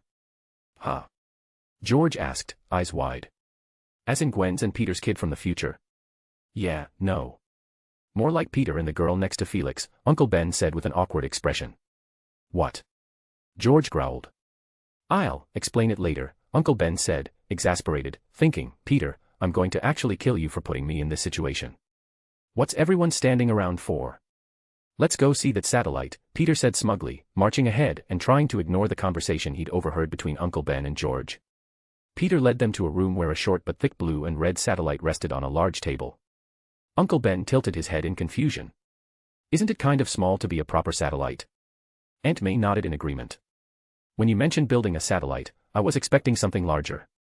"It's not the size that matters but how you use it," Peter said, trying to sound wise. "Ha!" Felicia chuckled. Aunt May slapped him on the back. "Peter," she chastised. Sorry. But it's actually bigger than this, it's in a compressed state right now. When we take it out, you'll see how big this bad boy truly is," Peter said proudly, hoisting it over his shoulder with one hand. "Shall we get going?" he asked. Everyone nodded, and they made their way to an available vehicle. Peter placed the satellite in the trunk. Bruce drove one of the cars with Betty by his side, while Uncle Ben drove another. Harry and Felix chose to ride motorcycles. They sped off from the hideout, traveling out of the city and into an open field, far from civilization. As they stepped out of their vehicles, everyone stretched after the long ride. Ben and George then retrieved the satellite from the trunk. "Whoa," they both grunted. "This is heavier than it looks," George said, surprised by the weight that Peter had carried so easily. They set it down, and Peter said, "Now, press the button near your finger, father-in-law." George shot him a look. "Stop calling me that." Peter shrugged. "Just calling you George sounds weird and disrespectful." "Then call me Mr. Stacy." "Too formal," Peter retorted. George rolled his eyes and pressed the button. He and Uncle Ben took a few steps back as the satellite began to expand, growing taller and bulkier until it reached about 10 meters in height. "Whoa." Most of them muttered, amazed by the transformation. "Now, who would like to do the honors?" Peter asked, pulling a tablet from the car. "Oh, can I do it?" Aunt May asked excitedly. Peter handed her the tablet with a weird look. "What?" she asked, taking it. "I'd like to send something into space too, all right? Don't judge me." Peter raised his hands in surrender. "I'm not saying anything." He guided her through the process. "Press this part and then slide it all the way up." Aunt May's fingers moved eagerly over the control panel. Thrusters appeared at the base of the satellite. "Shall we do a countdown?" Aunt May asked, her eyes gleaming. Peter chuckled. "Hell yeah, we should. 10. 9. 8. 7. 6, 5, 4, 3, 2, 1. Aunt May pressed the big red button with a wide grin. And blast off, she whispered. The roar of the rockets filled the air as the satellite lifted off, leaving a trail of smoke as it soared into the sky. Everyone's gaze followed it until it disappeared into the clouds. Peter tapped an icon on the tablet, projecting a holographic image of the satellite as it ascended. Activate cloaking system, Peter ordered Arya. The satellite turned invisible, though it remained visible on the hologram as it sped through the sky. Numbers showing its altitude appeared beside the holographic display. It's breaching the atmosphere, Peter reported. They watched as the satellite reached the weightlessness of space, the vastness of the universe stretching out before them, leaving everyone in awe. Ladies and gentlemen, launch has been a success, Peter said, snapping his fingers smugly. Chapter 211, Family Road Trip, 3. Third Person's POV. As they stood beneath the soft blue glow of the holographic projection, the satellite floated majestically above them in vivid, three-dimensional detail. Uncle Ben, with a curious glint in his eye, leaned in and asked, "So what exactly does this thing do? What are some of its main functions?" Peter's eyes lit up as he began to explain, gesturing enthusiastically with his hands. "Well, I'm so glad you asked. Primarily, it's used for global surveillance and monitoring," he began, excitement lacing his words. "It monitors criminal activities in real time and analyzes them worldwide. There's an AI algorithm embedded within that predicts potential threats or criminal patterns based on a mountain of collected data. It also features an early warning system for natural disasters like earthquakes, tsunamis, and hurricanes." Peter's voice picked up speed as he continued. "It has an advanced communication system with a secure, encrypted network. It can deploy power sources to critical infrastructures like hospitals during outages. It also boasts high-resolution telescopes for space mapping and studying cosmic events." As he spoke, Aunt May, Uncle Ben, and George Stacy exchanged glances, their faces reflecting both amazement and bewilderment. Peter, oblivious to their expressions, pressed on, his fingers ticking off each feature. "You've seen the cloaking system already. But it also has ultra-high-resolution cameras that can capture images with incredible detail for surveillance, mapping, and analysis. It's equipped with infrared and thermal imaging to detect heat signatures, which comes in handy for search and rescue missions or identifying hidden threats." He paused to catch his breath, only to dive right back in. "There's real-time facial recognition software for identifying individuals and analyzing expressions for threat assessment. It has multi-spectrum scanning, like X-ray and LiDAR capabilities, that can penetrate structures and create detailed 3D maps of urban and underground spaces. There's ultraviolet detection for analyzing cosmic phenomena or locating chemical and biological traces. It even performs spectral analysis to detect energy emissions, from radiation leaks to alien technology." Peter held up both hands and then resorted to reusing fingers as he continued. "And then there's high-speed data transmission. For example, quantum communication allows for encrypted, instantaneous data transfer between the satellite and ground operatives. It can broadcast information securely with almost no lag across the globe." Uncle Ben's eyes widened as Peter still wasn't finished. "Enhanced navigation and GPS features allow for pinpoint accurate tracking, ideal for rescue missions or targeting in difficult environments. It also assists in air traffic, maritime navigation, and ground operations with real-time path correction. And, as a defense mechanism, it has a GPS jammer that can disable enemy positioning systems to disrupt their coordination." Peter finished, beaming. "Did you catch all that?" He looked around to see Aunt May, Uncle Ben, and George Stacy staring at him, eyes wide and mouth slightly open. They slowly shook their heads. Peter chuckled. "Well, anyway, I call it the ASE, pronounced Ace, the all-seeing eye. Ta-da." He added a flourish with jazz hands. "Silence. I said. Ta-da." Peter's tone was more insistent this time, which earned a few hesitant claps. The sound was light and uncertain, but it made him grin wider. Thank you," Peter said, offering a playful bow. "Now, shall we take a picture to commemorate this special occasion?" "That's actually a nice idea," Aunt May said, nodding with approval. "We'll use the satellite to take the picture, making it the first ever photo taken from it." "So, who's in?" Peter asked, a spark of mischief dancing in his eyes. "I like the sound of that," Harry said, an intrigued smile on his face. "All right, everyone, gather up," Peter said, motioning for the group to huddle closer. As they moved together, a sudden shift caught their attention. Bruce's neck tensed and shifted to a pale green, thick veins straining against his skin. "Hulk wants to be in the picture too," a deep, rumbling voice demanded. Everyone flinched and cast wary looks at Bruce. He took a deep breath and whispered harshly, "I told you to stop doing that." Hulk doesn't listen to Banner. The green tinge grew more pronounced. Bruce closed his eyes, regaining control with visible effort. He opened them again, embarrassed and flushed. "Sorry about that, again." Peter chuckled, placing a reassuring hand on Bruce's arm. Don't sweat it, big guy. We'll take 2 pictures, one with Bruce and one with Hulk. Aunt May set down the holographic projector, which shifted to display an aerial view of them from the satellite's high-tech vantage point. The blue hologram shimmered as it captured the group's outline from far above. All right, strike a pose. Peter shouted, raising his hands to make the iconic Spider-Man gesture. Don't be silly, Aunt May said, playfully swatting at Peter's arm.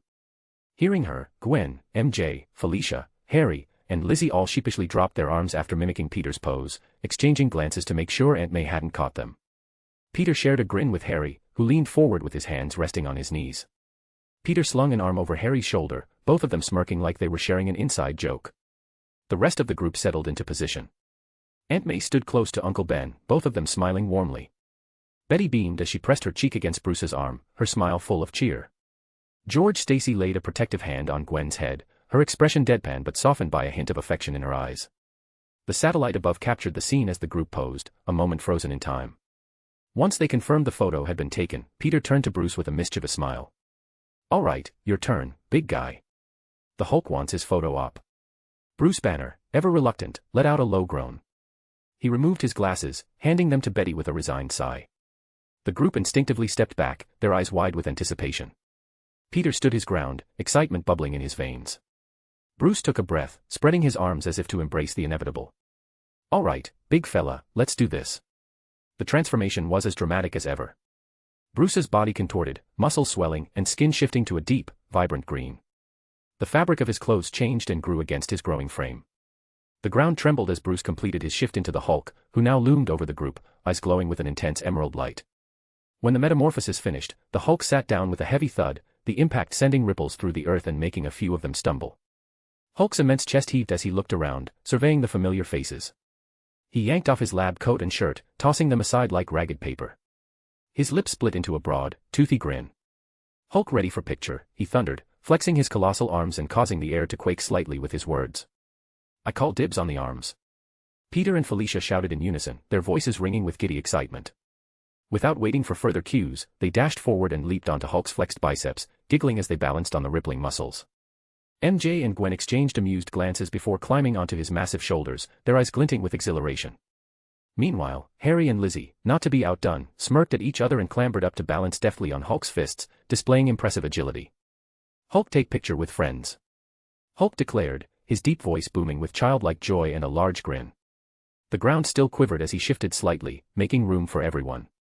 Betty laughed, warmth in her eyes as she observed the scene. She confidently walked up and settled on Hulk's lap, her presence the epitome of ease and trust. Uncle Ben, Aunt May, and Captain George Stacy approached cautiously, but smiles bloomed on their faces as they touched Hulk's solid frame, marveling at the gentle giant up close. Felix stood beside Felicia, a faint smile crossing his lips. The camera clicked repeatedly, capturing the moment from all angles. Laughter echoed across the clearing as the group reveled in the surreal experience. The photo shoot concluded, and the Hulk's muscles began to shrink as his green skin faded to human tones. Bruce Banner returned, exhausted but content, wiping sweat from his brow. He bent down to retrieve his discarded clothing, shaking out the dust before slipping it back on. As the group made their way to the area where they parked, George Stacy called out, "Peter, a word with you, and you 3 as well," he added, motioning to Felicia, MJ, and Gwen. Gwen's heart leaped into her throat. "Dad, really, this isn't necessary." "Already made up my mind," George said, his voice brooking no argument. He held up a set of keys with a knowing smile. "Besides, I've got the keys. Ben already handed them over, so let's not make this harder." Peter's pulse quickened, and a nervous glance was exchanged between the 4 teens. Uncle Ben shot a playful peace sign over his shoulder as he walked off with Aunt May, an arm around her shoulder. "Good luck, kids. We're riding with Dr. Banner. I want to get to know him and his big green friend." Peter felt the betrayal sting. Traitor, he thought, aiming a mock glare at his uncle. Harry, who had been straddling his motorbike with Lizzie, chuckled as he caught the exchange. "Oh, someone's in trouble," he teased, revving the engine and roaring off down the road. Felix clapped a reassuring hand on Peter's back. "Don't die. Your survival directly affects whether I'm born or not." Peter shot him a look before reluctantly heading toward the car. Gwen made a move for the passenger seat, but George intercepted her with a gentle but firm hand. "No, Gwen. Peter rides up front. You girls take the back." A leaden weight settled in Peter's chest as he slid into the seat beside George. The car hummed to life, its engine purring as George navigated out of the parking space and onto the open road. The silence was thick, pressing down like a suffocating blanket. Peter shifted uncomfortably. "So, great weather we're having," Peter muttered, grasping at anything to break the silence he ever so hated. "Yes, quite pleasant." "Good day for a satellite launch," George replied evenly, eyes fixed on the road. His voice was calm, almost too calm, and he didn't spare Peter a glance. The tension coiled tighter in Peter's gut. He swallowed, eyes darting to the rearview mirror where MJ, Felicia, and Gwen sat, their expressions caught between worry and curiosity. Peter clenched his fists, inhaled deeply. "Let's just get this over with already. I have a guess as to what this is about, but for the sake of my sanity, could you just tell me straight? Why the group meeting? Why this?" George's response was slow in coming. He adjusted the mirror slightly, meeting his own eyes before speaking. "All right, Peter. I'll answer your question with one of my own. For you girls in the back, can you raise your hand if you're currently dating Peter Parker?" For a moment, the world seemed to hold its breath. Gwen's hand shot up first, confident but slightly shaky. MJ and Felicia hesitated, looking at Peter for a split second of reassurance. He nodded, a small, resigned smile playing at the corners of his mouth. One by one, MJ and Felicia lifted their hands. George let out a soft, humorless chuckle. "And that, Peter, is exactly what this conversation is about." His tone was as unreadable as the expression on his face. +5 advanced chapters on patreon.com/shadow_d_monarch3. Chapter 212, Family Road Trip, End. Third person's POV. As all the girls raised their hands, they slowly lowered them upon hearing George's words. "You must be feeling really proud of yourselves, aren't you?" George scoffed. Peter made a face, pinching his fingers slightly without saying much. George suddenly slammed on the brakes at the red light, causing Peter to be thrust forward. "It was a rhetorical question," George said, glaring at Peter. Peter rubbed the back of his head. "How was I supposed to know that?" "I want you to end your relationship with Gwen," George said with a serious expression. Felicia and MJ were flabbergasted, but not as much as Gwen. "Excuse me?" "No," Peter retorted with a serious expression and zero hesitation. "Oh, it seems there was perhaps a miscommunication." "I wasn't asking," George said as he refocused on the road. "The answer is still no," Peter scoffed with a frown. Gwen frowned as well. "I'm sorry, Dad, but you can't just make that decision for me. It seems I've been too lenient when raising you. You are just 15 years old, and I absolutely can make that decision for you." "I can make a lot of decisions for you, as you are still my daughter and not of age," George scoffed. Gwen groaned in annoyance. "Are you just going to keep using my age against me? Sure, you might be able to dictate parts of my life, but you can't dictate who I decide to be in a relationship with." Felicia glanced at MJ and mouthed, "Why are we here?" MJ gave her a large shrug and shook her head with a frightened expression. "Of course I'm going to keep using your age against you, you're just a kid. You don't know any better. It is my job as your father to make sure you don't make any stupid decisions that you'll regret later in life." George replied angrily. "You don't know what I'll regret or not. Choosing to be with Peter isn't something I regret or ever will, and you can't just make that assumption." Gwen shot back, her anger rising. Peter had a faint smile as he scratched his cheek, feeling a bit embarrassed and touched. George looked at Peter with a serious expression. "Answer me honestly, is mind control one of your many weird powers? If it was, we wouldn't be having this conversation." Peter scoffed. "Ugh. Peter isn't controlling us. I chose to be with him of my own free will," Gwen groaned. George let out a heavy sigh. "Why can't you see that you're making a mistake here? I am right here." "Hello." Peter sighed in exasperation. "Then I'll say it to you, Peter, she is making a mistake by being with you.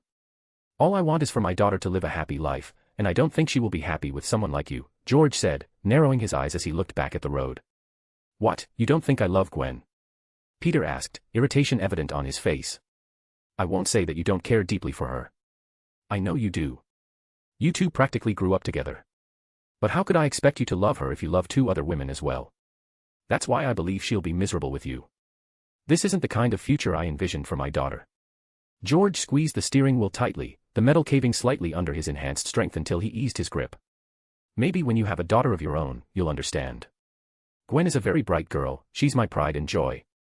I imagined her going to a prestigious school, graduating at the top of her class, achieving her dream of becoming a renowned scientist, helping people all over the world, and then choosing to settle down. If I'm being honest, I almost hoped it would be with you. You're a good kid, Peter, and I know how much you care for each other. but fighting crime, becoming superheroes, and now building a harem. Do you seriously expect me to believe you'll make my daughter happy when you're doing things like this? Dad. Gwen muttered, her eyes growing moist. Felicia leaned toward MJ and whispered, wait till he finds out this whole harem idea was Gwen's, and Peter actually planned to stay loyal to only Gwen at first. Wait.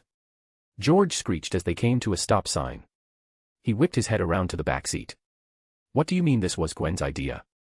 Felicia covered her mouth and said, oops, acting bashfully while hiding the growing smile on her lips. You weren't supposed to hear that. Felicia. Gwen said, glaring at her. Felicia dropped the act and crossed her arms. What? It was pissing me off how he kept blaming Peter, like Peter is some grand evil mastermind who orchestrated and manipulated all of us into falling in love with him when that's the farthest thing from the truth, and you just let it happen.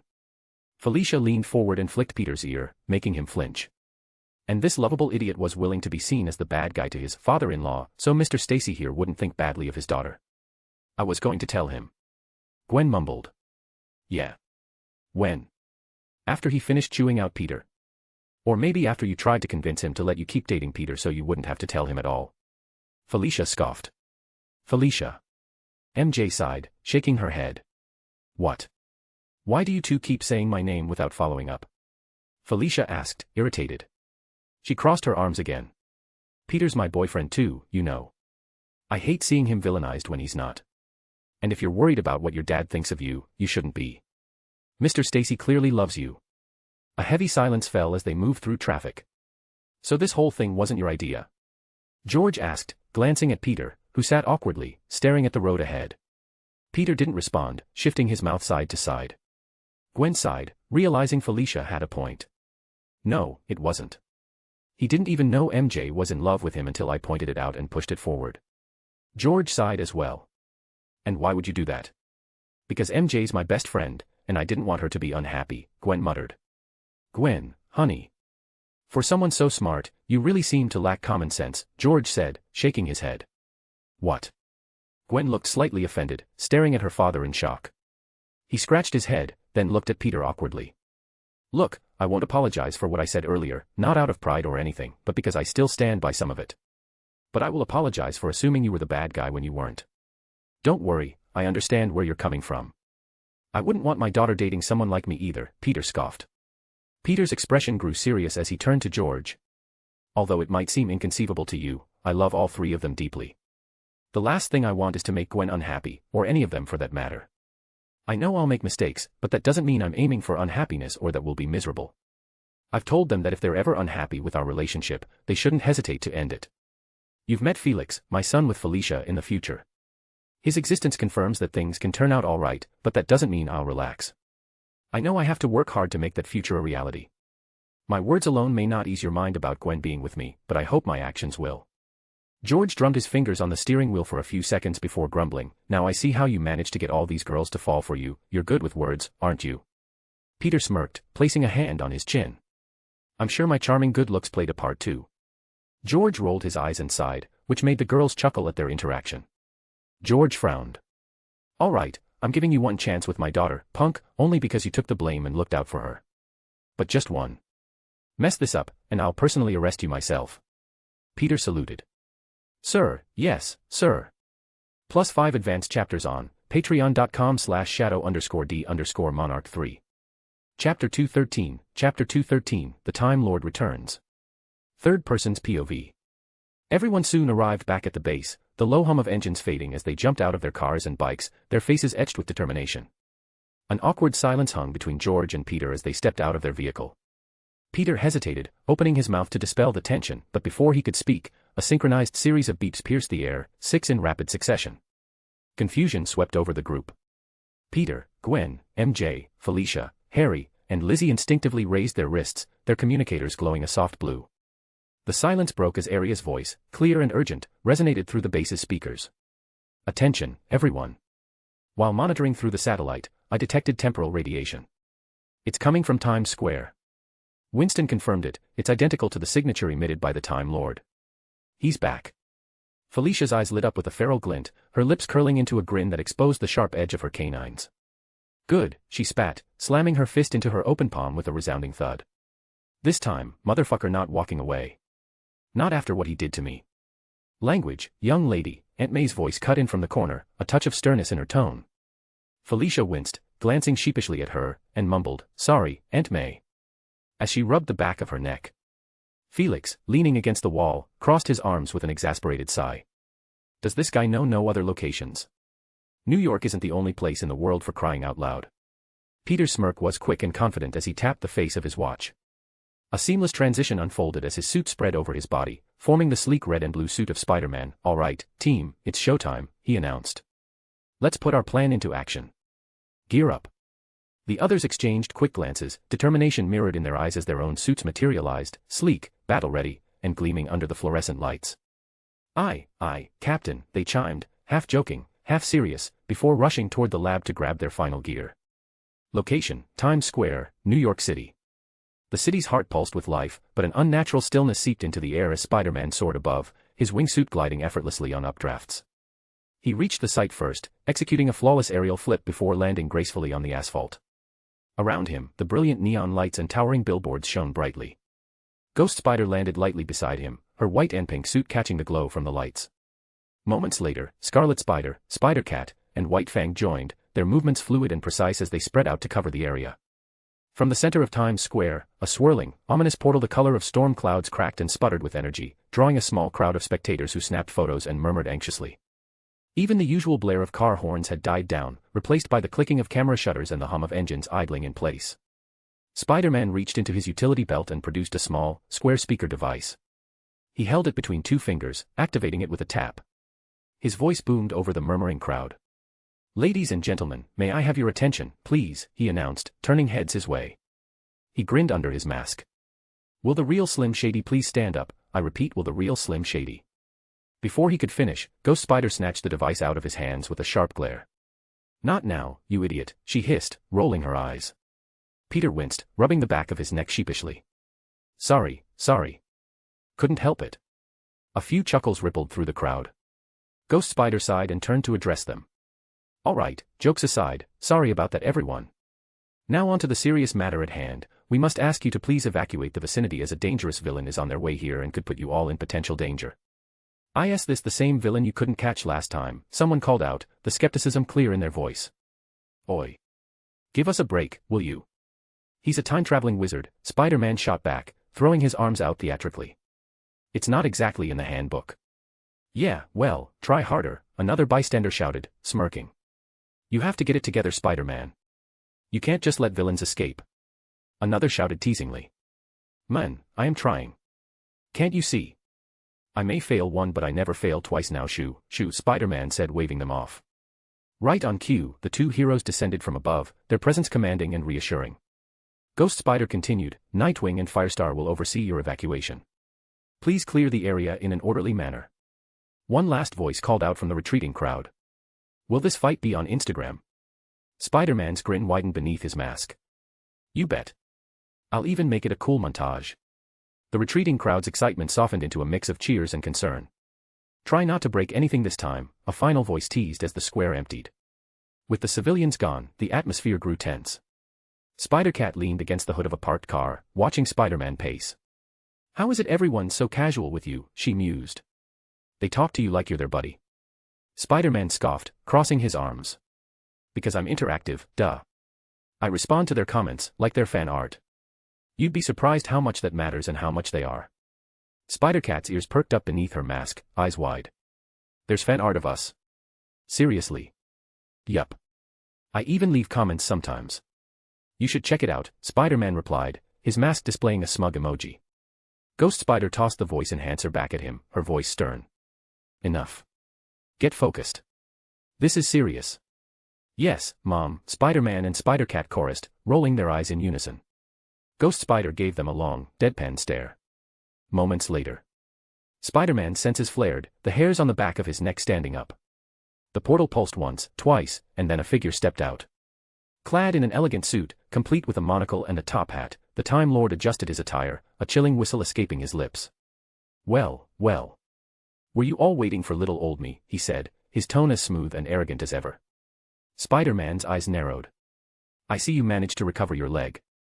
The Time Lord extended one leg, tipping his hat. "Indeed. A touch of temporal magic does wonders." Rewound myself to a time before that, unpleasantness. Complicated, as usual. His gaze shifted to Spider-Cat, who stood defiantly with her fists clenched. Ah, and you survived, did you? He asked, his smile sharp. She grinned back, deceptively sweet. You'll wish I hadn't. We shall see, he muttered, eyes glittering with menace. With a snap of his fingers, a complex magic circle appeared at his feet, and time itself seemed to freeze. He reached into his coat pocket and withdrew a pocket watch, its hands frozen as he inspected it with a frown. Now then, how to best extract my revenge? As he stepped forward, his boot hovered over a yellow rune that glowed ominously on the ground. He glanced down, eyes narrowing as realization dawned. A rune that functions outside of time. Clever. Before he could react, the rune activated. Golden, web-like tendrils shot up from the symbol, wrapping around him and crackling with energy. The Time Lord's eyes widened as a surge of electricity coursed through his body. He grunted, body convulsing as the current locked his joints. He fell to his knees, gasping, before managing to mutter through clenched teeth, "Let's rewind this a bit." Spider-Man's senses flared, the hairs on the back of his neck standing up. The portal pulsed once, twice, and then a figure stepped out. Clad in an elegant suit, complete with a monocle and a top hat, the Time Lord adjusted his attire, a chilling whistle escaping his lips. Well, well. Were you all waiting for little old me, he said, his tone as smooth and arrogant as ever. Spider-Man's eyes narrowed. I see you managed to recover your leg. The Time Lord extended one leg, tipping his hat. Indeed. A touch of temporal magic does wonders. Rewound myself to a time before that, unpleasantness. Complicated, as usual. His gaze shifted to Spider-Cat, who stood defiantly with her fists clenched. Ah, and you survived, did you? He asked, his smile sharp. She grinned back, deceptively sweet. You'll wish I hadn't. We shall see, he muttered, eyes glittering with menace. With a snap of his fingers, a complex magic circle appeared at his feet, and time itself seemed to freeze. He reached into his coat pocket and withdrew a pocket watch, its hands frozen as he inspected it with a frown. Let's try this again, shall we? The Time Lord smirked. He jumped over the first rune, only to land at the one ahead of it. The second simply sent a thunderbolt from it that sent him flying through the air before he landed on his butt on the first one, which wrapped him with webbing and electrocuted him once more, causing him to spasm. Riri wind. The Time Lord stuttered as he was being electrocuted. Spider-Man's senses flared, the hairs on the back of his neck standing up. The portal pulsed once, twice, and then a figure stepped out. Clad in an elegant suit, complete with a monocle and a top hat, the Time Lord adjusted his attire, a chilling whistle escaping his lips. Sigh. Were you all waiting for little old me, he said, his tone as smooth and arrogant as ever. Spider-Man's eyes narrowed. I see you managed to recover your leg. The Time Lord extended one leg, tipping his hat. Indeed. A touch of temporal magic does wonders. Rewound myself to a time before that, unpleasantness. Complicated, as usual. His gaze shifted to Spider-Cat, who stood defiantly with her fists clenched. Ah, and you survived, did you? He asked, his smile sharp. She grinned back, deceptively sweet. You'll wish I hadn't. We shall see, he muttered, eyes glittering with menace. With a snap of his fingers, a complex magic circle appeared at his feet, and time itself seemed to freeze. He reached into his coat pocket and withdrew a pocket watch, its hands frozen as he inspected it with a frown. As they said, third time's the charm. The Time Lord this time didn't take a step forwards or jump but took a step to the side only for another symbol to appear. Motherfuck, pzzzzzztt, the Time Lord spasm. Rewind, the Time Lord said weakly on the ground, shakily raising a finger. Rewind the clock, the Time Lord said in a muffled voice as he was ensnared in a golden thread cocoon. Rewind again. He said as he was covered from head to toe with little lightning spiders that were biting and electrocuting his skin with every bite. Rewind please, the Time Lord pleaded as he found himself inside an electric shield that was made in the shape of a web. As he crouched down and as he touched the web electrocuted his finger, ouch. A few hours later. As the Time Lord exited the portal he let out a large annoyed groan. Yes. All right. I get it already. My leg is healed. He yelled as he stuck out and motioned to his leg. You managed to live. He continued as he motioned to Spider-Cat. He then motioned to himself, and you're going to make me wish you haven't. He snapped, and honestly at this point you're right. Spider-Man and the others looked at each other in confusion. The Time Lord bit his lip till a drop of blood slowly trickled down. You crazy bastard. You seriously took time and planted traps all over the area. What the hell is the matter with you? Every freaking step I take I end up trapped, entangled, electrocuted, or burnt, and sometimes all at once. You're driving me crazy. But this ends now. I should have thought about this sooner. The Time Lord spread his arms as a magic circle appeared beneath his feet. Temporal duplicates surged out from him and attacked all the traps at once, clearing the area from any trap. All the duplicates were immediately defeated and dispelled as they activated the traps. He then snapped his fingers and froze time once again once all the runes were destroyed. He looked like he aged up quick a few years, turning into an adult from all the time resets, and now turned close to an old man as he created all those time duplicates and froze time. He then walked up towards Scarlet Spider confidently and with a sneer, "As you all have so much time in your hands, why don't I take some for myself?" He went and stood in front of Scarlet Spider and placed a hand by her stomach to siphon away her time. However, as his hands touched her stomach, a rune shone in place. He had a straight expression as he stared at it. Butter biscuits. The electrocution the Time Lord went through was so strong it charred his skin, and broke the time-free spell he had on everyone. Smoke rose from his figure as he crumbled to the ground, limp. Scarlet Spider took a few steps back as she was surprised by his appearance. However, what shook them even more was how he curled himself into a ball and began to cry. +5 advanced chapters on patreon.com/shadow_d_monarch3. Chapter 214, Chapter 214, Goodbye Felix. Third person's POV. Spider-Man walked over to the Time Lord, who was lying on the ground. He lifted 2 fingers, which began to glow with his chi. His fingers rapidly became a blur as he started drawing a circle with webs inside it and a small spider in the middle. He held up the glowing rune and pressed it against the Time Lord's forehead, making him wince and shed a few tears from the pain. There. That should last about half a day, so he won't be able to access his magic for around 12 hours, Spider-Man explained. Ghost looked at him, impressed. You've actually gotten pretty good with your runes. It's taken me months of practice in the VR world. I still have trouble making them permanent, Spider-Man admitted, his voice tired. Are you all right? Scarlet Spider asked with concern. I've never heard you sound this tired, at least not since you gained your powers. I used a lot of chi embedding the entire area with runes. It took a lot out of me, my energy isn't infinite, Spider-Man sighed. Meanwhile, White Fang approached the Time Lord, hoisted him over his shoulders, and knocked him unconscious with a chop to the neck. I can finally go home. Yes. White Fang celebrated. Everyone stopped and gave him a strange look. Spider-Cat looked at him with pouty lips and watery eyes. Did you not like it here? White Fang winced, feeling as though he'd taken a physical hit. It's not that I didn't like it. I enjoyed my time here, but I'm getting homesick. He rubbed the back of his head awkwardly. I've been here for weeks, technically, so please don't take offense. I just really want to go home. Spider-Cat dramatically clutched her chest, looked up, and groaned. I knew this day would come. They grow up so fast. Spider-Man tapped his earpiece. Nightwing, you can come back now. The Time Lord has been defeated. Ah, man. So no plan B. Nightwing replied dejectedly. Sorry, dude. Looks like you waited for nothing. The Time Lord was magically strong but mentally weak, Spider-Man sighed. TSK, don't worry, though, I stayed outside the Time Lord's control to observe him failing and rewinding time. So that's something, I guess. Still, I'm bummed out. I thought I'd finally get to use my Nightwing for something good, Nightwing whined. Well. I do have another use for you, Spider-Man teased. Really? Nightwing asked excitedly. Later, on Nightwing's hovercraft. Nightwing flew with a flat, unimpressed expression. Below his glider, Spider-Man clung to a web spinning in circles while holding a mini microphone. The streets of New York are now safe, thanks to the amazing Spider-Man and his trusty pals. I repeat, the streets are now safe. No need to worry, citizens, we stopped and captured the Time Lord. You may continue your glorious day.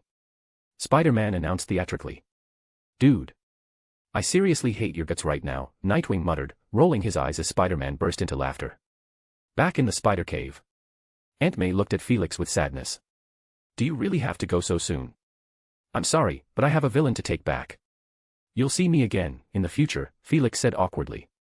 Aunt May hugged Felix tightly. I'm going to miss you.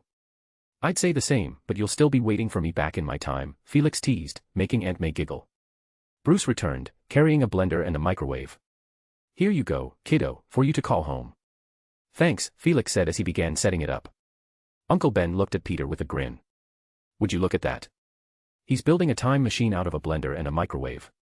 Great. Want to sprinkle some salt on the wound while you're at it? Peter scoffed. Ben burst into laughter at Peter's annoyed expression. Once Felix finished setting up, he said, Winston, call my father. Calling, my personal piggy bank, the device replied. George nearly spat out his coffee before gulping it down, laughing alongside Uncle Ben. Peter gave Felix a deadpan look as the younger spider blushed. I forgot to change that. Seriously? Peter asked. What? You're the one who gives us allowances. You're practically a bank, Felix muttered defensively. Peter rolled his eyes as the screen glitched and Dilf Peter Sr., appeared. Peter Sr. was lounging on a leather couch in a black tank top, one arm outstretched while long legs rested across his lap. Whose legs? No one knew. Hey, kiddo. Ready to come home? Your mother misses you, Peter Sr. said with a faint smile, casually massaging the legs. And you didn't? Felix teased. Peter Sr. scoffed. Someone thinks highly of themselves. I hate you, Felix said, narrowing his eyes. Peter Sr. smirked. I'm kidding. Yes, I missed you. Felix smiled faintly while Aunt May wiped her eyes. I raised that boy, she said proudly. I'm still being raised, Peter muttered with a side eye. Oi. If it isn't little me. Peter Sr. exclaimed, grinning at Peter. Damn, I look good, Peter said, stepping closer. Peter Sr. stroked his beard. You should grow one. I'll try, Peter smirked. This is so weird. Imagine what it's like for me, I've already had this conversation. Peter Sr. said with a laugh. He then looked toward Gwen, MJ, and Felicia, smiling nostalgically. Man, seeing you three so young brings back memories.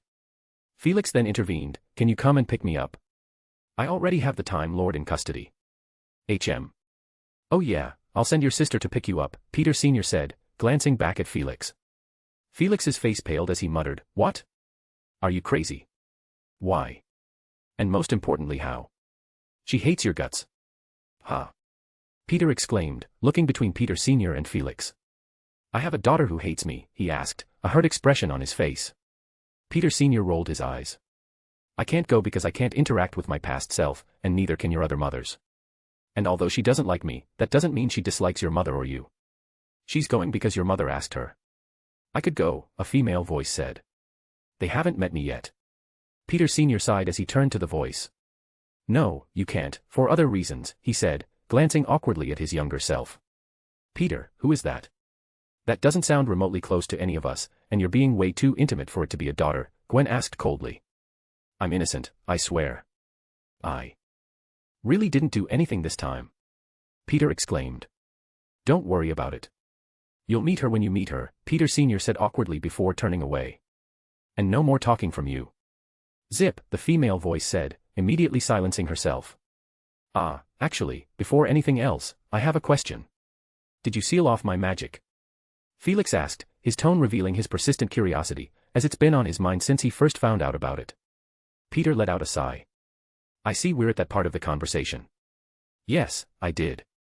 Why? Felix asked, not hurt, just genuinely curious. Peter's lips pressed together briefly. Because we had no other choice. You have a special kind of magic. I had to get DS's help to seal it. Dose, most of them muttered, but Peter just looked down, smiling faintly. What kind of magic required help from DS to seal? Felicia asked curiously. Peter Sr. explained, I'll keep it simple. All of our kids are born stronger than us. Or rather they will be once they are older. The term, the next generation is stronger than the last, becomes especially true when dealing with superpowered individuals like us. Now, consider who Felix's parents are and the kind of magic they wield. If you take bad luck magic and evolve it to a cosmic level, you get an advanced version of that magic, something like bad luck on steroids. What? I'm confused, Gwen said, taken aback. Why cosmic level? You'll understand soon enough, Peter Sr. said cryptically before Felicia interrupted. Wait, what kind of strange magic did Felix inherit from me? How is it worse than the bad luck I can cause? Peter's expression turned grim. It's much worse than just bad luck. Felix has the magic to cause catastrophes. His magic is literally called catastrophe magic. Your magic causes people to trip or slip on a banana peel. Felix's magic causes apocalypses and worlds to implode. You're the black cat of bad luck, while Felix is the white tiger of catastrophes. Everyone's eyes widened in horror, including Felix's.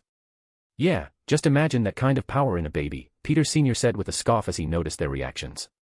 We had no choice but to seal his magic. Otherwise, he would have ended the world. That's why he couldn't risk learning magic or even reading a magic book without falling asleep. We just couldn't risk it. Before they could respond, Peter Sr.'s eyes widened. I have to go now. See you later, Felix. It was nice visiting the past. Bye.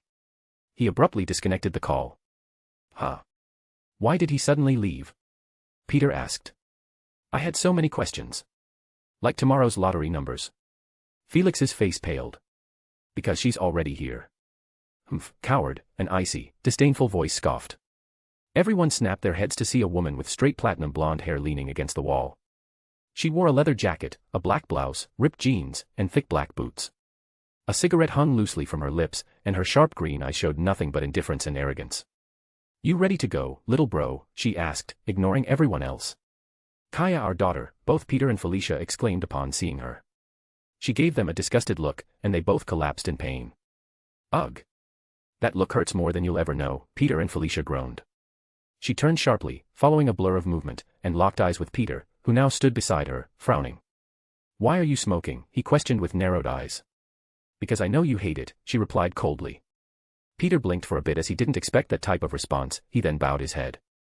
If I failed you in the future, I'm sorry. She stared at him for a moment before checking her watch. Felix, you have 60 seconds to say goodbye. If I have to stay a second longer, I swear I'll punch him, and I won't be held responsible for my actions. Felix hurriedly shook everyone's hands and hugged them goodbye. He then became a streak of lightning, disappearing and returning seconds later with a suitcase. Standing beside his sister, he gave Peter and Felicia a sad look. Even though you were my parents, you were cool to hang out with.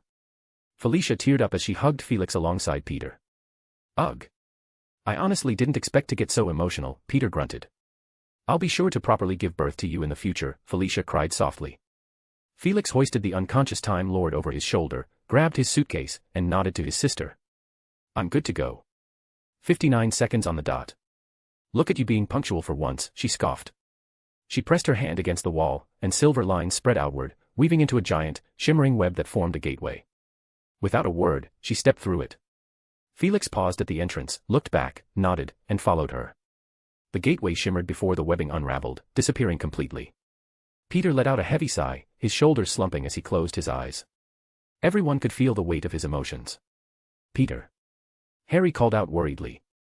I just need some alone time to think, Peter said as he walked into the next room. Why does she hate me so much? Or will I be a terrible father to her? I should have asked her more questions to get to know her better, he thought to himself.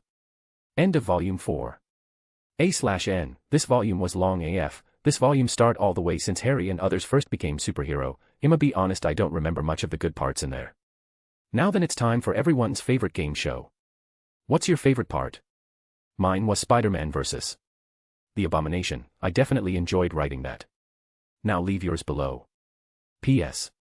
I know some of you are going to be curious about Felix's sister, her backstory, and why she hates Peter, so I thought I would give everyone her lore. Name, Natalie Lydia Parker, named after Natasha, who is her godmother. She is 17 years old and was originally a brunette but changed her hair and eye color permanently with magic because of the hate she has for her father. Now the reason she hates Peter is due to her magic. Her magic gives her a deeper connection to the web of life and allows to freely travel the other dimensions in it. She can also go to the past, present, or future as well thanks to it. When she was little, she didn't have good control of her powers and actually got lost in the web of life, and spent a few years alone traversing the Spider-Verse, going from dimension to dimension, slowly getting control of her powers and abilities until she was finally met a Spider-Man that knew her father and managed to contact him and returned her back.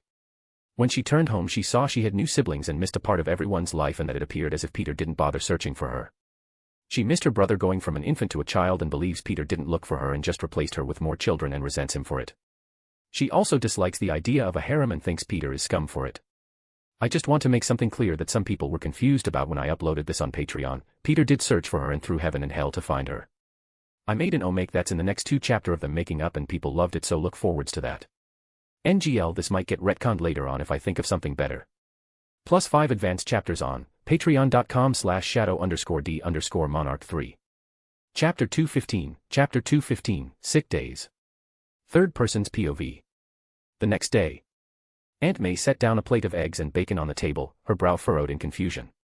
That's strange. Peter's usually downstairs by now. He never misses breakfast. Uncle Ben glanced up from his coffee with a teasing smirk. Maybe the kid had too much fun last night.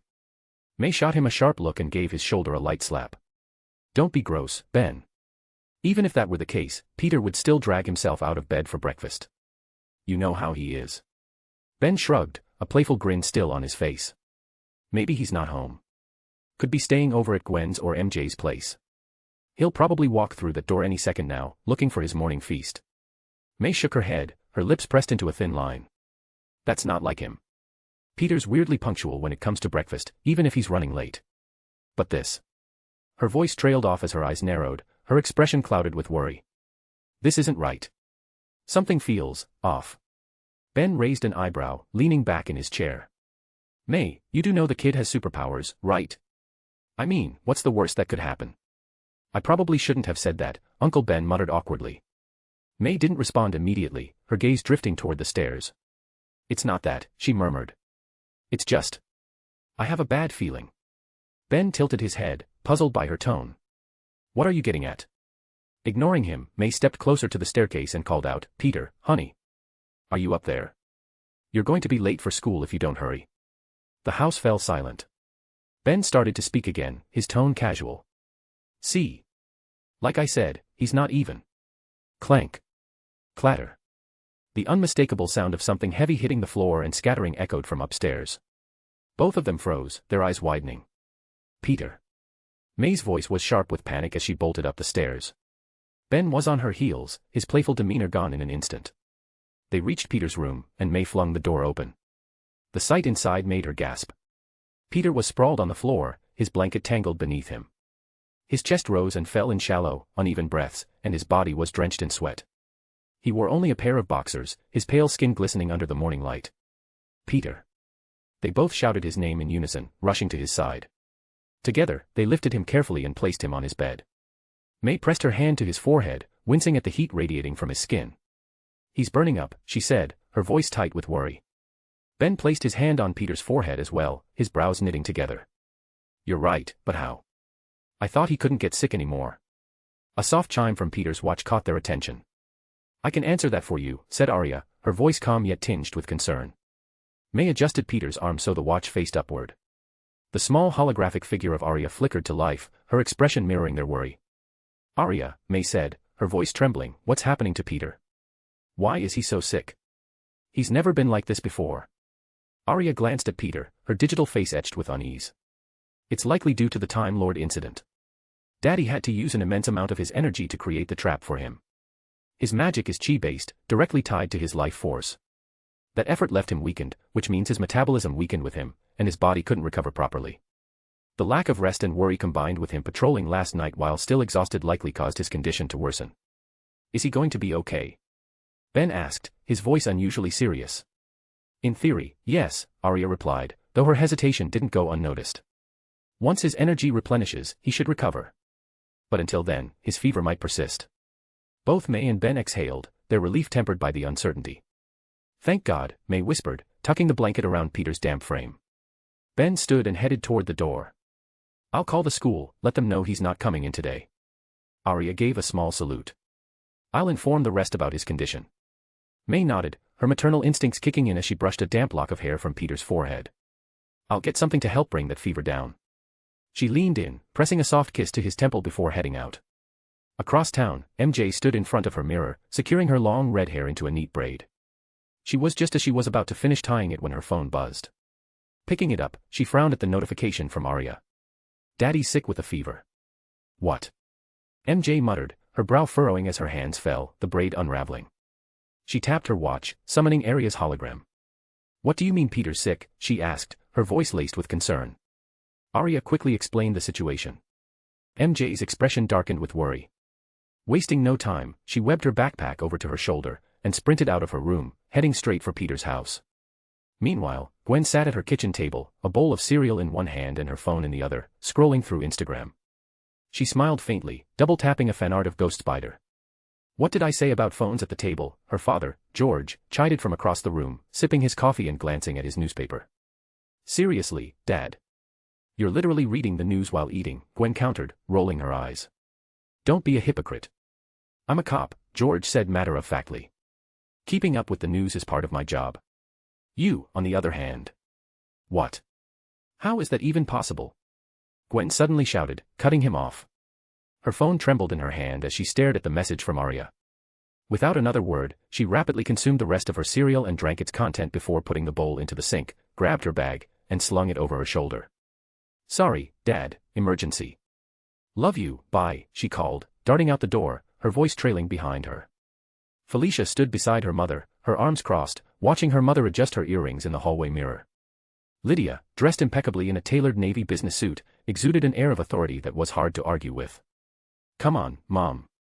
A week is already more than enough punishment. I need my phone, Felicia pleaded, her tone hovering between frustration and desperation. Lydia turned slightly, sliding the second earring into place. Her gaze met Felicia's in the mirror, calm and unyielding. If you can give me one good counterargument as to why you truly need your phone, I'll consider returning it. Felicia groaned audibly, throwing her head back. Are you seriously using lawyer tactics on your own daughter? She deadpanned. Lydia smirked, grabbing her leather-bound planner from the nearby table. Is that your counterargument? She teased, tucking the planner neatly into her purse. Felicia huffed, pacing a few steps before spinning on her heel. Fine. If I don't have my phone, how am I supposed to text you that I really, really, really love you? She asked, her voice dripping with faux sweetness as she batted her eyelashes. Lydia turned to her daughter, her lips curling into an amused smile. Oh, appealing to sentimentality, classic. Good tactic, but still not enough to convince me. Felicia clicked her tongue in frustration, her mind racing for another excuse. What if I get hungry and need food delivered? We have a perfectly functional house phone, Lydia countered smoothly. But I have all the delivery numbers saved on my phone. I can't possibly remember them. The family computer works just fine for looking them up, Lydia replied, unbothered as she adjusted her blazer. Felicia threw up her hands, feigning exasperation. Okay, what if I'm at school in a few minutes, and, boom, I suddenly get my period? What then? I won't have my phone to let you know I need pads and other essentials. Plan ahead, stock up, and always be prepared. You know this, Felicia. Felicia groaned louder, her theatrics escalating. Her eyes darted to their black cat, Mr. Whiskers, lazily sprawled across the armrest of the couch. A light bulb flickered in her mind. What if Mr. Whiskers does something absolutely adorable and I can't record it to show you later? She asked, her voice softening into a pout as she clasped her hands and gave Lydia her best puppy dog eyes. Lydia froze mid-step, her gaze flickering to Mr. Whiskers, who stretched luxuriously, completely oblivious to the drama unfolding. She let out a resigned sigh, pinching the bridge of her nose. Damn. You got me. Yes. Felicia exclaimed, thrusting her arms into the air in victory. Lydia reached into her purse and tossed the confiscated phone to her daughter, who caught it with a triumphant grin. By the way, you're a terrible lawyer. It took you that many tries to win your case. I'll be sure to practice, Felicia quipped dryly, immediately turning on her phone with a giddy expression. Lydia adjusted her purse on her shoulder. Anyway, you're officially ungrounded, but your curfew's still tighter than before. What? Felicia's loud exclamation made Lydia flinch slightly. There's no need for theatrics, Lydia said, raising an eyebrow. Sorry, Mom. Gotta go. School awaits. If I ever want to beat you at lawyering, I'll need to get smarter. Felicia grabbed her bag and rushed toward the door, blowing a kiss over her shoulder. Bye, love you. Moi. Uncle Ben opened the front door to find MJ standing awkwardly on the porch, one hand raised in a timid wave. Good morning, Uncle Ben, she greeted, her voice warm but tinged with concern. I take it you're here to see Peter? Uncle Ben asked, a teasing smile playing on his lips as he stepped aside to let her in. MJ rubbed the back of her neck sheepishly. Yeah. How's he doing? Not great. Aunt May's upstairs with him, trying to cool him down with a wet rag, Uncle Ben explained, leading MJ up the stairs toward Peter's room. As they approached, MJ heard soft murmurs. When Uncle Ben opened the door, she was greeted by the sight of Aunt May sitting beside Peter, gently pressing a cloth to his forehead. The thermometer in Peter's mouth wobbled slightly as he stirred. Sensing MJ's presence, Peter suddenly sat up, his movements eerily reminiscent of the Undertaker rising from the dead. Aunt May jumped slightly, startled, as the wet rag slipped and flopped onto Peter's lap. Peter's watery, half-closed eyes landed on MJ. He held out his hands toward her, opening and closing his fingers like a child begging to be picked up.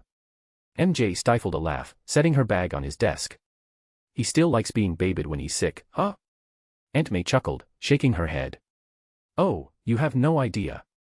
When he was younger, I thought he was faking it for attention, but nope, this is just him. Peter gave Aunt May a pitiful look and whimpered, chicken soupy. Aunt May's expression softened immediately. She pinched his cheek affectionately, switching to a babying tone. All right, sweetie. I'll go make you your chicken soupy. As Aunt May left the room, MJ took her place beside Peter, who immediately buried his face against her waist. I hate being sick, he muttered, his voice muffled and full of misery. MJ brushed his messy hair back gently, her fingers cool against his fevered skin. I know, Tiger. I know, she murmured soothingly. Peter tilted his head up to look at her, his lips forming a slight pout.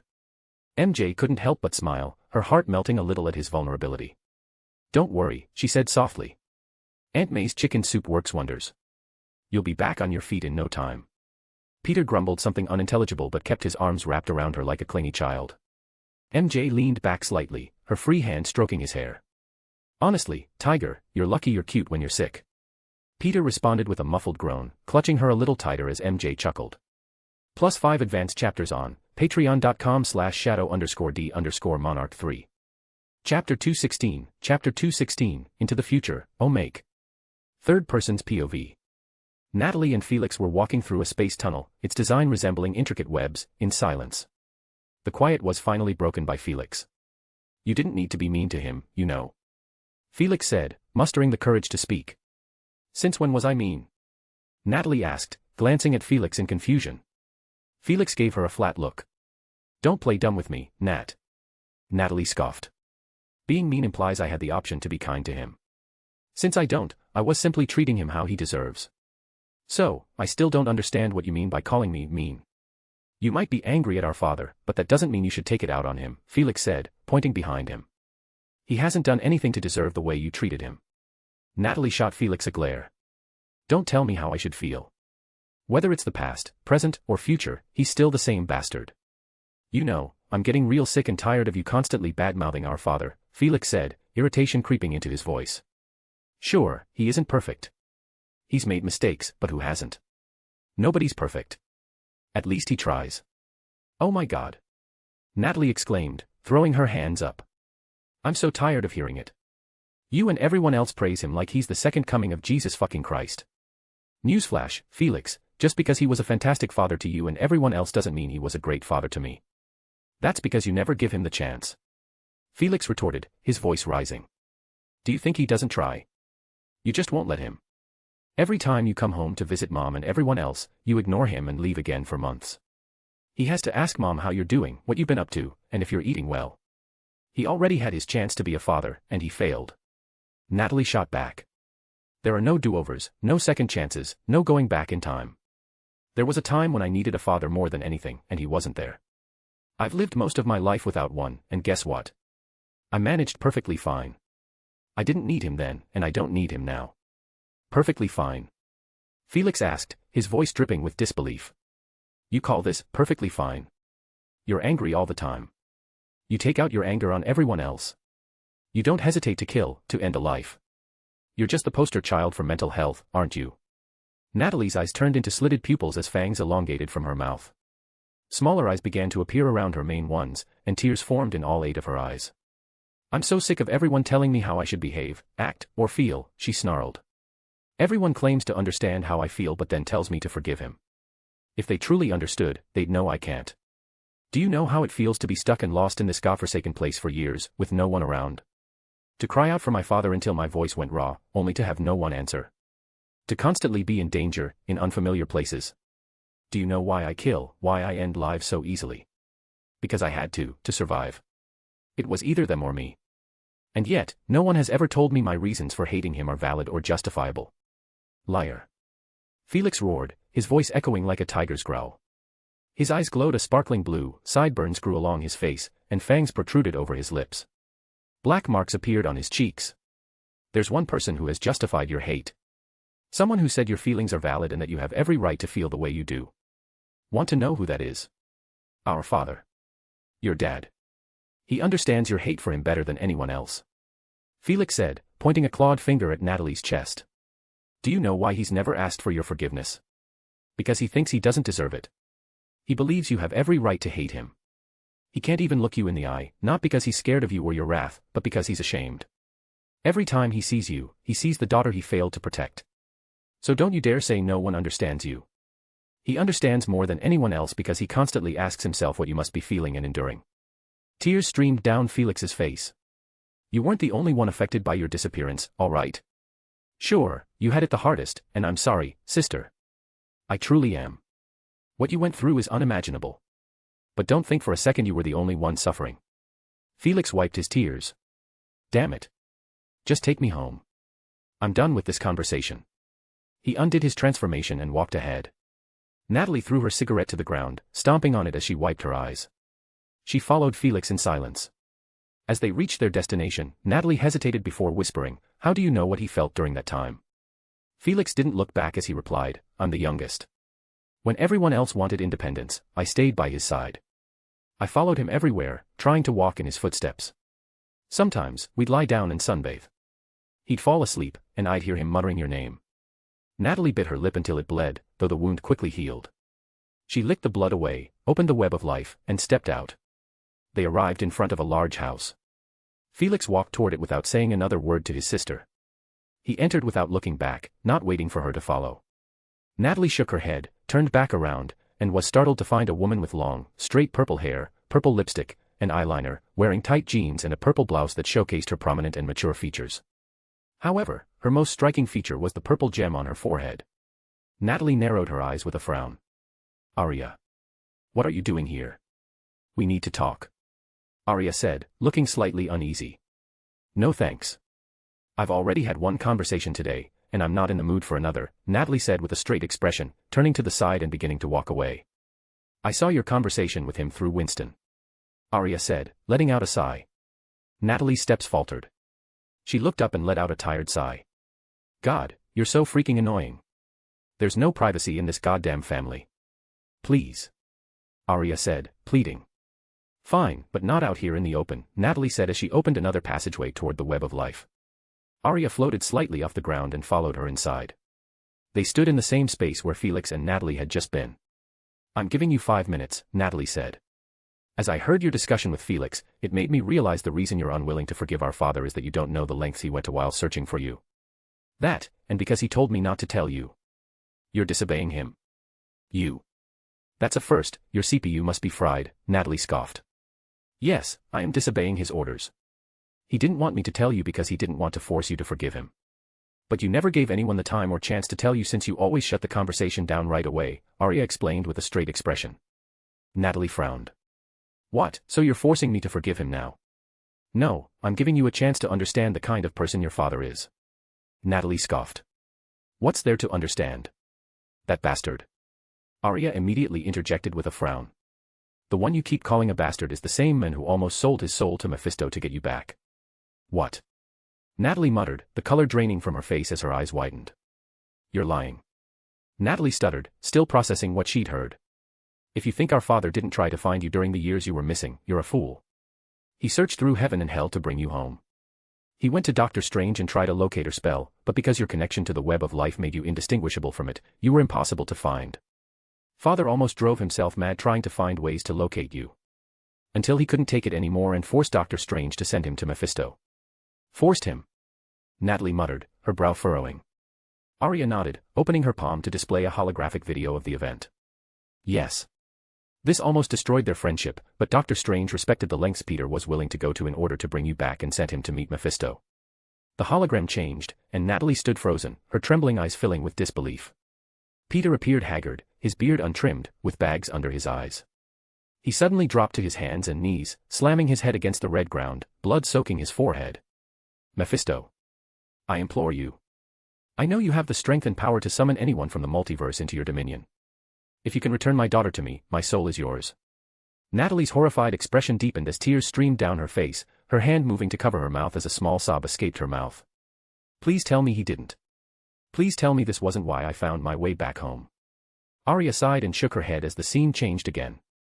Mephisto wore a large unnaturally wide grin as he held out a parchment to Peter along with a floating feather. Peter grabbed the feather and moved to sign. Before he could, a golden portal shimmered into existence as a blur shot out of the portal, and Harry appeared to sucker-punch Peter with enough force to send him flying from the paper. "You fucking dumbass!" Harry shouted, enraged. The hologram shifted again. Peter, tears streaming down his face and blood dripping from his forehead, grabbed Harry's collar. "What else am I supposed to do? That's my little girl out there. She's alone, calling for me. I can feel it, she's lost and alone, my baby girl.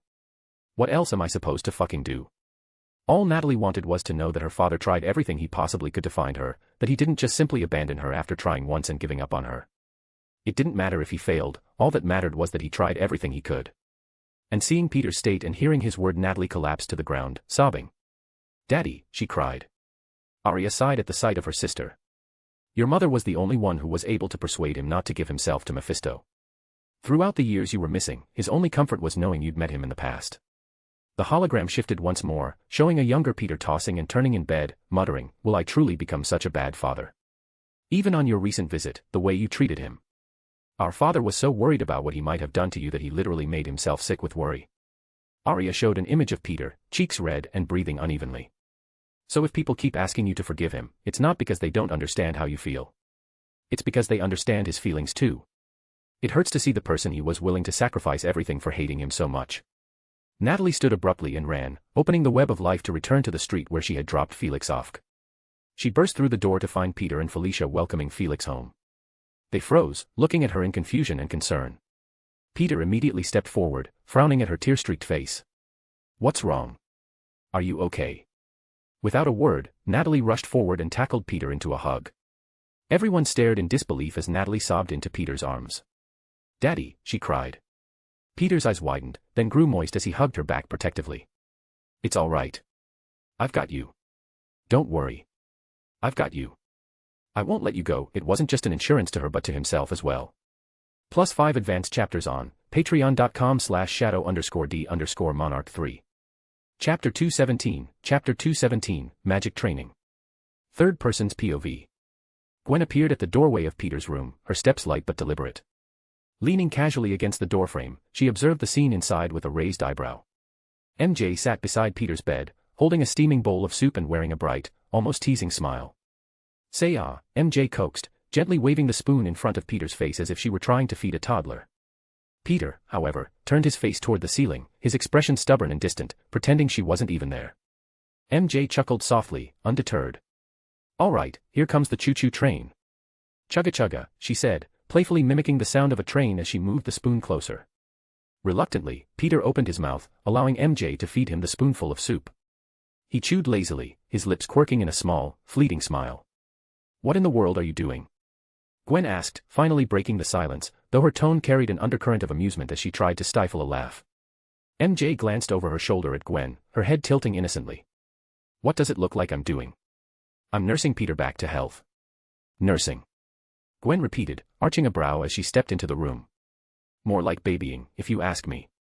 "You know how he gets when he's sick," MJ countered with a shrug, returning her attention to Peter as she offered him another spoonful. Gwen scoffed, shaking her head as she approached the bed.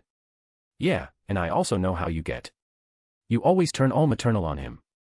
Ignoring the comment, MJ continued her task with practiced ease, coaxing Peter into eating with soft words.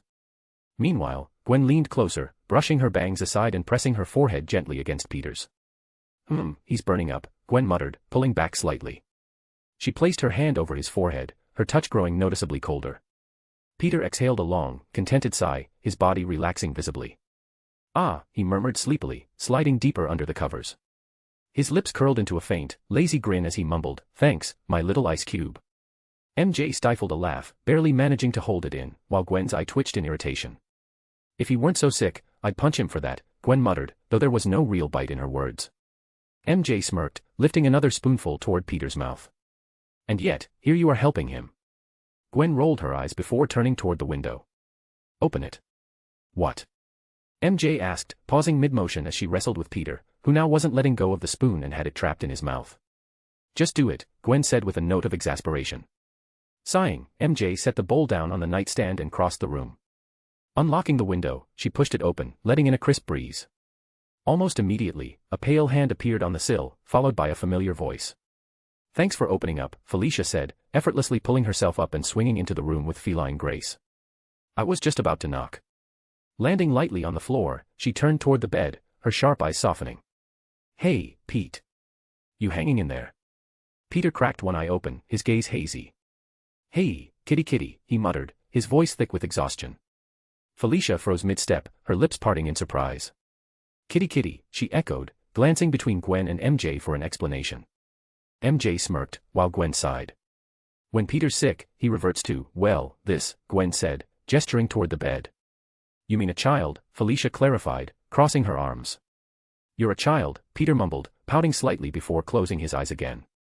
Felicia stared for a moment before letting out a soft laugh. That's so weird. I love it. Do you know why he's like this? Felicia asked, her tone growing more serious. Arya just told me he had a fever. MJ picked the bowl back up, resuming her efforts to feed Peter as she explained. He overexerted himself fighting the Time Lord. Used up every ounce of energy he had, then stayed up all night worrying about other things. Felicia's expression darkened slightly. Other things. Gwen sighed, her gaze softening as she brushed a strand of hair from Peter's face. Although Peter may not look like it, he's a very sensitive guy, especially when it comes to matters concerning family. Peter considers family to be one of the most important things in life. So he definitely took it harder than most when he found out his daughter disliked him, MJ added, her voice tinged with sympathy. It's also why he likes the name the Spider family and practically recruits anyone he meets.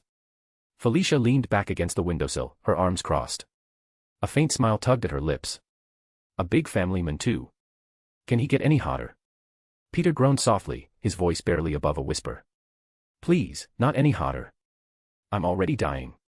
The girls burst into laughter just as Peter drifted off into a restless sleep, his breathing uneven but steady. Moments later, Aunt May appeared in the doorway, taking in the scene with a fond smile. As much as I appreciate you three looking after my Peter, she began gently, you're all going to be late for school if you don't leave now. The trio exchanged reluctant glances, clearly unwilling to leave. Chuckling, Aunt May stepped into the room, taking the bowl from MJ's hands.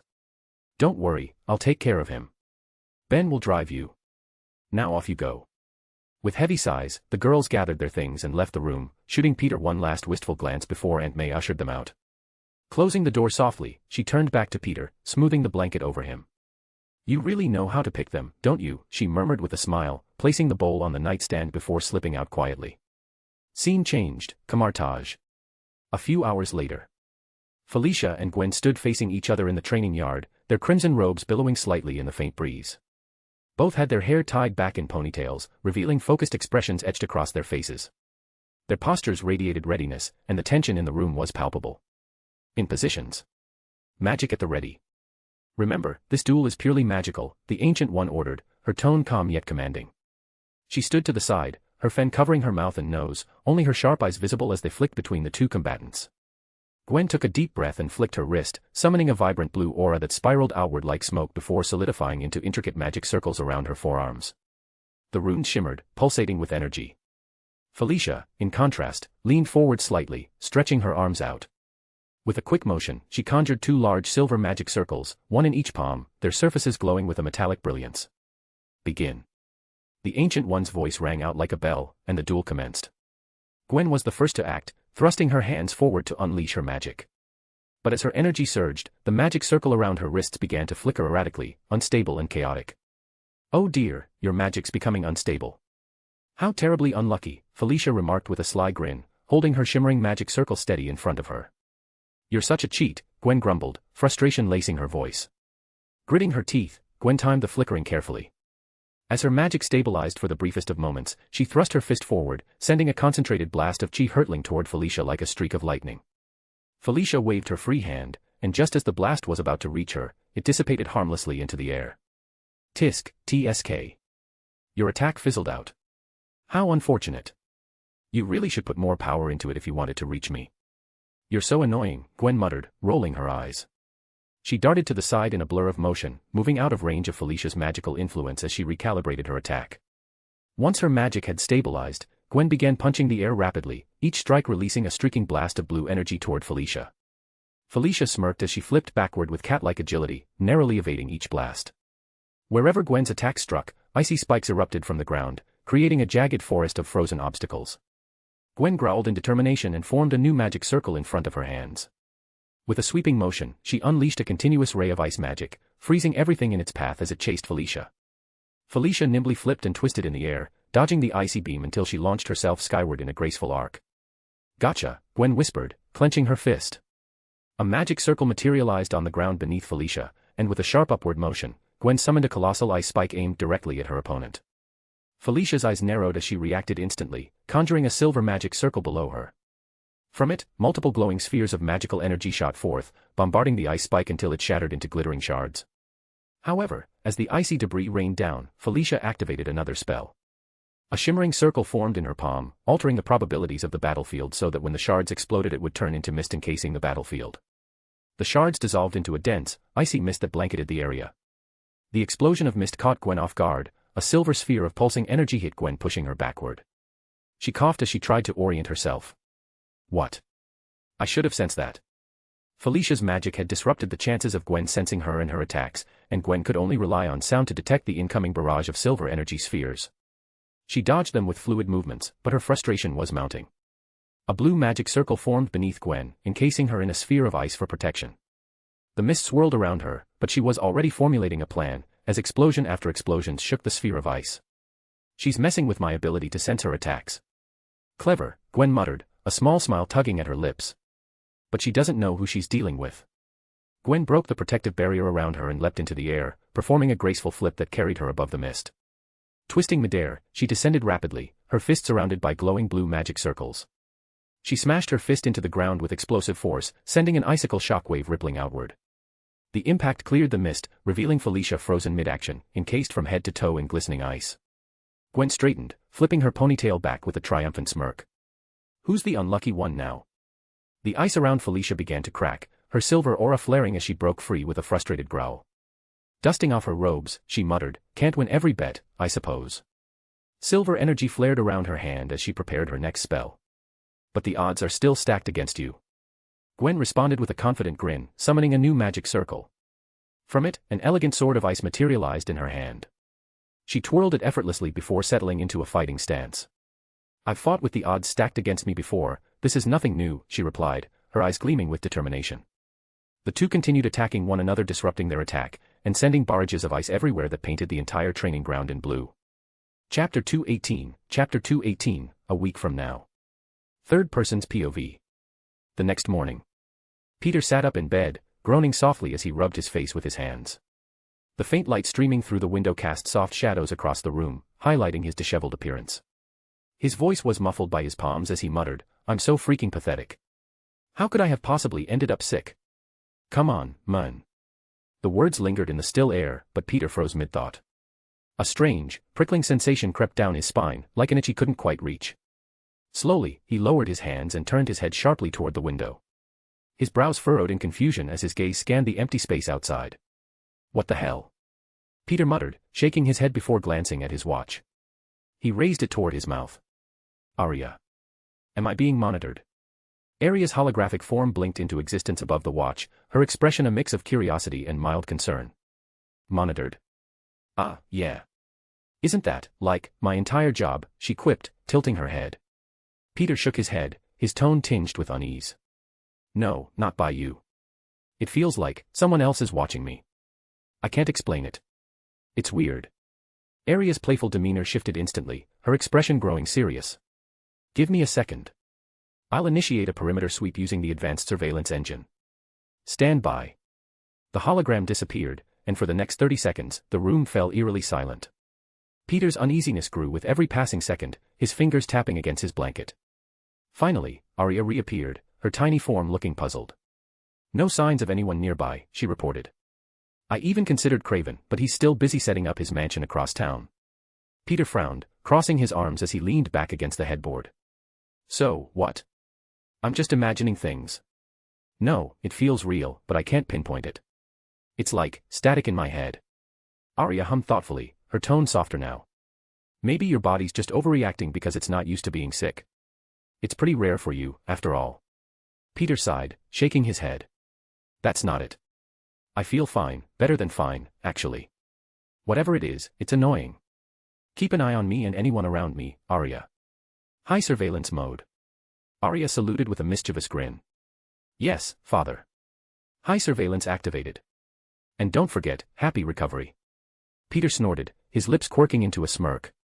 "Thanks, kiddo." He barely had time to enjoy the banter before he felt a faint presence on the other side of the door. He turned his head and called out, "Come in."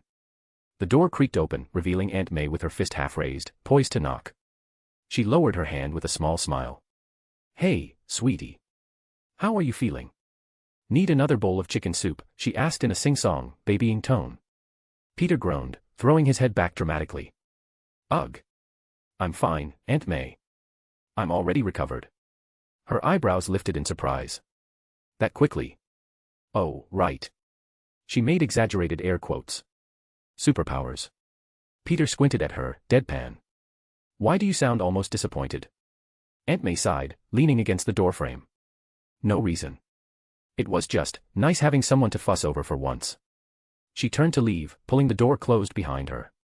Aunt May, Peter called softly, falling back against the pillows. She paused, cracking the door open slightly. Thanks for taking care of me, Peter murmured, his cheeks faintly flushed. Her warm smile returned. Anytime, sweetie. With that, she shut the door.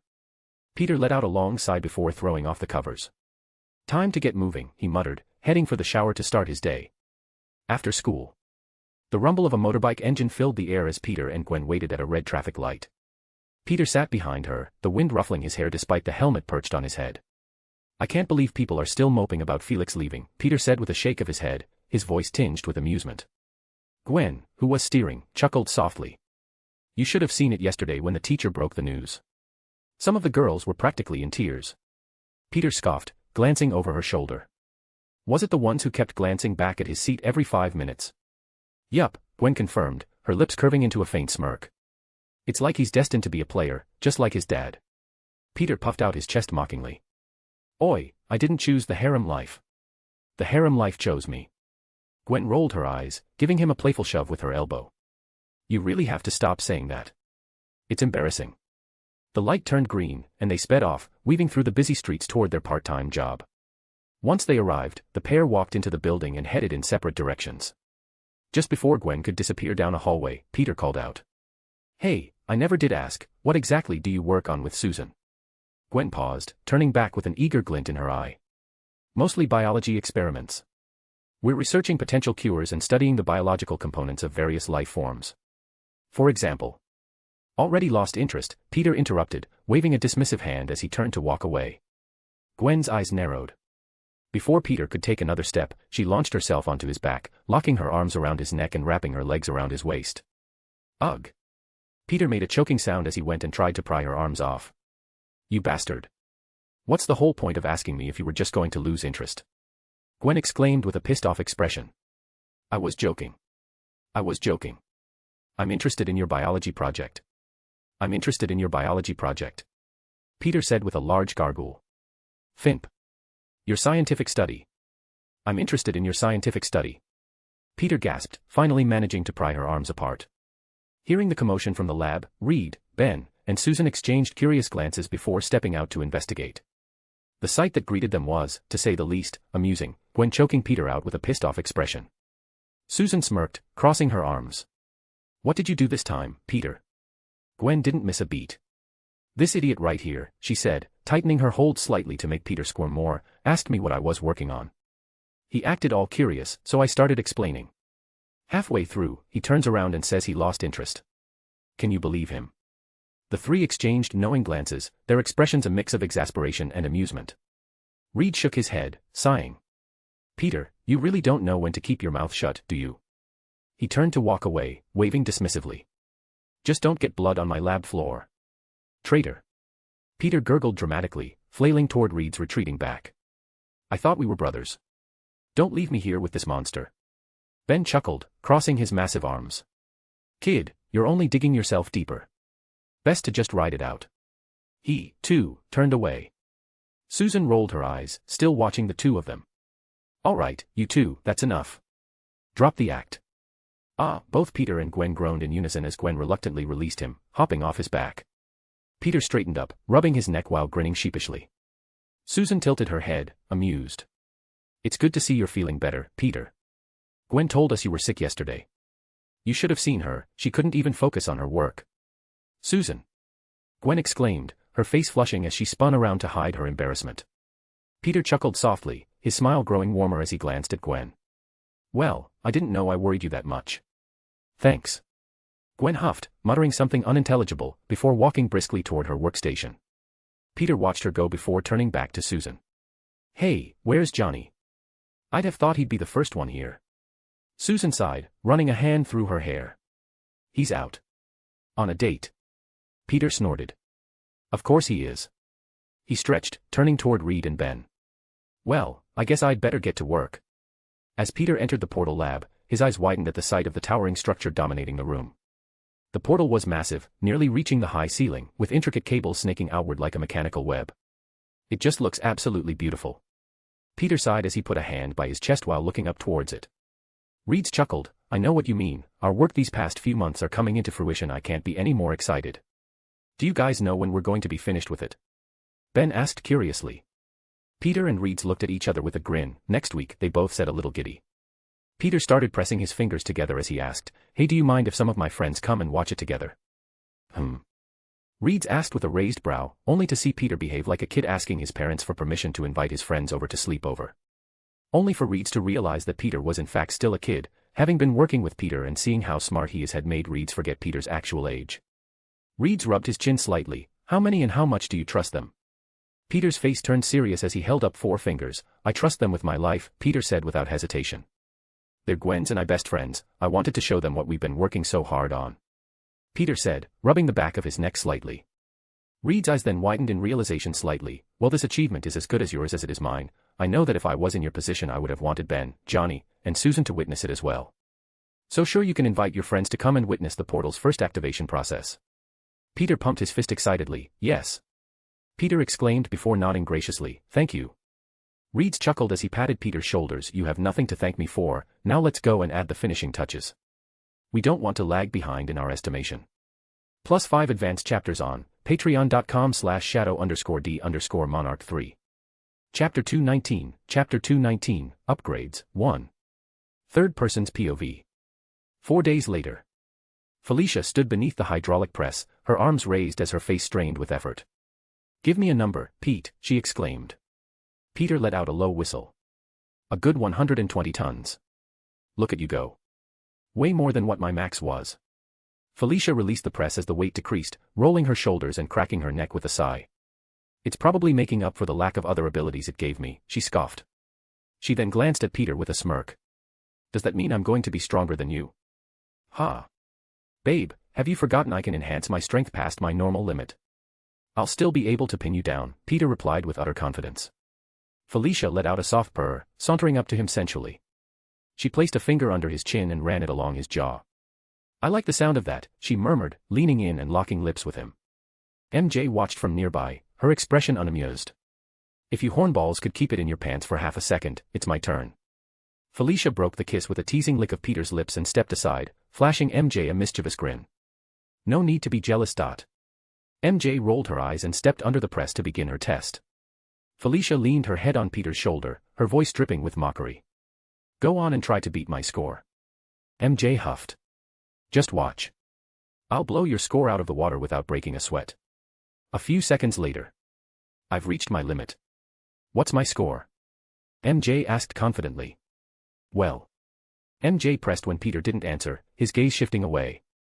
Felicia, noticing his reaction, peeked at the display. Her face lit up before she burst into laughter, doubling over.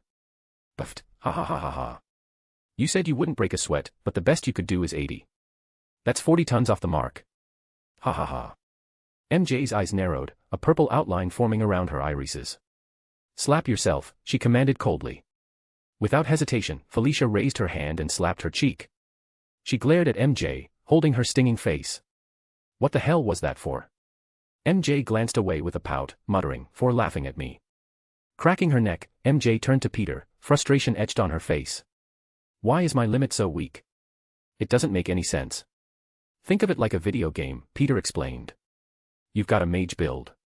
What you lack in physical power, you make up for in mental abilities. For instance, you easily bypassed Felicia's mental shields and controlled her, something a normal psychic would struggle to do. I suppose that makes sense, but I don't like being considered the weakest one here, she muttered. The weakest, she says, Felicia scoffed.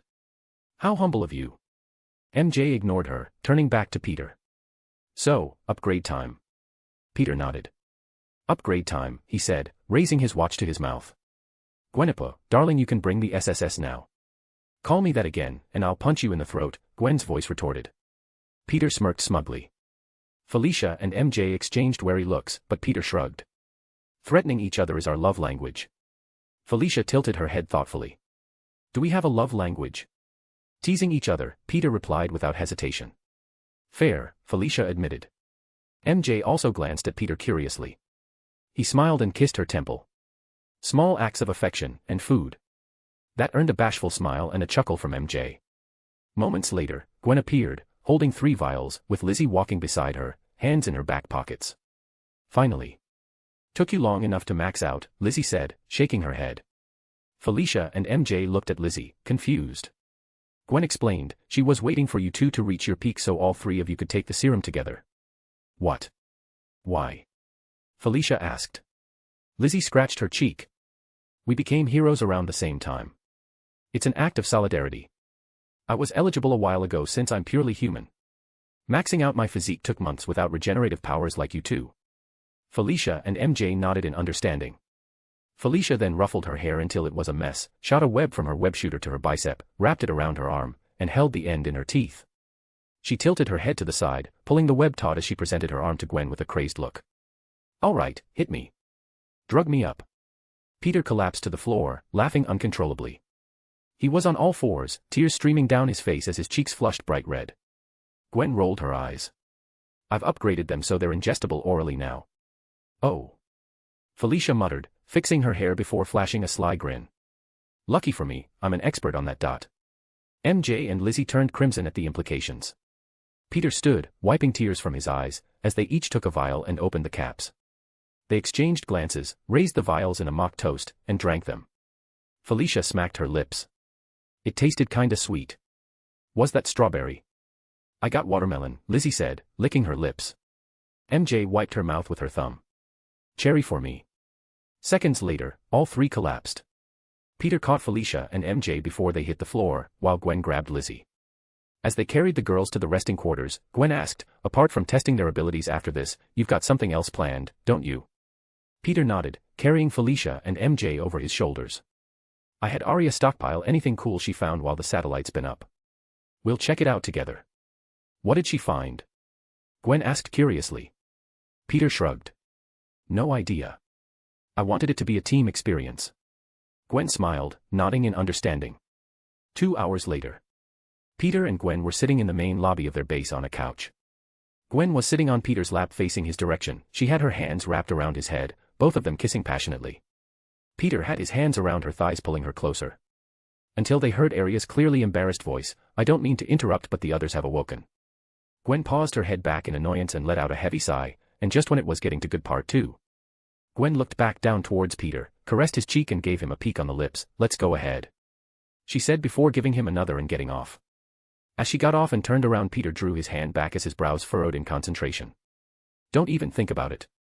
Smack. Gwen winced and took a deep breath. Gwen looked up towards the heavens, Lord give me strength before I kill this fool. Peter chuckled as they made their way towards the others. When Lizzie, MJ, and Felicia appeared they all looked disoriented, mainly the 2 spider people. Take a shower break, fix yourselves and meet us in the training room, Peter ordered, which they all nodded and agreed. They all looked refreshed and were wearing training outfits. Peter and Gwen looked towards them with a smile, is everyone ready to see what kind of enhancements they received? Peter asked. All 3 of them nodded excitedly as Gwen explained what they were going to do, we will have Arya skin you from head to toe before we will see personally the things you'll be able to do. An hour later. Felicia, Lizzie, and Gwen were seen on the ground with a deadpan expression. Peter looked down towards Felicia, let's start with you Wildcat, a summary of what you are able to do. Peter rubbed his chin as he recounted what they found, you my unlucky kitten, had everything double in strength I mean that quite literally, from your strength which is now 240 tons, to your speed, reflexes, coordination, flexibility, etc. Now for your specific spider abilities, your bone claws, which have initially came out of your fingertips, shifted and merged with your nails. Which you are now able to harden making them as strong as steel. Mama got herself a new set of claws, Felicia said looking at her nails. Peter continued, you have also gained poison glands which you are able to secret from your claws and fangs. Which by the way isn't all that you are able to do since apparently you can quite literally siphon the good luck straight out of people from whomever you inject your claws and fangs at, but that's for a different tale. Your regenerative abilities, which were the strongest out of all of us, are now insane, you should be capable of regenerating limbs in a matter of minutes. Oh and I forgot to say, congratulations on finally getting organic webbing. Hee hee, thanks Felicia said looking at the 2 tiny holes in her wrist. Peter let out a sigh, which by the way, are fused with your bad luck abilities, the longer they are trapped in those webbings of yours the unluckier they will be, and talking about getting new abilities. Although you aren't able to turn invisible fully, you now have the power to decrease your presence, making you almost undetectable. Your night vision has evolved, giving you a heightened perception of motion. You'll practically be able to see the faintest twitch and predict with clear accuracy what their next move will be. Now then. For your spidey senses. Honestly, it might be better than my foresight. You are quite literally able to sense and see options for your next course of actions and what the results of those actions are. What you are literally seeing is the probable result. It's almost no different than sensing and choosing the different causes and effects. Peter pinched his nose. Jesus fucking Christ, Felicia. You're so fucking broken. Felicia was rolling on the ground, giggling mischievously to herself. What's worse is that I'm not even done, Peter grumbled as he gave Felicia the last report of her abilities. Now for your broken ability, your bad luck magic. It has evolved to the point it's not bad luck magic anymore, it's just straight up probability magic, since you are now able to reverse the bad luck into itself, creating good luck around you. Oh, to leave it off on a good note. Your magic quality and quantity has freaking doubled as well. Aren't you quite the lucky person, Peter said almost bitterly, but he only had a grin on his face. +5 advanced chapters on patreon.com/shadow_d_monarch3.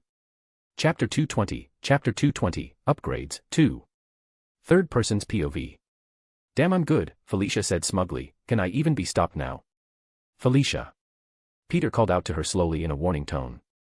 Felicia raised her hands in mock surrender. I'm just joking. I know, I can't be too overconfident. Good, Peter nodded before turning towards MJ. Now for you, little red. Peter said before he began listing her abilities like she did for Felicia. Just like Cat over here, your basic abilities have all been doubled, your strength, speed, agility, endurance, equilibrium, etc. Now the thing that's been most upgraded has been your mental fortitude. For example, you've developed a edict memory, your processing speed has increased, basically all of your cognitive abilities have been upgraded. Peter paused before he continued. Let's start with your unique abilities first before delving into anything else. It appears that your influence over spiders and their control has increased and gone to a deeper level. You are now able to see, hear, and sense what they do. The range from which you are able to control and command spiders has also increased. It's not far to say that the entire city of New York is now under your surveillance. MJ was sitting on the ground flapping her legs up and down as she grinned proudly. What's even crazier is that you're able to see and hear what we do as well. Honestly, you're quite scary when you really think about it. Peter smiled. Well, I suppose we're lucky you were the one that ended up with these powers and not someone else. Or was it luck? Who knows, Peter said mysteriously. Now for your other spider's abilities. You've actually gained bone claws or spikes in this matter along with fangs, the bone spikes coming out of both your elbows and knees, which are kinda weird, not gonna lie, Peter chuckled only for MJ to pout. Great, now I'm going to be self-conscious about my knees and elbows, she muttered. I would worry about that if I were you. You have beautiful knees and elbows, Peter nodded in reassurances. PHTTT, thanks I suppose, MJ said chuckling. He. I don't think anyone's knees and elbows have been complimented before. Now what you are able to do with these bone spikes and fangs is what's scary. Instead of injecting someone with poison or siphoning their good luck like Felicia, you are able to absorb and drain them of their willpower. It could get to the point where you are able to actually drain someone's will to live and drive them straight to suicide. MJ had a scared expression. I would never do that. Just so we're clear. I know, don't worry. I'm not saying you're going to. All I'm stating is the true potential of your powers, Peter said in a reassuring manner. Like for example, I'm quite literally able to siphon someone's life force straight from their bodies and feed myself with it until they are left as a lifeless husk. It doesn't mean I'm gonna, but I'm able to, and like Gwen who's able to siphon someone's body heat until they turn cold and brittle enough to shatter. Jesus Christ, Lizzie muttered, hearing the potential dangers Peter and others are able to do. We are all freaking fortunate that Peter and others are the good guys. I wouldn't even want to think what it would be like if Peter was our enemy, Lizzie thought warily. Hearing that they were all able to do was just as dangerous, MJ felt much better and let out a sigh of relief. Now for your organic webbings. Before you were only able to control spiders, however thanks to your psionic chi your organic webbing has been evolved and transformed so that it allows you to take over another person's mind. You are quite literally forming a link between you and someone else. It's like having someone be trapped in your spider web and having control of everything you do, as Lizzie had described. Everyone had a vague picture of someone trapped in a spider web and having a giant version of MJ stand behind them watching them squirm and escape her control, all the while she had a sadistic expression as if enjoying watching them squirm. Everyone suddenly had a shiver run down their spine, causing them to shake their heads to get rid of the image. Anyways, Peter said, drawing everyone's attention back. Now then, for your spidey senses. It is actually so funny that you are training and wanting to be a reporter. That's to your spidey senses and psionic chi coming together. You actually gained the power of psychometry. Meaning you are able to read and detect an object's leftover psychic aura and obtain historical memories or sensations concerning beings and objects they observe. With objects, they gain knowledge including the makers, users, and even those who have in passing used the object, and what has been done with it. With living beings or parts of the body. Making you one hell of a reporter and detective. Although you did also gain a hint of clairvoyance. MJ snapped her fingers. I'll be this world's greatest detective/reporter. She declared smugly. Peter chuckled, continuing on, your invisible and wall-climbing powers have an increase of strength. While your psionic chi has grown in both quality and quantity. MJ nodded as she began to levitate off the ground and go spinning upside down. Yup, and thanks to my training with the Ancient One I'm now actually able to fly and gain telekinesis as well, she said as she floated back down with a smug expression. And you call yourself the weakest, Felicia scoffed. MJ rolled her eyes. I was talking about physical strength. Lizzie then raised her hand. Oh, me next. She exclaimed. Gwen was the one that stepped up and began to explain Lizzie's upgrades. Well, first of all I should say, congratulations, the X gene in your body had evolved to the point where if before you didn't possess self-power immunity, now you do. Yes. Lizzie pumped her fist excitedly. Now that means I won't run the risk of developing cancer when using my own powers. Thanks to the SSS you gained, your body has naturally been enhanced, making you stronger, faster, more agile. However, that isn't the only thing that has been enhanced. Now your X gene has strengthened to the point you've actually gained new abilities and powers thanks to them. Like your natural flames and heat, which would burn hotter, reaching plasma-level temperatures, making them capable of melting even the toughest materials. Your control of these flames have also seemed to increase. It comes off more naturally to you, it would seem. Which also means you are able to create semi-constructs with them as well. Lizzie made a heart with her hands, and from the shape of fire heart rushed out of her hand before it dissipated. He. You also seem to have developed a limited energy absorption, but that's mostly related to heat, but that's not to say that it's not powerful, as it seems you are now also able to absorb solar energy, empowering yourself, increasing your strength and durability. I'm practically Superman. Lizzie exclaimed happily.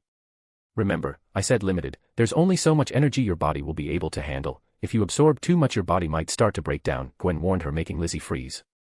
However, you also gained a regenerative factor thanks to this. Meaning you are able to use your stored energy to heal yourself. Now that is something I'm really thankful for. It always bothered me how long it would take me to recuperate, Lizzie sighed gratefully. And finally, apart from self-power immunity, you also gain a fire immunity, which would make you completely immune to heat and fire, including the flames she generates. This would allow her to fight in extreme environments, like volcanic zones, and not to mention the vacuum of space. I would be able to travel through space. Lizzie loudly exclaimed with stars in her eyes. WOOOOHOOO. As they all finished their discussion about their upgrades, Peter then called out to Arya, Arya, call for a code blue. It's time to share with everyone what you have found during your investigation. Aye, father.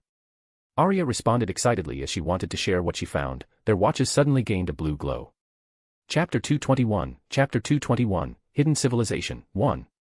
Third person's POV. Okay, is no one else bothered by this right now? Felicia asked abruptly, spinning around to face the group. Lizzie raised an eyebrow, giving her a puzzled look. What do you mean? Thank you. MJ exclaimed, throwing her hands up. I thought I was going crazy. Or that my spidey senses were acting up after their upgrade. They're still overly sensitive. What the hell are you two even talking about? Lizzie asked, glancing between them with growing confusion. Gwen let out a tired sigh, crossing her arms. Peter and I have been feeling like someone's watching us for a few days now. We don't know where it's coming from, and Arya hasn't been able to track them down. I am trying. Arya's voice piped up indignantly from Peter's wristband. No one's blaming you, sweetie, Peter reassured gently, shaking his head. Lizzie squinted at them, leaning back slightly. Wait, you're getting this creepy feeling down here? In the base? Yup, Peter confirmed, his tone edged with annoyance. We even asked the Ancient One about it, but all she did was smile cryptically and not say a single word. Of course she didn't, Gwen muttered, shaking her head. Well, she added, rubbing her temple in frustration, at least it's not some pervy voyeur. Whoever it is respects our privacy when we're, in the bathroom or doing personal stuff. Great, Felicia deadpanned, folding her arms. So we're being watched, but they're polite about it. That's comforting. Peter glanced at MJ and Felicia, his expression serious but calm. Just ignore it for now. Whoever this voyeuristic creep is, they'll reveal themselves eventually. The gaze isn't hostile, at least, not as far as I can tell. The group collectively nodded, though an air of unease lingered as they made their way toward the meeting room. Once inside, they took their seats at the polished table, nameplates gleaming under the soft lights. They waited patiently for the final member to arrive. Are Bruce and Betty joining us today? Felicia asked curiously, leaning back in her chair. Nope, Gwen replied, reclining with a relaxed posture. Tomorrow's Betty's big mission, so she and Bruce are spending the day on a date. Felicia smirked, kicking her feet up onto the table. Fair. I wouldn't want to interrupt them either. The door opened moments later, revealing Harry, who strode in confidently. He retracted his suit's high-tech mask, revealing his usual cocky grin as he took a seat next to Lizzie. Before sitting, he leaned down to kiss her cheek, making her smile. So, Harry began, addressing the group. Did you guys go through with the SSS enhancement yet? The group exchanged glances and nodded. Lizzie shot him a teasing smirk. You'd better watch your back, Harry. Pretty soon, I'm going to be stronger than you. Harry scoffed, his smirk widening. I'd love to see the day, Liz. Turning to Peter, Harry's expression grew curious. All right, Pete, what's with the meeting? Peter leaned forward, resting his arms on the table. I had Arya compile and analyze data from the satellite system. She's been on the hunt for some fascinating discovery. And according to her there've been some interesting discoveries. I thought we should review it together. Arya, take it away. Arya's holographic form materialized in the center of the table, a miniature solar system spinning around her like a carousel. She wore an excited expression as she began to speak. All right, where do I even start? This is big. I'll begin with something out of our immediate jurisdiction before getting to Earth-related stuff. She paused dramatically, her glowing face lit with excitement. Guys, I think there's a secret civilization living on the moon. What? They all shouted, jumping out of their seats in unison. I know, right? Isn't it incredible? Arya exclaimed, practically bouncing. She zoomed in on the moon's hologram, and a faint dot appeared on its surface. As the view magnified, a transparent dome became visible, shimmering faintly like a soap bubble under sunlight. High-tech sensors barely picked up the energy field surrounding this dome, Arya explained. It's clearly some kind of advanced civilization, hidden right under our noses, or rather, above our heads. Unreal, Harry muttered, shaking his head in disbelief. We knew aliens existed thanks to Nick Fury, but this. A civilization on the freaking moon. That's insane. Lizzie's expression darkened slightly as she leaned forward. If they're that close, what's to say they're not already here on Earth? Blending in, pretending to be one of us, observing everything we do. Felicia crossed her arms, frowning. I wouldn't doubt it for a second. Harry grinned mischievously. Let's go knock on their front door and say hi. Hold your horses, MJ interjected firmly. We don't even know if they're friendly. What if making contact unleashes something catastrophic on Earth? Fair point, Gwen agreed, nodding. Peter tapped the table, bringing everyone's focus back. Arya, what else did you find? Well, here's the crazy part, Arya began, spinning the holographic Earth before tapping on it. The moon isn't the only place with a hidden civilization. I've located 3 others right here on Earth. 3 other dots appeared. One by the top of it, another one in the middle of a continent, and another one right in the middle of an ocean. Our tiny planet is hiding a lot of secrets, Gwen murmured, staring at the display with awe. Peter's excitement was palpable. Tell us about the one in the ocean first. Arya smiled. This one's in the Puerto Rico Trench, near North America. Based on historical records and my data, this could very well be the legendary city of Atlantis. No way, they all shouted, their eyes wide with wonder. Atlantis is real. Lizzie nearly shouted, vibrating with excitement. That's the coolest thing I've ever heard. Harry's grin stretched ear to ear.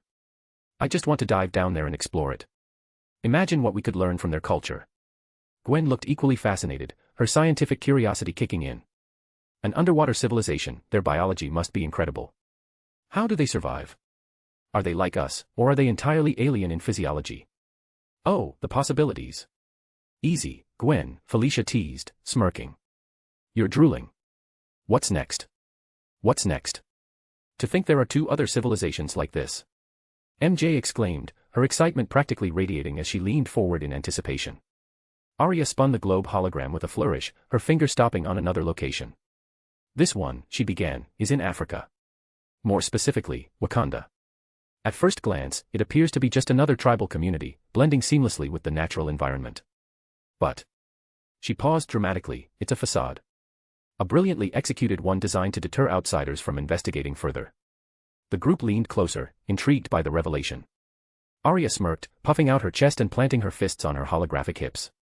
And thanks to my unparalleled hacking skills, I managed to infiltrate their systems. Peter's eyebrows shot up. You did what now? Arya shrugged innocently. I sent a spider bot down from space. It hitched a ride on one of their trucks, one that was transporting refugees or, more accurately, people being returned to their homeland. Once the protective dome opened to let the truck in, I slipped the bot inside. Piece of cake. Peter pinched the bridge of his nose, sighing deeply. Arya. Arya's confident demeanor faltered, shrinking slightly as she peeked around the globe hologram she was still holding. Ugh. I don't like that tone, Daddy. It sounds like I'm about to get scolded. Of course, you're going to get scolded. Peter snapped, adopting his stern, fatherly tone. This could have gone very wrong in a lot of ways. For example, what if they discovered you? I wonder what they would have thought about finding a spider bot on their land trying to steal highly secret information. You would have already made us an enemy of what appears to be a highly advanced kingdom. And guess who they would have suspected to be the culprit? Arya shrank back further down and held the globe in front of her to protect her. But Daddy. Arya called out, peeking from the globe with watery eyes. I didn't get caught, no one found me. Arya said, hiding behind the globe. Wanna know why? She asked. She didn't give anyone a chance to answer as she pushed the globe off of her to reveal herself in her superhero outfit, because the great Arachnid was on the case. And no one is stealthier than she is. She boldly exclaimed with her fist by her hips, one foot on top of the globe, while a small purple cape materialized flapping in the wind and her chin raised high. The room fell into stunned silence. Then, one by one, everyone except Peter erupted into uncontrollable laughter, their faces turning bright red. Peter, however, remained stone-faced, his lack of reaction making Arya falter. He slowly stood, turned, and began walking out of the meeting room. Arya's bravado crumbled. Daddy. Where are you going? Arya asked nervously. Arya's eyes seemed to have been following him as she then asked, why are you going to your lab? He. Daddy, there's no reason as to why you should be going to your VR capsule. Arya chuckled very nervously. Arya's face dropped as her eyes widened as she turned pale. Daddy, why did you activate your capsule? Arya turned to look at everyone while shaking with fear. Daddy, why did you activate your capsule? Turning to the others, she held up her hands, shaking them frantically. Please wait here while we experience a brief intermission. With a swift kick, she sent the globe spinning away and bolted off screen. The holographic display flickered, displaying a message, technical difficulties. From behind the screen, they heard the unmistakable chaos of a father-daughter chase. Get back here, young lady. Don't you run away from me. Wah, Daddy, I'm sorry. I'm sorry. I won't do it again. I'll hit that tushy of yours until you seriously learned your lesson. Mommy. Please stop, Daddy. It was a mistake to add the sensation of pain. I shouldn't have made us able to interact. I'm regretting all my life choices. The sounds of frantic footsteps and exaggerated wails gradually died down. The room was silent for a moment before Peter reappeared, his suit dripping in neon green liquid, his shoes squishing with every step. Without a word, he resumed his seat, his expression unreadable. The holographic display flickered back to life, revealing Arya sitting dejectedly on the globe, massaging her holographic backside. Tears streamed down her cheeks as she sniffled pitifully. Today, she muttered, I learned the true cruelty and evil of men.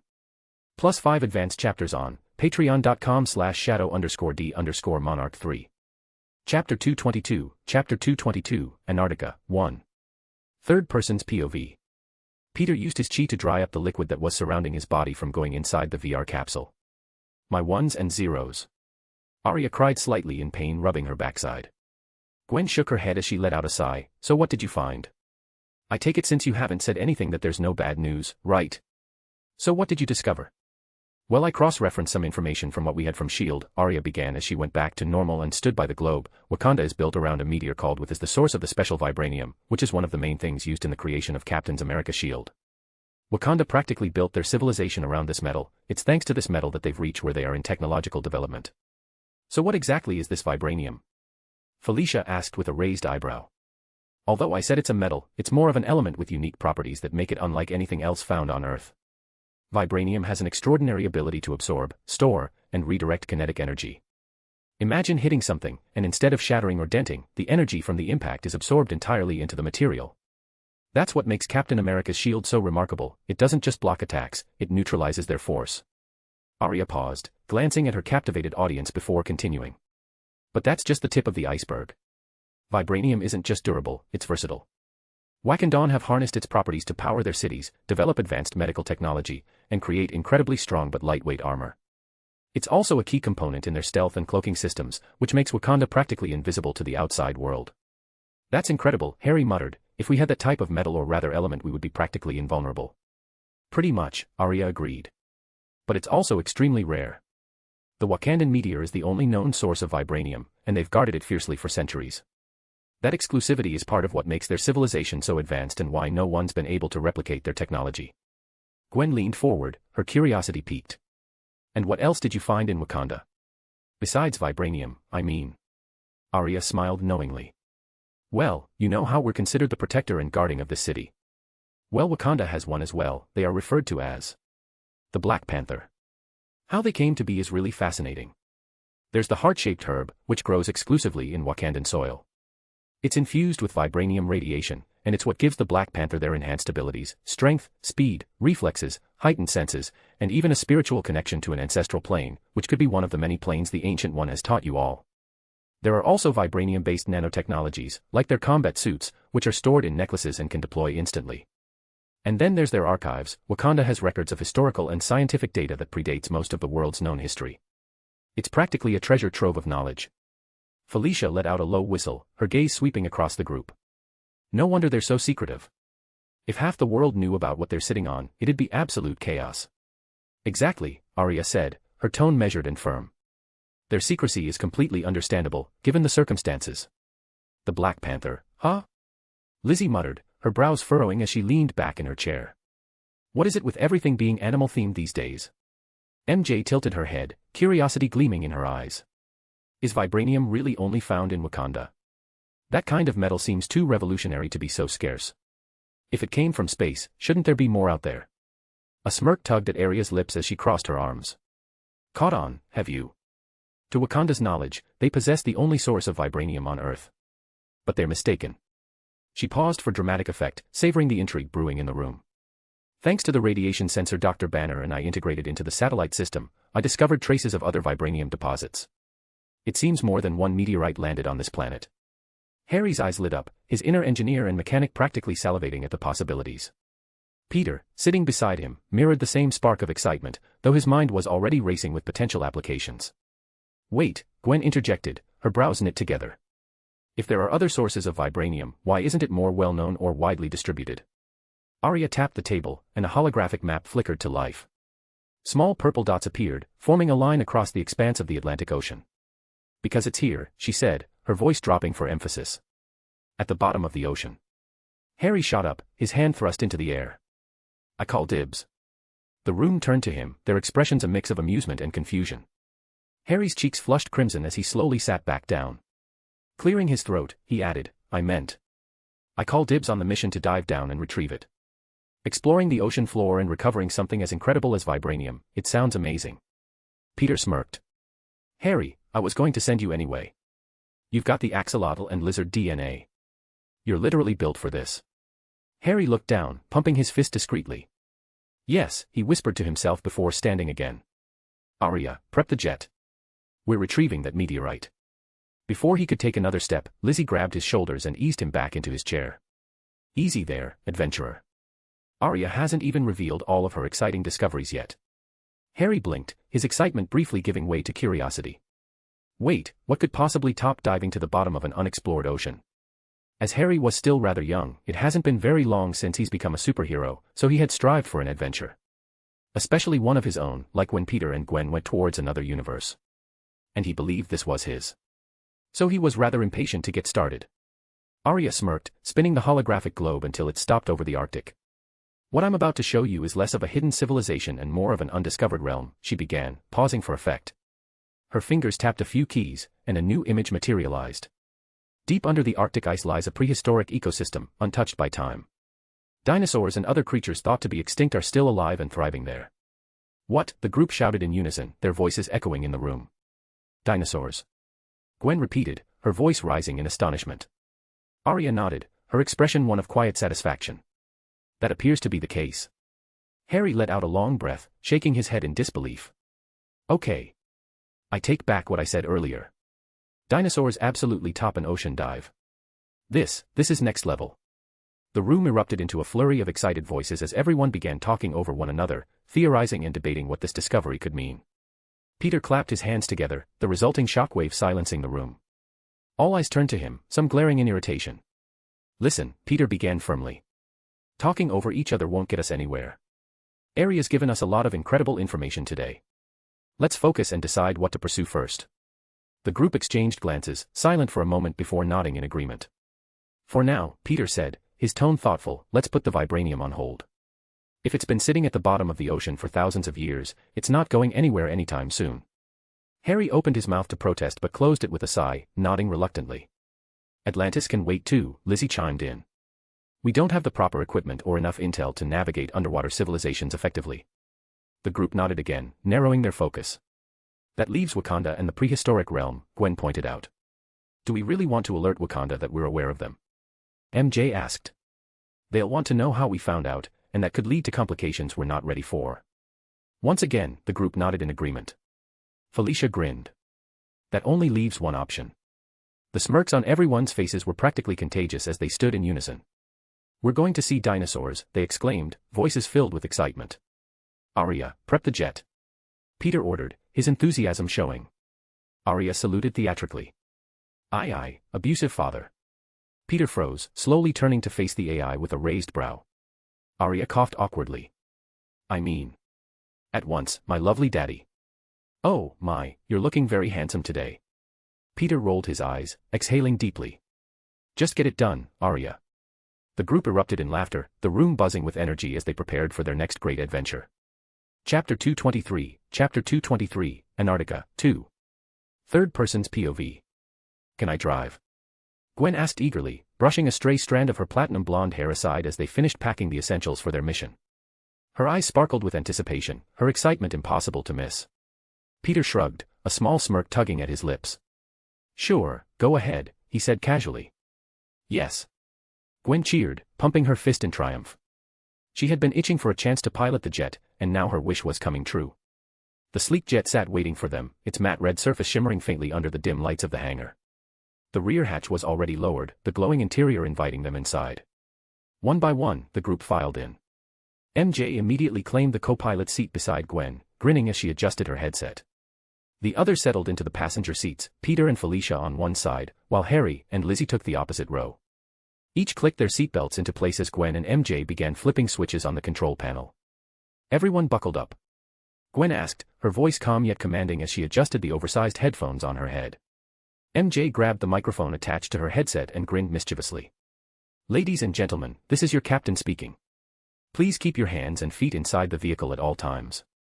Enjoy the ride, she quipped, her tone playful. Gwen rolled her eyes but smiled as she activated the jet's cloaking system. The exterior shimmered briefly before vanishing entirely.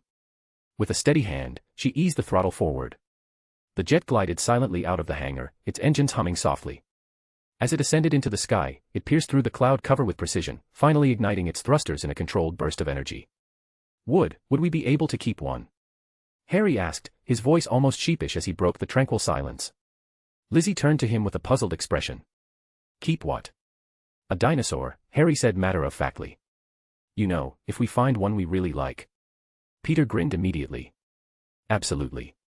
Who wouldn't want a pet dinosaur? Gwen groaned audibly from the cockpit. We are not getting a dinosaur. What? Why not?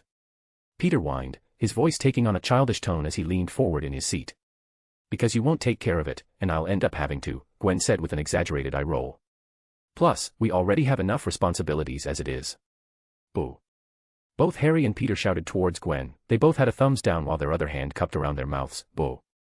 They continued. I swear to go if you two don't shut up I will turn this plane back around then we wouldn't be going anywhere. Gwen exclaimed looking back towards them. They both pouted as they shut up but still looked displeased. Felicia and Lizzie were chuckling seeing how their boyfriends were behaving. 30 minutes later. We're nearing the entrance, Gwen announced. She scanned the holographic navigation map. We'll need to proceed on foot from here. The terrain is too unpredictable for the jet, and being on the ground will allow us to respond to threats more effectively. Agreed, Peter said, unbuckling his seatbelt. The others followed suit, MJ switching the jet to hover mode. They pressed their watches, transforming into their superhero suits in flashes of vibrant light. As the hatch opened, a blast of icy wind swept through the cabin, carrying a flurry of snowflakes. Spider-Man was the first to act. With a playful salute, he sprinted to the edge and leaped out, twisting midair to snap his fingers dramatically at the others before diving headfirst into the white abyss. Nightwing sauntered to the edge, flashing Lizzie a confident wink before falling backward, his form graceful as he disappeared into the clouds. Spider-Cat darted forward, laughing wildly as she performed a cannonball, her silver hair streaming behind her like a comet's tail. Firestar followed, her arms spread wide as she leaped, a trail of fire illuminating her descent in a dazzling, almost ethereal display. Ghost Spider shook her head, exasperated. What a bunch of children. Before she could move, Scarlet Spider wrapped her arms around her from behind and lifted her effortlessly off the floor. What are you doing? Ghost Spider shrieked, flailing in protest. Scarlet Spider only grinned wickedly. Without answering, she strode to the edge and fell backward, dragging Ghost Spider with her. I'll kill you for this. Ghost Spider screeched, her voice echoing as they tumbled. I wanted a dramatic solo drop. The group stabilized their freefall, tucking their arms to accelerate toward the ground.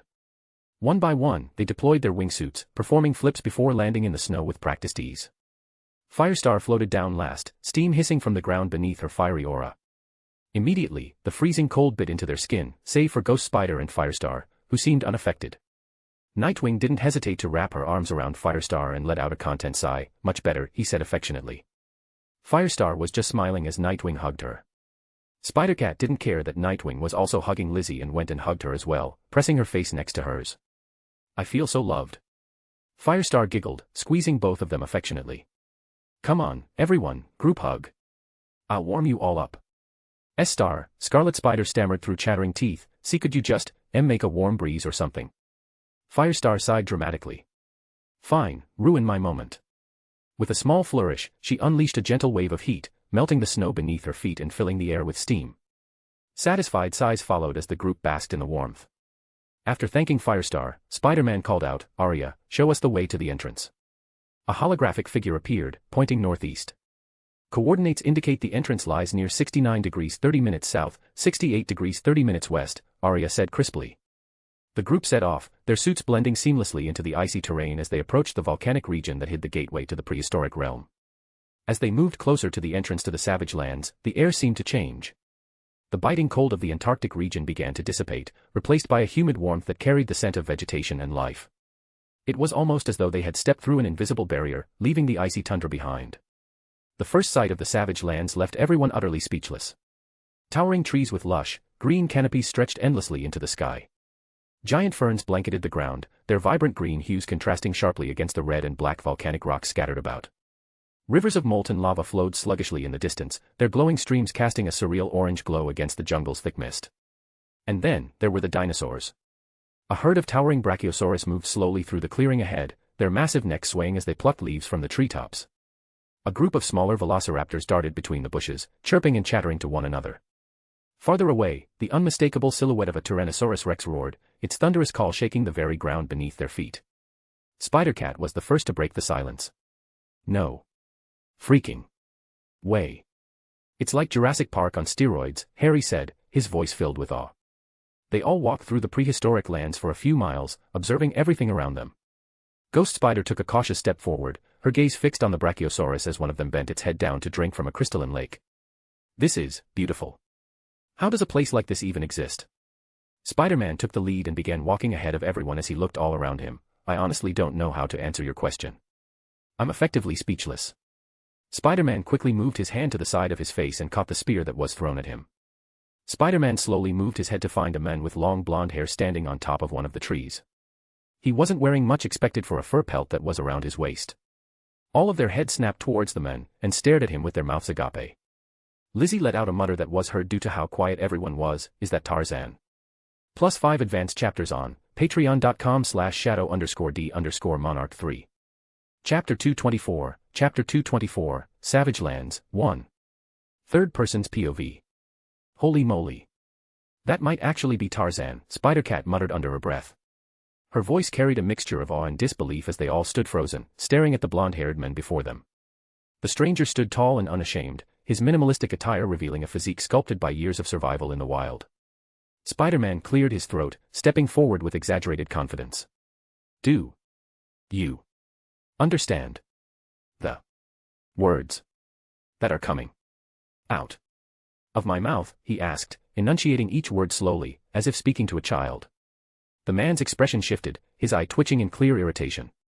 Without a word, he reached to his waist, drew a gleaming knife, and lunged toward them with a feral growl. Guys, I don't think he understands English. Spider-Man shouted, leaping out of the way. He twisted mid-air and delivered a spinning kick to the man's face, sending him hurtling backward into a tree with a thunderous crash. The forest grew eerily silent for a moment before the sound of rustling bushes broke the stillness. A guttural roar erupted as a saber-toothed tiger sprang from the foliage, its gleaming fangs and razor-sharp claws aimed directly at Spider-Man. Ghost Spider moved with lightning speed. She spun on her heel and brought her leg down in a powerful axe kick, striking the tiger squarely on the head. The beast crumpled to the ground, unconscious.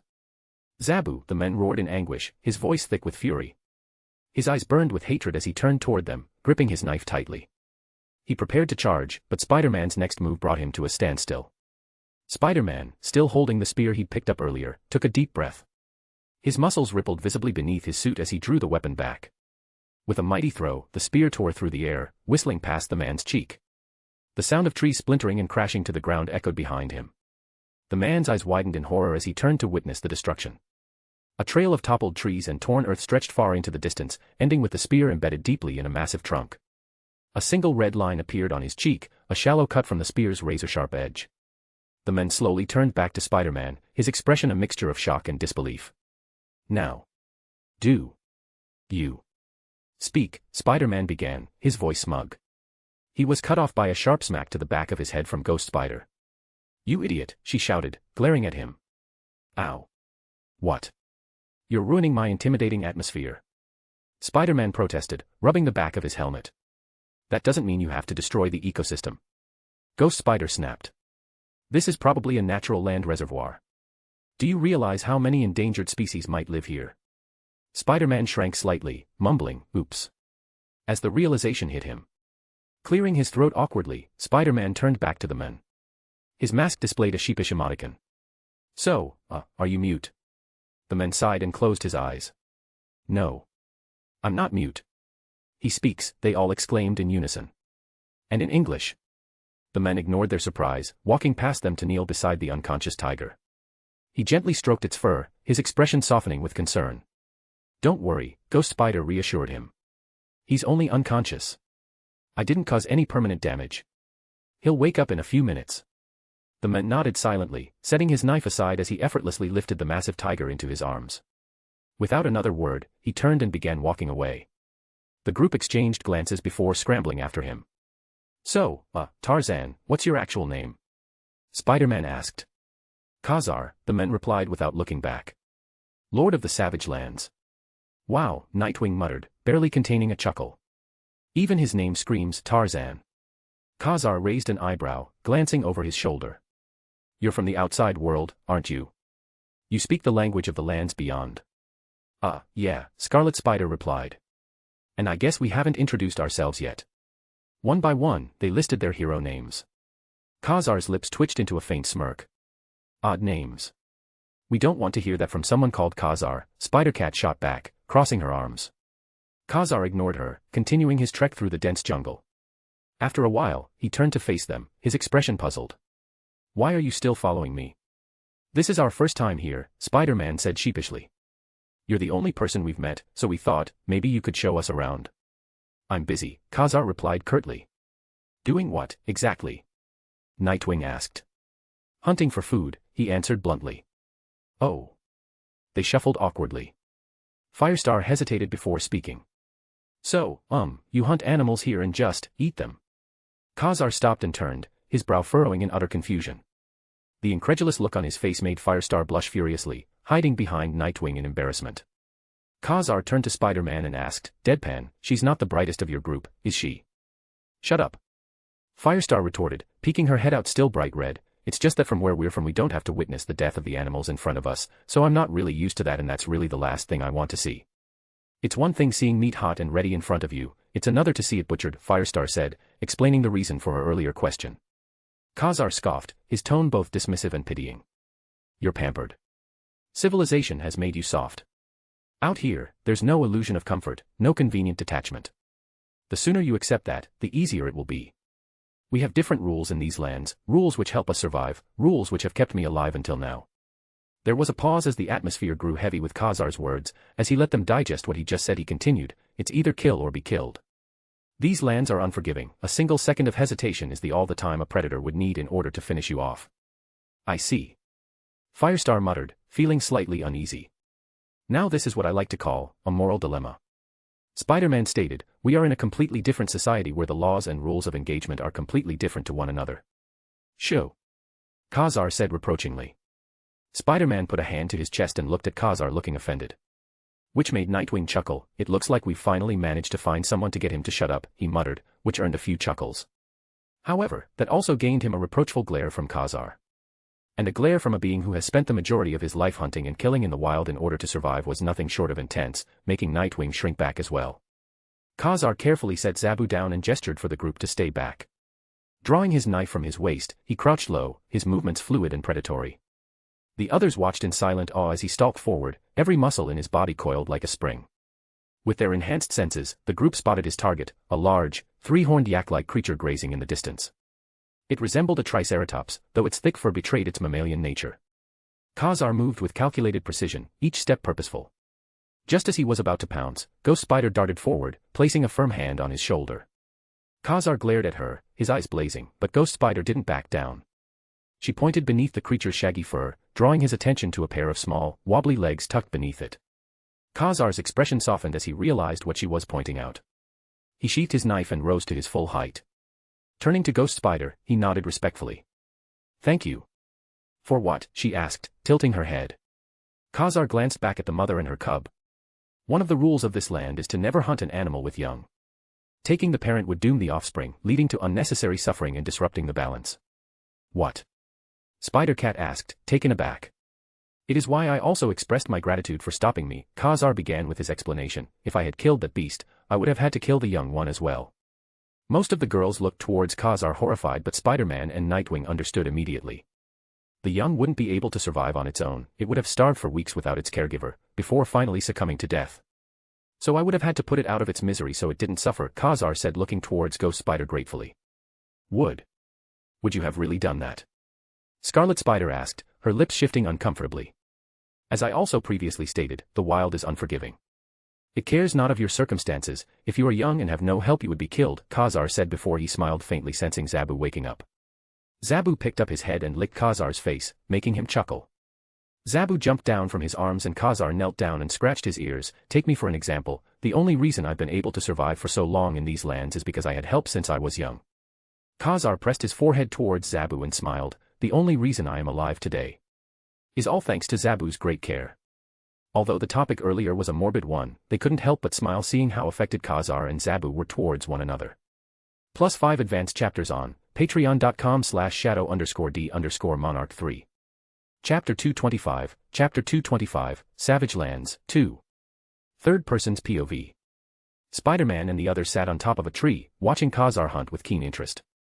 Although they found the spectacle fascinating, none of them felt inclined to join in the hunt, except for Spider-Cat. However, not wanting to appear odd to the others, she decided against intervening. In front of Khazar stood a large, bizarre creature with unusual features. It stood about 3 to 4 meters tall, hunched forward on 2 legs. Its hands bore 3 razor-sharp claws on each, as long as swords. Small feathers adorned its muscular arms, while its head and coloration resembled a mutated chicken. Khazar lay low on one side, with Zabu crouched and stalking from the opposite direction, concealed by the tall grass. The creature lifted its head, scanning its surroundings.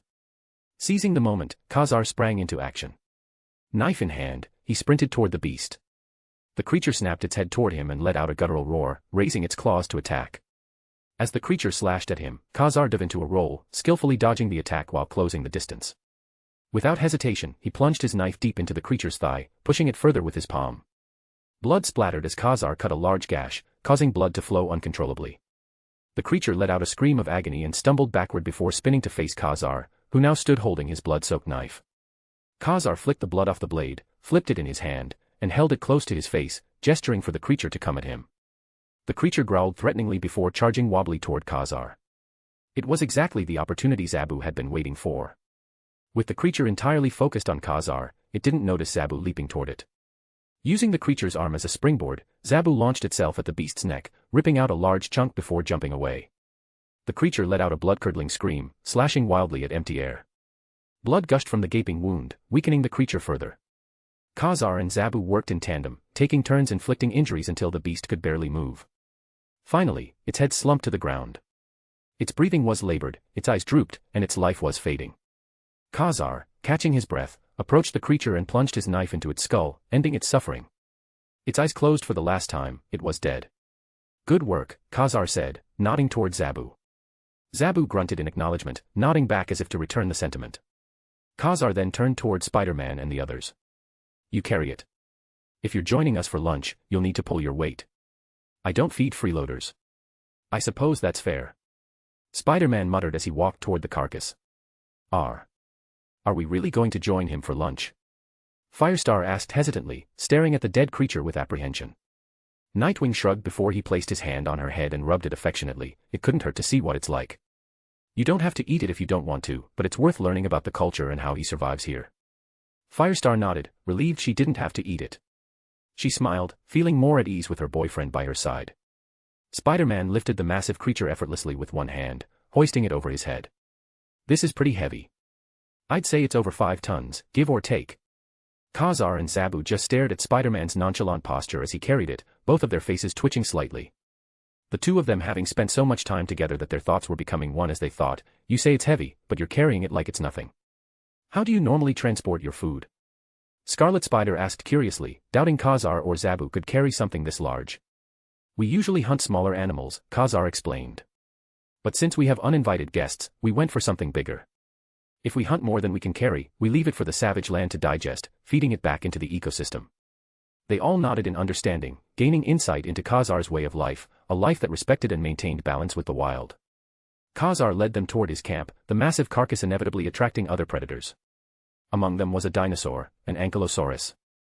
The armored beast stood its ground, its long, spiked tail smashing against the ground with a resounding thud. It clearly demanded the carcass Spider-Man was carrying.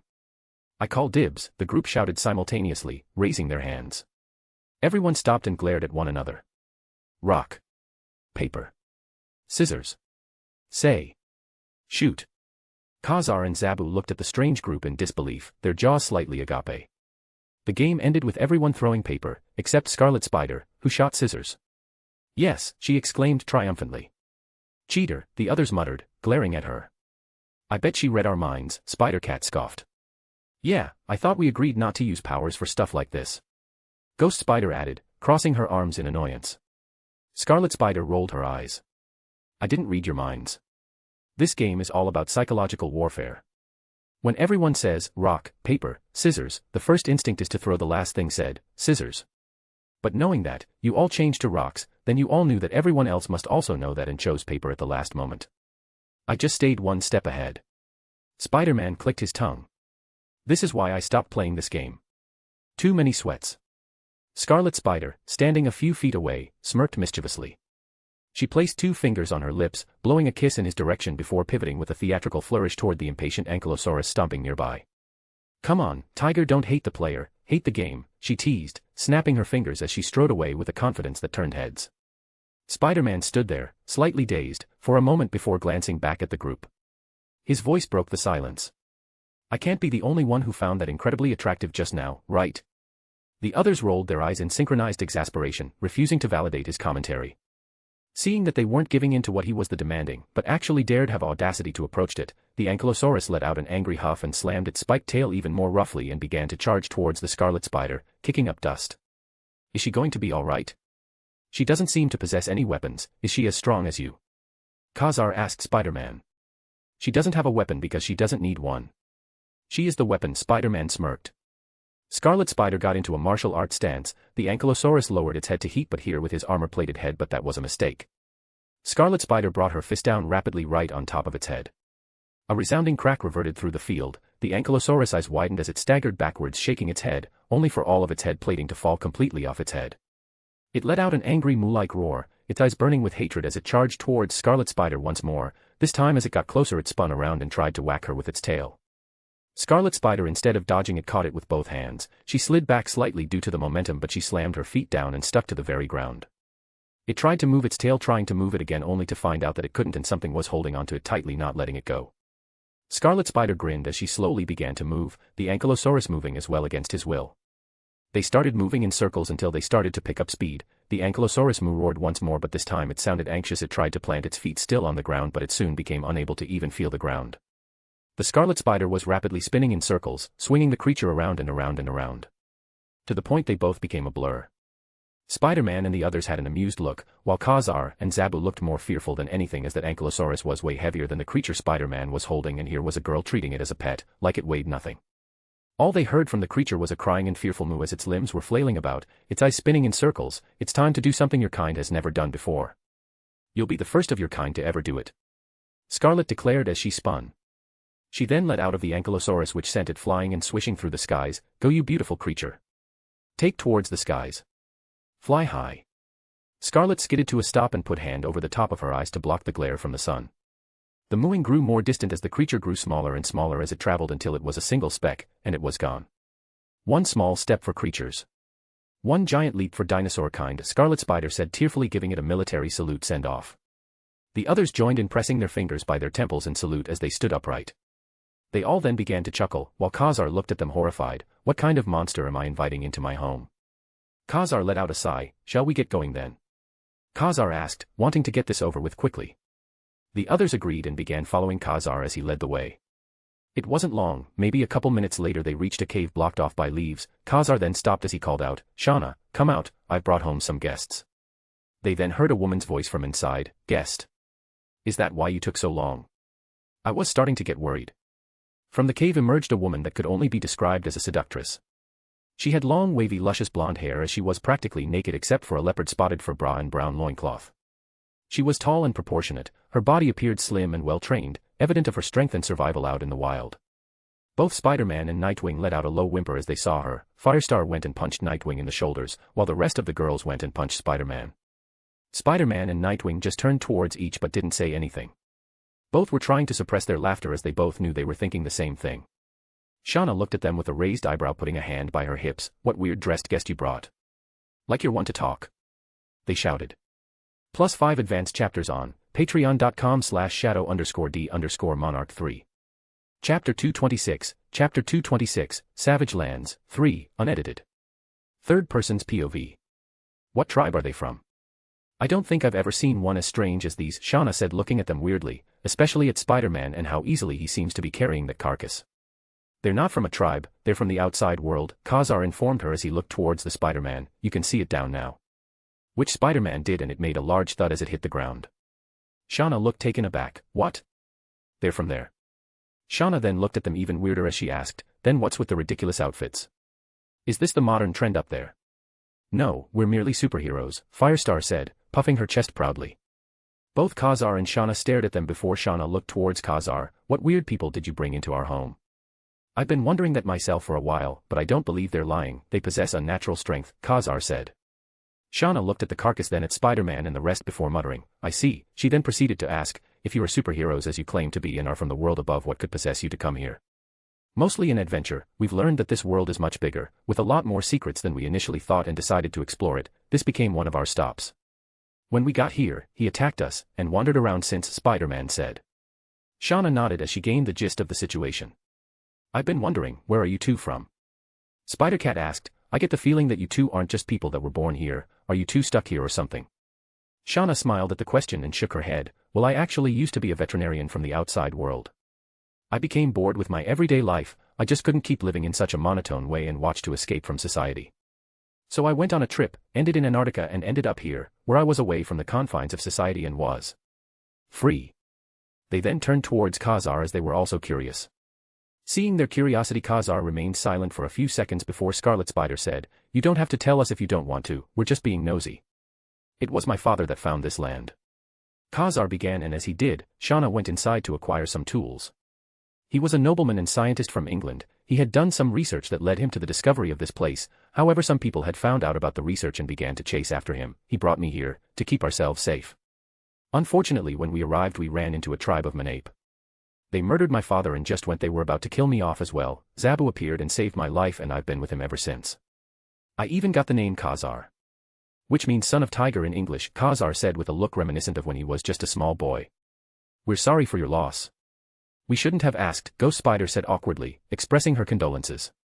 The others doing the same, Khazar shook his head, telling them not to worry about it. Just then Shauna appeared with a knife and walked towards the carcass that Spider-Man and the others walked. Are you going to skin it? Firestar asked, looking a bit warily. Shauna, who was motioning to kneel, slowly turned to look at Firestar. no, we're going to eat it with the entire skin. What do you think? Shauna said sarcastically. Khazar was walking towards Shauna to join her and help her as he said, don't mind that one, she's a bit slow. They all felt a sudden wave of heat radiating from Firestar, making Khazar and Shauna look towards her direction in shock. Firestar let out a small growl as she glared towards Khazar. Nightwing immediately intervened and hugged her to calm her down, not minding the heat in the slightest. It's all right, he didn't mean anything bad by it. But he called me dumb. That's twice now, if that jungleman calls me anything related to dumb one more time. Firestar muttered, lowering her heat. As Nightwing calmed Firestar down, Spider-Man cracked his knuckles by intertwining his fingers. Actually, could you let me do this part? He asked, looking towards Shauna and Khazar. You want to skin it? Shauna asked with a raised eyebrow, looking at Spider-Man weirdly. I would have thought since you're from that part of the world you wouldn't want to get your hands dirty. Well, I'm always getting my hands dirty anyways, and it would be 10 times faster if I did it, Spider-Man said, walking towards the carcass. Shauna and Khazar looked towards each other before they shrugged. Shauna flipped the knife in her hands and presented towards Spider-Man. Spider-Man held out his hand and shook his head, which only confused Shauna even more. Spider-Man pressed his hands together before they were surrounded by his chi. He spread his hands, 2 rather large daggers appeared, which surprised Shauna and Khazar, but they had a look of interest as they went and stood with the others watching curiously. The digital eyes on his mask closed, showing that he had also closed his eyes and was concentrating. Shauna heard Ghost Spider let out a tired sigh, so she went and asked, what is he doing? What he likes to do best, show off, Ghost Spider said in annoyance. They then heard Spider-Man take a deep breath before the eyes snapped open. Aurea. He suddenly shouted as his arm became a blur and he made a long cut along the best. Aura. Aura. Aura. Aura. Aura. Spider-Man kept repeating as he skinned the entire carcass of the best. To Shauna, Khazar, and Zabu's astonishment, Spider-Man's figure became a blur as he rapidly moved. A large chopped monstrous chicken head appeared laid to the side. Next, the actual skin of the beast was laid out on the ground as a blanket. Aura. Aura. Aura. Aura. Aura. Spider-Man continued until all of the organs were neatly arranged and laid out on one side of the skin blanket. Aura. Aura. Aura. Aura. Aura. Aura. Spider-Man said, finishing with a large aura as he finished organizing all laid down all the meat nicely like a well-seasoned butcher. A digital sweat appeared at the side of Spider-Man's mask, which he pretended to wipe with the back of his hands. Phew. Everyone just stared at him in silence, which was broken by the sound of Shauna clapping her hands as if she was just watching a street performance. Spider-Man began to bow exaggeratedly and repeatedly, his chi daggers dissipating. Thank you, I'll be here all night. You'll be joining us for lunch, right? Shauna asked with a raised eyebrow. The others looked at each other before shrugging. Everyone sat in a circle by a large rock. In front of them were meat on sticks sitting real close to the fires. We're going to eat meat with cavemans. This is amazing, Nightwing muttered excitedly. Everyone had seen cartoons when they were little where cavemen sat down and had a large piece of meat on bone. Nightwing was excited to actually try it. We're not cavemen, Shauna said as she grabbed a large piece of meat, added her own personal spices and passed them along. Oh right, by bad, Nightwing said apologetically, caveman and cavewoman.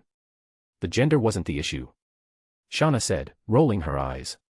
But Spider-Cat said, grabbing a piece of meat and looking towards their living quarters, which was a cave covered by leaves.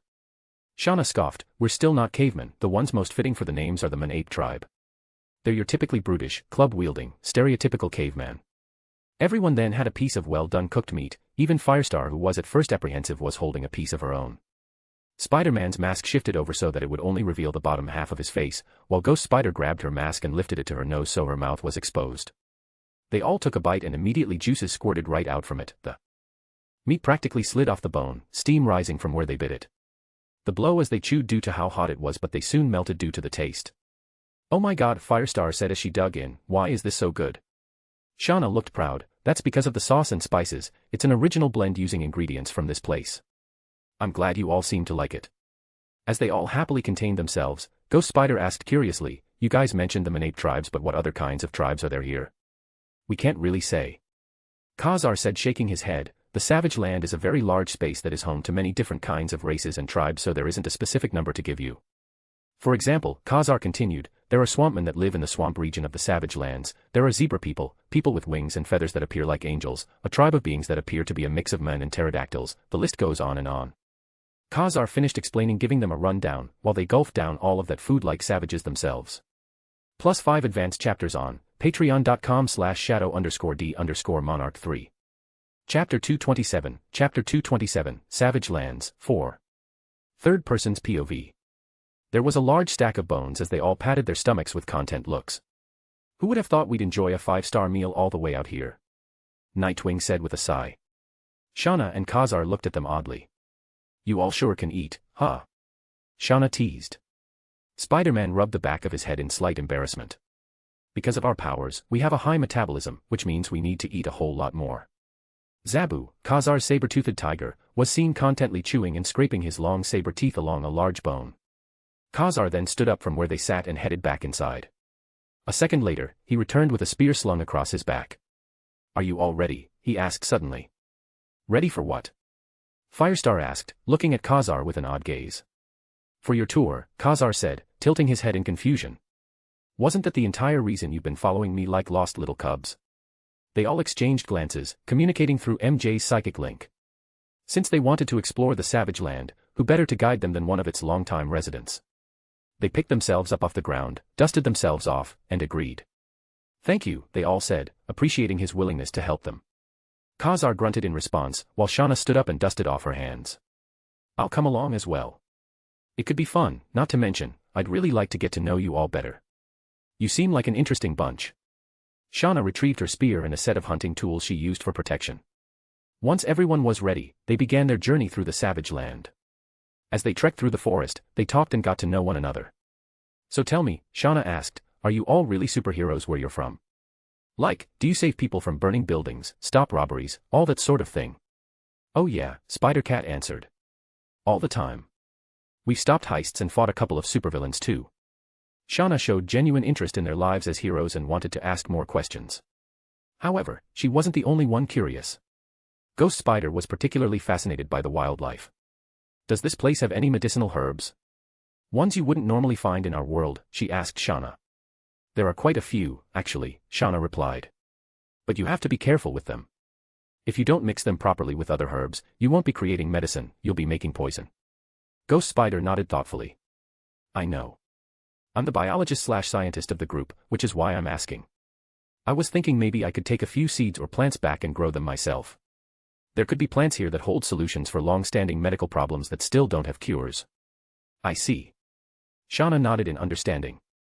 So does everyone here have a specific role in the team? I know you're the scientist, but what about the others? Ghost Spider nodded again. Yes, we all have specific roles that complement each other. Take me, for example, Spider-Cat said, twirling and flipping a knife expertly in her hands. Shauna blinked, her eyes widening as she realized the knife looked familiar. She instinctively checked her side and found her knife was missing. She stuck her hand out toward Spider-Cat with a straight expression. Spider-Cat chuckled and handed the knife back. Stealing isn't very heroic, Shauna said, rolling her eyes and securing the knife to her side. Spider-Cat winked. It is when it's for the right reasons. Let's say someone has a detonator in their pocket during a hostage situation. Without them even noticing, the button would already be in my hands. Touché, Shauna admitted, nodding in agreement. She could see the heroic application in Spider-Cat's example. Meanwhile, Scarlet Spider and Ghost Spider were looking off to the side, narrowing their eyes at something beyond the trees. You see that, right? Scarlet Spider asked. Yeah, I see it, Ghost Spider sighed. See what? Khazar asked, already shifting into a cautious stance. In front of us, Scarlet Spider said, there are about 50 men. It looks like they're setting up an ambush and waiting. Shauna and Khazar exchanged knowing glances. Does your power give you a way to see what they look like? Khazar asked. Both Ghost Spider and Scarlet Spider closed their eyes, using their clairvoyance. They seem to be wearing some sort of green armor, Scarlet Spider said as she concentrated. They're all wielding weapons, swords, axes, spears, you name it. Ghost Spider added, and hidden among them are bird-like animals with saddles. Swamp men, Shauna and Khazar said simultaneously, letting out a sigh. Come on. They must be up to no good, Khazar said. He climbed up a tree and grabbed a vine. Try and keep up. With that, he began swinging away. We can really be like Tarzan. Nightwing said excitedly. He grabbed a thick vine and began swinging. Ah! A-H-H-H-H-H, he yelled, mimicking jungle noises. The others chuckled, shooting their webs toward the trees to follow suit. Spider-Man, bringing up the rear, turned to Firestar. Careful with your powers, you could start an entire forest fire if you're not careful. Firestar nodded and opted to swing on a vine instead of flying. The rustling of leaves and the sound of webs shooting through the forest echoed around them. It wasn't long before they reached the area where the swamp men were lying in wait. Ghost Spider and Scarlet Spider, who had taken the lead, suddenly stopped and raised their hands to signal the others. "They're just a few feet ahead," Scarlet Spider warned. That makes sense. "We're close to the border of their territory," Shauna informed them. "So, what's the plan of attack?" Firestar asked. Surprisingly, Spider-Man and Khazar spoke in unison. "To attack." They exchanged smirks, clearly impressed with their shared sense of simplicity. "I like that plan," Nightwing said with a grin, springing into action. Grabbing his Eskrima sticks from his back, Nightwing leaped forward. His lenses had already highlighted enemy positions and the traps scattered around the battlefield. He swung one stick at a tree, allowing it to ricochet perfectly, striking a swampman square in the head and knocking him out. The stick bounced back into his hand as Nightwing flipped off the tree and landed smoothly on the ground, charging ahead. The others followed closely. Spider-Man swung between the trees, flipping through the air before unleashing a torrent of impact webs. The web slammed into several swamp men, sending them flying into each other as they became entangled. Swinging to the ground, Spider-Man delivered a crushing kick to one opponent's face, shattering their armor and leaving them dazed and unconscious. Spider-Cat landed nearby, her claws extended and gleaming. She moved with fluid precision, cutting through weapons and armor alike. Her strikes were quick and brutal, slashing through defenses, tossing enemies into one another, and incapacitating them with ease. One swampman lunged at her, only to be elbowed unconscious. Spider-Cat followed with a web shot to another's face, yanking him down into her knee with bone-crunching force. Ghost Spider and Scarlet Spider worked in perfect harmony, moving as though they were performing an intricate dance. Ghost Spider swung Scarlet Spider around by the wrists, allowing her to deliver spinning kicks to the swamp man. Scarlet Spider crouched low as Ghost Spider vaulted over her back into a handstand, using her legs to fend off attackers with acrobatic precision. Firestar, on the other hand, didn't rely on flashy moves. She heated her fists until they ignited with small explosions, sending swamp men flying into trees. When one swung an axe at her, the blade melted away before it could touch her, leaving the attacker holding a stickless handle. Firestar raised an eyebrow at his astonishment before spinning into a powerful kick that knocked him out cold. Nightwing was a whirlwind of movement. He blocked a sword strike with his Eskrima stick, countering with an electric shock to his opponent's neck. Smashing through a spear with ease, he unleashed a three-kick combo that sent another swampman flying. Combining his sticks into a bow staff, he spun it expertly, breaking bones and knocking enemies off their feet. With a smirk, Nightwing hurled the staff, watching it ricochet between swamp men like a pinball. Spider-Man caught the bow staff midair without even glancing behind him. Twirling it around his body, he channeled electric energy into the weapon, causing it to hum with power. Seeing what Spider-Man was doing, the others used their opponents as springboards and jumped up into the air into a graceful backflip. With a graceful flip, Spider-Man planted the staff into the ground. It acted as a lightning rod, discharging all the stored electricity into the earth. The remaining swamp men screamed as they were electrocuted, collapsing unconscious. In unison, the team landed, each dropping to one knee, hand braced against the ground. Spider-Man yanked the staff from the earth and slung it over his shoulders with a smug grin. Shauna and Khazar stood off to the side, mouths agape at the display of coordinated chaos. +5 advanced chapters on patreon.com/shadow_d_monarch3. Chapter 228, Chapter 228, Savage Lands, 5. Third person's POV. "You people are absolutely insane," Shauna muttered as she jumped down from a tree along with Khazar and Zabu. "You took them all down in a matter of seconds," Shauna said, looking at them with an impressed gaze. "Aw shucks, I'm going to blush if you keep complimenting me," Spider-Man said as his mask showed a blush, causing him to hold his cheek and sway side to side. "Keep on your toe." Khazar didn't manage to finish his words as they soon felt the ground shake. It was a stampede. "It's the carnivorous bird that these guys rode on," Ghost Spider warned them. "They must have heard the commotion of our fight." They appeared in a matter of seconds, charging ahead, the sound of twigs and branches crunching beneath them as approached. "I got these," shouted Scarlet Spider. She ran past everyone with a confident grin. She ran towards the coming stampede and jumped into the air towards them. She twisted midair and made 2 rock and roll hand signs before she began spinning like crazy. String of webs shoot forth from her as she spun, becoming a blur. To Khazar and Shauna, she just appeared as a spinning top flying overhead through the creatures, covering from head to toe in webs with a pinkish glow to them. She then corrected herself and stopped spinning midair but remained airborne. She made a triangle with her hand and thrust it towards the creatures below her that were tangled in her webs, screeching and roaring, trying to break free. "Sleep," she commanded in a sultry voice. Slowly their screeching grew lower and softer while all of their eyes grew heavy. They began collapsing where they were tangled, falling on top of one another, snoring softly. With a flick of her wrist she shot a web towards one of the trees and swung over towards the other, swinging over the mess she created. She landed with a flip and placed a hand over her hips, puffing her chest proudly. So what do you think? The others gave her small, rapid claps. She bowed theatrically. Spider-Man and Spider-Cat then looked towards each other and let out a snort, and turned away to suppress their laugh as they were both thinking of making a dirty joke but chose not to. While Scarlet Spider, knowing them all too well, felt her eyes twitch as she suddenly gained the indescribable urge to beat them up. Nightwing looked all around him as he asked, "Why do you think they were planning on ambushing us?" Firestar then looked towards Shauna and Khazar. "They aren't cannibals, are they?" she asked, both strangely and with a hint of fear. "They aren't," Khazar said, shaking his head, "but that doesn't mean they don't take and kidnap people for other nefarious purposes." Scarlet Spider looked towards one of the broken and shattered weapons on the ground. She became curious and picked it up. She examined it closely before closing her eyes and using her brand new ability of psychometry. Flashes of images came flying through Scarlet Spider's mind. She saw all of the swamp men standing in front of a cage. Inside those cages were various people from different races. Although they were speaking in foreign tongue due to it being a psychic vision, she was able to understand their intentions. They made a noise of acknowledgement and they all rushed out from where they were staying and jumped on top of creatures she had just stopped and knocked down, and all rode off together. She was suddenly jolted awake with a gasp, causing the others to look at her worriedly. What's wrong?" Spider-Man asked. "Back in their tribes." She started off holding her forehead. "They had this cage with people who all appeared to be from different tribes. They mentioned something about sacrifice. I think they're planning on using all those people as sacrifices, but to what that I don't know." Khazar immediately got on top of Zabu with Shauna right behind him. "Follow us. We know where their tribe is located." The others looked between themselves before they followed along. Nightwing and Spider-Man were seen sprinting beside Zabu, keeping up with him with ease. "So I take it you know what's going on?" Nightwing asked. Khazar nodded his head with a grunt, already getting used to their strangeness and weird abilities. "The swamp men, they have this nasty problem of capturing people and sacrificing them towards their guarding as food," Khazar informed them with a nasty scowl. "Their guardian?" Spider-Cat asked as she swung overhead, keeping up with their speed as well.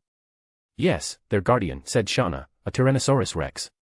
Shauna had a grim expression. "It is the strongest and most furious dinosaur of the Savage Lands. The swamp men feed it and the T-Rex in turn protects them, thus they worship the creature, feeding it whenever it gets hungry so that it would continue protecting them," Shauna explained. Everyone got a brief understanding of what was going on. Spider-Man turned towards Khazar as he asked, "Do you mind if you point in its general direction of where they are and we get ahead of you?" Khazar shook his head as he in fact didn't mind. He pointed straight ahead where they were going, and before they left Khazar gave them a warning. "They built a resting place for the creature. It's the giant pyramid you will find in the middle of their village." Spider-Man nodded in understanding and Spider-Cat webbed towards Spider-Man and got on top of his shoulders. "You're clearly faster, so let's go," she exclaimed, pointing forwards. Spider-Man scoffed, grabbed onto her legs and turned into a blur along with Spider-Cat as they both disappeared with a sudden gust of wind that blew Shauna and Khazar's hair back, making them close their eyes. Spider-Cat leaned forwards, grabbing Spider-Man's head as they rapidly moved in between the trees and jungle. Nightwing surprisingly wasn't far behind him. In his arms he seemed to be carrying Firestar. He appeared to be leaving a green and black blur trail. After a few minutes of weaving through the dense jungle, Spider-Man and Spider-Cat reached a vantage point atop a small hill. The scene below revealed a primitive village surrounded by muddy waters, its wooden structures fragile and weathered. Spider-Man came to a smooth stop, and Spider-Cat leapt off his shoulders with practiced ease. She turned back to him, placing a playful hand under his chin to lift his masked face. "Thanks for the ride," she cooed before planting a light kiss on his cheek. Spider-Man chuckled faintly, regretting his helmet for once. "Would have been nice to feel that better," he mused as Spider-Cat skipped ahead. She glanced down at the village, her grin widening. "It's time they learned what happens when you mess with karma," she declared, raising her hands. Intricate glowing magic circles appeared around her palms, spinning with a faint hum. The tribe sentries noticed her approach and began shouting warnings. The gates creaked as the guards rallied, weapons in hand. Spider-Cat strode forward, unfazed, her confident smirk growing. Spider-Man leaned casually against a tree, waiting for the rest of the group. Nightwing and Firestar arrived next, the latter stepping down from Nightwing's arms. "Why aren't you helping her?" Nightwing asked, glancing toward the commotion. Spider-Man raised his hand and began counting down. 3, 2, 1. He pointed toward the village just as a massive plume of fire erupted, followed by panicked screams. "What the hell?" Firestar muttered. "I thought setting stuff on fire was my job. How did she manage that?" Spider-Man sighed, rubbing the back of his neck. "My guess. Someone was cooking and their fire went out of control, which led to everything else spiraling out of control. It's basically her superpower to turn chaos into a weapon." In the distance, flames consumed the village. Swamp men ran in disarray, shouting and gesturing wildly. Moments later, Spider-Cat emerged from the chaos, humming cheerfully and effortlessly, carrying multiple large cages of captives over her shoulder stacked on top of one another. Ghost Spider and Scarlet Spider arrived to witness the remaining tribesmen rally, raising their crude weapons with guttural war cries. They charged toward Spider-Cat, only for their momentum to betray them. The muddy ground sent them slipping and sliding into each other, their weapons clattering and stabbing harmlessly into each other in non-lethal areas. Spider-Cat, unbothered, placed the cage gently before the group and gave a peace sign. All safe and sound, she announced with a grin. What the hell did you do? Ghost Spider asked, eyeing the inferno consuming the village. Spider-Cat shrugged innocently. Those idiots both tried attacking at the same time. I only dodged, but their weapons clashing creating a spark, which hit one of the wooden huts. One thing led to another, and well. She gestured to the blazing scene with a casual wave. The group stared at her, expressions a mixture of disbelief and exasperation. You are so broken. Firestar sighed, shaking her head. What are you talking about? A wave from your hand would have had the same result, Spider-Cat scoffed. It's really not the same thing or as impressive. Firestar scoffed, speaking of impressive wares. A deafening roar cut through the air, shaking the ground beneath their feet. Roar. All eyes turned toward the burning village as a massive shadow emerged, flames licking its sides. The towering form of a Tyrannosaurus Rex stepped forward, its amber eyes gleaming with primal fury. I call dibs. Firestar shouted, a wild grin spreading across her face. You all had your cool moments, let me have mine, and faced off against it. She combusted into flames, her fiery aura radiating energy. Time to set my heart ablaze, she shouted, enthusiastically flying ahead. Why does she keep saying that? Spider-Cat asked, looking toward Nightwing with a raised brow. Nightwing scratched his cheek, looking a bit sheepish. She thinks she needs a cool one-liner. That's what she chose. Yikes, Spider-Cat replied, shaking her head. Meanwhile, the others exchanged looks and nodded, choosing to let her have her moment. Go get them. Spider-Man cheered, leaning back to enjoy the show as all of the sacrifices were safe and sound. +5 advanced chapters on patreon.com/shadow_d_monarch3. Chapter 229, Chapter 229, Savage Lands, 6. Third person's POV.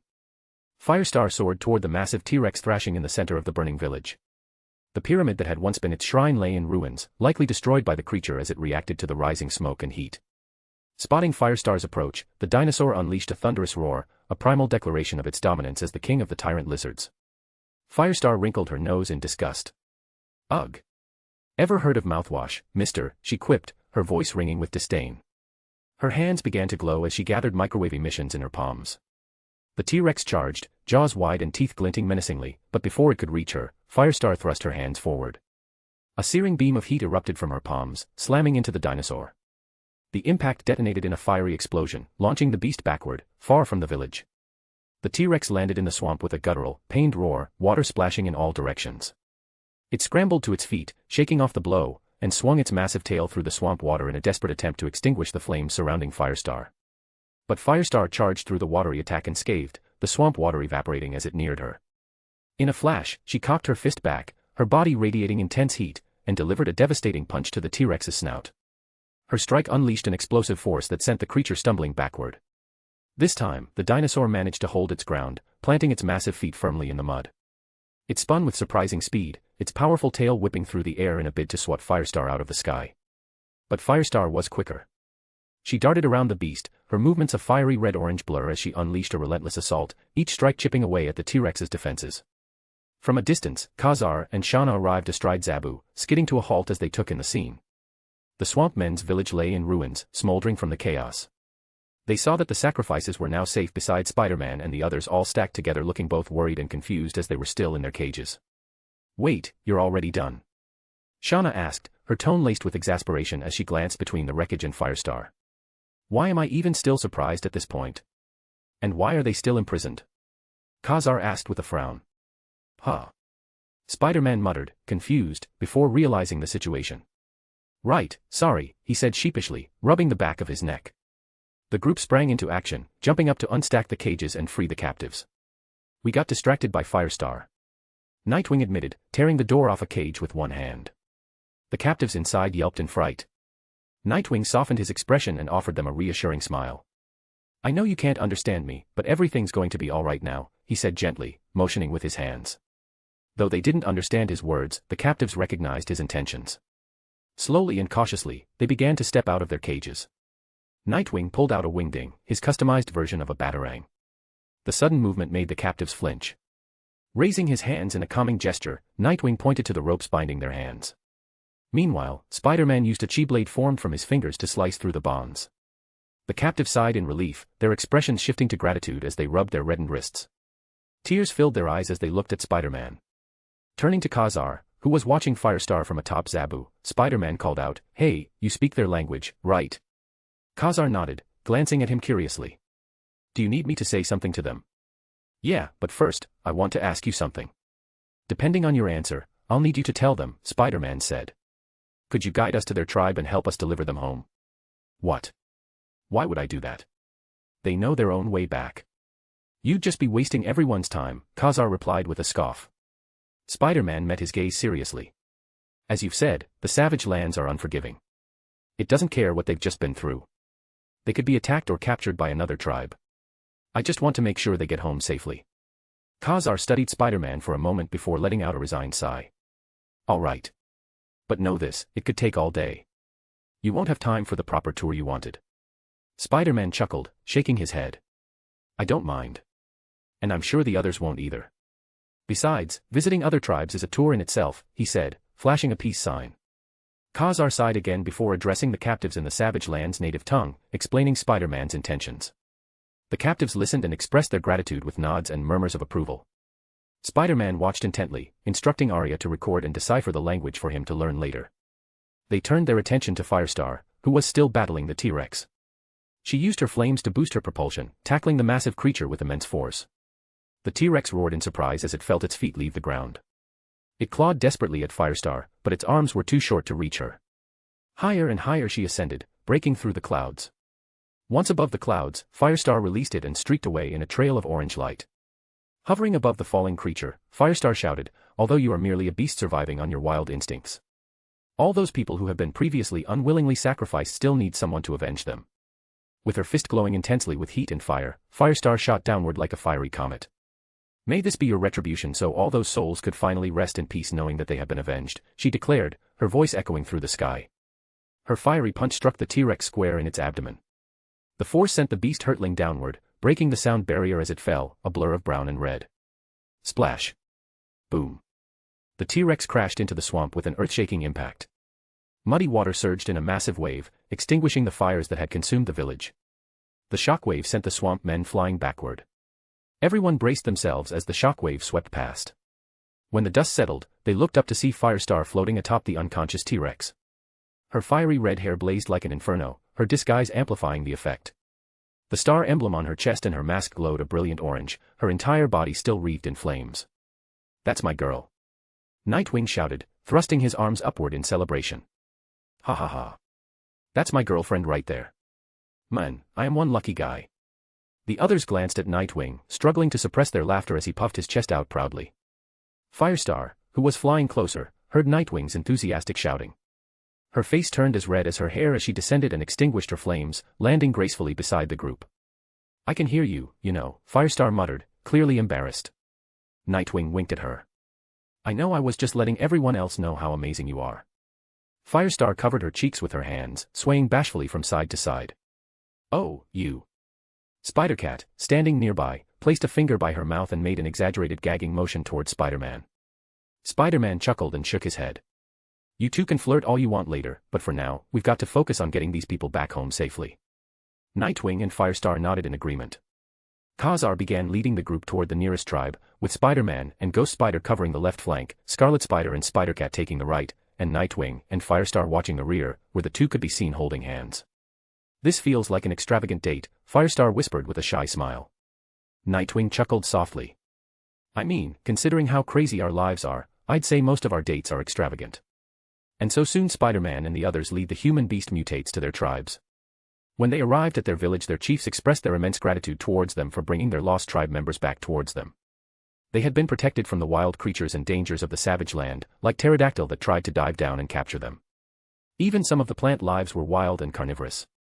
It was close to the end of the day when they left their last surviving sacrifice. "Thank you." said the tribe chief of a zebra tribe as he hugged his daughter. "Thank you for bringing my daughter back safely to me. It is our pleasure. Just be more careful next time," Spider-Man said slowly. Khazar and Shauna both looked towards Spider-Man in surprise after they had settled everyone. "Have you known how to speak our language all this time? If so, why did you make me translate?" Khazar asked, annoyed in the Savage Land's tongue. "I have been learning as I listened." "No, heard you talk. It's a bit difficult though, as I confuse some of the words," Spider-Man said with a bit of difficulty still getting a hold of the language. "Wait, have you seriously just been learning from listening to us talk?" Shauna asked in disbelief as she asked in English. "Yeah," Spider-Man replied back in English, "but as you clearly saw, I still need more practice with the language."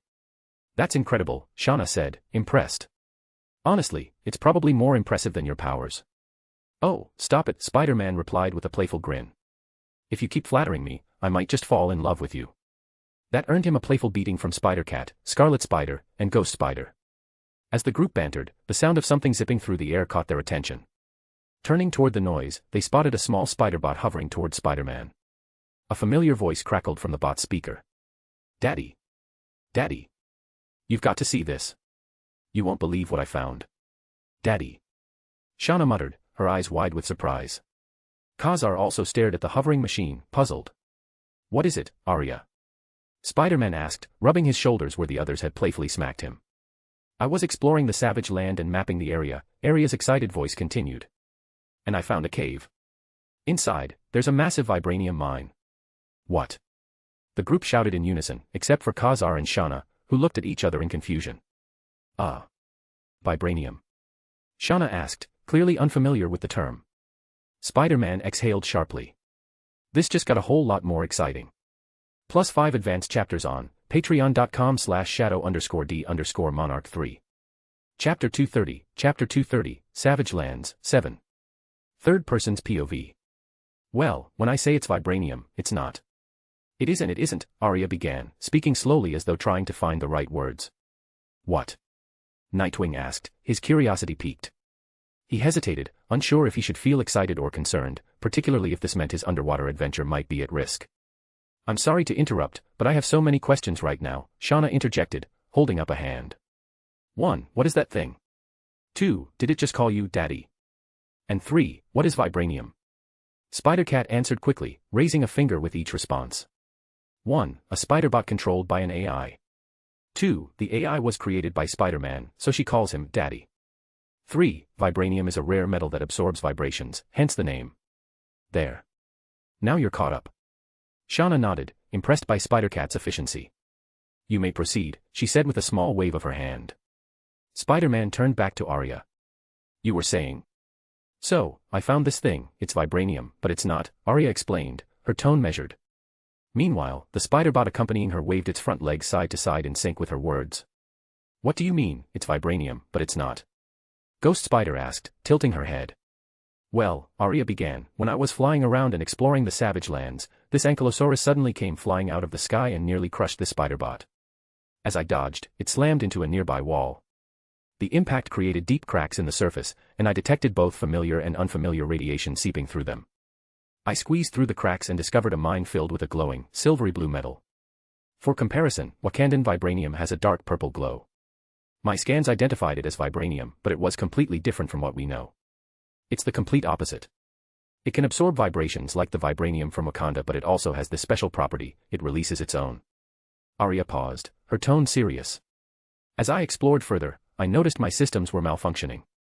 The vibrations released by this vibranium seemed to weaken and melt metal, like some sort of antimetal. It's incredible but extremely dangerous." As Arya first spoke, everyone's attention gradually shifted to Scarlet Spider, who was conspicuously avoiding eye contact. She placed a hand over her forehead and whistled nonchalantly. "Oh, look, what a pretty bird," she muttered, watching birds fly off in the distance. By the time Arya finished, the group was both intrigued and alarmed. Ghost Spider raised an eyebrow. "Isn't it dangerous to even be near that stuff? You know we have iron in our blood, right?" "It's relatively safe," Arya reassured them. "I was exposed to it for hours while exploring, and it only started affecting me toward the end. It seems to only become hazardous with prolonged exposure." Spider-Man glanced at Khazar. "You up for one more journey before we call it a day?" Khazar, surprisingly, didn't hesitate. He nodded. This sounds dangerous, but if it could affect the savage land, I need to see it for myself. Before Khazar could continue, Arya interrupted. Hey, may I see that pendant on your neck? Khazar froze, his hand instinctively moving to the pendant hanging around his neck. The small piece of metal looked deliberately cut in half. His eyes narrowed suspiciously. Why? I just want to scan it real quick, Arya replied, her spider-bot body swaying slightly in midair. Shauna noticed how protective Khazar seemed and asked softly, is it important to you? Khazar nodded. It was my father's, one of the last things he gave me. He hesitated, glancing at Arya and then at Spider-Man and the others. After a moment of consideration, Khazar held out the pendant. Arya floated closer and began scanning it with her sensors. The spider-bot's eyes lit up as she exclaimed, it is. It's a match. Arya, honey, mind filling us in? Spider-Cat asked, tilting her head curiously. The pendant on Khazar's neck, it's anti-metal. It's made from the same material I found in that mine. What? Khazar's surprise was evident. Shauna's eyes widened as a realization hit her. Wait, didn't you say your father discovered something in these lands and was hunted down for it? You don't think? Khazar's expression shifted as the pieces clicked together. The anti-metal. That's what my father was researching.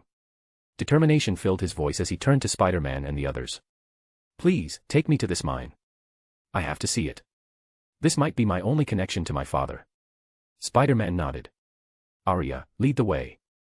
The spider-bot gave a quick salute with one of her legs. Aye, Daddy. Follow me, she chirped before darting off through the forest. The group followed, weaving through dense foliage. Spider-Man ran alongside Khazar and Shauna, while Nightwing carried Firestar on his back. The group moved as one, Zabu bounding ahead. After several minutes, they reached the base of a massive cliff.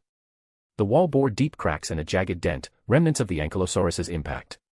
A faint silvery blue glow emanated from within the cracks. Spider-Man turned to Nightwing with a grin. Care to do the honors? Oh, you know I do. Nightwing replied eagerly. Firestar slid off his back, giving him space. Nightwing stepped forward, planting his feet in a solid horse stance. He raised his right palm toward the wall, cocked his left fist back, and inhaled deeply. Hai, he shouted, his voice booming as his fist struck the wall with a resounding bang. The cracks widened, and the wall crumbled as rocks tumbled down in a miniature landslide. Dust filled the air, causing Nightwing to cover his nose and the others to shield their eyes. As the dust settled, it revealed a natural passageway leading into the cliff. The walls and ceiling glistened with silvery blue stones embedded deeply within the rock. Spider-Man motioned to Khazar. Stick out your hands. Khazar hesitated. Why?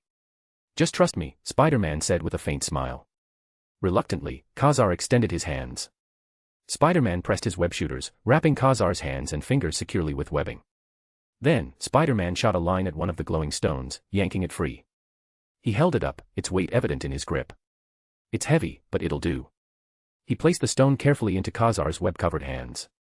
Khazar dismounted Zabu and stared at the glowing rock, his expression a mix of wonder and sorrow. So, this is what my father was researching. He closed his eyes, holding the stone tightly as if trying to find some connection to his father within it. Inside the mine, Spider-Cat tapped the surrounding rocks with her claws. Say, what would happen if I coated my little claws with this stuff, she mused playfully. Arya's voice, calm and analytical, broke through the air. After a few days, all the iron within your body would deteriorate, potentially killing you, or maybe not. Your remarkable healing factor might resist the molecular destabilization these stones cause. These stones emit frequencies that weaken the bonds between metal. However, with your healing factor, the damage would likely be repaired almost instantly. It can't be that bad, can it? Firestar chimed in. I mean, look at Khazar. He's been wearing that pendant for who knows how long, and he's perfectly fine.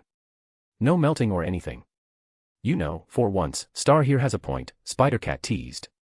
Thanks, hey. What do you mean for once? Firestar shot back indignantly.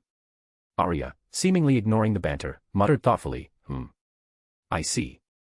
Her computerized mind raced through calculations. She looked at Khazar. Your father might truly have been a genius. Khazar turned to her, pulled from his thoughts. It seems your father discovered a way to process this metal so it's no longer harmful, Arya explained. The pendant you're wearing contains such a minuscule amount, and it's been refined so thoroughly that it's practically harmless. The refining process would need to be repeated many times for the material to be usable and safe, but it's definitely possible. Say, do you mind if we take some of this stuff with us? Spider-Man asked, his tone polite. Khazar gave a wry smile. It's not like I could stop you even if I wanted to, he replied, shaking his head. Well, you seem to have a special connection to it, considering it was part of your father's research, Spider-Man said earnestly. And since you're the Lord of the Savage Lands, it wouldn't feel right to take it without your permission. Khazar smiled at Spider-Man's sincerity. After a moment, he nodded. Sure, you can take as much as you need. I only ask that you use it responsibly and not for nefarious purposes. But based on what I've seen of you all, I trust that won't be an issue. The group smiled, appreciating Khazar's generosity and trust. They had come to enjoy his company, and that of Shauna and Zabu, and were relieved to avoid any conflict. Each of them expressed their thanks. However, as the moment settled, Khazar looked at Spider-Man with a deadpan expression. Now, how do I get out of this? My hands appear to be stuck, and no matter how hard I try, I can't unstick them. Everyone turned to see Khazar's hands firmly attached to the glowing stone, webbing glistening faintly in the light. Spider-Man scratched the back of his head sheepishly. Sorry about that. I may have gotten a little carried away with the webs. Khazar groaned, while the others burst into laughter, the tense atmosphere finally dissipating. +5 advanced chapters on patreon.com/shadow_d_monarch3.